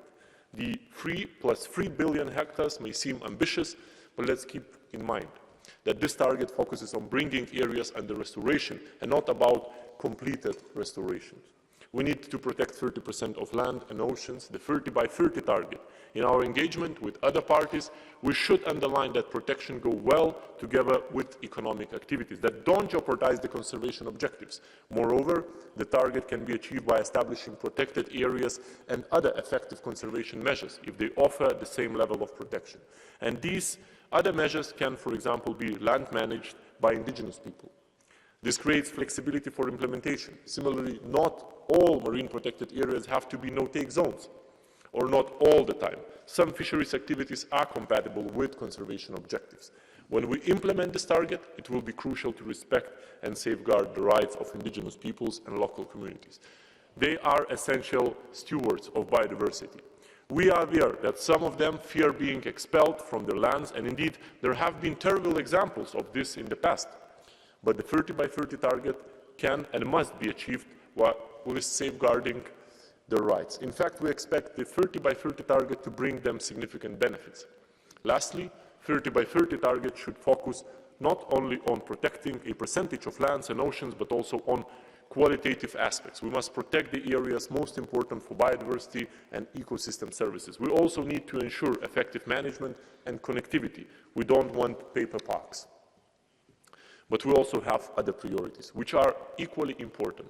We must ensure solid biodiversity outcomes by the middle of this century. That includes halting human-induced extinction, increasing ecological integrity and connectivity, and increasing the area of natural ecosystems by 20%. We need a significant reduction of our ecological footprint by 2030 to bring it within planetary boundaries by 2050. We want clear and operational provisions on financing of implementation. This is absolutely essential, and without it, there will be simply no agreement. We must align all financial flows with biodiversity objectives and eliminate or repurpose harmful subsidies. The OECD estimates that those subsidies are around $800 billion. For each dollar that we spend on biodiversity funding, we currently spend $8 harming biodiversity. It will not be possible to achieve our goals if when taking one step forward, we then take 8 steps back. We need to mobilize resources from all sources. That starts with domestic sources, and we need to involve the private sector. However, we also know that a significant increase of international public biodiversity financing will be needed. President von der Leyen has pledged a doubling of our international biodiversity funding to €7 billion over the period of 2021-2027. This money is targeted primarily at most vulnerable countries. Germany and France has pledged similar increases. And let me underline, we need all EU member states, as well as other public and private donors, to contribute. In addition, we are fully committed to the third objective of the Convention on Biological Diversity on access and benefit sharing. We constructively engage in the discussions on this matter and are ready to contribute to a positive solution. And we should not repeat the mistakes we found with the Aichi framework. The Global Biodiversity Framework will only make a difference if it includes both a strong monitoring framework and much stronger mechanisms for review of implementation. And this should include a regular reviewing cycle. All parties should report national targets within 1 year from COP15 as a basis for a global analysis of collective ambition. And this is kind of global gap report to see where the collective ambition stands. All parties should use the same headline indicators so we can measure collective progress. National reports and scientific evidence would feed into a stocktake, and this would assess progress towards the global goals and targets based on an assessment of national reports and relevant scientific evidence. And this stocktake should be followed by a transparent process during which parties indicate where they step up ambitions or implementations. This monitoring framework should be adopted at COP15, together with the first set of indicators. We cannot postpone this if we want the parties to start reporting. And it is not necessary to postpone this. There has been good progress on identifying the indicators. Of course, the work will continue towards COP16, where additional indicators should be adopted. Our policies will not succeed without sound science. The EU provides funding for a significant research program on nature and nature-based solutions. We're also putting in place a global knowledge center for biodiversity, a science service for all, to be launched at COP15. This knowledge center aims to help developing countries to build capacity for monitoring and reporting and to make data collection easier. The EU and member states' preparations are in full swing. In October, the Council adopted conclusions setting out the key elements of our positions. The details are being finalized, and I'm really grateful to Czech Presidency for the effective steering of our preparations. Dear members of the Parliament, I'm also very happy that a sizable delegation from the Parliament will join the EU delegation in Montreal, because your support will be very welcome. And I look forward to meeting you there and to staying in close touch with you during the negotiations. Thank you for your attention. Ďakujem veľmi pekne, pán komisár. Za klub EPP teraz v rozprave vystúpi pán Stanislav Polčák. Prosím, máte slovo. Děkuji, pane předsedo, vážený pane ministře, vážený pane komisaři. Náš osud je neoddělitelně spjat s osudem zbytku přírody. Mezivládní vědecký panel pro biologickou rozmanitost a ekosystémové služby již v roce 2019 varoval, že ztráta přírody se zrychluje bezprecedentním tempem s vážnými dopady na kvalitu života na Zemi a že 1 000 000 druhů čelí vyhnutí. Proto je mimořádně důležité, aby se nadcházející jednání uskutečnilo a aby proběhlo úspěšně. Jejím cílem je mimo jiné přijmout nový plán na záchranu života na Zemi. A tento nejnovější plán obsahuje 4 dlouhodobé cíle pro rok 2050 a 22 cílů pro rok již 2030. Ty 4 cíle se zaměřují na ochranu udržitelné využívání biodiverzity a také rozšiřování například chráněných oblastí, snižování znečištění a také i zajištění udržitelné produkce potravin a postupného zrušení veřejných dotací v řádu miliard dolarů, kde poškozují přírodu. Někteří rovněž navrhují, aby byla vrcholovým cílem stanovena otázka udržení 1,5 stupňů Celsia podle Pařížské klimatické dohody. Tento cíl já považuji za jeden z těch možných, ale myslím si, že by mohl být doplněn o například posouzení celkového stavu biologické rozmanitosti anebo globální míry vymírání, to znamená stanovit si i další cíle. Jedním z dalších témat, kterým by se měli vyjednavači na COP15 věnovat, je také digitální ukládání informací o genetických sekvencích. A předmětem jednání by mělo být rovněž mobilizace zdrojů, jinými slovy, jak financovat aktivity spojené s implementací globálního rámce. Egyptské neporozumění mezi klíčovými zeměmi by se nemělo opakovat. Doufám, že COP bude úspěšný. Děkuji. Ďakujem veľmi pekne. Ďalší vystúpi za skupinu SND, pán Cezar Luena. Prosím, máte slovo. Buenas tardes, gracias, presidente, ministro Beck, comisario Sinkevičius. A mí me gusta siempre aclarar que no solo vivimos una crisis climática, sino también vivimos una crisis de biodiversidad, es decir, de extinción o desaparición de especies. El planeta se calienta, pero no solo, además las especies desaparecen. Y entonces, a mí me ha gustado escuchar al comisario aquí, Sinkevičius, en su intervención. Me ha gustado. Porque le iba a hacer una pregunta, pero en parte le ha respondido. ¿Para qué vamos a Monreal? ¿Para qué vamos dentro de 2 o 3 semanas a Monreal? Y es verdad, vamos porque queremos conseguir un acuerdo que sea 2 cosas a la vez, vinculante y ambicioso, con objetivos de recuperación de protección de al menos el 30% para 2030, que también incluya metas concretas, indicadores, plazos para que podamos cumplir. Por tanto, debemos liderar en la conferencia un acuerdo global vinculante para la biodiversidad. Tiene relación con este tema, lo voy a tocar aquí rápidamente, la Ley de Restauración de la Naturaleza. A la vez debemos conservar y restaurar para 2030 al menos el 30% de la tierra, de los océanos, de los ecosistemas. Por tanto, señorías, para los que estamos aquí esta tarde, este Parlamento tiene que ayudar, no tiene que entorpecer. Así que dicho queda, porque es un reglamento muy importante. Y últimas palabras, para el fundamento de todo, como decía el marqués de la Ensenada, el fundamento de todo es el dinero. Y es verdad, me gusta escuchar aquí a la Comisión Europea, también al ministro B, pero sobre todo a la Comisión Europea, hablar de financiación, porque necesitamos un mecanismo concreto de financiación para proteger y para conservar la biodiversidad. Y, por tanto, creo que si queremos asegurar unos niveles ambiciosos de restauración de la naturaleza, necesitamos financiación. Por tanto, señorías, ambición, un acuerdo global y financiación. Muchas gracias. Ďakujem veľmi pekne. Ďalšia vystúpi za skupinu Renew Europe Maria Soraya Rodríguez Ramos. Prosím, máte slovo. Gracias, gracias, presidente. Señor comisario, tras la decepcionante cumbre de la COP27, ahora la mirada está puesta en esta COP15. Esperemos que nos salga un poco mejor. Creo que nos podemos encontrar ante un momento histórico si convertimos esta cumbre en el momento de París para la naturaleza. Y la razón es clara.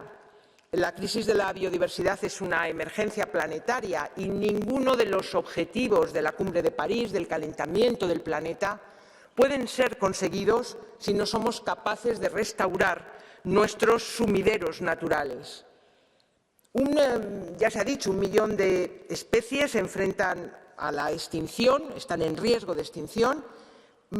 Más del 40% de la población ya ahora se está viendo afectada en su salud, en su desarrollo económico, en su alimentación por el deterioro del planeta y tenemos, por lo tanto, que actuar con ambición. 2030, protección del 30% de nuestro territorio. Pero para ello, usted lo ha dicho, tenemos que tener un seguimiento claro, una evaluación eficaz, un monitoreo exigente y tenemos que movilizar recursos, todas las fuentes de recursos. Pero, por favor, tenemos que eliminar los incentivos perjudiciales para la biodiversidad, reduciéndolos al menos en 500.000 millones anuales.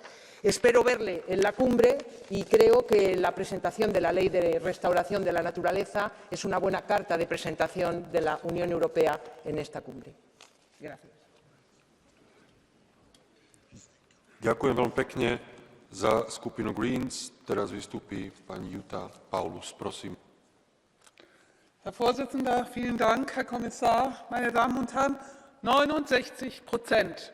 Um 69% sind die Populationen wildlebender Vögel, Fische, Amphibien und Reptilien weltweit in den letzten 50 Jahren zurückgegangen.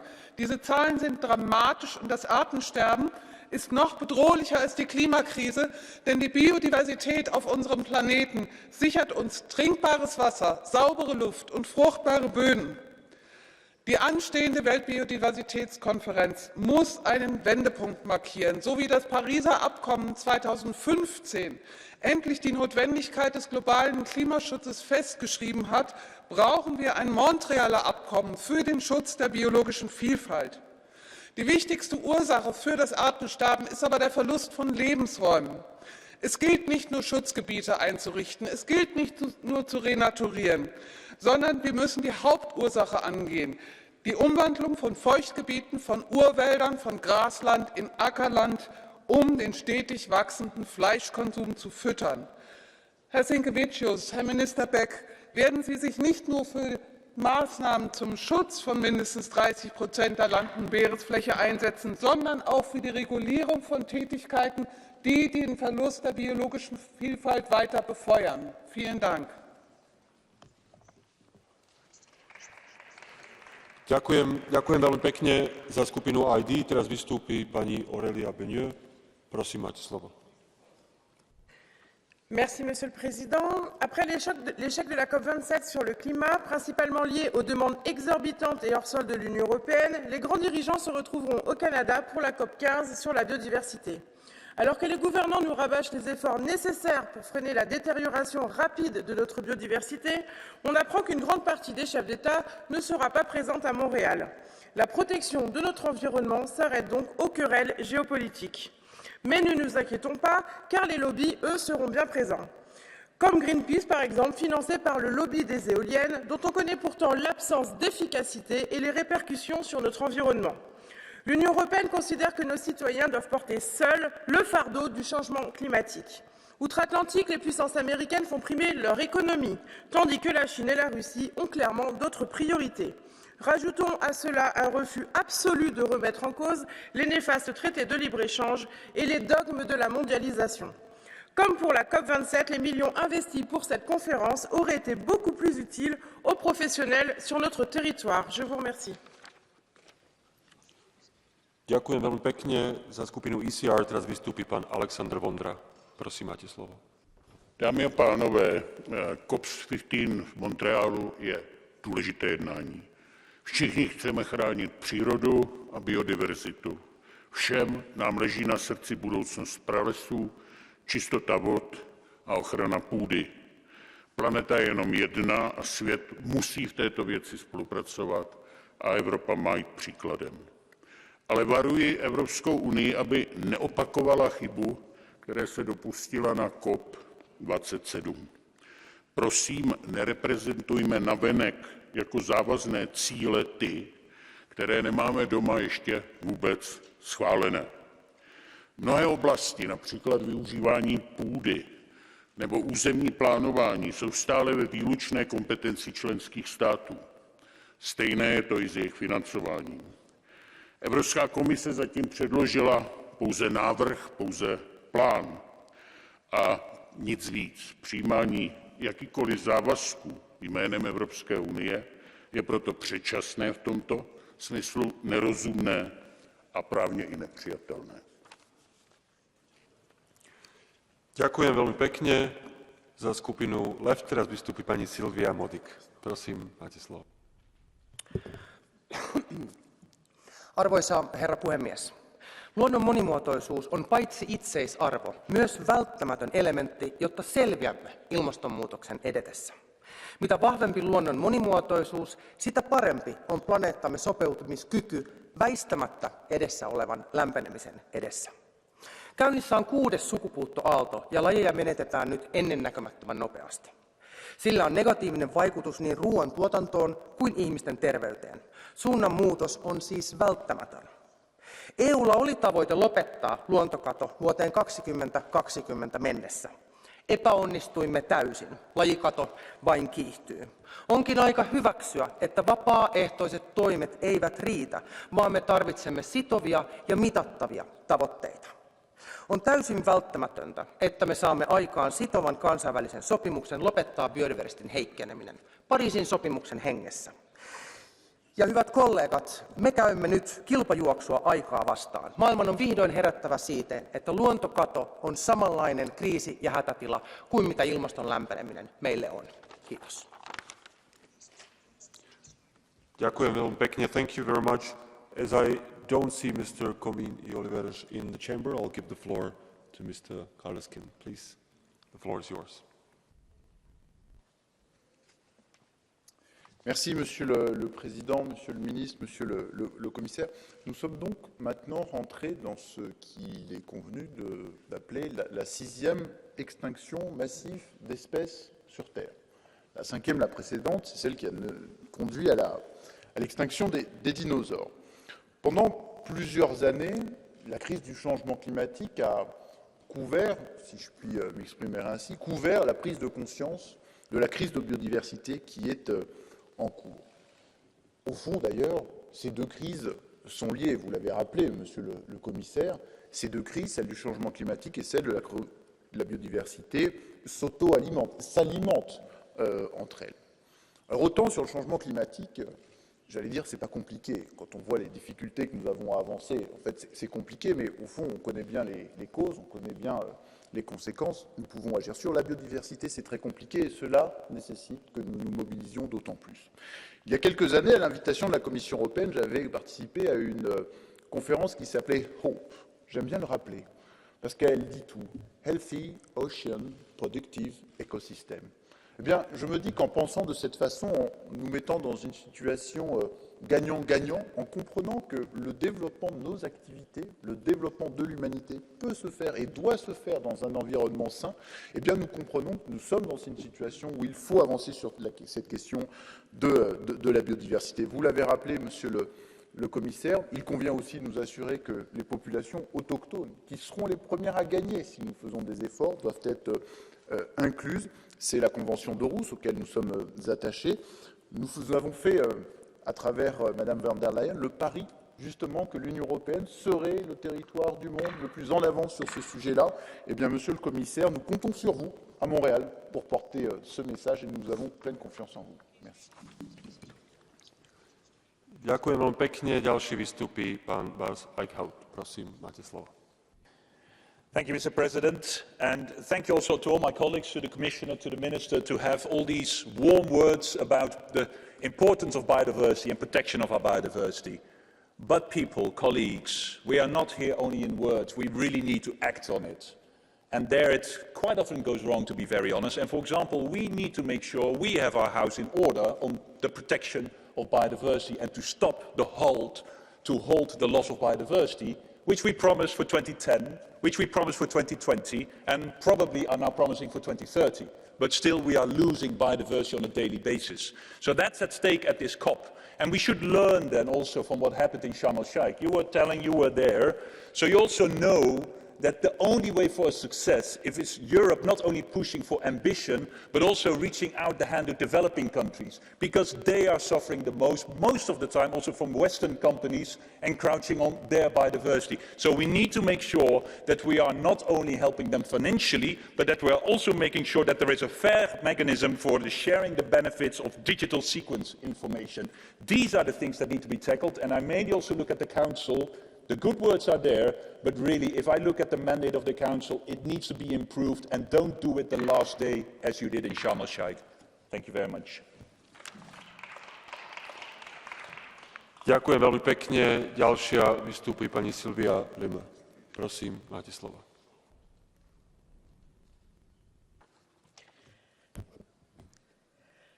Es ist schon erstaunlich, man predigt Biodiversität, beschimpft Landwirte wegen angeblicher Umweltverschmutzungen und will Schutzgebiete ausweiten, die am Ende keinen Pfifferling wert sind, weil man fröhlich eine grüne Wende mit massenhaftem Zubau von Windenergie propagiert, auch in den Schutzgebieten. Gerade erst hat die Kommission eine Dringlichkeitsverordnung vorgeschlagen, die den Umweltschutz samt Vogelschutzrichtlinie vollends aussetzt, wenn es um die Erneuerbaren geht. Bodenversiegelung mit tausenden Tonnen Stahlbeton ist dann plötzlich kein Thema mehr. Für eine einzige läppische Vogel- und Insektenschredder werden 0,5 Hektar voll versiegelt. Macht allein in Deutschland 15.000 Hektar mit Betonpfeilern, die mehr als 60 Meter tief reichen. Tendenz steigend. Im Reinhardswald müssen 195 Jahre alte Bäume Windrädern weichen. Ihr möchte gern Biodiversitätsschutz ist nicht nur verlogen, sondern findet in einem kollektiven Anfall von Klimaschizophrenie schlicht nicht statt. Danke. Ďakujem veľmi pekne. Ďalší vystúpi pán Krzysztof Jurkiel. Prosím, máte slovo. Panie Przewodniczący, Panie Komisarzu, ochrona różnorodności biologicznej jest konieczna dla zapewnienia możliwości życia ludzi na Ziemi, dla zapewnienia bezpieczeństwa żywnościowego. Szereg działań Unii Europejskiej w tym zakresie budzi niepokój, ponieważ brak jasno wypracowanych definicji. W unijnych dokumentach brak informacji o źródłach finansowania tych ambitnych planów, jak również analiz społeczno-ekonomicznych skutków proponowanych zmian. Największe wyzwania ochrona bioróżnorodności stawia przed sektorem rolnym i obszarami wiejskimi. Występują na nich liczne zależności międzysektorowe.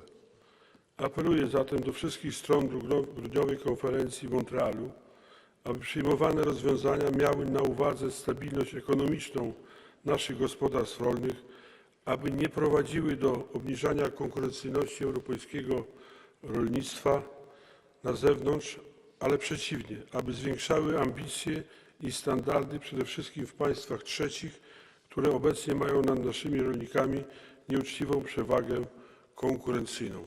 Dziękuję bardzo. Ďakujem veľmi pekne. Ďalší vystúpi pán Luke Ming Flanagan. Prosím, máte slovo. In the new CAP strategic plan regulation, the production of public goods is now recognised as an agricultural activity. Now you can get paid for producing not just meat, dairy, grains and greens, but also butterflies, bees, bugs, clean water and carbon sequestration. When it comes to funding for biodiversity, CAP offers many opportunities. But are they being taken? I don't think they are, because still it persists the old idea that producing bugs, butterflies, doing something for carbon sequestration isn't real, and producing beef is real. And in Ireland's CAP strategic plan, we prove that by, even though you don't have to have a stocking rate, our country is insisting that you do. And the reason why is they still don't believe it's important to produce biodiversity as it is to produce meat. Thank you. Ďakujem veľmi pekne. Ďalšia vystúpi pani Grace O'Sullivan. Prosím, máte slovo. Colleagues, in Irish mythology, the wild Irish salmon was an ancient symbol of knowledge and wisdom. Unfortunately, its wisdom has not been enough to save it from people. Latest figures show Irish Atlantic salmon populations are in dire condition due to overfishing, ocean warming and the destruction of our rivers. The stark reality is we have lost 70% of all wildlife since 1970. So since my childhood, we are witnessing a complete ecological breakdown. So it's high time to act. We need urgent leadership at the COP15 conference in Montreal in December. We need a global ocean treaty, marine protected areas to cover a third of the world's seas, an ambitious restoration law backed by all EU governments. This is our last chance. Otherwise, in a few years from now, many creatures, such as the wild Irish salmon, will be nothing but a stuff of legend. Thank you. Ďakujem veľmi pekne. Ďalšia vystúpi pani Marie Toussaint. Prosím, máte slovo. Merci. Monsieur le Commissaire, chers collègues, 1 million d'espèces en risque de disparition, 70% des animaux déjà disparus, des animaux sauvages déjà disparus depuis 1970. Il faut comprendre que nous ne faisons qu'un avec le vivant et que le détruire, c'est aussi se détruire nous-mêmes.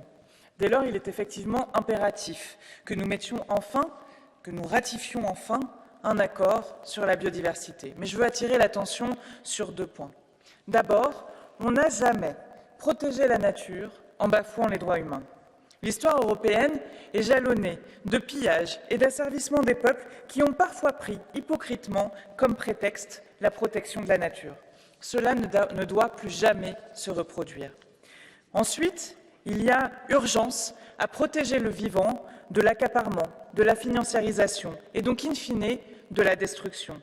Or, les termes de nature-based solutions, de solutions fondées sur la nature, sont aujourd'hui utilisés afin même de poursuivre cette logique d'accaparement et de maintenir ouverte la possibilité de détruire à travers un marché de titrisation. Nous devons résister à ces logiques libérales. Protéger la nature, c'est d'abord reconnaître ses droits et les devoirs qui sont les nôtres à son égard. Prenons donc enfin ce chemin. Ďakujem veľmi pekne. Thank you very much. As I don't see Madam Deparnay-Grunenberg in the chamber, I'll give the floor to Mr. João Albuquerque. You have the floor.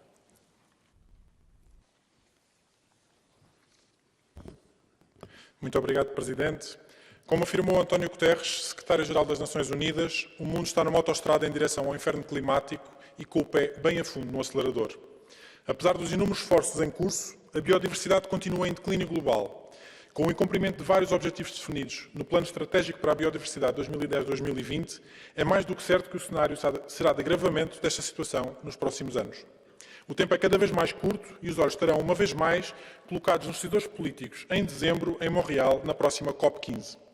À semelhança do que conseguimos alcançar, à tangente na COP27, é fundamental que sejamos audazes e asseguremos a proteção efetiva das terras e dos oceanos, onde espero que o Brasil, com Lula da Silva, possa voltar a ser um parceiro essencial para a preservação da Amazónia. Um uso sustentável dos recursos e uma partilha equitativa dos benefícios e dos custos, sendo para isso essencial envolver as comunidades de primeira linha que dependem e estão em sintonia com os seus ecossistemas, bem como aceitar as suas exigências e preocupações. Ir além da proteção dos ecossistemas e avançar também na sua restauração, cumprindo a meta 2 do acordo preliminar existente. E, por fim, assegurar a adoção de um acordo de ação. A COP15 tem de servir para concluir as negociações em curso e adotar um novo quadro inclusivo pós-2020. A humanidade não compreenderia se falhássemos nestes objetivos e é por eles que nos devemos bater. Muito obrigado. Ďakujem veľmi pekne. Ďalšia vystúpi pani Anna Deparnay-Grunenberg. Prosím, máte slovo.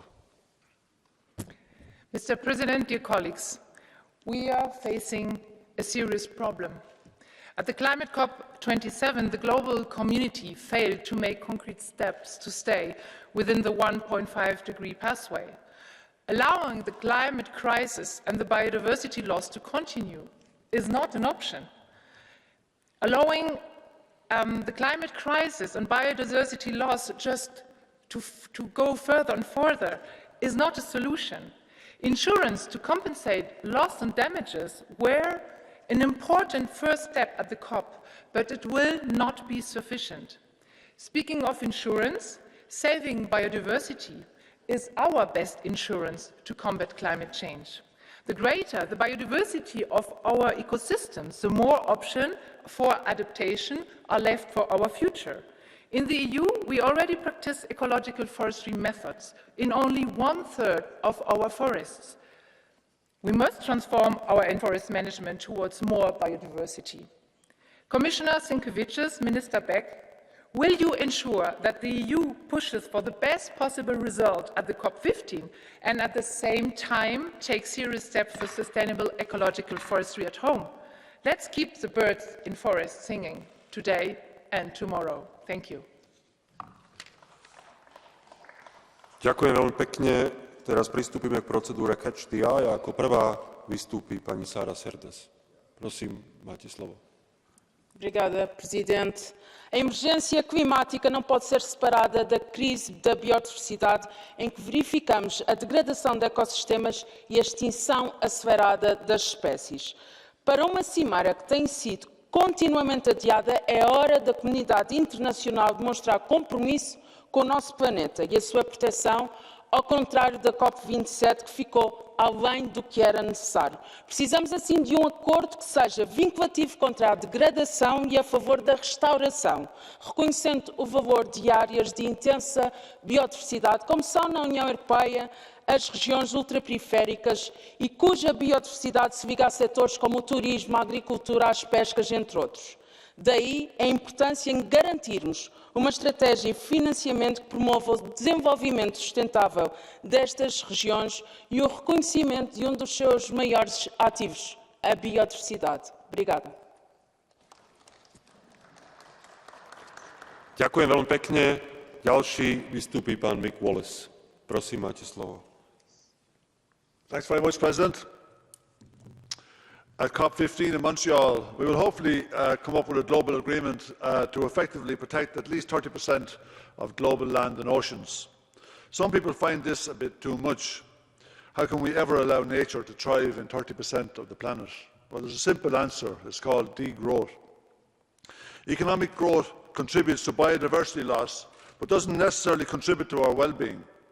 If we got smart about it, we'd be able to drastically reduce resource use and lift a massive amount of pressure off the planet. Degrowth is nothing to be scared of, unless you're a billionaire capitalist engaged in an economic activity that has no social benefit. It is about descaling unnecessary production and consumption in a way that actually increases our well-being and enhances ecological conditions. In such an unequal world, surely this is something that we should all want. Capitalism is based on perpetual growth, and capitalism has done untold damage to the planet. How long more before we realise that we cannot fix the climate crisis with capitalism?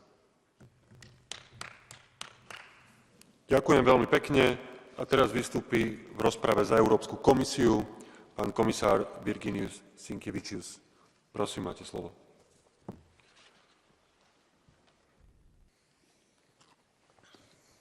Thank you, President, Minister, honourable members. Thank you very much for this rich debate and for your comments and interventions, of which I took a good note. And thank you very much for your great support. And let me come back just to a couple of points that some of you raised. First of all, of course, resource mobilization. And yes, this will be a key point in the negotiations. The package must cover the means of implementation in broad sense. We need a scale-up financing from all sources, and in particular domestic finances. We also need to remove, redirect or repurpose environmentally harmful subsidies and incentives, and we need to increase positive incentives and align all financial flows with biodiversity objectives. We want clear and operational provisions on mobilizing resources from all sources. Without this, the framework would be a dead letter. And because I have also heard some of you drawing parallels to what have happened in Sharm el-Sheikh, let me also mention that without a significant increase in official development assistance, it will be very difficult, if not impossible, to strike an ambitious deal. Combined efforts by EU member states as well as from a wider range of donors will be necessary to achieve full impact. At COP11, parties agreed on doubling biodiversity-related international financial resource flows to developing countries. EU has delivered on this commitment, and the Commission will double again its financing over the period of 2021-2027. France and Germany also made significant pledges. We are pushing other donors to come up with similar increases. We will need a very practical and pragmatic conversation if we want to identify solutions that can work for all. The EU and member states certainly want to avoid to agree on a pledge that in the end of the day cannot be delivered. We should avoid a situation as for climate where perceived lack of financing becomes a political stumbling block for full implementation. Last, Ms. Paulus, let me say that based on assessment by IUCN, we have a clear list of species that are at risk of extinction. We need urgent action by 2030 to save these species. However, the vast majority of species is unknown to us, and yet the IPBES global assessment in 2019 estimated that 1 million species is at risk of extinction. The 2050 goal should be to save all the species, bringing the rate of extinction back to the natural background level. Dear colleagues, members of the Parliament, let me use very clear words. Our biodiversity, life on Earth, is in danger. We are part of that biodiversity. We are too in danger. So we must stop biodiversity loss and restore nature. And therefore, our key priority is successful COP. The negotiations in Montreal are our chance to adopt a framework that credibility addresses biodiversity crisis. Thank you. Ďakujem veľmi pekne a na záver rozpravy vystúpi za radu pán minister Mikuláš Bek. Prosím, máte slovo. President, honourable members, Commissioner, I would like to thank all members for their interventions. They confirm the strong and continued interest of this Assembly in the protection of biodiversity and your desire for the EU to play a leading role at the UN Biodiversity Conference. The Council adopted its conclusions on the 24th of October. We are now working on fine-tuning our positions on the issues on the agenda of the conference, with the aim to provide the negotiators with a solid but at the same time flexible mandate.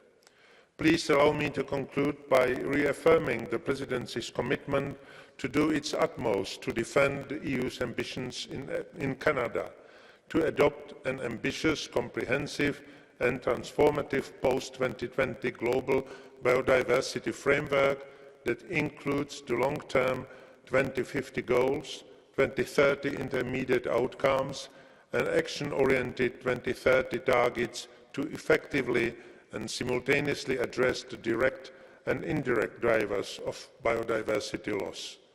Thank you very much once again for your attention. Ďakujem veľmi pekne. Rozprava sa týmto skončila. Ďalším bodom programu je otázka na ústne zodpovedanie komisii. Právna ochrana dúhových rodín uplatňujúcich právo na voľný pohyb, najmä prípad Malej Sáry.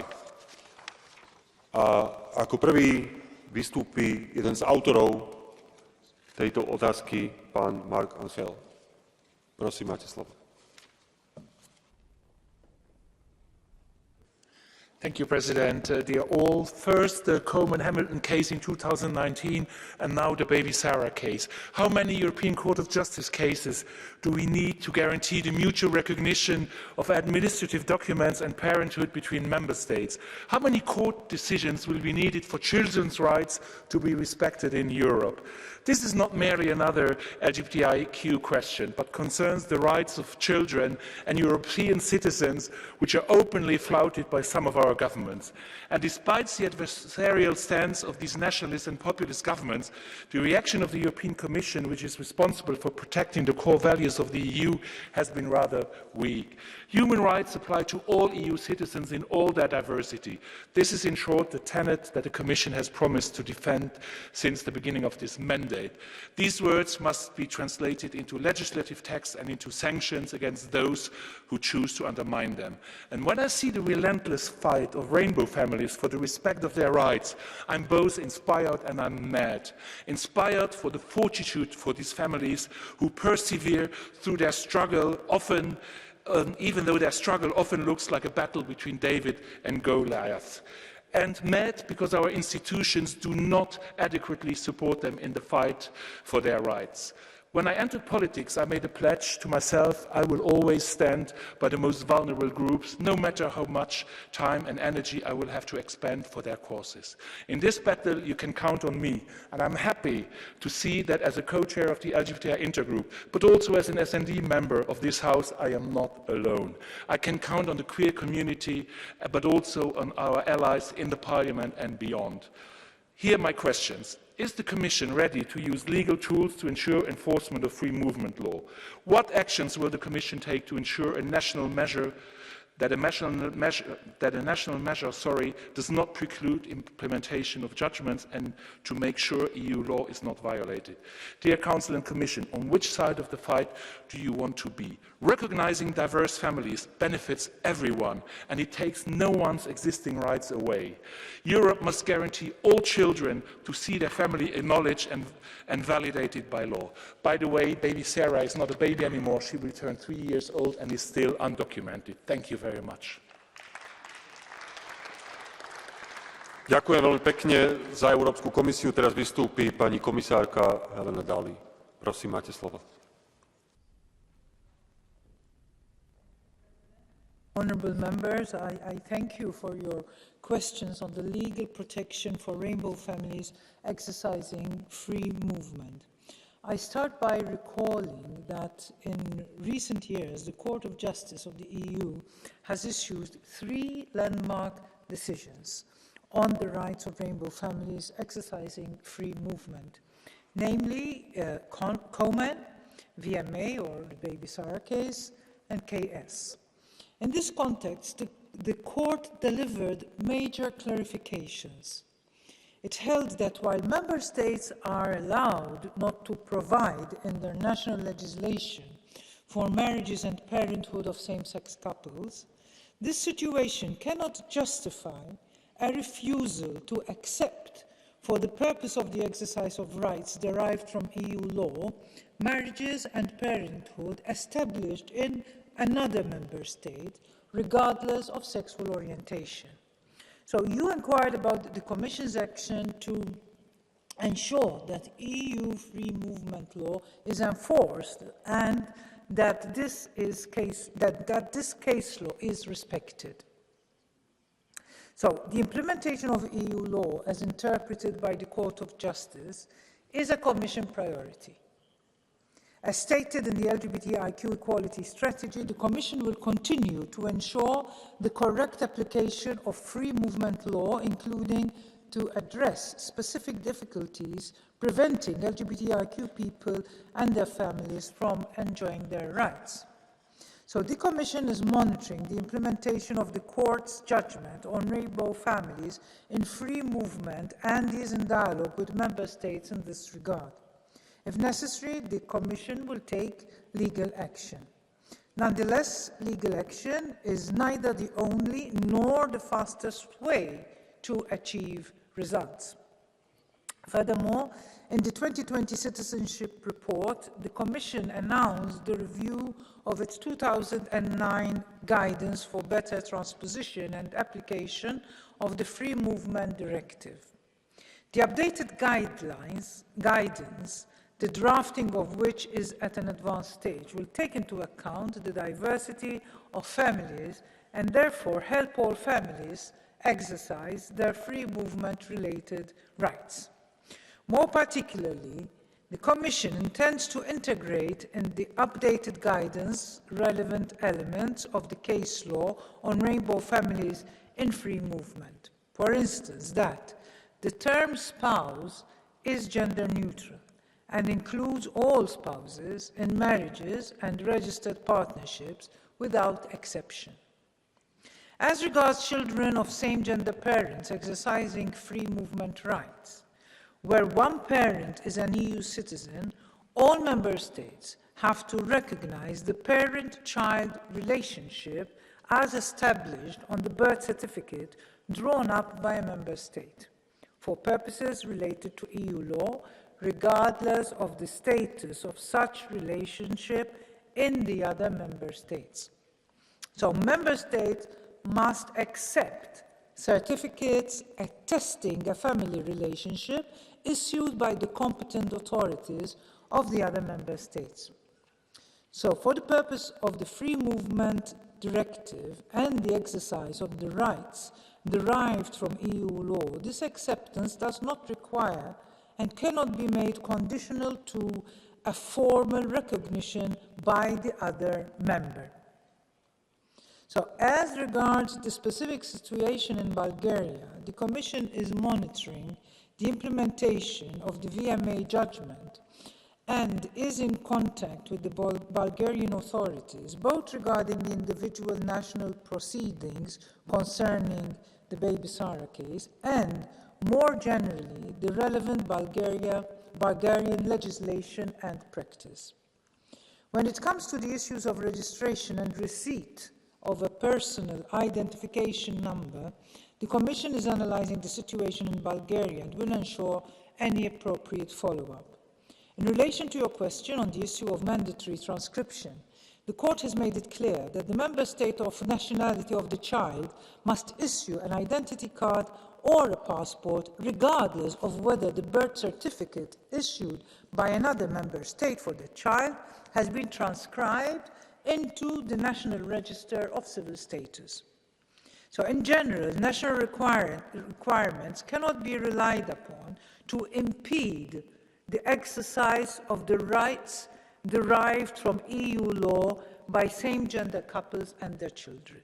Additionally, it should be stressed that the Commission has already made use of its available tools from dialogue to infringement, where its attention has been drawn to national requirements, creating difficulties for EU citizens in having their marriage certificates accepted in the context of the exercise of their free movement rights.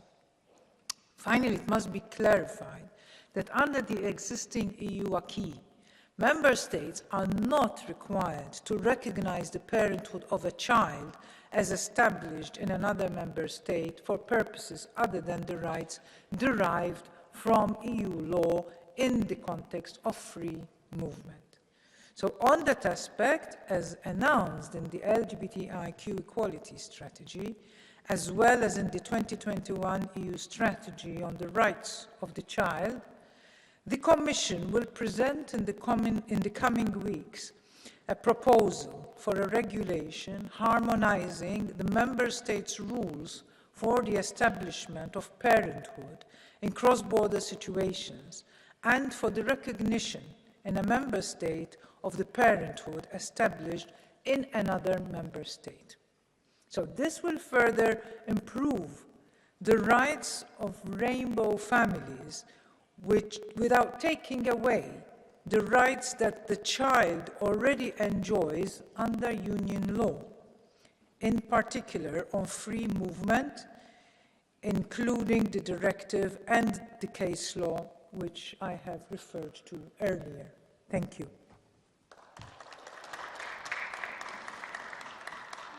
Ďakujem veľmi pekne a za EPP teraz vystúpi pani Maria Walsh. Prosím, máte slovo. Commissioner, colleagues, the love of a family knows no borders. In her State of the Union address in 2020, our Commission President Ursula von der Leyen affirmed to us all, if you are a parent in one country, you are a parent in every country. But sadly, the freedom of movement of rainbow families is not guaranteed. It is a time now that the Commission and the Council acts to ensure the legal protection for rainbow families exercising their fundamental right to free movement and that the Baby Sarah judgment is implemented. Any Member State that infringes on the values of human dignity, human rights, freedom and equality should be held accountable. In my own Member State of Ireland, despite the legislation of the same-sex marriage in 2015, rainbow families still face a variety of struggles, especially concerning the legal parenthood of children. The choice of donors affects same-sex parents' legal relationship to their children. In particular, the system leaves gay men and our trans community and others having children in legal limbo. And every child deserves to have their parents' name on their birth cert. And as my colleague Mark Angel shared, no child deserves to be stateless.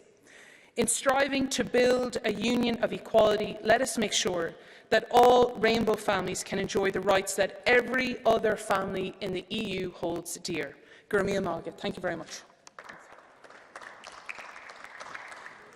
Ďakujem veľmi pekne. Za skupinu SND teraz vystúpi pani Maria Manuel Leitão Marques. Prosím, máte slovo. Cara Comissária, a liberdade de circulação de pessoas na União Europeia é um direito de todas as crianças, incluindo aquelas que são filhas de famílias arco-íris.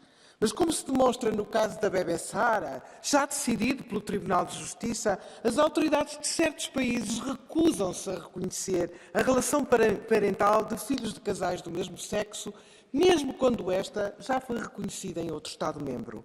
Isto cria enormes problemas à vida destas famílias e afeta gravemente estas crianças. Pais ou mães podem, por exemplo, estar impedidos de acompanhar os seus filhos a um hospital ou até de os autorizar a ir numa simples excursão da escola. Em casos extremos, se um dos membros do casal morre num Estado-membro que não reconhece a relação parental, a criança pode perder não uma, mas as duas figuras parentais.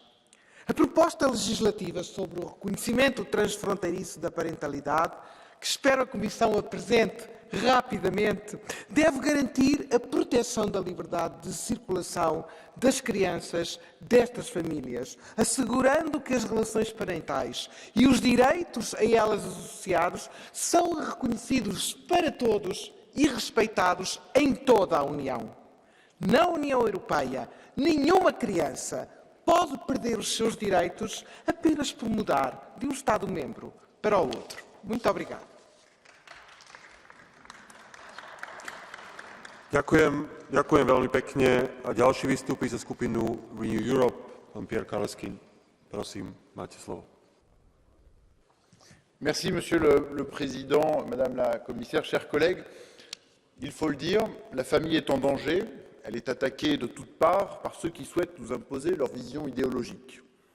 Les droits de l'enfant sont en danger, bafoués par les caprices de ces mêmes idéologues qui veulent priver les enfants de leurs origines, quitte même à les nier. Chers collègues, évidemment, ici, je veux parler de Sarah, cet enfant dont nous parlons, et de sa famille. Sarah est née en Espagne.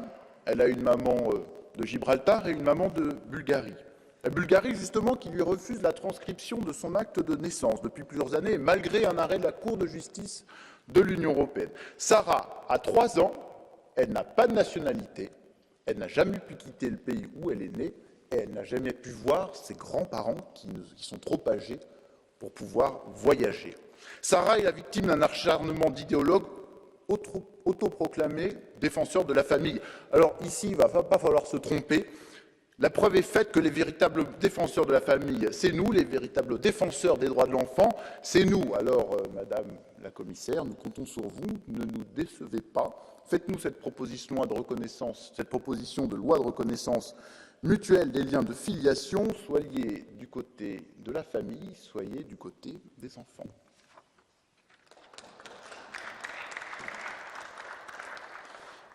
Ďakujem veľmi pekne. Ďalšia vystúpi za skupinu Greens pani Kim van Sparentak. Prosím, máte slovo. Thank you very much. What we want as LGBTI community is equality. To be treated as equal in our society and to be equal by law. And whilst by some conservatives this may be portrayed as the end of the world, for us these are life-saving laws. Imagine your child needs a life-saving operation, but you as a parent are not allowed to give consent for this operation because you traveled to another country that doesn't recognize your parenthood.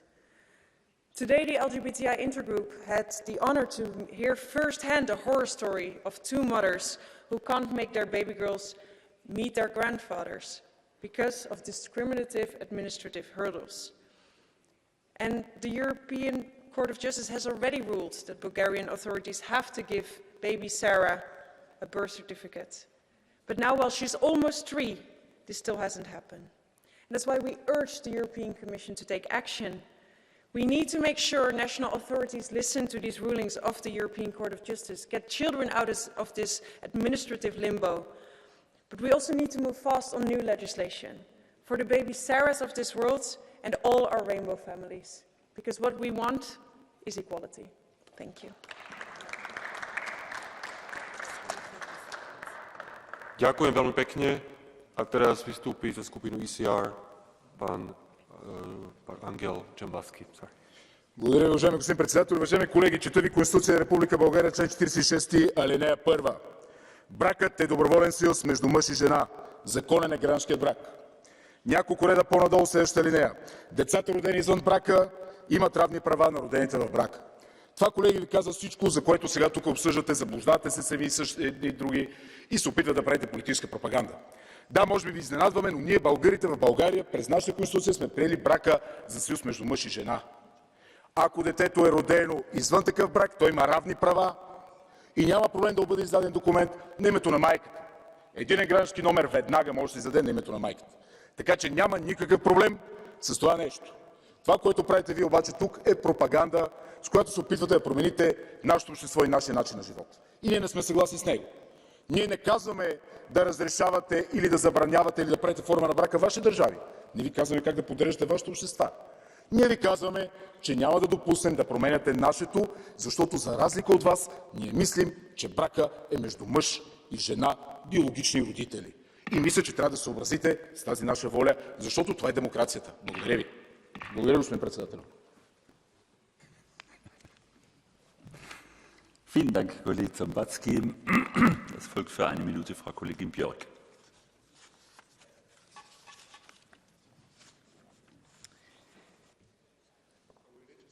My 2 children have 2 mothers.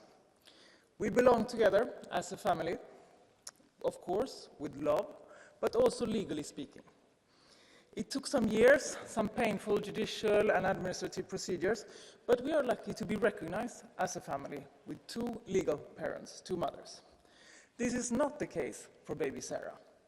She's turning 3 this December, and she's stateless in Europe 2022. So why is she deprived of a nationality? Because she has 2 mothers. And Bulgaria, despite being convicted in the European Court of Justice, has not corrected this.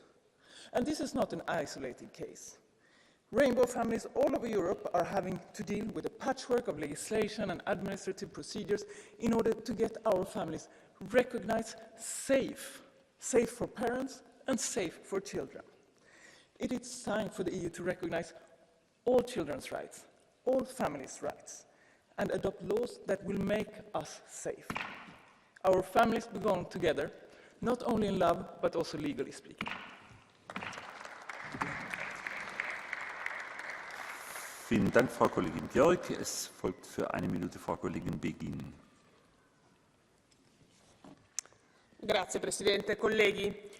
Il 16 settembre 2020 in quest'Aula la Presidente della Commissione Ursula von der Leyen affermava: se sei genitore in un paese europeo, sei ovviamente genitore in un altro paese europeo, e annunciava un'iniziativa sul riconoscimento dei figli delle coppie omosessuali nell'Unione Europea. Sono passati 2 anni e questa promessa non è ancora stata mantenuta. Deve intervenire la Corte di Giustizia per riconoscere i diritti delle famiglie arcobaleno in Europa. In Italia viviamo una situazione analoga. Il decreto Salvini impone dei documenti e nei moduli riferiti ai minori delle diciture che escludono e discriminano le famiglie omogenitoriali. Questo decreto può rallentare o addirittura impedire il rilascio di un passaporto e pertanto viola il diritto alla libertà di movimento sancito nei trattati. Presidente, nei giorni scorsi ho ricevuto la lettera di una donna che è mamma, insieme alla sua compagna.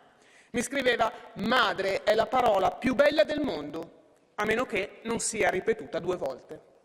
Basta discriminazioni, facciamo vincere il diritto e l'amore. Grazie. Vielen Dank, Frau Kollegin Beghin. Es folgt für 1,5 Minuten Herr Kollege Vitanov. Thank you, President, Madam Commissioner. LGBTI people living together and creating families raises a number of situations that our juridical system is not prepared for. From the right to free movement across different EU countries, taxation, social policies, right to inheritance of your parents' property, and so on. And very often we forget about the juridical aspect of the debate.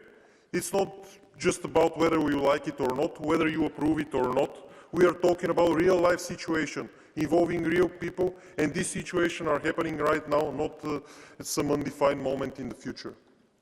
And the Conservatives, they like to present the debate as a normal status quo versus the unknown new future.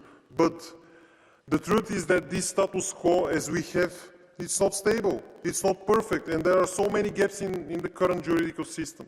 People getting married in one country, they may be moving to another or having a child together and then separating. These are trivial things happening to million people in the EU every day. And yet, when we talk about LGBT people, in this situation we realize how incomplete and discriminatory our current juridical system is. It's not about granting privileges. It's about safeguarding children's right, the right to live in a loving family, to travel and see and the ability to see your relatives. So please stop the discrimination. Vielen Dank, Herr Kollege Vitanov. Es folgt für 1 Minute Frau Kollegin Intfeld. Thank you, Chair. Madam Commissioner, I don't think that we are here today to try and convince you of the rights of LGBTI people and rainbow families, because we know that you are convinced. However, we are talking here about applying the law, and I have to say, I find that the Commission is too timid in enforcing case law. The von der Leyen Commission generally, but certainly in this kind of cases, puts the burden of litigating on the shoulders of individuals and civil society. There are two rulings by the European Court of Justice, the Baby Sarah case and the Coleman case. The Coleman case is 4.5 years old. I mean, you say the Commission is monitoring, the Commission may start an infringement proceeding if necessary, but how much longer will the Commission wait? Because, you know, there isn't limitless time. Baby Sarah is growing up. Will she be 18 before this is settled? Will she have voting rights by then? So I really, really urge the European Commission to start an infringement proceeding and impose sanctions on those countries and make sure that citizens can count on the Commission. Thank you. Vielen Dank, Frau Kollegin in 't Veld. Es folgt für eine Minute Herr Kollege Lagodinsky. I wonder if anyone from Bulgarian authorities ever looked into the child's eyes, into child Sarah's eyes, or into eyes of other children who are affected, like the one we heard the story today as well, who is risking to end up as orphan because one parent is terminally ill and the other parent is not even recognized as a parent across the EU, just because they are of same sex. Have you ever looked into children's eyes? If you did, you would see children stripped of their rights, of their origin, of their childhood, of their families, parents discriminated beyond imaginable because they're stripped of the most natural, of the ability and right to raise their children. It's not just LGBTIQ community rights, it's children's rights and it's parents' rights. The European Court of Commission to start acting now and to be ambitious in the law that it will propose to the Parliament. We in the Legal Affairs Committee are waiting for this law and we will be ambitious ourselves. Vielen Dank, Herr Kollege Lagodinsky. Es folgt für eine Minute Herr Kollege Sofu. Due donne, una bulgara e un inglese, decidono di avere un figlio con fecondazione assistita in Spagna, dove la legge consente di riconoscerle come genitrici. Poi vanno in Bulgaria per far trascrivere anche lì l'atto di nascita, scontrandosi però con la legislazione nazionale che non riconosce le due donne come genitori della bambina.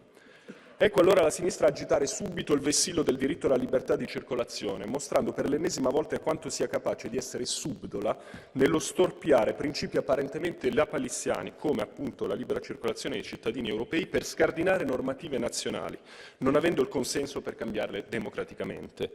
L'obiettivo infatti è far sì che una legislazione favorevole di qualche Stato membro riguardo a temi cari all'agenda LGBT come adozioni gay, uteri in affitto, cambi di identità di genere senza operazioni e via dicendo, possa essere imposta automaticamente con la scusa dell'area Schengen ad altri Stati con legislazioni non gradite alla sinistra, disconoscendone la sovranità normativa. Insomma, una vera e propria truffa giuridica alle nostre democrazie che mi chiedo come possa essere accettata da un Parlamento che della democrazia fa una bandiera. Ad ogni modo, di sicuro non saremo noi ad accettarla. Grazie. Vielen Dank, Herr Kollege Sofo. Es folgt für eine Minute Herr Kollege Furore.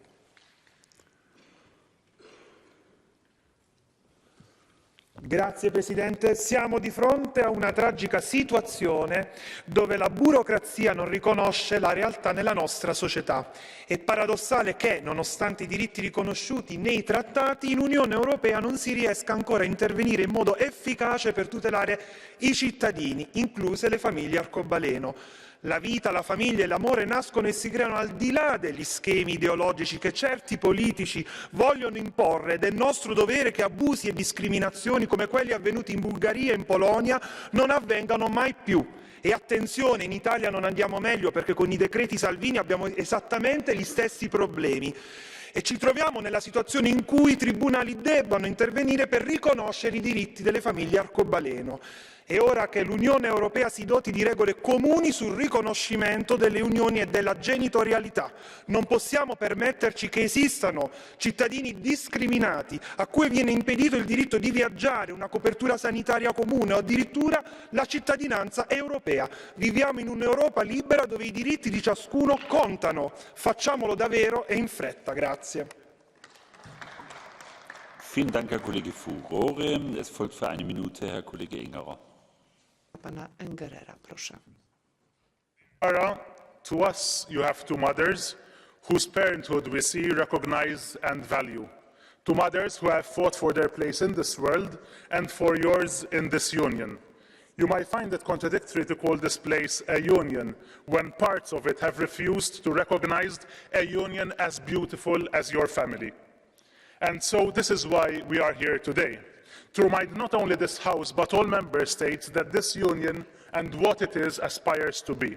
A Europe that leaves children stateless 3 years after their birth because of their family they are born into is not one we want to form part of. Dear Sarah, you are one of us. You are European. We welcome you into this European family, and we promise you to tirelessly work so that those who have sat idle for far too long will welcome you too. Because these are our values. We value equality. We value freedom of movement of all families within our union.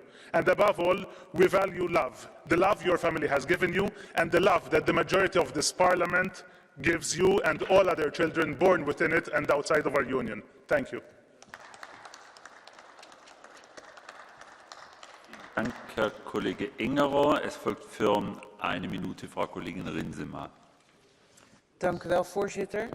Nog nooit je opa en oma hebben gezien omdat ze in een ander land wonen.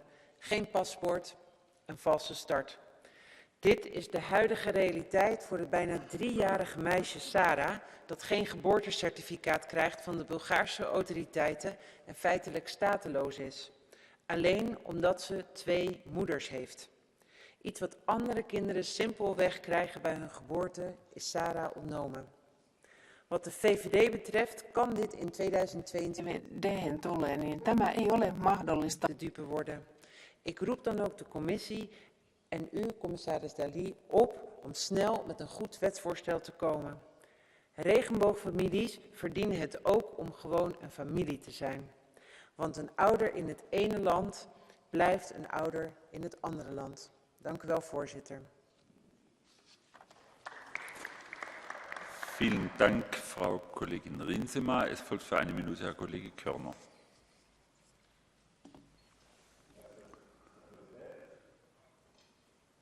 Herr Präsident, Frau Kommissarin, liebe Kolleginnen und Kollegen! Gerade in der Debatte hat man die ganze Absurdität gemerkt. Die Rechten und Konservativen, die sonst immer von der Familie reden, die geschützt werden muss, von der Keimzelle der Gesellschaft. Die Kinder müssen geschützt werden. Orbán hat sogar ein Gesetz zum Schutz der Kinder nach vorne gebracht. Es geht ihnen um die Kinder, es geht um die Familie. Und hier sehen wir die ganze Absurdität. Was hat es mit dem Schutz von Familie, mit dem besonderen Schutz für Kinder zu tun, wenn man ein Kind staatenlos macht? Was bringt es dem Schutz der Familie, wenn man Eltern dazu zwingt, vor Behörden mit Bürokratie zu kämpfen, sogar vor Gerichte ziehen zu müssen, statt Zeit mit der Erziehung ihres Kindes zu bringen? Nichts. Die gesamte absurde Ideologie, weil sie der Meinung sind, dass nicht sein darf, was nicht sein darf. Das wird an dieser Stelle deutlich.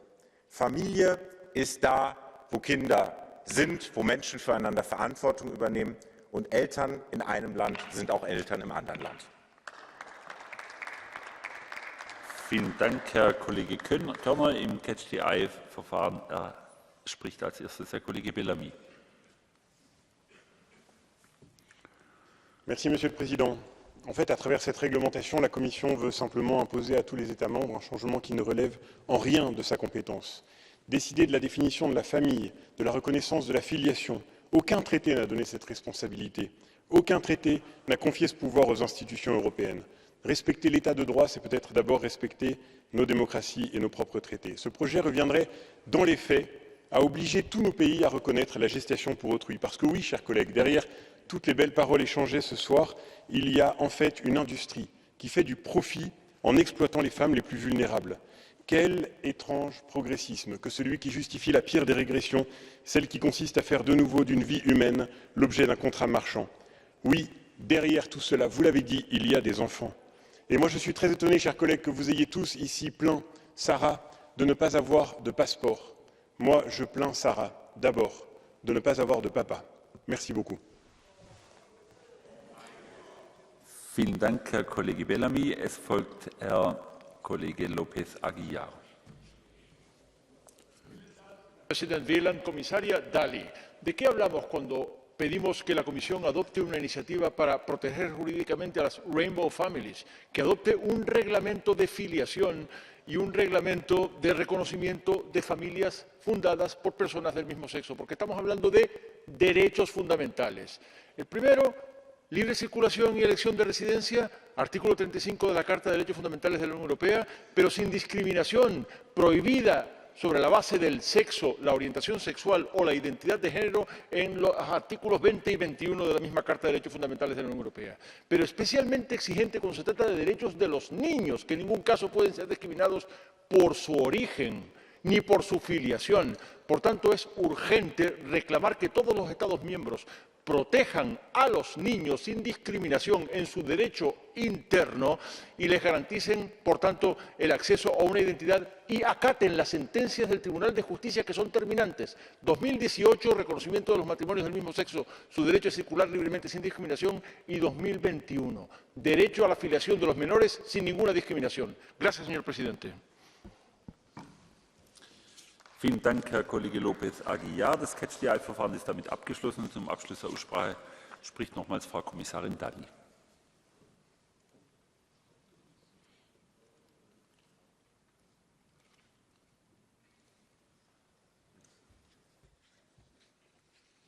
Thank you, President, and thank you, honourable members. I want to reassure you that it is a Commission priority to ensure that the rights of rainbow families in free movement are respected, and that we are monitoring the implementation of the EU free movement acquis as interpreted by the European Court of Justice, including in relation to the rights of rainbow families. And the Commission is also in dialogue with Member States in this regard. I understand, Sophie, totally the impatience, but the Commission has asked every single Member State through dedicated questionnaires whether any legislative or administrative changes would be needed following both the Coman and the VMA judgment.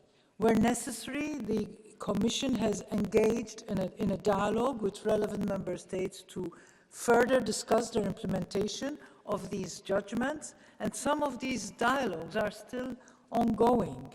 And in some cases, I can say that positive developments can be expected in the midterm. The Commission's focus includes careful analysis of the Member States' legislation and practices, in particular in the fields covered by recent court judgments. And in addition, the updated guidance intends to integrate the relevant elements of the case law, reflecting the diversity of families, and this will facilitate Member States in implementing EU law and therefore help avoid situations where an infringement procedure becomes necessary. But that said, rest assured that the Commission will not shy away from legal action should it be deemed to be the most efficient way to ensure the protection of the rights of rainbow families in free movement. And the Parenthood Initiative will address the recognition of the parenthood of a child as established in another Member State for purposes other than the rights derived from EU law.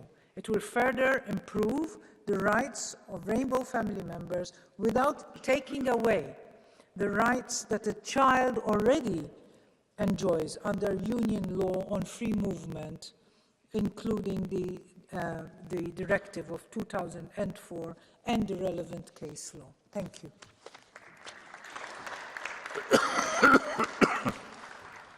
Vielen Dank, Frau Kommissarin Dalli. Frau Kollegin In't Veld. Thank you, Chair. just very briefly, in this hemicycle, we do not tolerate racist statements, anti-Semitic statements, sexist statements, and I would just like to say for the record, we shouldn't tolerate homophobic statements either. The remark made just now by our French EPP colleague is profoundly homophobic. I find it regrettable to hear that kind of language in this hemicycle, and I would really like the leadership of this House to take its distance, and we're also going to ask a clarification whether our colleague here represents the views of the EPP group. Thank you. Frau Kollegin in 't Veld, ich habe in der ganzen Aussprache jedem zugehört und ich persönlich habe entschieden, dass ich den Kollegen dafür nicht zur Ordnung rufe, weil ich das nicht für eine homophobe Äußerung gehalten habe. Nachdem Ihre Beurteilung eine andere ist, legen wir das gerne der Präsidentin vor. Die Aussprache ist damit geschlossen und wir kommen nun zum nächsten Punkt der Tagesordnung. Das betrifft den Bericht von Herrn Kollegen Goerens betreffend die künftige europäische Finanzarchitektur zur Förderung der Entwicklung. Zunächst spricht Herr Kollege Goerens als Berichterstatter für 4 Minuten.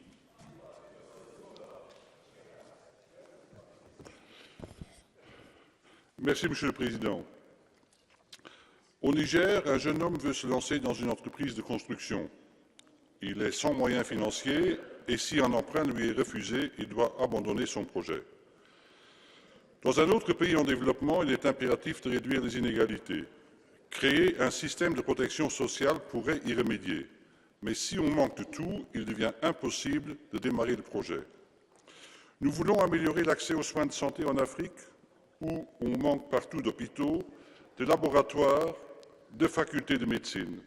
L'argent n'est pas tout, mais sans argent, beaucoup de projets deviennent illusoires. L'architecture financière du développement, il est difficile de parler ici quand tout le monde croit pouvoir tenir des monologues.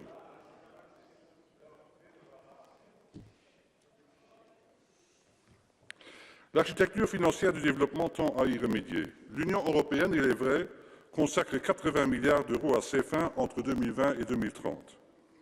Même si l'aide publique au développement européenne représente 46% des contributions des États membres de toute l'OCDE, l'on s'aperçoit vite qu'il faut un multiple de ce montant pour réaliser les objectifs du développement durable. Comment faire? C'est là que l'architecture financière de développement entre en jeu. Pour permettre au candidat entrepreneur nigérien de réaliser son rêve, il est perdu si la banque locale ne lui donne rien. Le lancement d'une sécurité sociale à grande échelle ne peut aboutir que si un minimum d'infrastructures administratives et de communications informatiques sont disponibles, pourvu qu'au départ, les conditions politiques indispensables à sa réalisation soient remplies. L'architecture financière de développement se promet d'y remédier, disais-je. Disons-le d'emblée, la plupart des instruments existent, parmi eux les ministères du développement, la Commission, les banques et institutions financières du développement. On attend de ces institutions financières qu'elles mobilisent les capitaux privés pour combler le déficit public en matière de financement. Cet écart est estimé à 4 200 milliards de dollars par an pour réaliser les objectifs du développement durable. Ces institutions financières existent. Au plan européen et national, elles s'appellent Banque européenne d'investissement, Banque européenne de reconstruction et de développement, AFD française, KfW allemande, pour ne citer que quelques-unes auxquelles s'ajoutent bien entendu des institutions néerlandaises, suédoises, italiennes et j'en passe. Bref, une multitude d'acteurs actifs dans le même domaine. Le Parlement européen aimerait les voir s'organiser afin de réduire le double emploi, les incohérences en matière de politique de développement, en vue de privilégier la complémentarité des acteurs, en vue d'inscrire leur action dans une démarche globale de l'Union européenne, guidée en cela par le principe du policy first. L'année 2022 révèle l'urgence de mettre en place cette nouvelle architecture financière. La guerre en Ukraine nous fait perdre un temps précieux et la reconstruction de ce pays, une fois la guerre terminée, va rendre nécessaire la mobilisation de gigantesques montants financiers.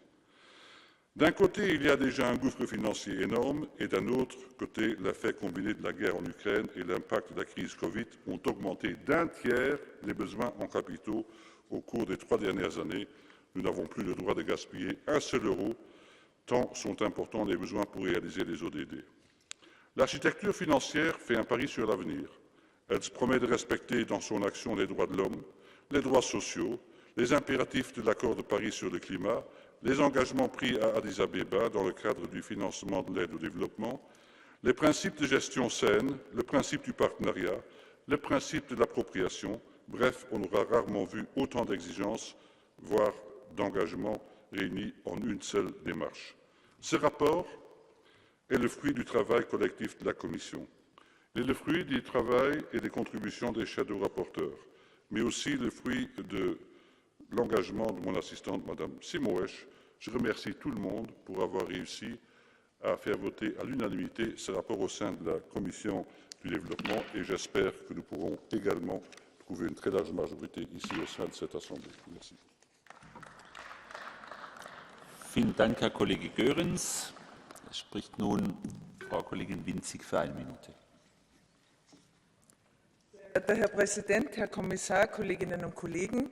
Ja, zunächst einmal vielen Dank an den Berichterstatter Charles Goerens und seine Schattenberichterstatter im Entwicklungsausschuss für die Übernahme wichtiger Punkte aus der Stellungnahme des Budgetausschusses zur neuen EFAD.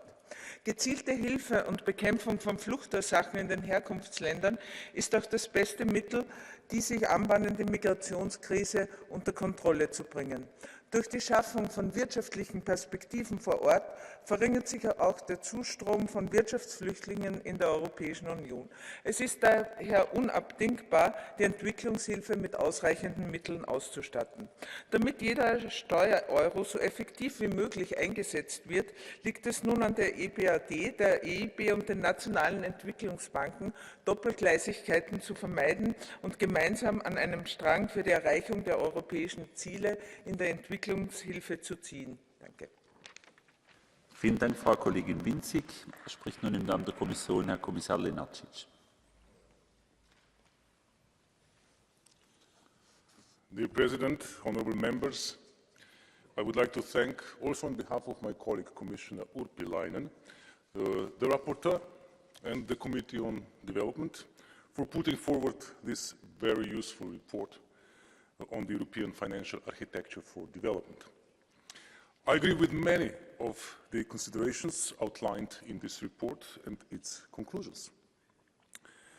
European financial architecture for development is an important building block of our more effective and more impactful cooperation with partner countries. We are confronted today with multiple crises, the consequences of COVID-19, the Russian aggression against Ukraine, debt pressure, food insecurity, energy costs, climate change. All of these exacerbate the gap in finances needed to achieve the Sustainable Development Goals. To make the best possible use of scarce resources and to achieve sustainable impact, we need a joint European response combining all relevant instruments and actors. Following a system-wide review of the European financial architecture for development already in 2019, the Commission adopted its timely roadmap for an improved effort last March. The roadmap is organized around 4 different areas. First, providing a strong policy steer to strengthen alignment with EU policy objectives. 2, enhancing coordination and providing incentives to work together. 3, making the architecture more inclusive. And 4, raising the visibility of EU actions. Since then, significant progress has been made in all these 4 areas. Let me briefly mention some examples.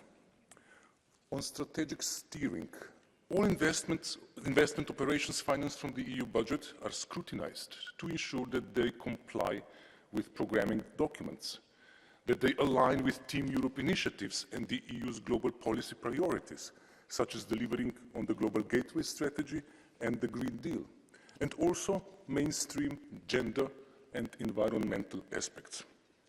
We aim to make use of our various EU tools and development actors in smart and flexible ways.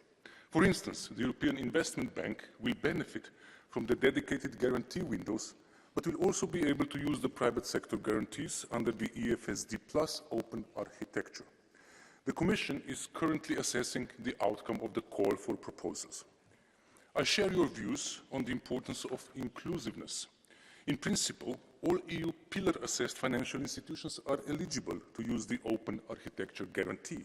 This includes multilateral institutions and regional development banks, while also relying, whenever possible, on European financial institutions.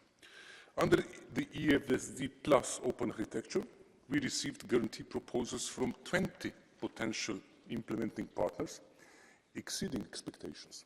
Several new partners submitted proposals for the first time, from within the EU and outside, for instance, the Caribbean Development Bank. We will be able to select those proposals which offer a strong development impact and best fit our strategic policy priorities. I fully agree that effort should improve the EU's visibility and impact of its development finance.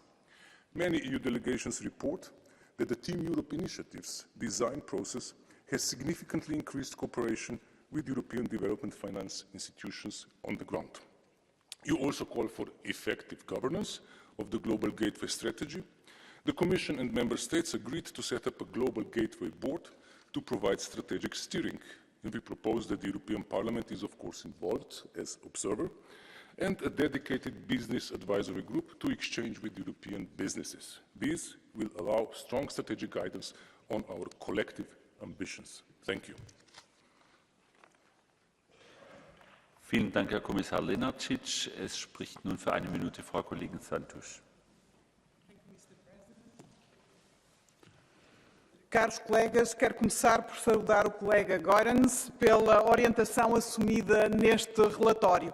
Como relatora do parecer da Comissão de Assuntos Externos, quero salientar a importância da revisão agora introduzida à arquitetura financeira europeia para o desenvolvimento, face às múltiplas exigências que o presente nos coloca e àquelas que se vislumbram face ao futuro, abrindo esta arquitetura à participação de todos os Estados-membros e à junção de esforços do setor público e privado. Defendemos que a arquitetura financeira europeia para o desenvolvimento assuma um caráter que lhe permita funcionar como um veículo da promoção da visibilidade e dos valores da União Europeia.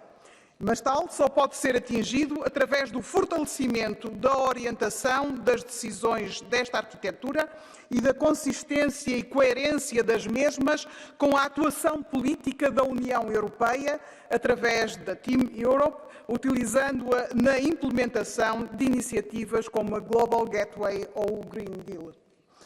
Finalmente, sublinho que consideramos essencial o envolvimento e escrutínio do Parlamento Europeu, como foi sublinhado pelo Sr. Comissário. Vielen Dank, Frau Kollegin Santos. Es folgt für eine Minute Herr Kollege Hölvini. Commissioner, dear colleagues, mindenekelőtt szeretném megköszönni kollégámnak, Charles Goerens képviselőtársamnak a jelentés elkészítéséért végzett, mondjuk úgy, hogy erősen összetett munkát. Az Európai Unió évente 70 milliárd eurót fordít nemzetközi fejlesztésre, mégis egyre nagyobb nehézségekkel nézünk szembe. Közel 700 millió ember mély szegénységben, 350 millió éhező, 31 milliós háborús menekült Afrikában egyetlen év alatt.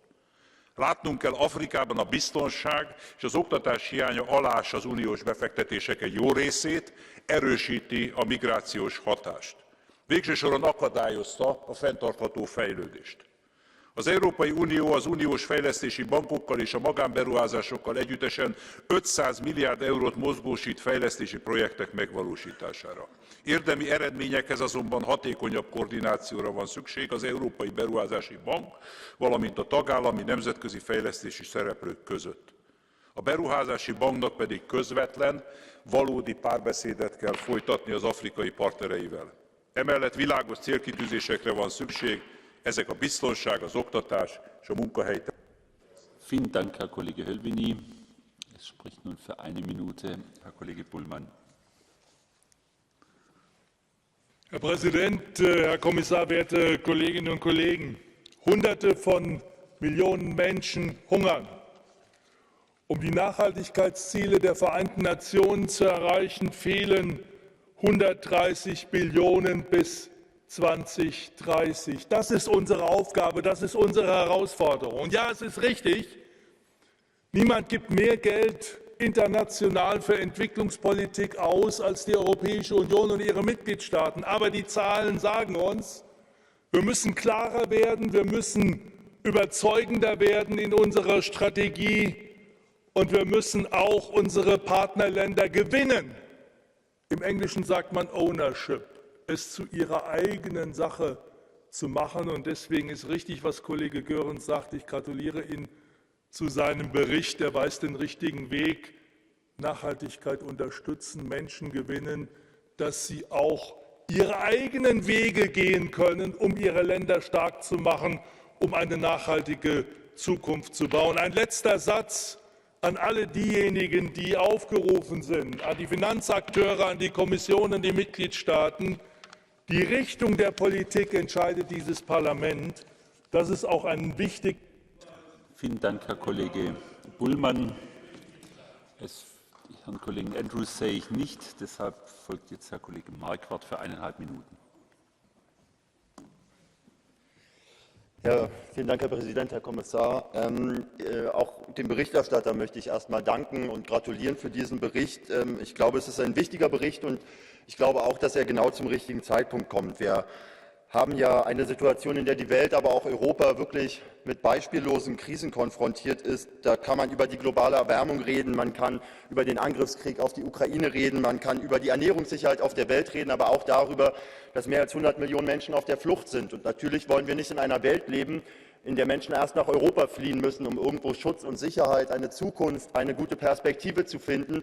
Deswegen ist es besonders in diesen Zeiten besonders wichtig, dass wir dafür sorgen, dass Menschen anderswo auch Zukunft, Perspektiven haben. Und ich glaube, dass die EU auch in dieser Frage eine Führungsrolle übernehmen muss.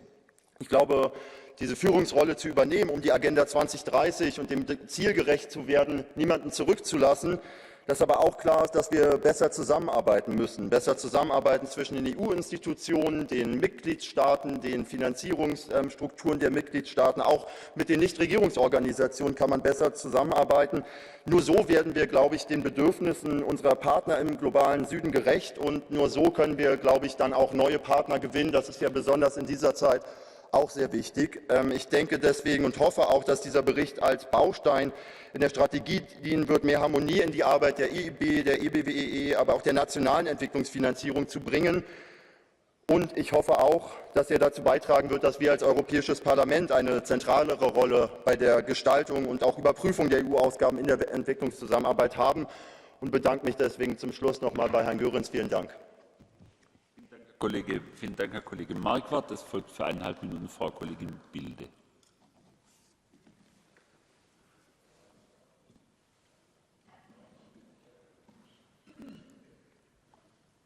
Merci, Monsieur le Président.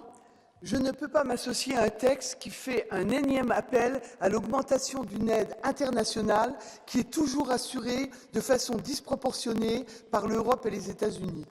De même, toute discussion sur l'endettement devrait au premier chef impliquer la Chine, détentrice d'environ 21% de la dette du continent africain, souvent au travers de prêts adossés à des conditions draconiennes. Les politiques de développement ne peuvent se résumer à l'aide publique. D'autres ressources doivent être mises à profit.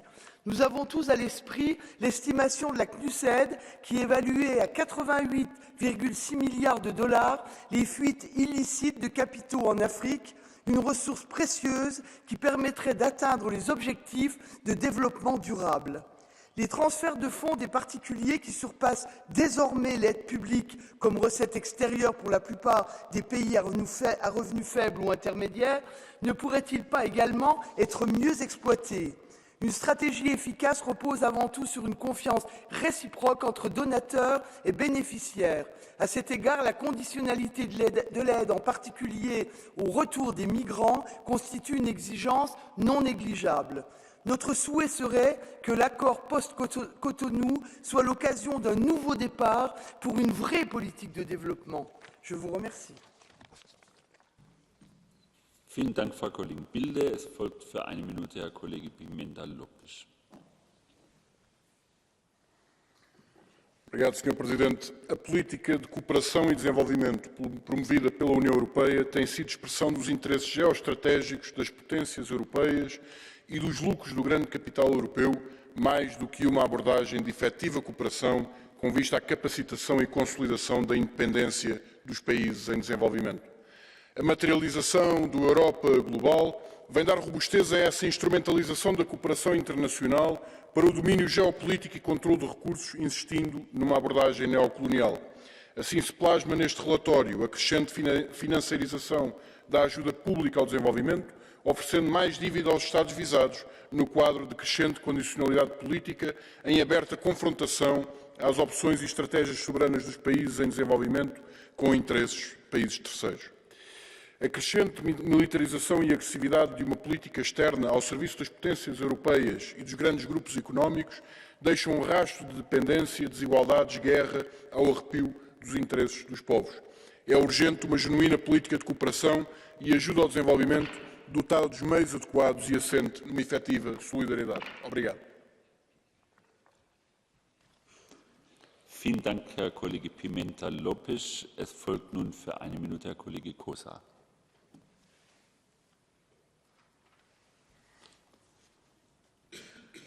Az EU és az EU 27 tagállama együttesen a fejlődő országok legnagyobb adományozói a világban. Sajnos tartok attól, hogy miután a szankciós politika negatív hatással van az EU-s tagállamok gazdaságaira, ez a fenntartható fejlesztési célok végrehajtását is veszélyezteti. Ezért mindenekelőtt békére van szükség. A jelentés számos helyes megállapítást tartalmaz, ebből egyet szeretnék kiemelni.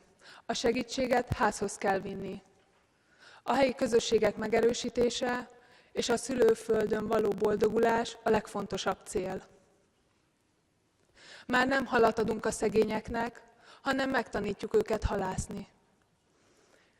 Tegyünk még egy lépést, és segítsünk nekik eladni a halat, hogy ne csak egy család lakjon jól, hanem egy egész falu, vagy egy város is. Köszönöm.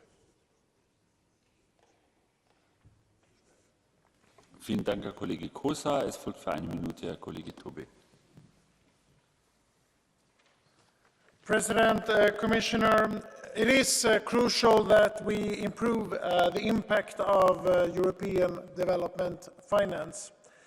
To do this, we first have to increase our efforts for better coordination and cooperation between European development finance institutions, reduce red tape and make the system more effective and focused on ensuring optimal use for our limited resources. Secondly, we need a powerful policy direction to ensure that the activities of our development finance institutions are aligned with our values and also strategic interests. Finally, we have to also scale up private sector mobilization for sustainable development, including support to micro, small and medium enterprises in partner countries to enable growth. I therefore very much welcome this report, and I would like to thank our rapporteur and all the DEVA colleagues that have been working on this. Thank you. Vielen Dank, Herr Kollege Tobé. Es folgt für eine Minute Frau Kollegin González. Gracias, presidente. Comisario, sabemos que el escenario para el desarrollo cada vez es más difícil y será más difícil cumplir con los objetivos de la Agenda 2030. Por ello es urgente crear una arquitectura financiera para el desarrollo efectiva que tenga mecanismos de seguimiento y evaluación que midan su impacto. Hacemos mucho, pero no conocemos el impacto real. Por ejemplo, en Latinoamérica, donde vemos que cada vez China está más presente también en desarrollo. Para lograr que el Global Gateway sea una realidad y no solo una declaración europea de intenciones, en esta arquitectura financiera, el Banco Europeo de Inversiones, junto a bancos nacionales, al Banco Europeo para la Reconstrucción y el Desarrollo, deben jugar un lugar clave, pero deben estar coordinados. Por eso le pedimos a usted, comisario, que lidere esta coordinación. La incorporación del sector privado regulada y supervisada desde lo público es cada vez más necesario, pues no podemos cubrir solo desde la ayuda oficial al desarrollo. El apalancamiento puede ser una solución, pero debe contar con mecanismos de seguimiento claro. Necesitamos financiación innovadora. Tiene el apoyo de este Parlamento, como ya lo está haciendo también en ayuda humanitaria, para trabajar en la línea de financiación innovadora.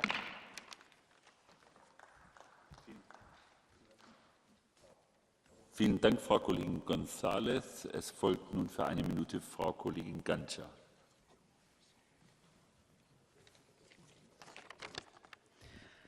Grazie Presidente.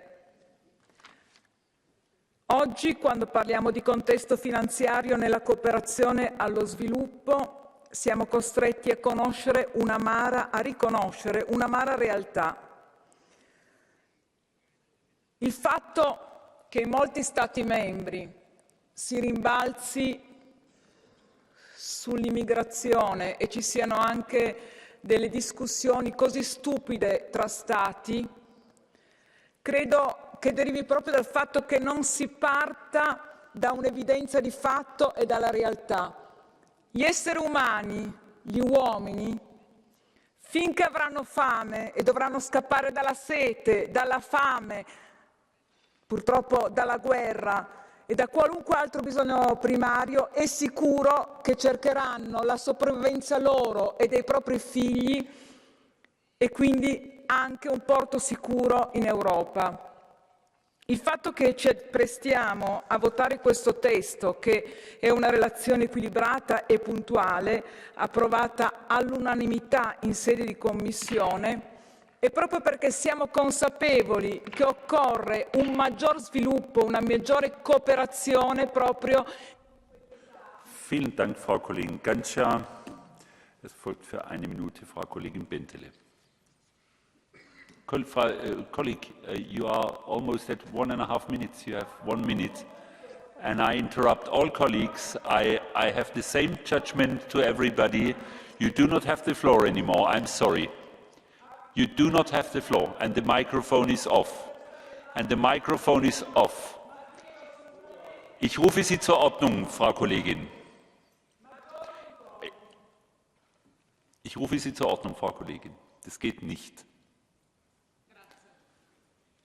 Keine Ursache. Frau Kollegin Bentele.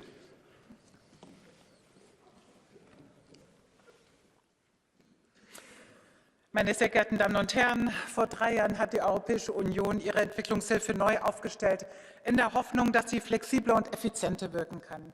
Wir als EVP haben darauf hingewirkt, dass wir parallel dazu auch eine Debatte über die Neuausrichtung unserer europäischen Entwicklungsfinanzierungsinstitutionen anstoßen.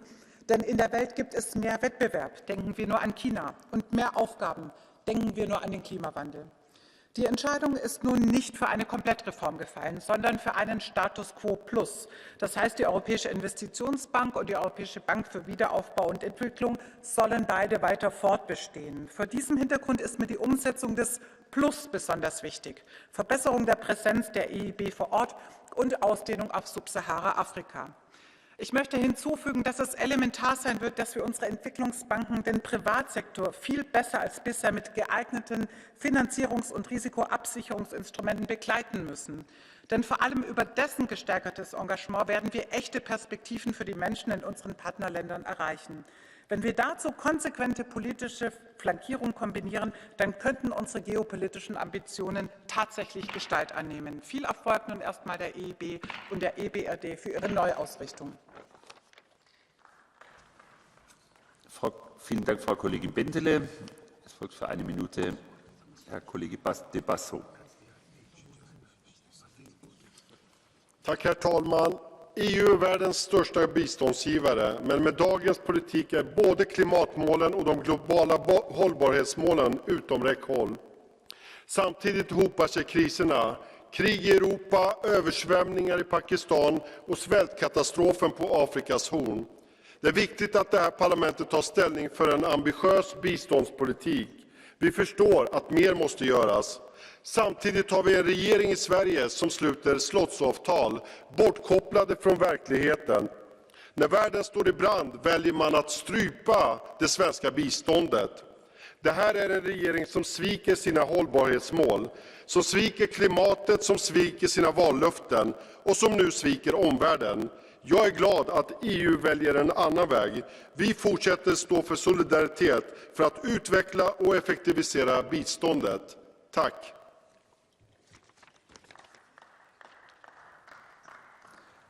Vielen Dank, Herr Kollege de Basso. Wir kommen jetzt zum Catch-the-Eye-Verfahren. Es spricht Herr Kollege Andrews. Thank you, President. I think one of the major problems in this space is that almost nobody in international development understands finance, and very few people in international finance understand development. So there's a major knowledge gap, there's a cultural gap, I would say, and we have to work very hard to address the scepticism that is, I think people have mentioned already the European Court of Auditors assessment of the EFSD+, which was very negative, and academic papers that were presented to the Development Committee, which were very negative on EFSD+. So I welcome the focus of this resolution, but I really think we need to have a debate on Global Gateway, because it's central to everything we're doing around the financial architecture for development. It is supposedly a bolt-on to NDICI, and yet it has none of the safeguards of NDICI in terms of transparency and parliamentary oversight. And we were also presented, when we had a public consultation on the European financial architecture for development, was that either we set up a European Development Bank or we expanded the mandate of the existing ones. And EBRD has failed to expand its mandate to sub-Saharan Africa. I understand the reasons why, but it needs to happen at its next annual meeting in 2023. Thank you. Vielen Dank, Herr Kollege Andrews. Zum Abschluss des Catch-the-Eye-Verfahrens Herr Kollege Wallace. Thank you very much, President. Poverty is not a natural phenomenon that can be fixed with aid. Poverty is a historical and political problem. Poor countries are poor because of the history of European colonialism and because they are integrated into the global economic system on unequal terms. The aid and development narrative hides the deep patterns of wealth extraction that causes poverty and inequality in the first place. Rigged trade deals, tax evasion, land grabs, and the offshoring of the impact of excess resource consumption in the global north to the global south. Aid and development aren't working. Since 1960, the income gap between the north and south has roughly tripled in size. A recent Jason Hickel study revealed that the global north's imperialist financial appropriation from the south is worth over $10 trillion a year in northern prices, and that the south's losses outstrip their aid receipts by a factor of 30. Poverty is a political problem. Therefore, it requires a political solution. Poor countries don't need our aid. They need us to stop plundering them.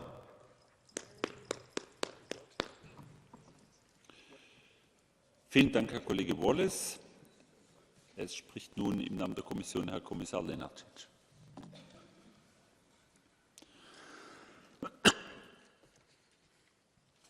Many thanks for this debate and for the many relevant points raised.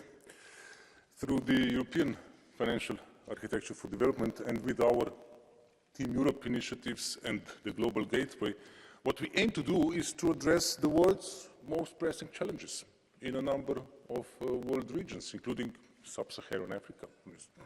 And I'm pleased to know that we are making good progress across all key areas of the EFAD roadmap.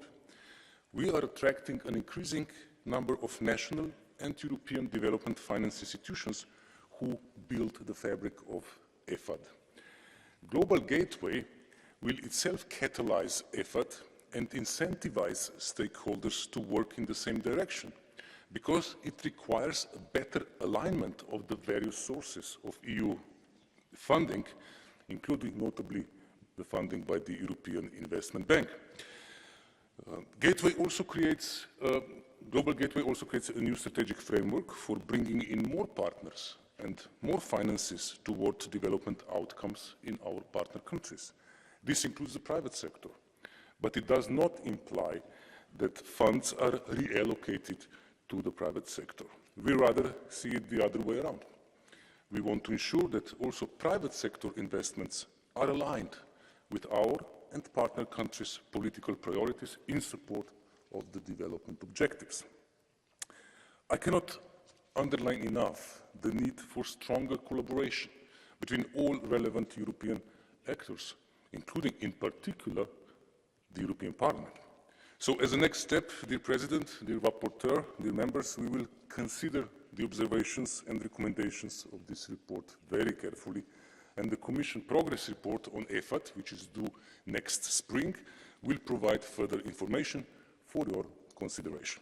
Thank you once again for your interest and your cooperation on this very important issue. Thank you. Vielen Dank, Herr Kollege. Vielen Dank, Herr Kommissar Lenarčič. Gestatten Sie mir, dass ich eine persönliche Bemerkung mache. Es ärgert mich sehr, auch persönlich, dass ich Kollegen, die viel zu sagen haben, die Redezeit überschreiten, denen ich dann das Wort nehmen muss, weil eben die Redezeit kein Vorschlag ist, sondern eine Regel, die aber von Anfang bis Ende der Debatte da sind, wie der Kollege Bullmann.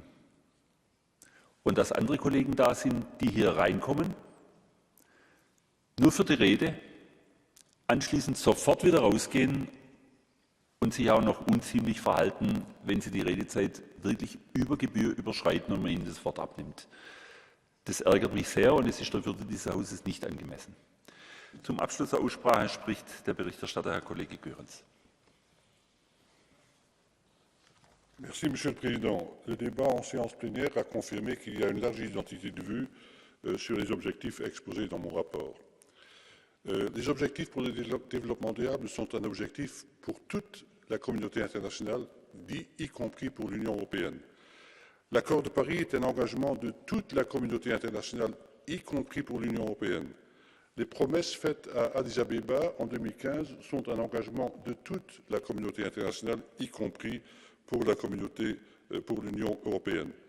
J'admets la critique de ceux qui disent mais la Chine doit faire son travail. Bien entendu, ce n'est pas la Chine ou l'Union européenne, c'est l'Union européenne et la Chine et tous les autres qui ont le devoir d'apporter des réponses à la situation qui est faite par un manque, par un gouffre financier de plus de 4 000 milliards annuels d'argent qui manque pour réaliser les objectifs pour le développement durable.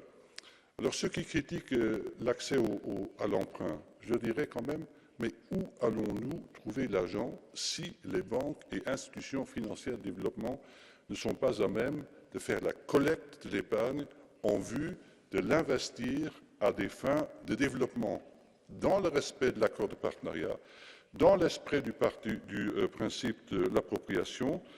Tout cela constitue une énorme liste de charges auxquelles doivent répondre les institutions financières. Le recours à l'emprunt, de mon point de vue, est tout à fait défendable s'il permet d'investir dans le long terme et si aussi longtemps que le pays en question doit rembourser, les générations futures peuvent encore en profiter. Finalement, je dirais que ceux qui disent que le pillage des ressources doit cesser, bien entendu, il doit cesser, M. Wallace l'a dit, mais ce n'est pas le pillage ou les contributions financières à travers l'aide publique au développement ou les fonds mobilisés par les institutions financières, c'est l'un et l'autre. Ce n'est pas l'un ou l'autre, c'est bien l'un et l'autre. Finalement, l'Union européenne peut faire beaucoup, elle ne peut pas tout faire. Comme disait Michel Rocard, nous ne pouvons pas accueillir toute la misère du monde, mais nous devons y prendre notre part. Vielen Dank, Herr Kollege Goerens. Die Aussprache ist damit geschlossen. Die Abstimmung findet morgen statt. Ich habe zunächst zwei Bekanntgaben, bevor wir in der Tagesordnung fortfahren. Die zuständigen Behörden Dänemarks haben die Präsidentin von der Wahl von Herrn Begur Løkke Rasmussen, von Herrn Erik Paulsen und von Herrn Anders Vistisen zu Mitgliedern des Europäischen Parlaments mit Wirkung vom 22. November 2022 unterrichtet. Sie treten an die Stelle von Herrn Søren Gade, Frau Linnea Søgaard-Liddell bzw. Herrn Peter Kofod. Ich heiße diese neuen Kollegen willkommen und erinnere daran, dass sie nunmehr vorbehaltlich der Prüfung ihrer Mandate mit vollen Rechten an den Sitzungen des Parlaments und seiner Organe teilnehmen. Die Renew Europe-Fraktion hat der Präsidentin Beschlüsse über die Änderung von Ernennungen in Ausschüssen und Delegationen übermittelt. Diese Beschlüsse werden im Protokoll der heutigen Sitzung aufgeführt und treten am Tag dieser Ankündigung in Kraft. Als nächster Punkt der Tagesordnung folgt die Erklärung der Kommission betreffend die Menschenrechte in Ägypten. Es beginnt, das ist jetzt mein Fehler, ich habe die Liste falsch auf die Seite gelegt. Es beginnt im Namen der Kommission Herr Kommissar Lenarčič. Mr. President, honourable members, let me start by stressing that respect for human rights and fundamental freedoms constitutes a key element of EU-Egypt relations. Our approach is to have a constructive engagement and achieve progress in the EU-Egypt human rights dialogue, as this will help advance our partnership, and in this regard, human rights are identified as an area of cooperation in the EU-Egypt partnership priorities, which is the political framework of our partnership. The European Parliament resolution in December 2020 and the resolution on UN Climate Change Conference 2022 in Sharm el-Sheikh o klimatických změnách raised important points that we have sought to address in our work. We engage continuously with our Egyptian counterparts on the issue of human rights at all levels. The High Representative Vice President last discussed human rights with Foreign Minister Shukri during the 9th EU-Egypt Association Council in June. Our engagement on human rights has facilitated the first visit of the EU Special Representative for Human Rights to Egypt in April this year. Plans for the effective implementation of Egypt's national human rights strategy were at the center of all his discussions. The right to political dissent, freedom of speech, and freedom of assembly are a particular object of attention. The EU delegation in Cairo engages with civil society actors and human rights defenders, supports the work of civil society organizations, and reaches out to government officials.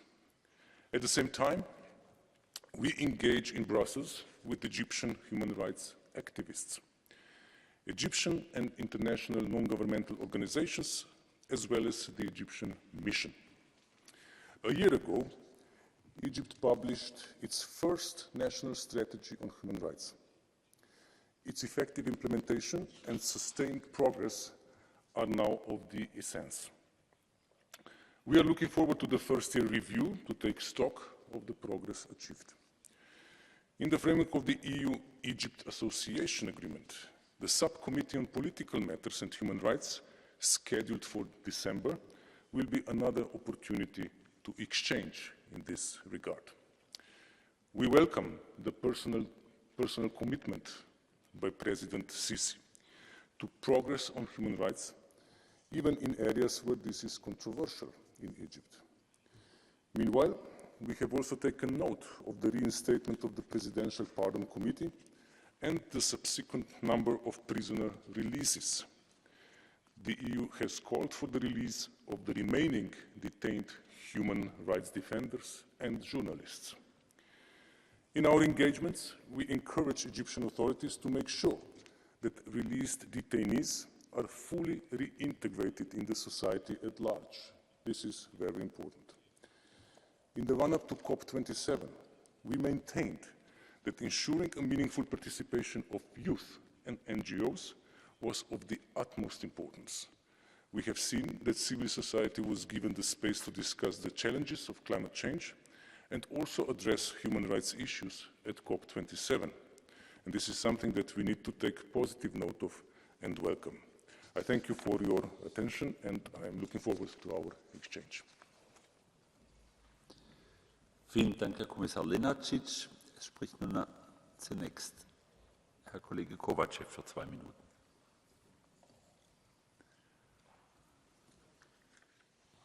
Thank you very much, Chair, Commissioner, dear colleagues.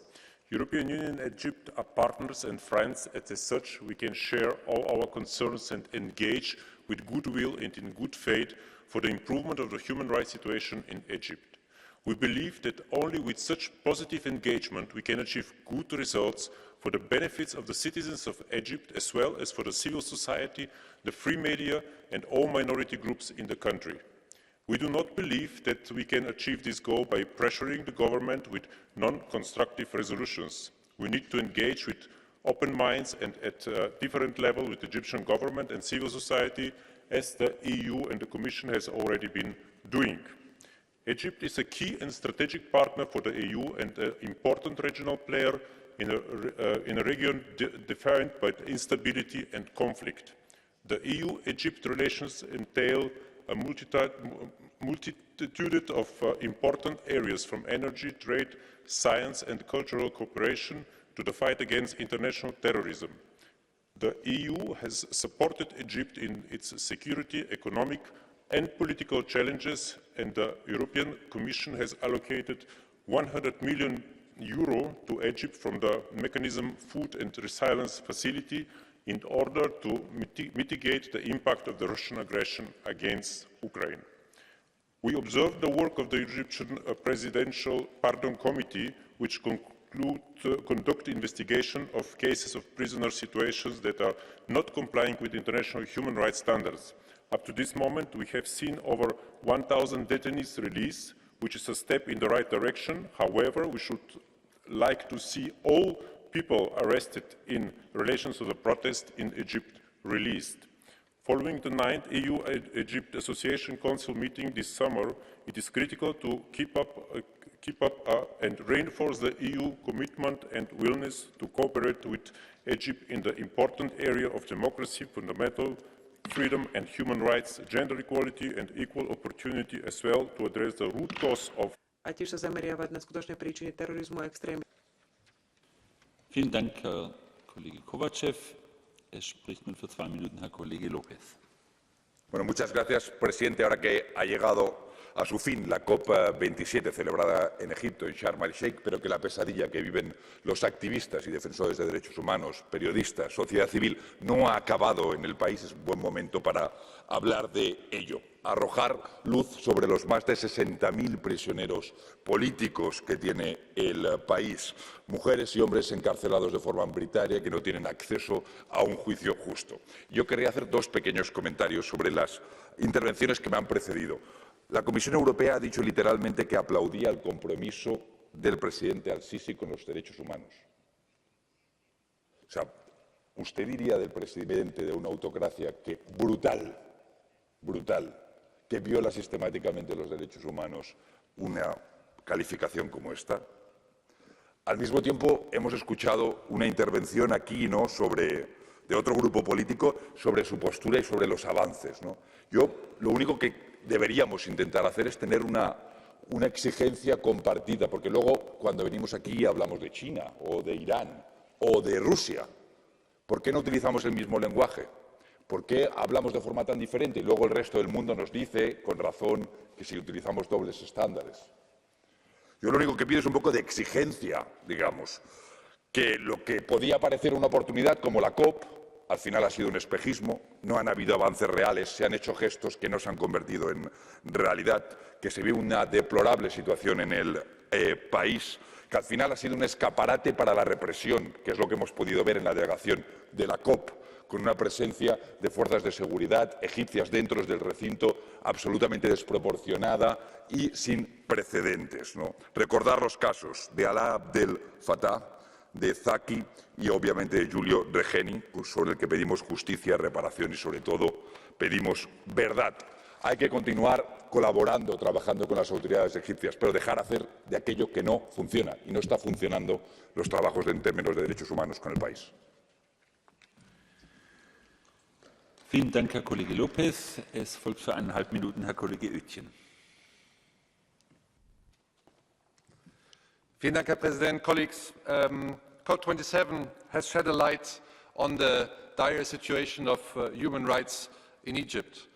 And COP27 could have been an opportunity to bring better situation for human rights, for the government to show that Egypt is committed to human rights. But all they're doing is just the contrary. Yes, they have put in place a presidential pardon committee, but let's be honest, colleagues, they pardon people that never should have been detained. They detain arbitrarily people that are against the regime, no opposition is allowed, and so then afterwards they say, okay, we do a presidential pardon. Sorry, colleagues, this is not a step forward for human rights, this is just nonsense from my point of view. And we should be very clear, there are hundreds and thousands of people detained arbitrarily that have no access to fair trial. pidätetty laittomasti ja he ei... Journalists. These are human rights defenders, bloggers, etc. So all those people, we want them to be free, to be able to speak out loud what's happening in their country at the moment. And I want to name personally Alaa Abdel Fattah. He is in prison since a long time, and he was close to death only a couple of days ago during COP27. And I called the European Commission and the Member States to step up for Alaa Abdel Fattah. I call the Egyptian government to free him because he should be free and he should go back to UK to his family. Thank you. Vielen Dank, Herr Kollege Oetjen. Es folgt für 2 Minuten Herr Kollege Eickhout. Thank you, Mr. President. And we are indeed back from Sharm el-Sheikh, from the COP27, where I was last week as a delegation leader of the European Parliament's delegation to COP27. And I have to be very honest, if I then hear the Commission that they are very happy with the room for civil society that was there, sorry, you were not there. There is a shrinking space for civil society which was there in Sharm el-Sheikh. People were intimidated, harassed. There's even a complaint by the German government. They don't do that for nothing. We, with this badge, were harassed at the entrance, where we are only making the claim that political prisoners should be freed. We were harassed for that. I expect the Commission to speak out on that, and not saying that it's all fine, and that indeed we see, as my colleague said from Renew, that some prisoners are freed.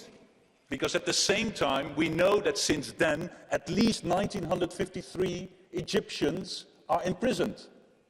And that should be the focus of our story. That should be the focus of this discussion. We have left Sharm el-Sheikh. We can go freely back to Europe. But the civil society of Egypt stays in Egypt and are now under close scrutiny after COP27. And that should be our concern, and that should be our prime focus. I'm sincerely disappointed by the speech by the European Commission, because we do know that the political prisoners are ongoing and that the civil society is getting less and less room in Egypt. We have our standing rapporteur, Mr. Munir Satouri, who will keep on following this situation, but that's the message we should give to the civil society in Egypt, that maybe COP27 moved on, but we will keep on keeping this issue very close in eye, and that's also the message that this resolution is giving, and also the message to the UN that for the next time, the next COPs, there should be room for freedom of expression and for the civil society to make their voices heard in any UN conference that is being organized, and that I also expect from the Commission to hear. Thank you very much. Vielen Dank, Herr Kollege Eickhout. Es folgt für 2 Minuten Herr Kollege Mariani.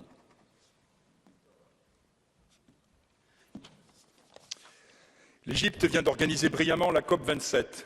Évidemment, le contenu des discussions est sujet à de nombreux débats politiques. Toutefois, nous pouvons nous accorder sur une chose. Le Caire a parfaitement fait les choses. Notre Parlement passe son temps à donner des leçons d'écologie à la planète entière. On aurait pu saisir au moins l'occasion de ce débat pour féliciter l'Égypte et son peuple. Mais l'occasion était trop belle. L'occasion était trop belle de reprendre le discours des associations qui n'ont pas digéré l'éviction des frères musulmans du pouvoir. L'occasion était trop belle de servir la soupe au réseau Soros qui attaque la France pour sa relation privilégiée avec le Caire. Il est d'ailleurs fascinant de constater la différence de traitement qui est fait dans ce Parlement entre l'Égypte et le Qatar. Le Qatar a participé à la déstabilisation de tout le Moyen-Orient. Il a soutenu des rébellions islamistes parmi les plus sanglantes de l'histoire. Il continue à héberger les prêcheurs les plus fondamentalistes du monde arabe. Le Parlement européen présentera bientôt une résolution qui lui pardonne tout et le félicite sur bien des points. L'Égypte du président Sisi fait des progrès en matière de liberté religieuse, combat l'islamisme sur son sol, influence son voisinage pour résister aux djihadistes. Le Parlement européen présente une résolution aux termes aussi injustes que violents contre eux. Encore une fois, le monde arabe va lire ces initiatives comme un modèle de la duplicité et de l'hypocrisie de l'Union européenne. Encore une fois, le reste du monde va se demander comment l'Europe peut se tromper à ce point dans le choix de ses partenaires régionaux. Encore une fois, les citoyens des États membres vont se poser une question légitime. Pourquoi une telle soumission au Qatar en Europe, alors que ce pays finance des associations et des médias qui s'ingèrent dans la vie publique? Bien sûr qu'il faut encourager l'Égypte à continuer ses progrès humains et économiques, à moderniser ses infrastructures et à continuer à s'impliquer dans la lutte contre les migrations illégales et surtout à avoir une politique courageuse de lutte contre le terrorisme. Nous devons être pour cela à ses côtés. Vielen Dank, Herr Kollege Mariani. Es folgt Herr Kollege Nessi für eine Minute. Grazie Presidente, Commissario, colleghi. L'Egitto rappresenta un paese amico e un partner strategico con il quale abbiamo obiettivi condivisi per costruire un futuro di stabilità, pace e prosperità nel Mediterraneo. Sarà fondamentale rafforzare la nostra cooperazione riguardo alle politiche commerciali, alla sicurezza energetica, al contrasto dell'immigrazione illegale e al traffico degli esseri umani, nonché al terrorismo e ai fenomeni di radicalizzazione. Tuttavia, l'Unione Europea e i suoi Stati membri devono continuare a svolgere una forte azione diplomatica per spingere l'Egitto a compiere quei progressi nel campo dei diritti umani e della tutela delle minoranze. Penso ai soprusi subiti dai copti nel Paese.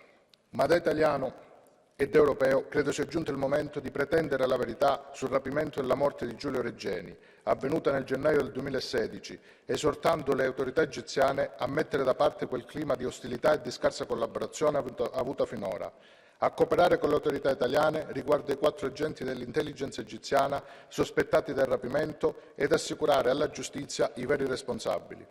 Questo lo dobbiamo innanzitutto alla famiglia di Giulio Regeni, alla nostra credibilità nel contesto internazionale e alla volontà di mettere in campo con l'Egitto delle relazioni bilaterali stabili, leali e credibili.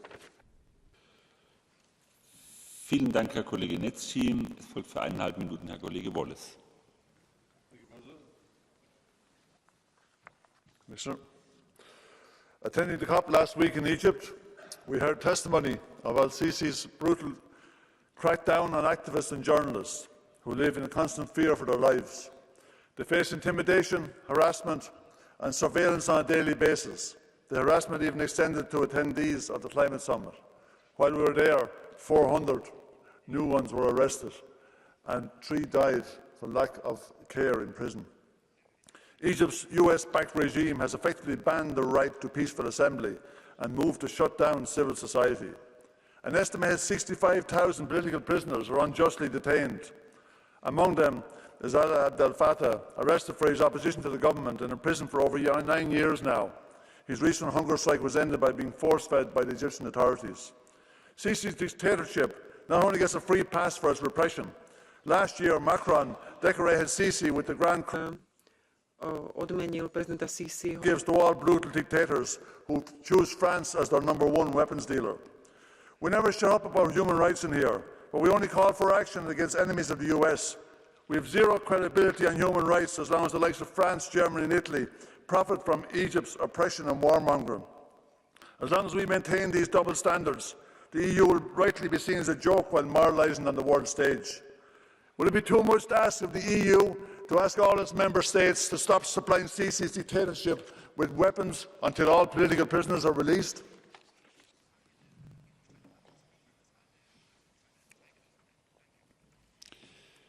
Vielen Dank, Herr Kollege Wallace. Wir kommen nun zum Catch-the-Eye-Verfahren. Das beginnt Herr Kollege Kelly.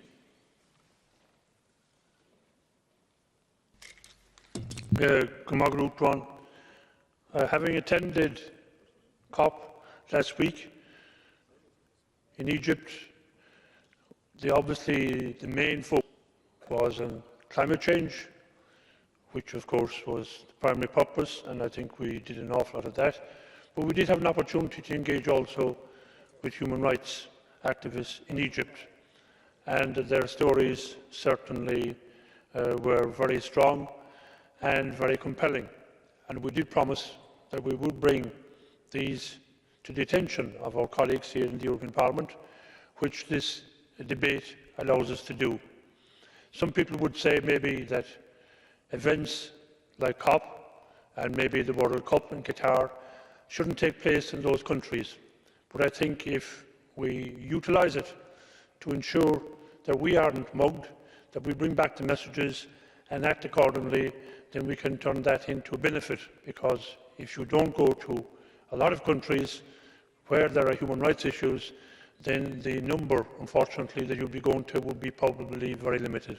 But definitely, it's good that we have the opportunity to bring back the message Egypt must step up to the plate and reduce a lot of these human rights and human abuses, which are too prevalent altogether. Vielen Dank, Herr Kollege Kelly. Frau Kollegin Daly.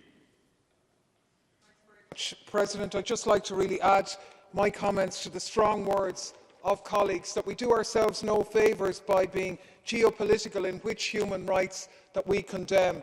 And the testimony of activists in Egypt is really quite frightening.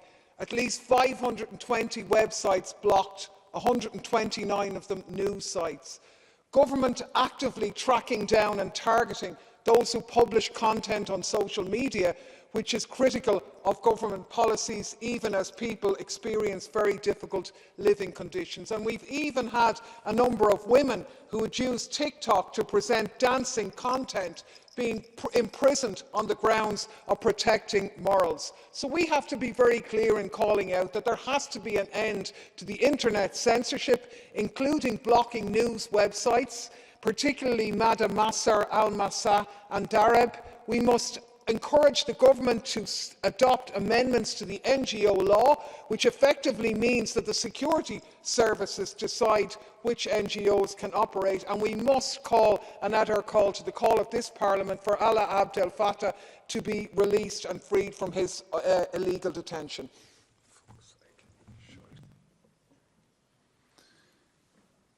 Vielen Dank, Frau Kollegin Daly. Ich war bei Herrn Kelly gerade etwas unaufmerksam mit etwas anderem beschäftigt, deshalb habe ich ihn auch ein bisschen mehr alleine gelassen. Das Catch-the-Eye-Verfahren ist damit abgeschlossen und es spricht nun zum Abschluss noch einmal Herr Kommissar Lenarčič.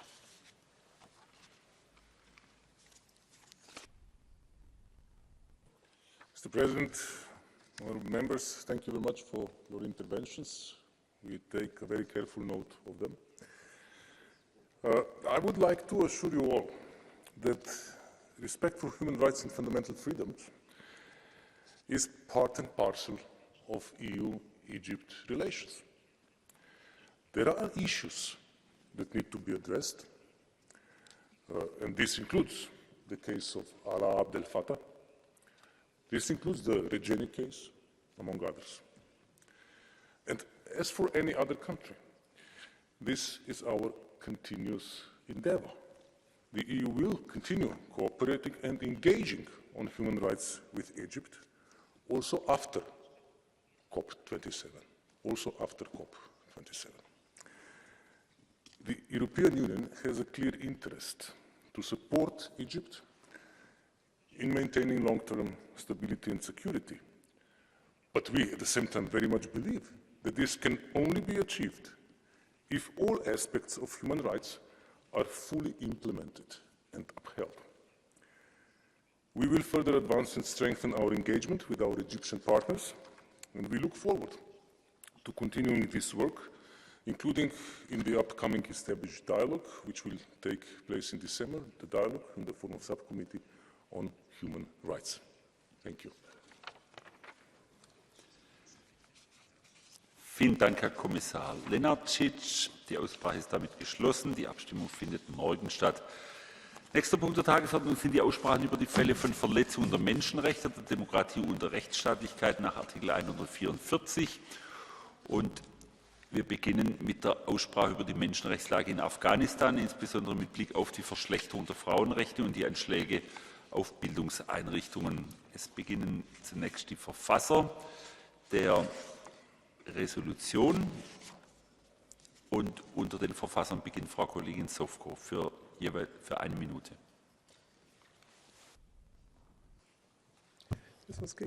Thank you, Mr. President. Mr. Commissioner, I deeply deplore the recent attacks against the educational institutions in Afghanistan and call on the authorities to hold those responsible accountable. Deteriorating situation for women and girls in Afghanistan continues to be of grave concern. Since the Taliban took power, they have undone women's position in society, removed them from public life, closed secondary schools for girls, restricted women's right to freedom of movement, employment and political participation. I strongly condemn the systematic rollback, and with our resolution we send a strong message of support to all those women and girls that are affected. We demand the respect and protection of their rights. We urge to ensure that broad education is equally accessible for all, for boys and girls, and in line with UNESCO standards and principles. And in the end, 5 years ago, I was in Peshawar, where they repatriated these women. And I still remember the sad eyes of the girl who spoke to me and who said that only in her life she wants to get an education, and her father doesn't allow her that.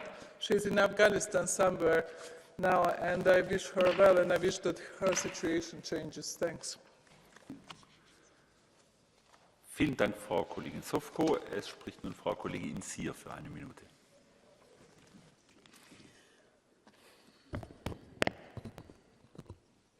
Since 15th of August 2021, when the Taliban stole power in Afghanistan, the situation in the country has deteriorated quickly, in particular the situation for women and girls, and especially minority groups as Hazara.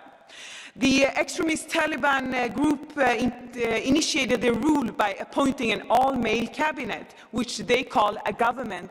For me, as a social democrat and a feminist, it is nothing else than a group of terrorists that destroys the life of the people and the progresses made in Afghanistan. They decide on what women and girls should wear. They decide on where women and girls should walk. They decide on what women and girls can or cannot say. The Taliban gender apartheid is despicable, and it must end now. Commissioner, EU need to expand the list of targeted measures against the Taliban leadership responsible, because dismantling human rights must come with a price. The EU must step up its effort to share information with the international criminal court to ensure end of impunity. Violating international law must have consequences, and EU countries should increase their humanitarian assistance to the UN and NGOs. Unprecedented and urgent needs must be met. Women and girls in Afghanistan are suffering right now. Paldies. Nākamā vārds autorei Marija Soraya Rodriguez Ramos. Vienai minūtei. Gracias, presidente. En Afganistán, más de un año después de la toma del poder de los talibanes, no hay discriminación de género. Hay un verdadero apartheid de género, un sistema de segregación sistemática pensado para borrar a las mujeres y niñas del espacio público. Esta es una demanda de las defensoras de los derechos humanos en Afganistán, de la que hoy nos hacemos eco en este Parlamento, siendo la primera institución de la comunidad internacional que va a adoptar este término. Llamemos a las cosas por su nombre. Las niñas y las mujeres en Afganistán viven en un auténtico infierno. 430 días llevan ya las niñas en Afganistán con sus colegios cerrados. Pero pensemos también que desde aquí tenemos responsabilidad, podemos hacer más cosas. Tenemos que coordinar nuestros esfuerzos a nivel internacional para la protección de las defensoras, ofreciéndolas opciones de educación y empleo. Tenemos que revisar nuestros puntos de acuerdo para trabajar con Afganistán. Nuestras relaciones no pueden pasar nunca por la legitimación de unas autoridades terroristas que han declarado la guerra a las mujeres, un verdadero apartheid de género. Paldies. Nākamā vārds arī autorei Tineke Strik kundzei. Pusotrai minūtei. Thank you, Chair. Dear Commissioner, the situation in Afghanistan continues to be a hell after the Taliban takeover. And since our resolution in April, the lives of Afghans has even turned worse. Women and girls face horrible repression. They are excluded from public life to such an extent that it amounts to gender apartheid. Minorities are brutally attacked. Day by day, flagrant human rights violations take place without any accountability. And the humanitarian situation is equally dramatic. Nearly half of the population faces acute food insecurity, and this will only increase. So I call on the EU and the UN, step up humanitarian aid and make engagements with the Taliban conditional on the respect for human rights, but refrain from legitimizing this ruthless criminal gang. Hold them accountable and extend the sanctions list. Chair, the human rights defenders, journalists, judges, all who are targeted by the Taliban need our help to leave the country. But the opposite is happening. Afghan refugees are stuck in unsafe transit countries. Many arrivals in Europe are left in limbo, despite the reality that they cannot return. So member states, stop these senseless and inhuman policies. Afghans deserve our help, inside and outside the country. Bring them in safety and offer them sustainable protection. Don't leave them alone. Nākamajam vārds arī autoram Rišard Černecki kungam 1 minūtē. Lūdzu.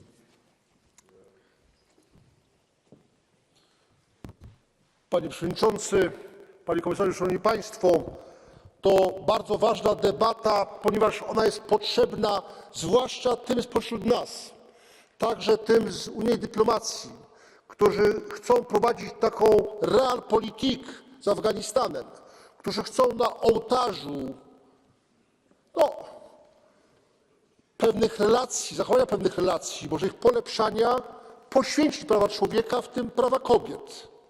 I myślę, że tak naprawdę przesłanie tej debaty, w której, jak widzę i dobrze, jesteśmy ponad podziałami, ono powinno trafić do tych po naszej stronie, po stronie Unii Europejskiej, którzy tak naprawdę wolą być ślepi na to, co się dzieje w Afganistanie, to, co się dzieje pod rządami talibów. I oczywiście słyszymy cały czas, że oni są lepsi niż ci talibowie sprzed 20 lat, bardziej wykształceni, bardziej umiarkowani.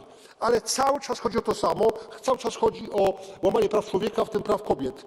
W tej sprawie musimy być naprawdę solidarni, musimy naszych kolegów, którzy chcą być za to realpolitik, przekonywać. Dziękuję. Paldies. Nākamajā vārds autorei Marīza Matieša kundzei 1,5 minūtē. Lūdzu. Muito obrigada, Presidente. Sabemos que o regime talibã viola sistematicamente os direitos das mulheres e meninas, sabemos que existe um apartheid de género, sabemos que 850 mil raparigas foram impedidas de frequentar o ensino secundário durante mais de um ano. Sabemos e condenamos tudo isso. Exigimos total responsabilização do regime talibã e congratulamos-nos com o reatamento da investigação do Tribunal Penal Internacional sobre os crimes de guerra contra a humanidade e crimes de guerra no Afeganistão. Mas é preciso ir muito mais longe. Precisamos que os ataques crescentes contra os grupos minoritários como os Hazara sejam chamados pelo nome, genocídio, conforme declarou o relator especial. Precisamos que os países da União Europeia concedam vistos humanitários aos afegãos que aqui procuram proteção, dando prioridade às mulheres e raparigas. Precisamos que os Estados-membros apoiem a aplicação da Diretiva de Proteção Temporária para os afegãos. É insustentável um regime assumido de 2 pesos e 2 medidas na União Europeia. Precisamos de ajudar os países de acolhimento de refugiados com assistência humanitária, financeira e técnica. Precisamos de rotas legalizadas e viagens seguras para os refugiados afegãos. E precisamos, sobretudo, também de assumir responsabilidades. 20 anos após a intervenção ilegal dos Estados Unidos e da NATO, o conflito causou um grande sofrimento e graves danos ao desenvolvimento económico e social do Afeganistão. Precisamos, por isso, também de corrigir o legado de abusos de direitos humanos dos últimos 20 anos. Obrigado. Paldies. Nākamais runātājs Eiropas Tautas partijas vārdā Krzysztof Hetman kungs 1 minūtē. Dziękuję bardzo, panie przewodniczący, panie komisarzu, szanowne koleżanki i koledzy. Powiedzieć, że sytuacja praw człowieka w Afganistanie, a w szczególności sytuacja kobiet i mniejszości religijnych jest trudna, to jak nie powiedzieć nic. Systemowe eliminowanie kobiet z życia publicznego, zakaz ich wstępu do parków czy obiektów sportowych, ograniczanie wolności przemieszczania się to tylko niektóre przykłady. Najpoważniejszym z zakazów jest uniemożliwienie młodym dziewczętom kontynuowania edukacji, co będzie miało ogromne negatywne skutki dla kobiet w Afganistanie na lata. Spowoduje ich marginalizację, wzrost ryzyka zawierania małżeństw przez dzieci i poważnie obniży perspektywy zawodowe kobiet. Unia Europejska powinna aktywnie wspierać organizacje i aktywistów działających w obronie praw człowieka, chroniących kobiety i mniejszości w Afganistanie.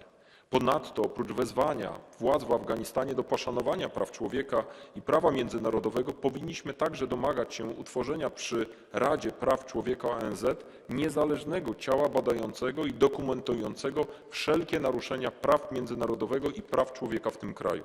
Nie możemy dopuścić, aby osoby odpowiedzialne uciekły od jakiejkolwiek odpowiedzialności za te wszystkie czyny. Dziękuję bardzo. Paldies. Nākamajai vārds SND grupas vārdā Karsten Lukas kungam vienai minūtei. Sehr geehrter Herr Präsident, Herr Kommissar, wir alle kennen das berühmte Zitat von Nelson Mandela: Bildung ist die mächtigste Waffe, die du verwenden kannst, um die Welt zu verändern. Und bei all den Begründungen, die vermeintlich durch die Taliban angeführt werden, warum Mädchen und Frauen in Afghanistan von der Bildung ausgeschlossen werden, ist vielleicht der wirkliche Grund für die Repression der Taliban, dass sie Angst vor der Veränderung haben, dass der Verlust des eigenen Machtstatus zur Disposition steht und die Angst vor der Kraft der Mädchen und jungen Frauen für eine positive Veränderung hin zu einem freien und blühenden Afghanistan. Ich bin davon überzeugt, am Ende wird der Wunsch nach der Freiheit besiegen und das Verlangen nach den Menschenrechten wird größer und mächtiger sein als das verbrecherische Regime der Taliban. Das bedeutet allerdings nicht, dass wir abwarten und zuschauen dürfen. Wir müssen als Europäische Union aktiv Unterstützung leisten und den Mädchen und Frauen in Afghanistan auf ihrem Weg zur freien Selbstentfaltung helfen. Dabei ist Bildung einer, wenn nicht vielleicht sogar der zentrale Baustein. Ich schließe mit den Worten der 17-jährigen Afghanin Mursal Fasihi, die sagt: I hope that young girls will not give up. It's okay to be scared, it's okay to cry, but giving up is not an option. Our bright morning will come. Vielen Dank. Paldies. Nākamajam Renew Europe grupas vārdā Petras Austravičus kungam vienai minūtei. Lūdzu. Mr. Chair, Commissioner, dear colleagues, the return of the Taliban to power in Afghanistan has turned this country, ravaged by decades of conflict and tension, into a radical Islam reserve, where entire social groups, primarily minorities and women, have become second-class citizens. The Taliban's systematic action in restricting women's social and political rights and denying girls access to education is inexcusable. It is a complete waste of the progress of the last 20 years and a reversal of the promise for a better future.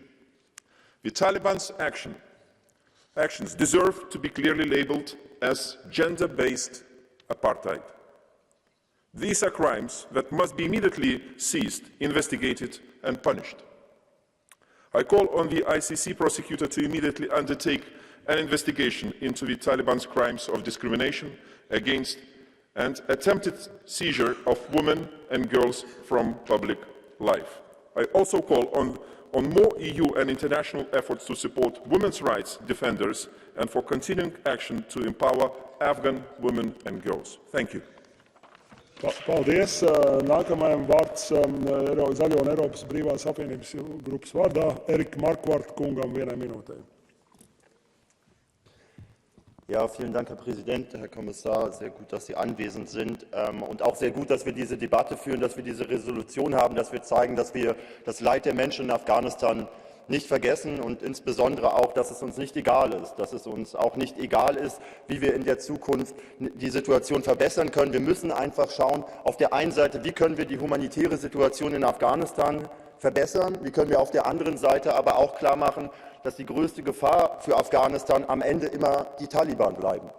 Wir sind uns ja einig, dass man den Menschen in Afghanistan helfen muss. Was mich ein bisschen besorgt ist in den Debatten der letzten Wochen, dass wir auf der einen Seite mit den Menschen in Afghanistan fühlen, solange sie in Afghanistan sind, aber sobald sie aus dem Land fliehen, versuchen auf sehr unsicheren Wegen mit irgendwelchen Schleppernetzwerken, irgendwelchen Mafia, weil es keine legalen Fluchtwege gibt, aus dem Land zu kommen, dann fehlt uns die Empathie, dann sind wir sehr groß darin zu sagen, dass man die Balkanroute endlich schließen muss. Eine der größten Gruppen, das sind ja Menschen aus Afghanistan. Und ich würde mir wünschen, dass wir die Empathie, die wir in der Resolution mit den Menschen in Afghanistan zeigen, auch mit den Menschen aus Afghanistan haben, wenn sie nicht mehr weiter wissen und fliehen müssen. Vielen Dank. Paldies. Nākamajam vārds ID grupas vārdā Bernhards Zimnio kungam 1 minūtē. Herr Präsident, Herr Kommissar! Das ist nun gefühlt die 100. Debatte zur Lage der Frauen in Afghanistan. Nichts hat sich geändert. 20 Jahre erfolgloser Werteexport. Wir müssen endlich akzeptieren, dass es andere Kulturen und Wertesysteme gibt. Afghanistan wird euch immer fremd bleiben. So haben 80% der afghanischen Frauen bei einer Umfrage der Weltbank 2015 ihren Männern das Recht zugesprochen, sie bei Verfehlungen wie zu widersprechen, Sex zu verweigern oder ohne Genehmigung aus dem Haus zu gehen, zu schlagen. Die Welt da draußen ist kein grün-roter Ponyhof. Wie immer ist unsere Herangehensweise durch unsere westliche Perspektive geprägt und meist völlig kontraproduktiv. So will Deutschland bis zu 1000 Afghanen monatlich aufnehmen, die aufgrund ihres Kampfes für Demokratie und Menschenrechte besonders gefährdet sind. Mal ganz abgesehen davon, dass unsere Kapazitäten diese Menschen nicht aufnehmen können. Diese Menschen können einen Wandel von innen heraus bewirken, den wir nicht können. Wir müssen endlich aufhören, aus westlicher Arroganz hinaus zu entscheiden, was gut für Afghanistan, was gut für den Rest der Welt ist. Danke. Paldies. Nākamajai vārds Kreiso grupas vārdā Claire Daly kundzei 1 minūtē. Thanks, President. More than a year after the international community adopted a policy of not dealing with the Taliban, more than a year after the US has frozen $7 billion of Afghans' financial resources and continued vicious sanctions against that country, more than a year after the EU has spent a mere $400 million on humanitarian aid for Afghanistan, despite the US spending $300 million a day for 20 years during the war, we've got to a place where now women are even banned from public parks. What an absolute unmitigated disaster. Ignoring Afghanistan is not a solution. And yes, we should open our borders and take on refugees. Daily, I'm met with desperate pleas of people. But how many are we going to take? 1 million? 2? Then what are we going to do with the millions who are left behind? I'm assuming that nobody here is mad enough to think of invading again. If that's the case, we have to deal with reality. The most basic human right is the right to life. We have to start allowing the economy to function, linking improvements to that.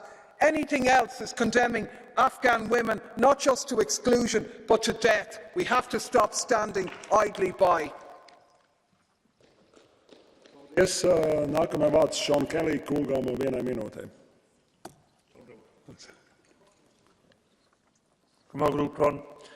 Afghan is about to endure its second winter since the Taliban's seizure of power in August 2021.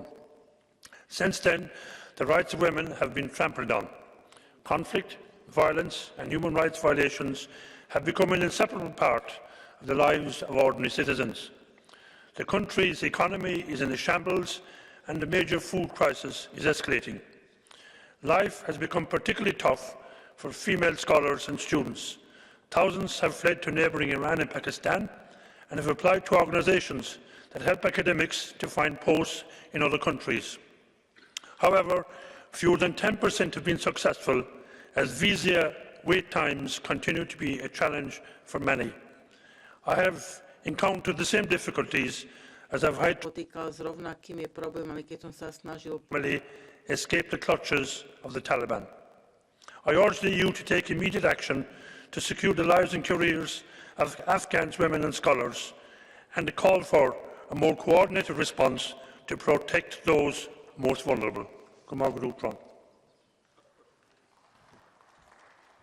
Paldies. Nākamo runātāju Jelenu Jončevu es neredzu zālē. So, colleagues, now we have a catch-the-eye procedure. I have 3 names on my list, and I will give the floor to first Tomislav Sokol. Hvala lijepo. Nakon više od godinu dana od ponovnog dolaska Talibana na vlast, očito je da se život običnih Afganistanaca jako pogoršao, što je bilo i za očekivati.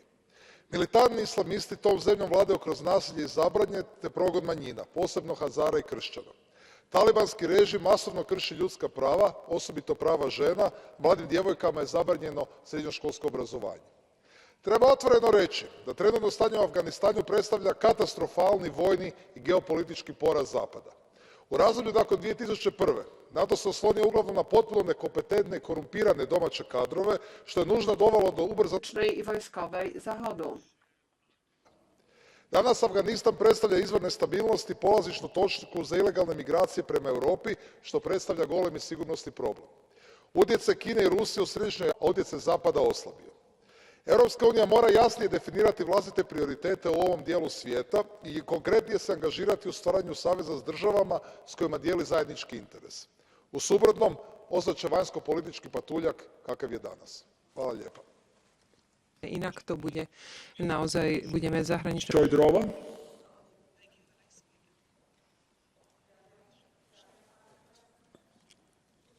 Ano. Dámy a pánové, podporuji tuto rezoluci, protože je důležité, aby Evropský parlament podpořil ty, kteří bojují za lidská práva, v tomto případě zejména za vzdělávání. Ženy, které se hlásí o své právo na vzdělání. Je neuvěřitelné, že Afghánistán, který přijal v loňském roce finanční pomoc od Evropské unie ve výši 1 miliardy eur, je schopen takovýmto způsobem ponižovat ženy, pronásledovat náboženské menšiny, včetně křesťanů. Taliban zná sílu vzdělání a o to víc si přeji, aby afghánské ženy vytrvaly ve svých protestech a nenechaly se umlčet.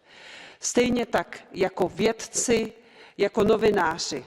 Vyzýváme Evropskou komisi, aby podmínila další čerpání finanční pomoci dodržováním lidských práv, včetně práva na vzdělání. Děkuji. Thank you very much. Next speaker on Catch the Eyes procedure is Mick Wallace. The floor is yours. Afghanistan is not a good place to be a woman. While the Taliban government put in place more restrictions on women's rights, Western sanctions slowly starved the country to death. We helped to destroy the place for 20 years.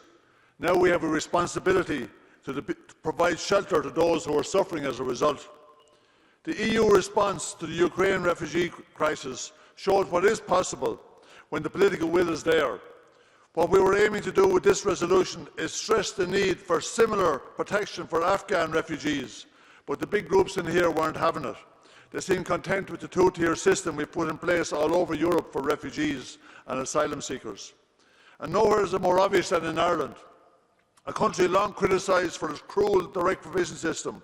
We've thrown open the doors for Ukrainian refugees while leaving them closed to the rest. In an interview with the Irish Times, a young Afghan woman talked about the different treatment refugees received, particularly in terms of accommodation, where host families are now paid €800 a month to host Ukrainian refugees, but nothing to host refugees from Afghanistan or elsewhere. She said, "It's sad that we are seen as less than Ukrainians. It's not just sad, it's racism, and shame on all the politicians who are perpetrating it." Thank you, colleagues. We are closing Catch the Eye procedure, and I would like to give a floor for the Commission to Commissioner Lenarčić. Floor is yours, Commissioner. President, honourable members, the European Union has a clear commitment to the Afghan people, and we follow closely the human rights situation in the country, and in particular, the rights of women and girls. As it has been said by many in this debate, there is a systematic deterioration of women's rights in Afghanistan since the Taliban took power. They have deprived girls of secondary education. They have issued restrictions on women's dress, work, and movement, even barring them from entering public parks and gyms. Women have been excluded from most aspects of economic and social life. Shelters and mechanisms to protect women and girls from violence and forced marriages have been dismantled, severely restricting women's ability to seek help, despite reports of increase in gender-based violence. In the past year, Afghanistan has also seen repeated attacks on educational institutions, on students eager to learn, with many of these attacks claimed by ISIS.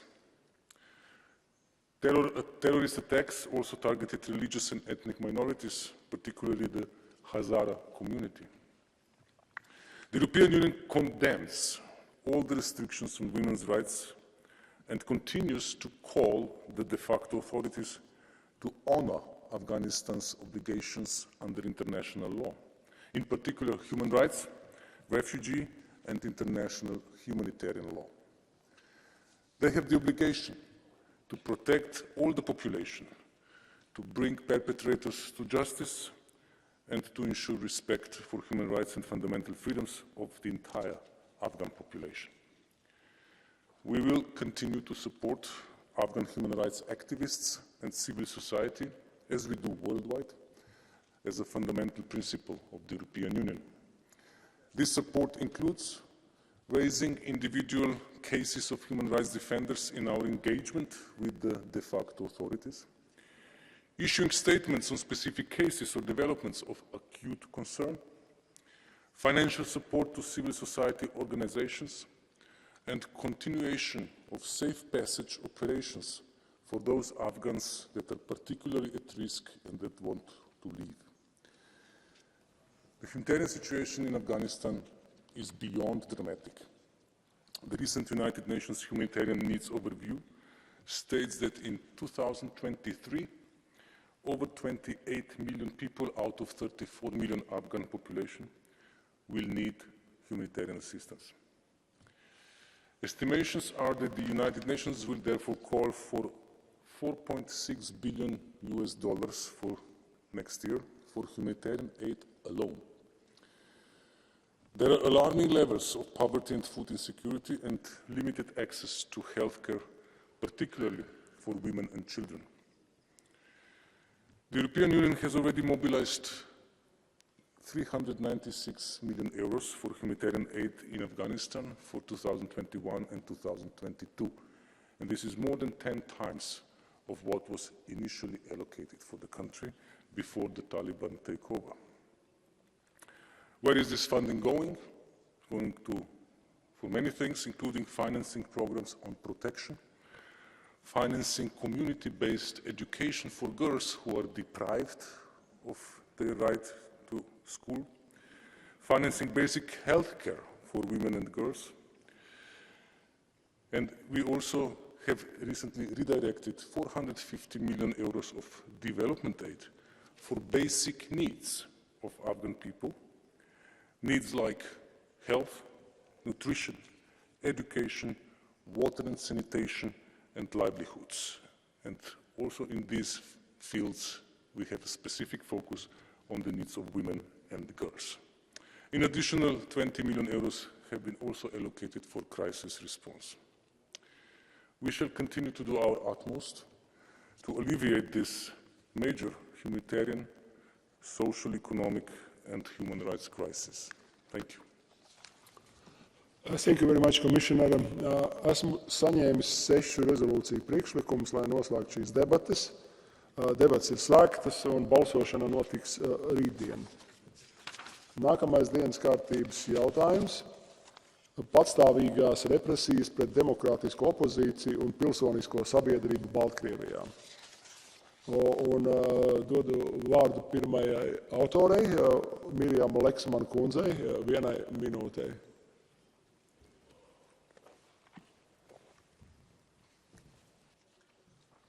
Thank you, Chair. Colleagues, while Lukashenko's illegitimate regime enables Putin's aggression against Ukraine, it continues to oppress and terrorize its own people. There are now at least 1,450 political prisoners and tens of thousands more who are suffering under the regime's oppression. In particular, I would like to highlight my brave friend, Pavel Severinets, who has been held in inhuman conditions for more than 2 years and has spent more than a decade in and out Lukashenko's prisons.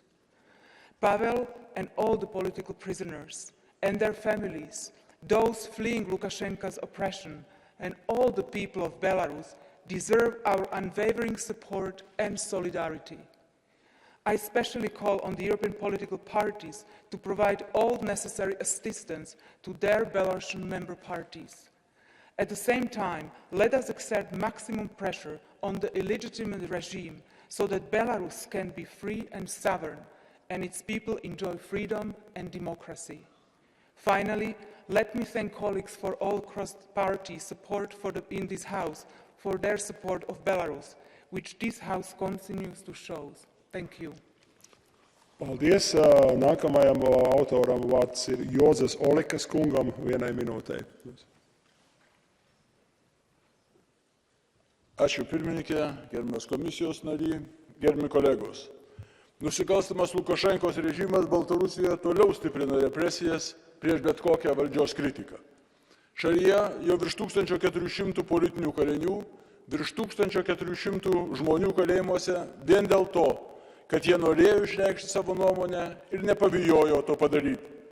ES turi likti vieninga ir toliau spausti režimą. Ateinančiame sankcijų pakete reikia suvienodyti Rusijai ir Baltarusijai taikantimas sankcijas, kad Rusija negalėtų naudotis Lukašenkos pagalba apeinant esančius ribojimus. Kuriant specialų tarptautinį tribunolą skirtą Rusijos karo nusikaltimams Ukrainoje, į jo jurisdikciją šalių, tokius kaip Lukašenka, kurie leido Baltarusijos teritoriją naudotis karo nusikaltimams prieš Ukrainą. ES turi toliau remti Baltarusijos demokratinę opoziciją, didinti sisteminį bendradarbiavimą su ją, skatinti jo stiprėjimą ir vienimąsi, kad tuomet, kai Baltarusijos diktatorius pagaliau bus nuverstas, opozicinės jėgos galėtų pradėti kurti modernę ir demokratišką Baltarusiją. Ačiū. Paldies. Nākamajam autoram vārds Petras Austravičs kungam 1 minūtei. Mr. Chair, Commissioner, dear colleagues, Belarus is a hostage of post-Soviet tyranny. The prosecution of critics and political opponents, a fierce violence continue to dominate the Lukashenko's regime's policy. This year's Nobel Peace Prize for the Belarus human rights organization Vesna is a symbol of the understanding we all have of what is really happening in Belarus and of the support expressed to its democratic opposition and civil society. We must do everything possible to ensure that political opponents and civil society activists return to freedom from Belarus' overcrowded prisons. It is they, together with the country's society, not Lukashenko's gang, who will determine the future of Belarus. I invite you to continue to strengthen our joint action to help the people of Belarus to move away from their dictatorial past. We must continue diplomatic and political pressure, as well as strengthening economic sanctions against the Lukashenko regime. Let us be under no illusion, this is a terrorist policy regime, just like the one in the Kremlin. Thank you, Chair. Paldies. Nākamajai autorei vārds ir Violai von Kramon Taubadel kundzei 1,5 minūtei. Herr Präsident, Kommissar, liebe Kolleginnen! Es ist wichtig, dass wir trotz des brutalen Angriffskriegs Russlands in der Ukraine die Situation in Belarus nicht vergessen. Denn die Schicksale dieser beiden Länder, Belarus und Ukraine, sind eng miteinander verbunden. Erst wenn Putin besiegt ist, wird auch Lukaschenkos Herrschaft zu einem Ende kommen. Genauso wie die Menschen in der Ukraine sind die Menschen in Belarus wahre Kämpfer. Sie kämpfen seit langem für Freiheit und Demokratie, für eine bessere Zukunft ihrer Kinder, für eine Zukunft frei von Terror und Unterdrückung. Für diese Grundwerte, die auch unseren entsprechen, zahlen sie einen hohen Preis. Zehntausende wurden von Lukaschenkos Schergen verhaftet, inhaftiert und gefoltert. Über 1400 Belarusen, ganz normale Bürgerinnen wie du und ich, werden mittlerweile als politische Häftlinge in Kerkern gehalten. Ähnlich wie die Ukraine ist auch Belarus durch Russland besetzt. Lukaschenko erlaubte Putin den freien Zugriff von seinem Territorium auf die Ukraine. Der Verrat durch Lukaschenkos Regime ist etwas, das die Ukrainerinnen und der Rest der Welt niemals vergessen werden. Die Welt wird niemals hunderte Raketen und Drohnen, abgefeuert aus Belarus, vergessen, die unendlich viele unschuldige Leben in der Ukraine auf dem Gewissen haben. Aber die Welt wird auch nicht die Namen der Toten in Belarus, wie zum Beispiel Roman Bondarenko, Alexander Tarakowski oder auch Witold Aschurak und viele andere nicht vergessen. Die Geschichte lehrt uns, früher oder später wird das Regime fallen, entweder vor dem Internationalen Gerichtshof oder am Ende durch das eigene Volk. Lukaschenko wird hier keine Ausnahme sein. Vielen Dank. Žive Belarus! Paldies. Nākamajai autorei vārds Annai Fotiga kundzei 1 minūtei. Thank you, President, Commissioner. Terror and repression imposed by the usurper Lukashenko and his regime on Belarusian people. Thousands of them imprisoned, including the Nobel Peace Prize laureate Ales Białacki. Andrzej Poczobut, over 600 days in prison. Young journalists in cages during court proceedings, derouting of Poles and Lithuanians, Russifying very actively Belarusians, enabling Putin to wage his war of aggression on Ukraine. Despite all of this, Belarusian people consolidate in opposing the regime. They build structures, they actively fight together with Ukrainians against illegal aggression. Despite all of this, Živie Belarus! Paldies. Nākamajam vārds ETP grupas vārdā Andrzej Halicki kungam 1 minūtei. Szanowni Państwo, reżim Łukaszenki stosuje terror wobec własnego społeczeństwa. Ostatnie wyroki, 25 lat, 20, tragiczne warunki. To tylko dowód jego słabości. Aleś Białacki, noblista, także przedstawiciele polskiej mniejszości, Andrzej Poczobut wymieniony, Angelika Borys, ale także zupełnie niewinni ludzie, jak zdolny informatyk Siarchiej Korszun, który nigdy nie złamał prawa. Oni nie dadzą się zastraszyć. Nie da się zastraszyć białoruskie dzielne społeczeństwo. I Białoruś będzie demokratyczna i wolna. I apelujemy o uwolnienie więźniów politycznych natychmiast. Ale też apeluję o utworzenie tu w parlamencie, w naszej siedzibie, biura dla białoruskiej demokratycznej opozycji, dla przedstawicieli tego dzielnego społeczeństwa, byśmy mieli informacje natychmiast, prawdziwe fakty i mogli je upowszechniać. Dla Aleksandra Łukaszenki mam tylko jedną wiadomość. Tyrani kończą marnie. Živie Belarus! Paldies. Nākamajam vārds SND grupas vārdā Tīs Roiten kungam 1 minūtei. Thank you, Chair. President, Commissioner, a pro-Kremlin group just took down the website of the European Parliament because we called Russia and Lukashenko's regime exactly what they are. Russia is a state sponsor of terrorism, and Lukashenko its eager accomplice. Let me make this very clear. The voices of freedom will not be silenced. Lukashenko can throw 1,400 peaceful democracy activists in jail, including even Nobel Prize laureate Ales Białacki. He can try to crush any remaining dissent. He can invite Russian occupation troops into Belarus and in a desperate attempt to hold on to power. But he will not succeed. His dictatorship will end and Belarus will be democratic and free. President, our European Union must give the legitimate representatives of the Belarusian people all the assistance they need. And I call on you personally, President, to ensure that our Parliament does the same, building solid relationships with the democratic opposition. Živie Belarus! Paldies. Nākamai vārds Renew Grupas, Europe Grupas vārdā Kārin Kolsbro, kundze 1 minūte. Chair, Commissioner, colleagues, the Nobel Peace Prize winner Ales Bialyatsky is one of the courage human rights activists in Belarus. Since last summer, he has been imprisoned without trial. A desperate dictator tries to keep the people in fear.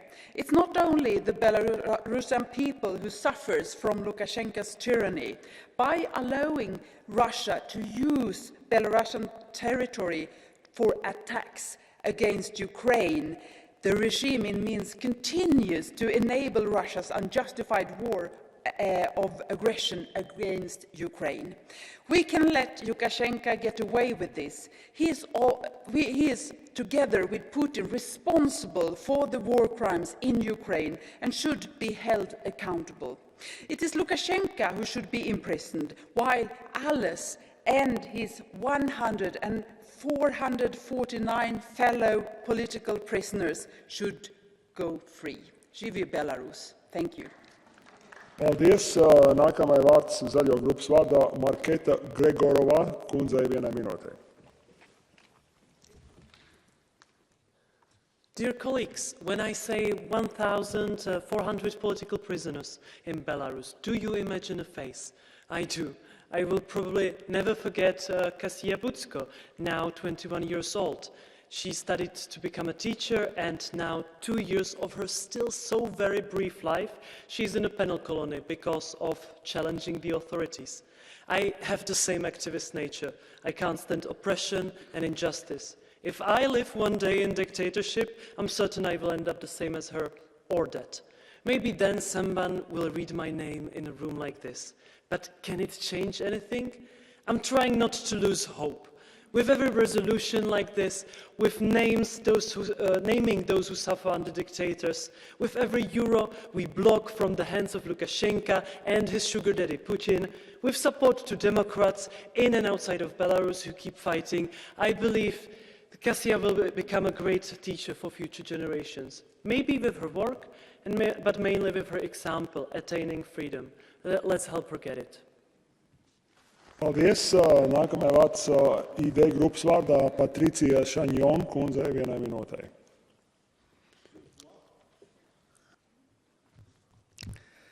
Monsieur le Président, Monsieur le Commissaire, Mesdames, Messieurs, chers collègues, vous êtes une nouvelle fois ici dans le registre de la morale, comme une nouvelle Église qui veut s'imposer avec des prêtres, des messes et des serments. Le nouveau monde vous regarde avec ironie. Les nations ont leurs histoires, les États ont leurs contraintes, les individus ont leur affection territoriale, familiale et biologique. L'action politique appelle le réalisme. Ça ne veut pas dire qu'il ne faut pas défendre le droit ou la démocratie, mais votre logique fait que nos pays décrochent en Afrique, en Asie, même dans des pays amis. Vous ne faites que vous isoler et vous faites perdurer un sentiment inapproprié de l'arrogance anachronique de l'Occident. Paldies. Nākamā vārds EKR grupas vārdā Richard Černecki kungam 1 minūtei. Paldies. Thank you, Mr. President. Panie Komisarzu, Szanowni Państwo, Białoruś to jest część Europy. Ludzie na Białorusi to Europejczycy. Oni mają nieeuropejskie władze, ale bardzo bym chciał, abyśmy nie odwracali się plecami do Białorusi, a to oznacza, że mamy wspierać tych, którzy myślą tak jak my, myślą w kategoriach wolności, w kategoriach praw człowieka, w kategoriach wolności mediów. Także musimy dzisiaj głośno stawać w obronie mniejszości narodowych na Białorusi. Tam największą mniejszością są moi rodacy, Polacy, którzy bardzo jednoznacznie opowiedzieli się za wolnością i dzisiaj dlatego są represjonowani, dlatego dzisiaj siedzą w więzieniach. Nie tylko oni, rzecz jasna. W moim przekonaniu nasz głos musi być donośny i dobrze, że jest głosem z różnych części naszego parlamentu. Nie relatywizujmy tej polityki, która tam ma miejsce. Nie udawajmy, że Łukaszenko nie jest pomocnikiem Putina, bo jest. Paldies. Nākamai vārds Rasa Juknevičienei kundzei 1 minūtei. Colleagues, there is the war criminal usurper Lukashenko, and there are the people of Belarus on the other side. Thousands of them are imprisoned, most of them are silenced in captivity. But it will not always be like this. Belarus will be free because Ukraine will win. That is why Kastus Kalinowski regiment is fighting on the Ukrainian front against Russia. And that is why President-elect Svetlana Tikhanovskaya and other leaders of the Belarusian people are working actively through diplomatic means. Both war criminals, Putin and Lukashenko, will be convicted in special tribunal. I believe that in my lifetime, Belarus, a nation with a honorable European history, will become part of the EU family. But before that, Lukashenko and Putin have to be completely isolated, and the EU has to continue to support the democratically elected leaders of Belarus, who are the real representatives of the people of Belarus. Žive Belarus! Lukashenko, uходи! Paldies. Nākamai vārds Izabela Santos kundzei 1 minūtei. Mr. President. As detenções arbitrárias, as buscas, a tortura e o tratamento desumano e degradante são uma constante do regime de Lukashenko. É extenso o rol de opositores, ativistas e manifestantes que integram a lista negra de mais de 1.500 pessoas afastadas dos mais elementares direitos cívicos. Longa é também a lista de órgãos de comunicação social e organizações não governamentais interditadas. A intimidação e a imposição de penas de prisão através de julgamentos politicamente motivados, como nos casos de Mikhail Autokovich e Paulina Pananziuk, entre tantos outros, continuam a ser uma constante para quem tenha coragem de contestar a situação no país. Apelamos, por isso, mais uma vez, à libertação rápida e incondicional de todos quantos se encontram nestas condições. Mas devemos ir mais longe. Necessitamos mesmo de ir mais longe. E por isso apelamos ao reforço e à rápida e eficaz implementação de sanções contra Lukashenko e os seus apoiantes. Estas são medidas urgentes que exigimos sejam implementadas pela União Europeia. Thank you very much. Now, colleagues, we start catch the eye procedure. I have 4 names on my list, and I will start with Stanislav Polčák. Floor is yours.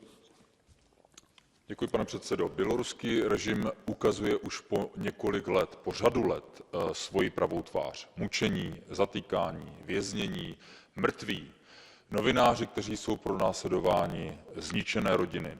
Jde o teror běloruských občanů, jde o teror, nevyhlášenou válku vlastní společnosti, kterou vede sám prezident Lukašenko.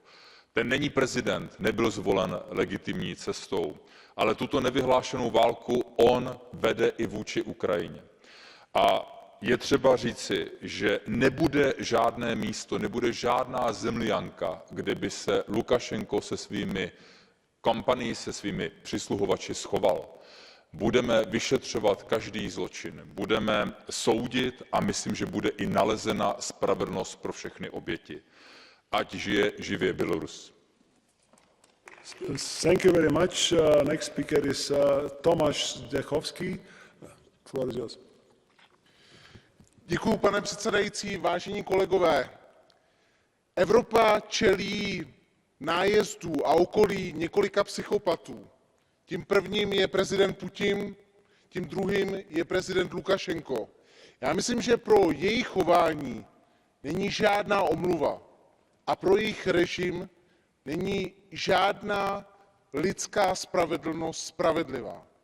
Já si myslím, že musíme udělat maximum pro to a vyvinout maximální tlak na to, aby jednou se pan prezident Lukašenko zodpovídal ze svých činů nejenom proti opozici, nejenom proti demokracii, nejenom proti řádně zvoleným představitelům, ale i proti tomu, co udělal a dělá systematicky proti Ukrajině. On je součástí toho, co Rusko páchá na Ukrajině. On je největší podporovatel Vladimíra Putina. On je stejný zločinec jako Vladimír Putin. Sláva Ukrajině, sláva běloruské opozici. Thank you very much. Next speaker is Claire Daly. Recent months, we've seen the arrest and imprisonment of trade union representatives in Belarus. Most recently, the vice president of the Belarusian Independent Labour Union was sentenced to 30 months in prison.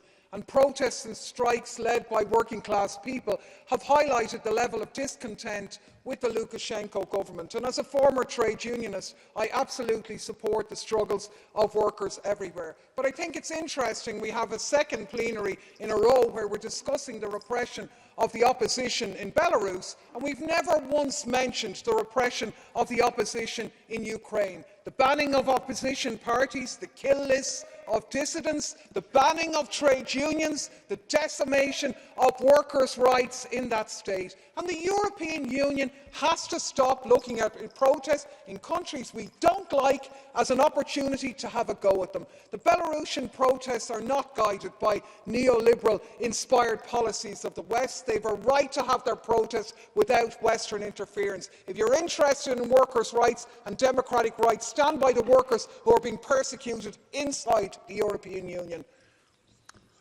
Next speaker is Mix Wallace.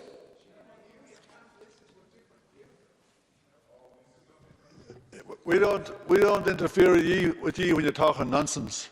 Thanks very much, President. Like most countries, Belarus has a lot of problems. And if I was living in Belarus, I'm sure I'd want rid of Lukashenko too. The treatment of workers, the imprisonment of political prisoners is really sad to see. And I would call on Lukashenko to release all political prisoners.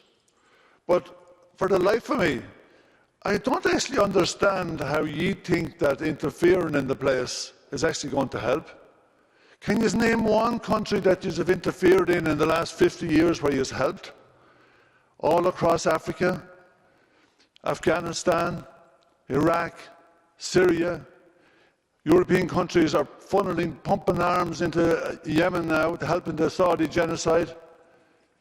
And for the life of me, if you think that Ukraine is going to be a better place after you supporting this US-NATO proxy war with as much money as you can muster, God help us. Colleagues, we are closing Catch the Eye procedure, and I would like to give a floor for Commissioner Lenarčič. Thank you, President. Honourable members, I wish to thank this Parliament for again having the situation in Belarus on the agenda, and also for your relentless support to the people of Belarus. We addressed the situation in Belarus and its involvement in Russia's war of aggression against Ukraine at the last plenary on 19 October. And on that occasion, the High Representative Borrell condemned the involvement by Belarus in the strongest possible terms and expressed EU support to Belarusians facing the worsening repression of Lukashenko's regime. Unfortunately, this repression continues to intensify. There are now more than 1,450 political prisoners, a number that increases by the day, a number that includes Nobel Peace Prize winner Ales Bialatsky. And this is just the tip of the iceberg.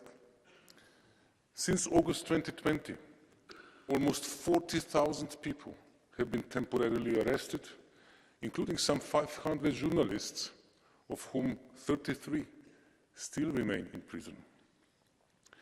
Political opponents have been sentenced to long prison terms, up to 18 years. And the opposition in exile is criminalized and would face draconian sentences if they were to return to Belarus. Recent amendments to the criminal code, which can be used retroactively, open the possibility of the use of the death penalty to punish, I quote, attempted acts of terrorism, end of quote. Most political activists are potentially affected by these amendments. The EU has led 3 successful resolutions in the UN Human Rights Council to report on the situation in Belarus and establish a robust accountability mechanism under the High Commissioner for Human Rights. We support, both politically and financially, the International Accountability Platform for Belarus that collects evidence of the crimes with a view to holding the perpetrators accountable. The EU has clearly declared that the Lukashenko regime lacks any democratic legitimacy, and the EU strongly supports the demand for free and fair elections. In this context, we continue to support the democratic forces, and we strongly encourage them to remain united. We will continue to provide strong support to the civil society and to the people of Belarus, as we have already done with over 100 million euros in direct support. Also, as you know, the EU has already imposed 6 rounds of sanctions against Belarus regime, and work is currently ongoing to adopt more sanctions in the context of human rights violations, for instance, against judges and prosecutors. And in the event of further Belarus involvement in the war, Russia's war against Ukraine, further areas will be identified. We also regularly engage with the main leader of the Belarusian opposition, Mrs. Tsikhanouskaya.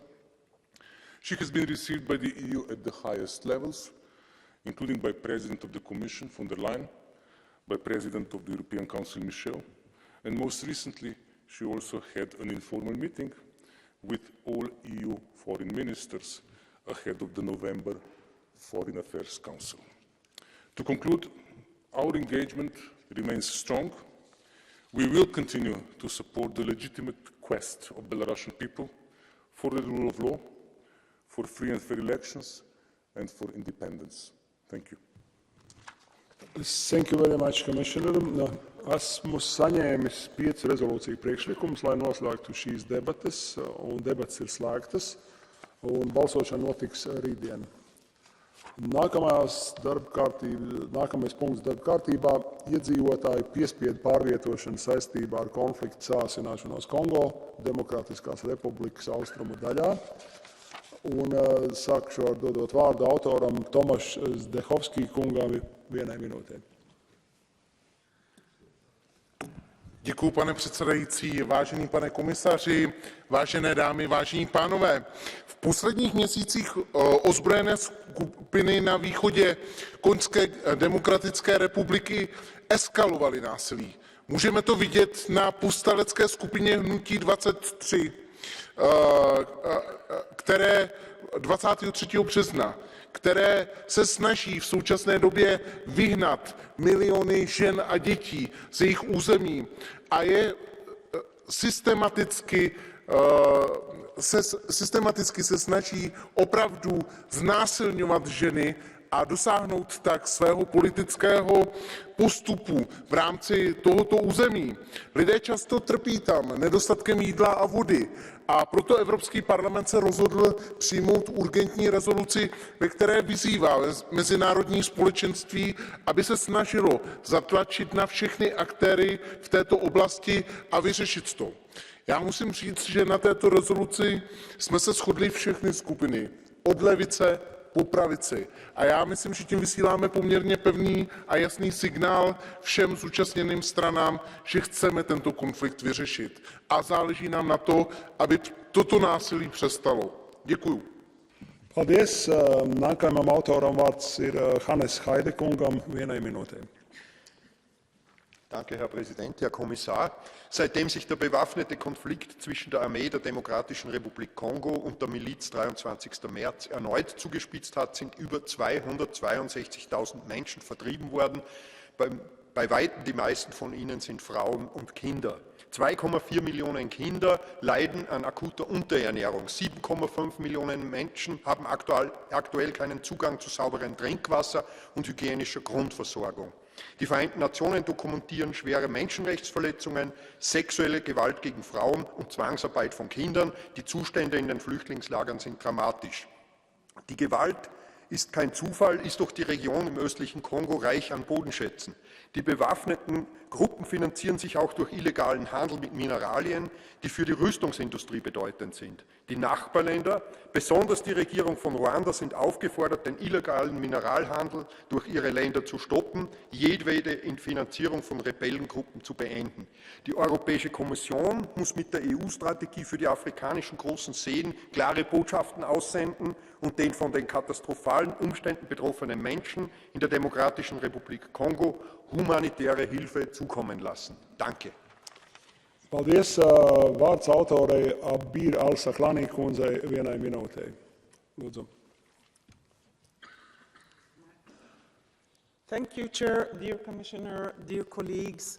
Tezwire and Rebecca are 2 young Congolese women who are, at the moment, as we speak, being treated for the horrendous wounds after being raped at the same time as they're being pregnant. They are like 10,000s of Congolese women who are being treated for their wounds, and even more who never got treated. Rape is used as a systematic, strategic weapon of war by landlords who are financed by state actors in the region. On the 20th of October, over 180,000 Congolese were forced to be displaced, adding up now to nearly 6 million internally displaced Congolese. This madness has to stop. I call upon you, colleagues, I call upon the Commission and the Council to keep pushing for peace building in Congo. But there cannot be peace without justice. And that's why I promise tonight that these men, these landlords who are raping, are going to be brought to justice. Mark my words, you are going to be punished. Thank you. Paldies. Nākamam autoram Malte Galī kungam 1,5 Minūte. Vielen Dank, Herr Präsident, Herr Kommissar, liebe Kolleginnen und Kollegen. Woher kommen denn unsere Rohstoffe? Die Frage stellen wir uns viel zu selten und viel zu oft ist die Antwort aus einem Kriegsgebiet. Aus dem Osten von DR Kongo beziehen wir über 70% des Kobalts. Dort lagern mehr als 60% des Coltans. Das sind alles Stoffe, die in jedem einzelnen Handy stecken.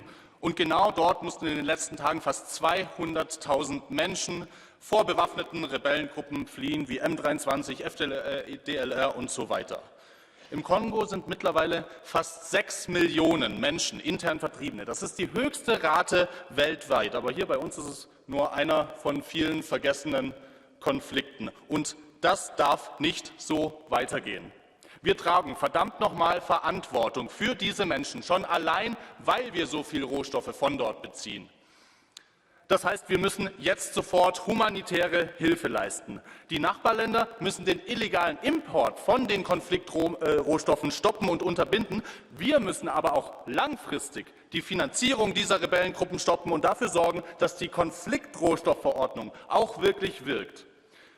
Aber vor allem müssen alle regionalen Konfliktparteien zusammenkommen und endlich ein für alle Mal ihre geoökonomischen Interessen klären. Sonst wird der Krieg und die Vertreibung von Menschen nie ein Ende nehmen. Danke. Paldies. Nākamajam autoram vārds ir Mark Botenga kungam 1,5 Minūtei. Merci, Monsieur le Président. Il est avéré maintenant, depuis des années, même par les Nations Unies, que le gouvernement rwandais soutient les rebelles du M23 au Rwanda, des rebelles qui sèment la terreur, la mort en République démocratique du Congo, notamment à l'Est, où ce conflit a déjà fait des millions de morts. Nous savons donc toute la responsabilité du gouvernement rwandais. Et alors, que fait l'Union européenne, que font les pays européens? On s'attendrait à des sanctions. C'est la réponse que l'Union européenne a souvent quand on voit ce genre d'action de la part d'un pays contre un autre. Mais non, non, les gouvernements européens décident aujourd'hui de renforcer leur coopération militaire avec le Rwanda. La France, notamment, annonce un renforcement de sa coopération militaire. L'Union européenne va donner 20 millions au Rwanda pour sa participation au Mozambique. Et les États-Unis, vous le savez, depuis longtemps, sont un partenaire très important du Rwanda. Tandis à la République démocratique du Congo, il doit notifier les Nations unies, ce qui ralentit, voire empêche évidemment la livraison des armes à un pays trop souvent et si souvent agressé. Cette politique, où on dit en mots, en paroles que nous respectons la souveraineté congolaise, mais en réalité notre politique l'entrave et la sape, est inacceptable. Il faut cesser ça tout de suite, parce que nous avons besoin, et les Congolais ont besoin de paix aujourd'hui. Merci beaucoup. Paldies. Nākamajam vārds ETP grupas vārdā Benoît Ludžēn kungam 1 minūte. Monsieur le Président, chers collègues, en regard des atrocités commises, comme des viols, des déplacements de population, des massacres de différentes familles, toutes les forces étrangères présentes au Congo, sous différentes formes, qui occupent illégalement le territoire, notamment le M23 et l'ADF, doivent quitter immédiatement et sans condition le Congo.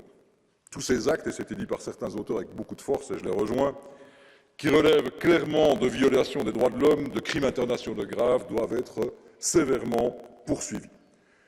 L'Union européenne, c'est vrai, a un rôle majeur à jouer face à ces exigences cruciales pour permettre que le Congo retrouve l'apaisement, à l'aube d'ailleurs d'élections prévues dans les prochains mois. Il ne peut y avoir de démocratie sans mettre fin à ce conflit cyclique et ten cykliczny konflikt musi być. Et de mon cœur que toutes les forces démocratiques se retrouvent rapidement autour de la table et s'entendent pour déterminer le processus électoral. Différents travaux ont déjà été réalisés, on doit aller maintenant plus loin, il y a urgence en la matière.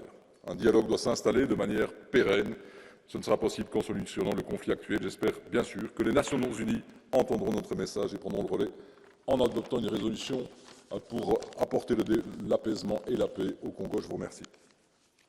Paldies. Nākamā vārds SND grupas vārdā Carlos Zuriņu kungam 1 minūte. Senhor Comissário, são já dezenas as resoluções debatidas e votadas neste Parlamento sobre a República Democrática do Congo nos últimos anos, mas a situação continua a deteriorar-se em termos de segurança e a agravar-se em matéria de direitos humanos. É preciso agir, mobilizar a comunidade internacional e sensibilizar ativamente as autoridades locais para que sejam condenadas e punidas exemplarmente as agressões a civis pelos grupos armados na parte oriental da República, que atuam no país com apoio internacional, para que sejam investigadas, denunciadas e criminalizadas as violações de direitos humanos perpetradas no país, muito particularmente os abusos levados a cabo sobre as meninas e mulheres usadas como armas de guerra, para que seja criada uma plataforma de diálogo que envolva todas as partes do conflito, para, através da negociação, se criem as condições para o retorno de milhares de civis deslocados às suas casas. A República Democrática do Congo vive num quadro de grande fragilidade democrática, política e social, que gera fortes ameaças à estabilidade nacional e regional, com interferência acrescida de movimentos rebeldes de inspiração terrorista ligados ao Daesh e ao ISIS.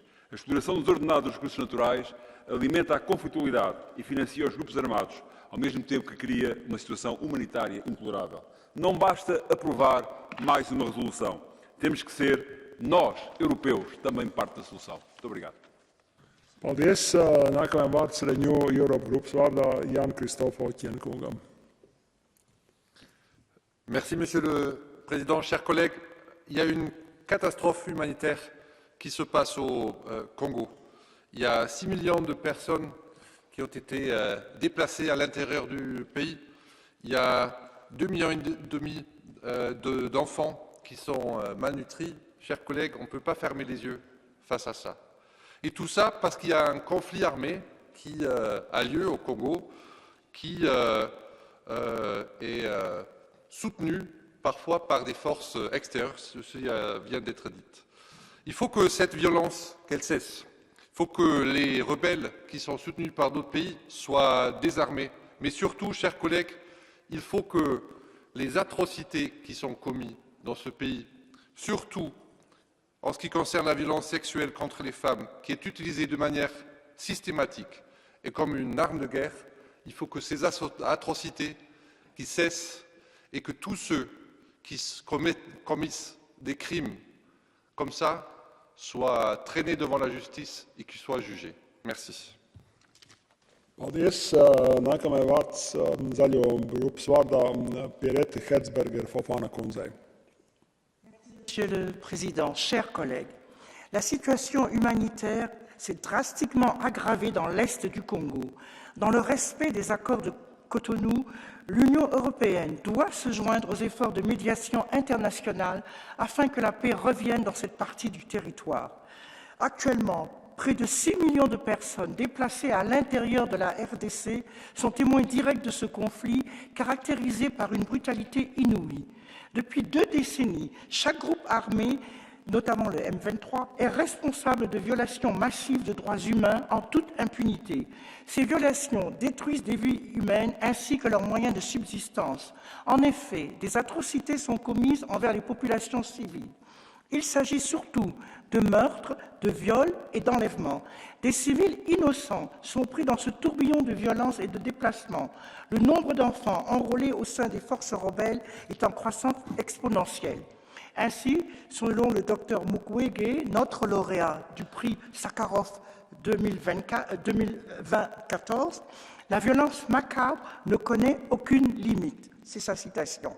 Cette violence aveugle touche l'ensemble de la population sans distinction ethnique, religieuse ou professionnelle. Les viols comme armes de guerre, les enlèvements et les abus sexuels sont à l'ordre du jour. Cette recrudescence de violence bloque aussi l'acheminement d'une aide humanitaire substantielle. Il est primordial de protéger les générations actuelles et futures qui seront traumatisées par un environnement d'une telle violence. On ne peut que souhaiter que tous les belligérants puissent entamer des négociations et s'asseoir à la table afin que la paix revienne. Merci. Paldies. Nākamais vārds Stanislav Polčák kungam. 1 minūtē. Děkuji, pane předsedo. Humanitární krize se v Demokratické republice Kongo podle posledních zpráv dramaticky prohlubuje. Další 10 000 lidí prchají ze svých domovů na východě této země uprostřed bojů mezi rebeli z tzv. Skupiny M23 a vládními silami. Obyvatelé už nevěří, že nová jednání v Keni přinesou mír. Většině uprchlíků chybí základní potřeby, chybí čistá voda nebo dokonce plachty na vybudování úkrytů před častými dešti. V utečeneckých táborech se dokonce objevuje cholera a to samozřejmě velmi násobí problémy, se kterými se za chvíli může potýkat celý region. Pokusy o obnovení míru ve východní části Konga byly obnoveny před pár dny teprve. Bývalý kenský prezident Kenyatta, který je zprostředkovatelem těchto rozhovorů, apeloval na povstalecké skupiny, aby složili své zbraně, ale zatím se samozřejmě tato snaha míjí účinkem. Mezitím umírají a trpí další lidé. Zítra myslím si, že musíme zaujmout adekvátní postoj v zájmu těchto 10 000, ba 100 000 ohrožených lidí. Děkuji. Paldies.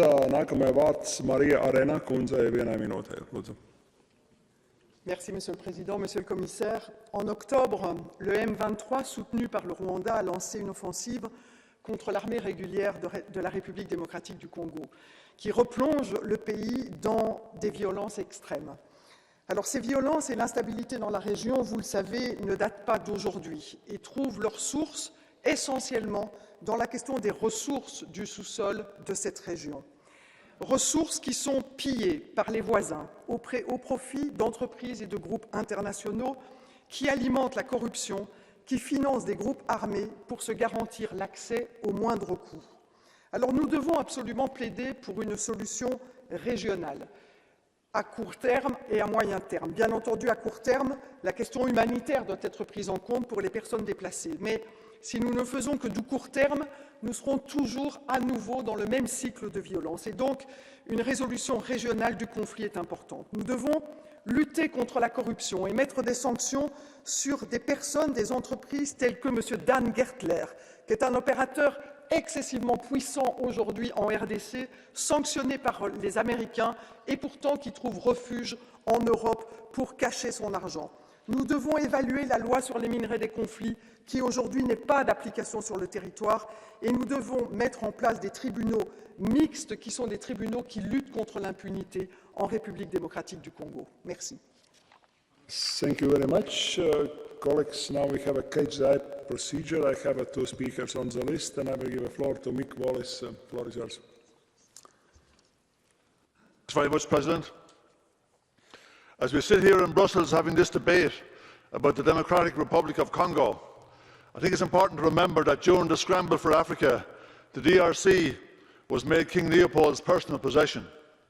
He oversaw the death of 10 to 15 million Congolese while enriching himself and Belgium from 1885 to 1906.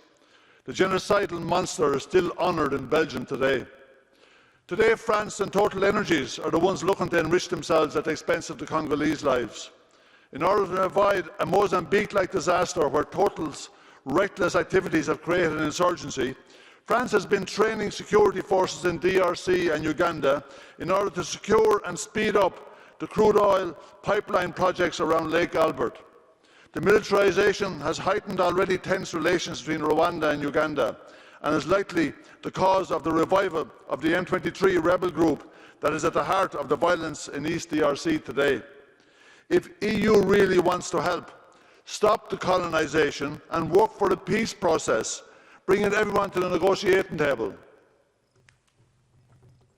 Thank you very much. Next speaker is Claire Daly. Floor is yours. Thanks, President. Eastern Congo is one of the wealthiest regions in the world, home to a variety of natural resources, gold, diamonds, oil, and the largest producer of cobalt at 70%.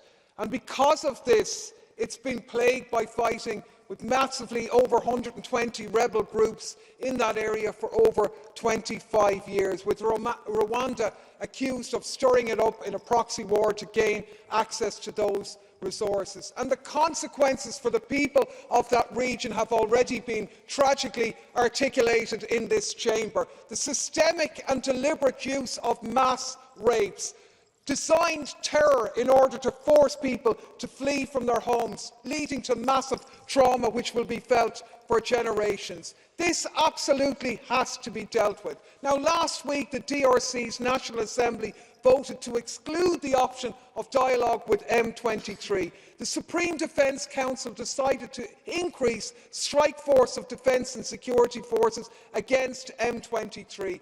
This is lunacy. There cannot be a military solution. There will be no justice without peace. Absolutely everything has to be done to get that so those responsible can be held to account. So, colleagues, thank you. And we are closing catch-the-eye procedure, and I would like to give for the Commission floor to Commissioner Lenarčič. Mr. President, honourable members, news from the eastern part of the Democratic Republic of the Congo are extremely distressing. Renewed fighting has worsened an already dire humanitarian situation, and thousands of people have been forced to flee their homes. How is the EU responding? First, by almost doubling its humanitarian assistance, which now amounts to nearly 80 million euros for the country, with a very strong focus on the eastern provinces, and in particular on the large-scale food distribution and provision of primary health care services. Second, we have responded by dedicating part of our development cooperation to the eastern part of the country in the areas of health, sustainable development, and gender equality, among others. And third, we are responding by supporting the regional initiatives addressing the security crisis in the Congo and the Great Lakes region, namely the mediation by the President of Angola, Lourenço, and the Nairobi process chaired by the former Kenyan President Kenyatta. The EU is examining how to further strengthen its support to these processes. However, this will not be enough, I'm afraid, unless the root causes of this recurring insecurity in the Eastern Congo are seriously addressed. The endless cycle of violence will never stop. Now, who is to address these root causes? First and foremost, it's the Congolese authorities, with, of course, the support of regional and international partners, including ourselves. And these root causes include major governance challenges, the struggle for control over land and natural resources, corruption, and impunity for human rights violations. The European Union will continue to stand by the people of the Democratic Republic of the Congo and the region to tackle these challenges and finally unleash the prosperity potential of this region. The Foreign Affairs Council of 14 November started a reflection on the right policy approach that we will be implementing together with the countries in the region and our international partners. Thank you. Thank you very much, Commissioner. Esmu saņēmis 6 rezolūciju priekšlikumus, lai noslēgtu šīs debates, un debates ir slēgtas. Balsošana notiks rītdien.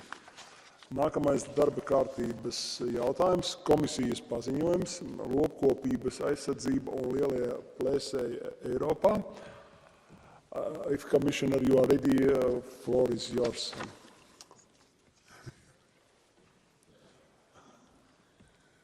Thank you, President. Honourable members, thank you for adding this important debate on today's agenda.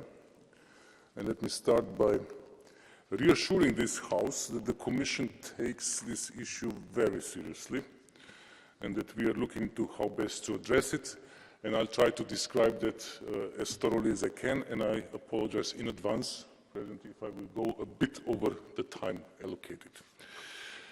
Since the beginning of this mandate, we have been in dialogue with stakeholders, with regional authorities and members of this House to discuss how livestock farming can be better protected from large carnivores, especially where it is particularly exposed. I know that this Parliament shares the commitment to protecting Europe's biodiversity, its habitats and species, and that it is fully conscious of the sense of urgency. And as regards the wildlife species covered by the Habitats Directive, the 2020 report on the state of nature in the EU highlighted that favourable conservation status has only been reached in less than 1/3 of the cases. Less than 1/3 of the cases. Also, from the Worldwide Fund for Nature Living Planet Report 2022, we recently learned of a 69% global decline in populations of wild mammals, birds, fish, reptiles, and amphibians since 1970. But we also learned that wild nature is resilient and can recover under the right conditions. The new Wildlife Comeback in Europe report, released by Rewilding Europe on 27 September 2022, shows improvements in populations and distribution of several iconic species, such as the beaver, alpine ibex, grey seal, black stork, and wolf. Let me reassure you, the Commission is fully aware that the return of large carnivores, such as the wolf, the brown bear, and the lynx, is in some regions in Europe a challenge. While predation by large carnivores may not be considered as a key driver of abandonment of livestock farming in European mountain areas, or cannot be blamed for the demographic challenges of rural areas. For livestock grazing in areas where these species have long been absent. It is equally clear that livestock farmers need to be adequately supported. It is essential to address this additional challenge and to implement appropriate livestock protection practices to reduce the risks of predation. We believe that it is possible to ensure the continuation of sustainable livestock farming systems and the conservation of large carnivores. Both play an important role for the conservation of European ecosystems. I would like to recall at this point the letter sent by Commissioners Wojciechowski and Sienkiewicz to all agriculture and environment ministers in November last year, urging them to make the best use of available EU and national funding opportunities. Under the new Common Agricultural Policy strategic plans, the European Agricultural Fund for Rural Development can provide support for preventive actions and investments aimed at mitigating the risk of damages by large carnivores to livestock farming. It also provides for measures on training, advice, and cooperation between rural actors aimed at ensuring coexistence. These activities can be funded up to 100% of their costs. Several member states are already making use of this possibility and have included targeted interventions in their CAP strategic plans. The Commission can support many of these actions through the LIFE programme. Examples include the implementation of protection measures for livestock, setting up of emergency teams, the establishment of volunteer and ambassador networks to assist livestock farmers, and the promotion of participatory approach with the active involvement of all parties concerned. In addition, EU state aid rules allow member states to compensate up to 100% of direct and indirect cost of damages caused by protected species. It is also possible to finance up to 100% of preventive instruments. In order to find the most suitable coexistence solutions, measures should be elaborated and implemented with the involvement of the stakeholders concerned and should be tailored to the specific local needs and priorities. I think that this approach is fully in line with the requests expressed by the European Parliament in its resolution on the EU biodiversity strategy for 2030.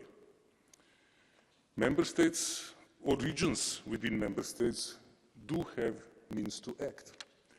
I would like to stress the EU nature legislation includes the possibility for member states to authorize individual derogations to the strict protection regime. Several member states make use of this possibility. It nevertheless remains important to recall that this option exists.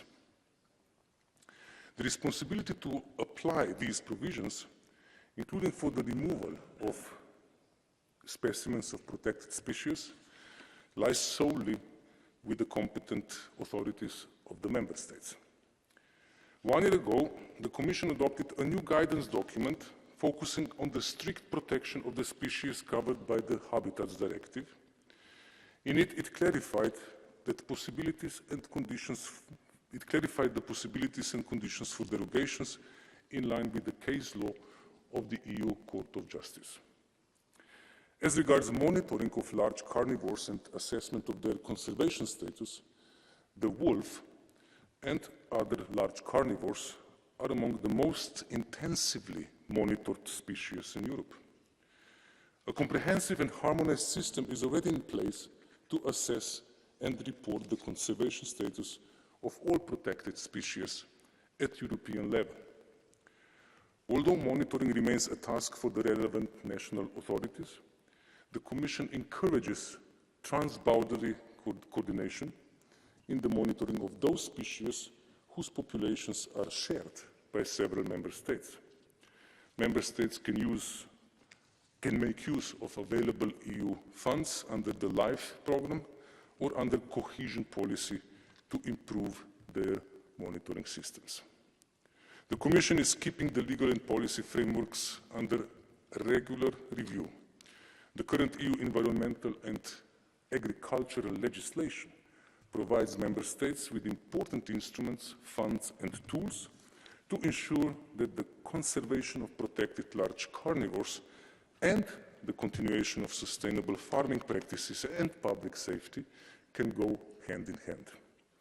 Numerous experiences, including in the framework of LIFE projects, have demonstrated that adaptation is feasible and it can work, and that we need to encourage and promote the sharing of good practices.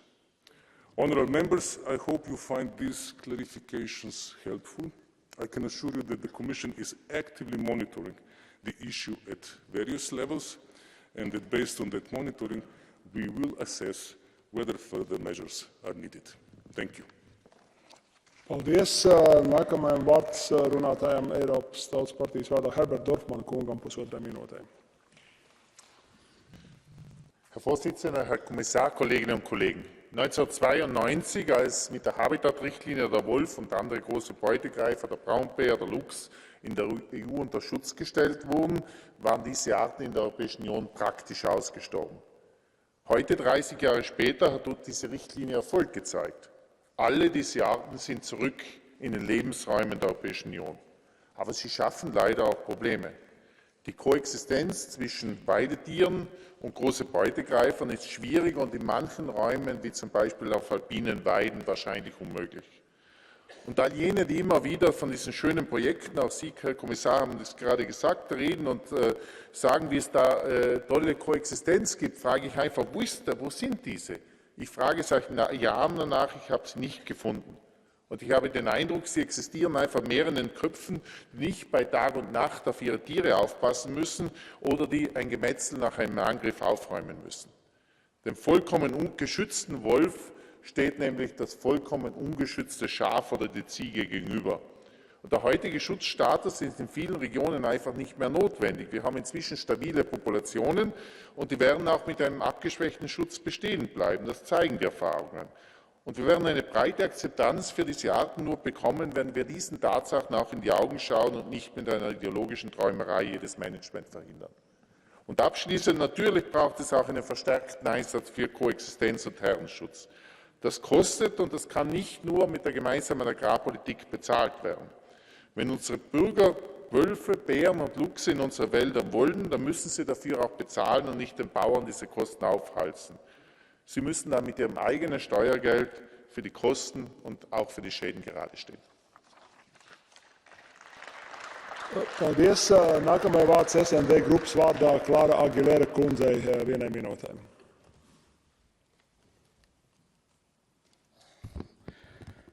Muchas gracias, presidente. Bienvenido este debate en nombre de los ganaderos europeos y bienvenida una resolución conjunta de 6 grupos políticos, porque eso demuestra unidad y fortaleza para defender la coexistencia necesaria de la ganadería, que se está viendo con una coexistencia difícil, como vienen denunciando los ganaderos, en esa protección de los grandes carnívoros y su incremento. Indudablemente son carnívoros y eso tiene una repercusión en la ganadería. En una ganadería como la extensiva, que es la que protege el Pacto Verde Europeo. Y, por tanto, esa es la principal perjudicada. Por tanto, defendemos desde mi grupo la coexistencia pacífica, pero que pierdan los ganaderos no lo podemos consentir. Es decir, por tanto, hay que articular medidas y había que traer este debate, se lo merecen los ganaderos. Traer este debate y defender mañana, y a todos los grupos pido que se apoye la resolución y ninguna de las enmiendas presentadas, porque yo creo que la fuerza está en la unión común y lo que no se ha sacado en una mesa de negociación, no intentar sacar una estrategia de partido. Por respeto a la ganadería, apoyemos la resolución de los 6 grupos políticos. Muchas gracias. Paldies. Nākamajai vārds Renew Europe grupas vārdā Ulrike Müller kundzei 1 minūtē. Kollegen, die Rückkehr einst ausgestorbener Arten ist ein Erfolg des Artenschutzes. Aber Koexistenz bedeutet, dass beide Seiten ein Recht auf eine Existenz haben. Die Bauern und vor allem die Tiere leiden massiv unter den Angriffen von Wölfen und mancherorts Bären. Die stetig wachsende Zahl von tödlichen Angriffen auf Schafe, Pferde, Rinder und Kälber darf nicht länger totgeschwiegen werden. Allzu gern werden die Verantwortlichen und die Naturschützern werden davor die Augen zumachen. Klar, die Bilder und die Videos sind kein schöner Anblick. Für mich ist aber eines klar: Wenn der Wolf kommt, geht die Weide. Und mit ihr gehen viele Pflanzenarten, Insektenarten und auch die Bienen. Die Bauern fühlen sich seit Jahren alleingelassen. Das darf nicht so weitergehen. Ich appelliere deshalb an Sie, wir müssen die Unterstützung für die Prävention und die Kompensation verbessern. Und das ist keine Aufgabe der gemeinsamen Agrarpolitik, sondern des Artenschutzbudgets. Herr Kommissar, überprüfen Sie die Anhänge der Habitatrichtlinie und überarbeiten Sie die Guidelines zur Nutzung der Flexibilitäten, damit es hier endlich weniger Verwirrung und mehr Klarheit gibt. Dankeschön. Paldies. Nākamajai vārds Zaļo grupas vārdā Tomas Vaits kungam 1,5 minūtē. Herr Kommissar, vorweg, Wölfe fressen nicht ihre Großmutter und Wölfe fressen auch nicht ihre Kinder auf dem Weg zum Schulbus. Das ist Panikmache, die von Teilen der ÖVP kommt, die von Teilen des Bauernbundes kommt. Und was meint der österreichische Bauernbund mit wolfsfreien Zonen? Wollen wir den Wolf wieder ausrotten in Österreich? Ich denke, diese Beiträge sind keine guten Beiträge zu einer sachlichen Debatte, denn genau die brauchen wir hier. Die Wiederansiedelung des Wolfs in der EU ist ein Erfolg für den Natur- und Artenschutz, unzweifelhaft. Und zugleich bedeutet der Wolf für Bäuerinnen und Bauern durchaus eine Herausforderung, und zwar insbesondere für jene, die Weidewirtschaft betreiben, die besonders klimafreundliche und besonders naturfreundliche Landwirtschaft betreiben. Besonders jene Bäuerinnen, die in den Gebirgszonen leben und dort, wo die Union dünner besiedelt ist. Wir müssen uns dessen bewusst sein, dass Naturschutz eine gesamtgesellschaftliche Aufgabe ist. Und die Gesamtgesellschaft hat auch die Verantwortung, dafür zu übernehmen. Wir müssen gemeinsam dafür Sorge tragen, dass unsere Weidetiere gut geschützt sind. Und wir müssen gemeinsam dafür Sorge tragen, dass unsere Bäuerinnen und Bauern nicht den Preis zu zahlen haben, sondern höchstmöglich unterstützt werden in der Sicherung ihrer Tiere und in der Sicherung auch ihres Einkommens. Denn genau diese Betriebe sind oft jene, die am wenigsten verdienen bei uns. Naturschutz und Landwirtschaft gehen Hand in Hand. Wir brauchen konkrete Maßnahmen auf beiden Seiten. Und um diese konkreten Maßnahmen zu erarbeiten, haben wir uns zu einer gemeinsamen Resolution zusammengefunden. Und da haben wir zu liefern. Und ich danke hier für die gute Zusammenarbeit und für den gemeinsamen 6-Parteien-Antrag. Ich danke sehr. Paldies. Nākamajai vārds ID grupas vārdā Silvija Limer kundzei 1,5 minūtē.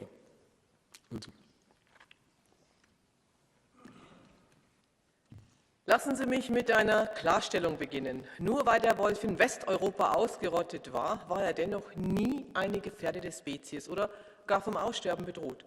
Das Überleben von Canis lupus war also niemals abhängig davon, dass er durch strengste Schutzverordnungen in dicht besiedelten Landstrichen quasi zwangsangesiedelt wurde. Inzwischen hat Brandenburg weltweit die höchste Wolfsdichte. 2020 wurden allein 4.000 vom Wolf gerissene Nutztiere in Deutschland erfasst. Das waren 40% mehr als im Vorjahr. Und nun wundert man sich ernsthaft, warum die Akzeptanz dem Wolf gegenüber abnimmt. Nicht nur bei landwirtschaftlichen Tierhaltern. Als Tierärztin empfehle ich allen Schreibstuben-Wolfsliebhabern, sich einmal live die vom Wolf gerissenen und angerichteten Schäden anzusehen. Die Hälfte aller Wolfsattacken erfolgt übrigens auf geschützten Weiden und Herdenschutzhunde werden immer öfter selbst zur Wolfsbeute. Die Weidetierhaltung muss unbedingten Vorrang vor dem Wolf haben. Denn ohne Weidetiere werden Almen und artenreiche Weidewiesen der Vergangenheit angehören. Daher unterstützen wir die Forderung nach einer Schutzstatusänderung von streng geschützt zu bedingt geschützt. Wir brauchen Gebiete mit Managementmaßnahmen, in denen der Wolfsbestand strikt reguliert wird, aber auch wolfsfreie Gebiete im Sinne der Gefahrenabwehr für Mensch und Tier in urbanen Gebieten und Gebieten mit Weidehaltung. Ich bin selbst auf dem Land lebend, es zunehmend leid, dass wir die Landbevölkerung, die Landwirte, den Rahmen für eine realitätsferne romantischen Wolfszoo für eine grünwoke Stadtbevölkerung abgeben sollen. Vielen Dank. Paldies. Nākamā vārds EKR grupas vārdā Bertjāna Ruisen-kungam pusotrai minūtei.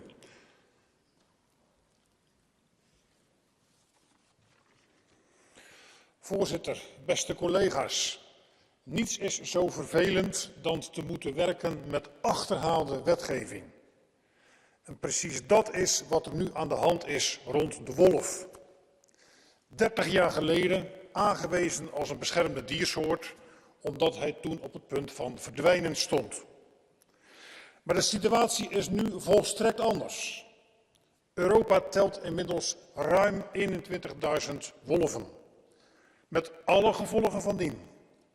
Ook in mijn land, Nederland, zoals in Drenthe, zien we vrijwel dagelijks opengereten schapen, kalveren en ponies.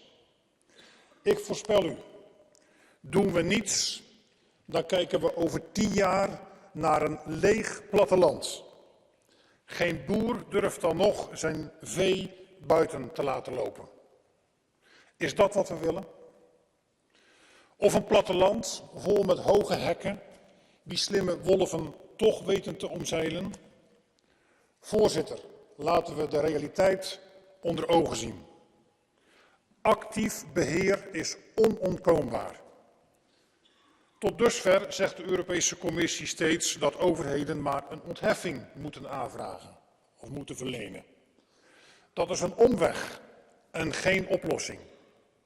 Het wordt tijd, voorzitter, de strikte bescherming van de wolf in de habitatrichtlijn te verlagen. De wolf hoort niet langer thuis in bijlage 4. En zolang dat niet geregeld is, roep ik de lidstaten op in ieder geval actief gebruik te maken van de derogatiemogelijkheid in artikel 16, zodat probleemwolven toch aangepakt kunnen worden. Want niets doen is geen optie. Dank u wel. Paldies. Nākamā vārds kreiso grupas vārdā Aņa Hāžekamp kundze pusotrai minūtei.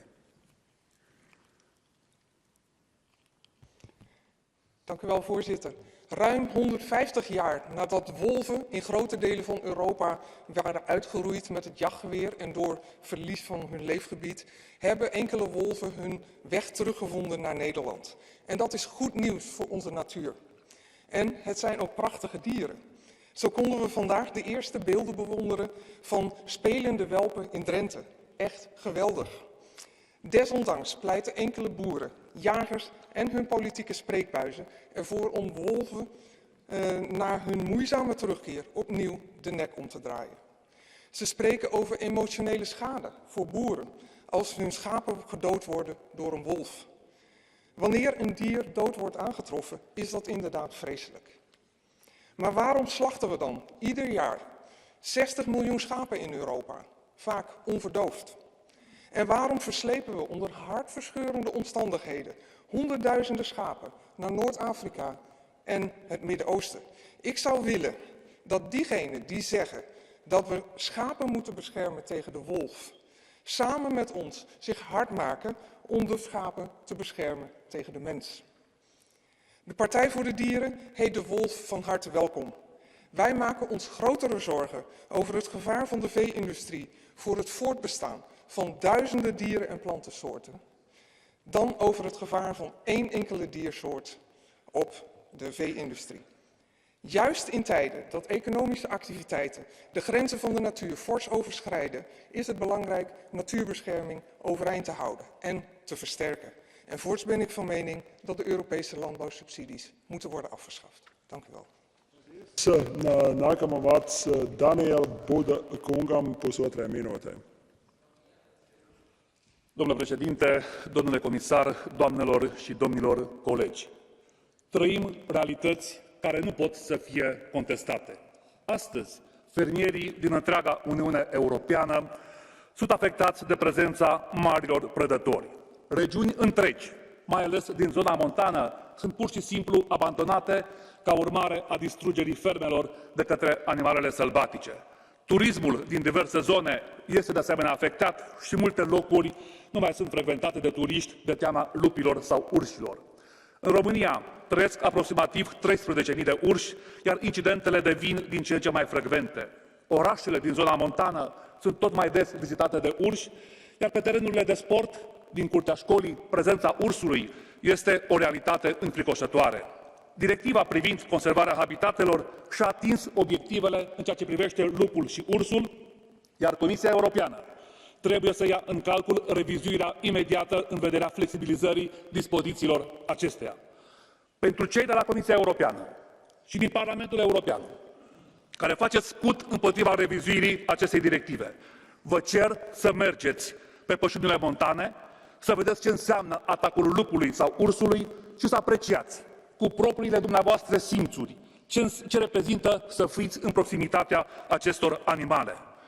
Toți cei care astăzi plângeți de mila marilor prădători, vă cer să vă uitați în ochii fermierilor și să le explicați că viața animalelor sălbatice este mai importantă ca viața și munca lor. De asemenea, vă invit să vorbiți cu cele 269 de persoane din România mutilate de urs în ultimii 4 ani și să vorbiți cu copiii celor 29 de persoane ucise de urs în aceeași perioadă. Mulțumesc! Nākamam vārds Cezaru Luena kungam vienai minūtei. Carnívoros y en especial el lobo desempeñan un papel ecológico muy importante, prestan servicios ecosistémicos clave. Este animal lo ha hecho siempre hasta que la presión humana lo llevó al borde de la extinción y por eso su protección ha sido fundamental en la Directiva de Hábitats. No tiene otra explicación, es esa. Pero es verdad, su reintroducción en zonas donde estuvo ausente durante muchos años evidencia los problemas de la coexistencia entre los seres humanos y estos animales en las zonas rurales, los problemas. Por eso son necesarias mayores medidas de prevención, de mitigación y de compensación para los ganaderos. En definitiva, tenemos que garantizar una coexistencia equilibrada sin eludir el impacto que provocan en la ganadería extensiva, pero sin menoscabo nunca del estatus de protección de los grandes carnívoros y también del lobo. La resolución conjunta que hemos pactado, tal como está, sin ninguna enmienda ni ningún apaño de última hora, es un buen acuerdo para que esta Cámara pueda resolver este problema. Creo que, además, tenemos que afrontar esta realidad con acuerdos y sin introducir elementos divisivos y de polarización. Paldies. Nākamais vārds Tunen Hohenstein Rūža kundzei vienai minūtei. After those very clear words of Commissioner Lenarčič, thank you very much for them, I would like to address those who want to introduce changes in the Habitats Directive or if its annexes. The amendments are not justified from both conservative and legal point of view. The Habitat Directive does not envisage any rule or automatic mechanism according to which, as soon as a species achieves a favorable conservation status, its protection status would be lowered, because if you would apply that logic, the species would decline rapidly again, and all the effort to protect it and all the public money spent on that would have to sen eteen tehtiin valuisivat hukkaan ja seem very logical. Some species are subject to a very high level of human-caused mortality, especially because of poaching. So, colleagues, as we know, and we just heard it, there are existing possibilities under Article 16 of the Habitats Directive to manage wolf, bears, population if necessary. The Commission guidelines needs to be clarified, Commissioner, and this is also in our resolution. So please vote for it with no amendments. It includes most of our expectations. Thank you very much. Paldies. Nākamajam vārds Alessandro Panza kungam pusotrai minūtei. Grazie Presidente. Cari colleghi, qualche settimana fa in un comune della Val Chiavenna è stata rinvenuta la testa di un lupo appesa ad un cartello stradale. È stato un atto deprecabile e violento da condannare, che tuttavia testimonia il grado di conflittualità tra grandi carnivori e popolazioni locali e dimostra il fallimento dei programmi LIFE, con più di 24 milioni di euro spesi. La realtà è che la popolazione dei lupi in Europa è in costante aumento, sono ormai più di 21.000 le unità accertate, anche se sappiamo essere molte di più.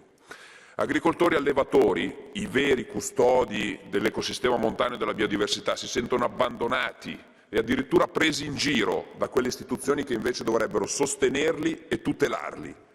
Solo in Italia in 5 anni si sono registrate 18.000 18 000 del lupo e questi sono solo una minima parte perché ormai gli allevatori non denunciano nemmeno più. Si dice che per risolvere un problema il primo passo sia prenderne atto, commissario. Ecco, prendetene atto. Noi ormai l'abbiamo fatto da tempo. Voi invece non girate la testa dall'altra parte. Permettete che vengano messi in campo tutti gli strumenti possibili per superare questa situazione. La parola d'ordine deve essere gestione, altrimenti lo scontro non potrà che peggiorare. Esistono proposte condivisibili, penso a quella svizzera, che possono trovare un punto d'incontro sostenibile tra le esigenze delle popolazioni locali, che per quanto mi riguarda avranno sempre la priorità, e le esigenze naturalistiche e di conservazione di biodiversità. Non vanificate secoli di storia, tradizione, sacrificio nella ricerca di un falso mito nelle nostre montagne che invece rischia di riportare il lupo ma di far sparire l'uomo. Grazie. Paldies. Nākamais vārds Mazalī Aguilar kundzei 1 minūtei. Pues no. No es verdad que el lobo sea un animal en peligro de extinción. En Europa tan solo este año se han contabilizado 21.500 ejemplares. Pero lo que sí es verdad es que los ganaderos están desprotegidos y se están arruinando por estos ataques que no paran. Por ello reclaman protección, más indemnizaciones justas que cubran tanto los daños directos como indirectos y, por supuesto, un control poblacional más exhaustivo del lobo. O protegemos a nuestros ganaderos o ellos no podrán seguir con sus explotaciones. Claro que sabemos que este conflicto es un conflicto social, pero ¿saben qué?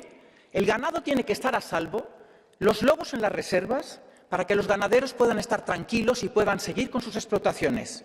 Y permítame insistir, el lobo no está en peligro de extinción, pero al paso que vamos, los ganaderos sí. Muchas gracias. Paldies. Nākamais vārds Aleksander Benhuber kungam 1 minūtei. Sehr geehrter Herr Kommissar, in Österreich wurden im letzten Jahr 680 Tiere vom Wolf gerissen. Bis im November diesen Jahres waren es bereits 730 nachgewiesene Wolfsrisse. Ja, wir können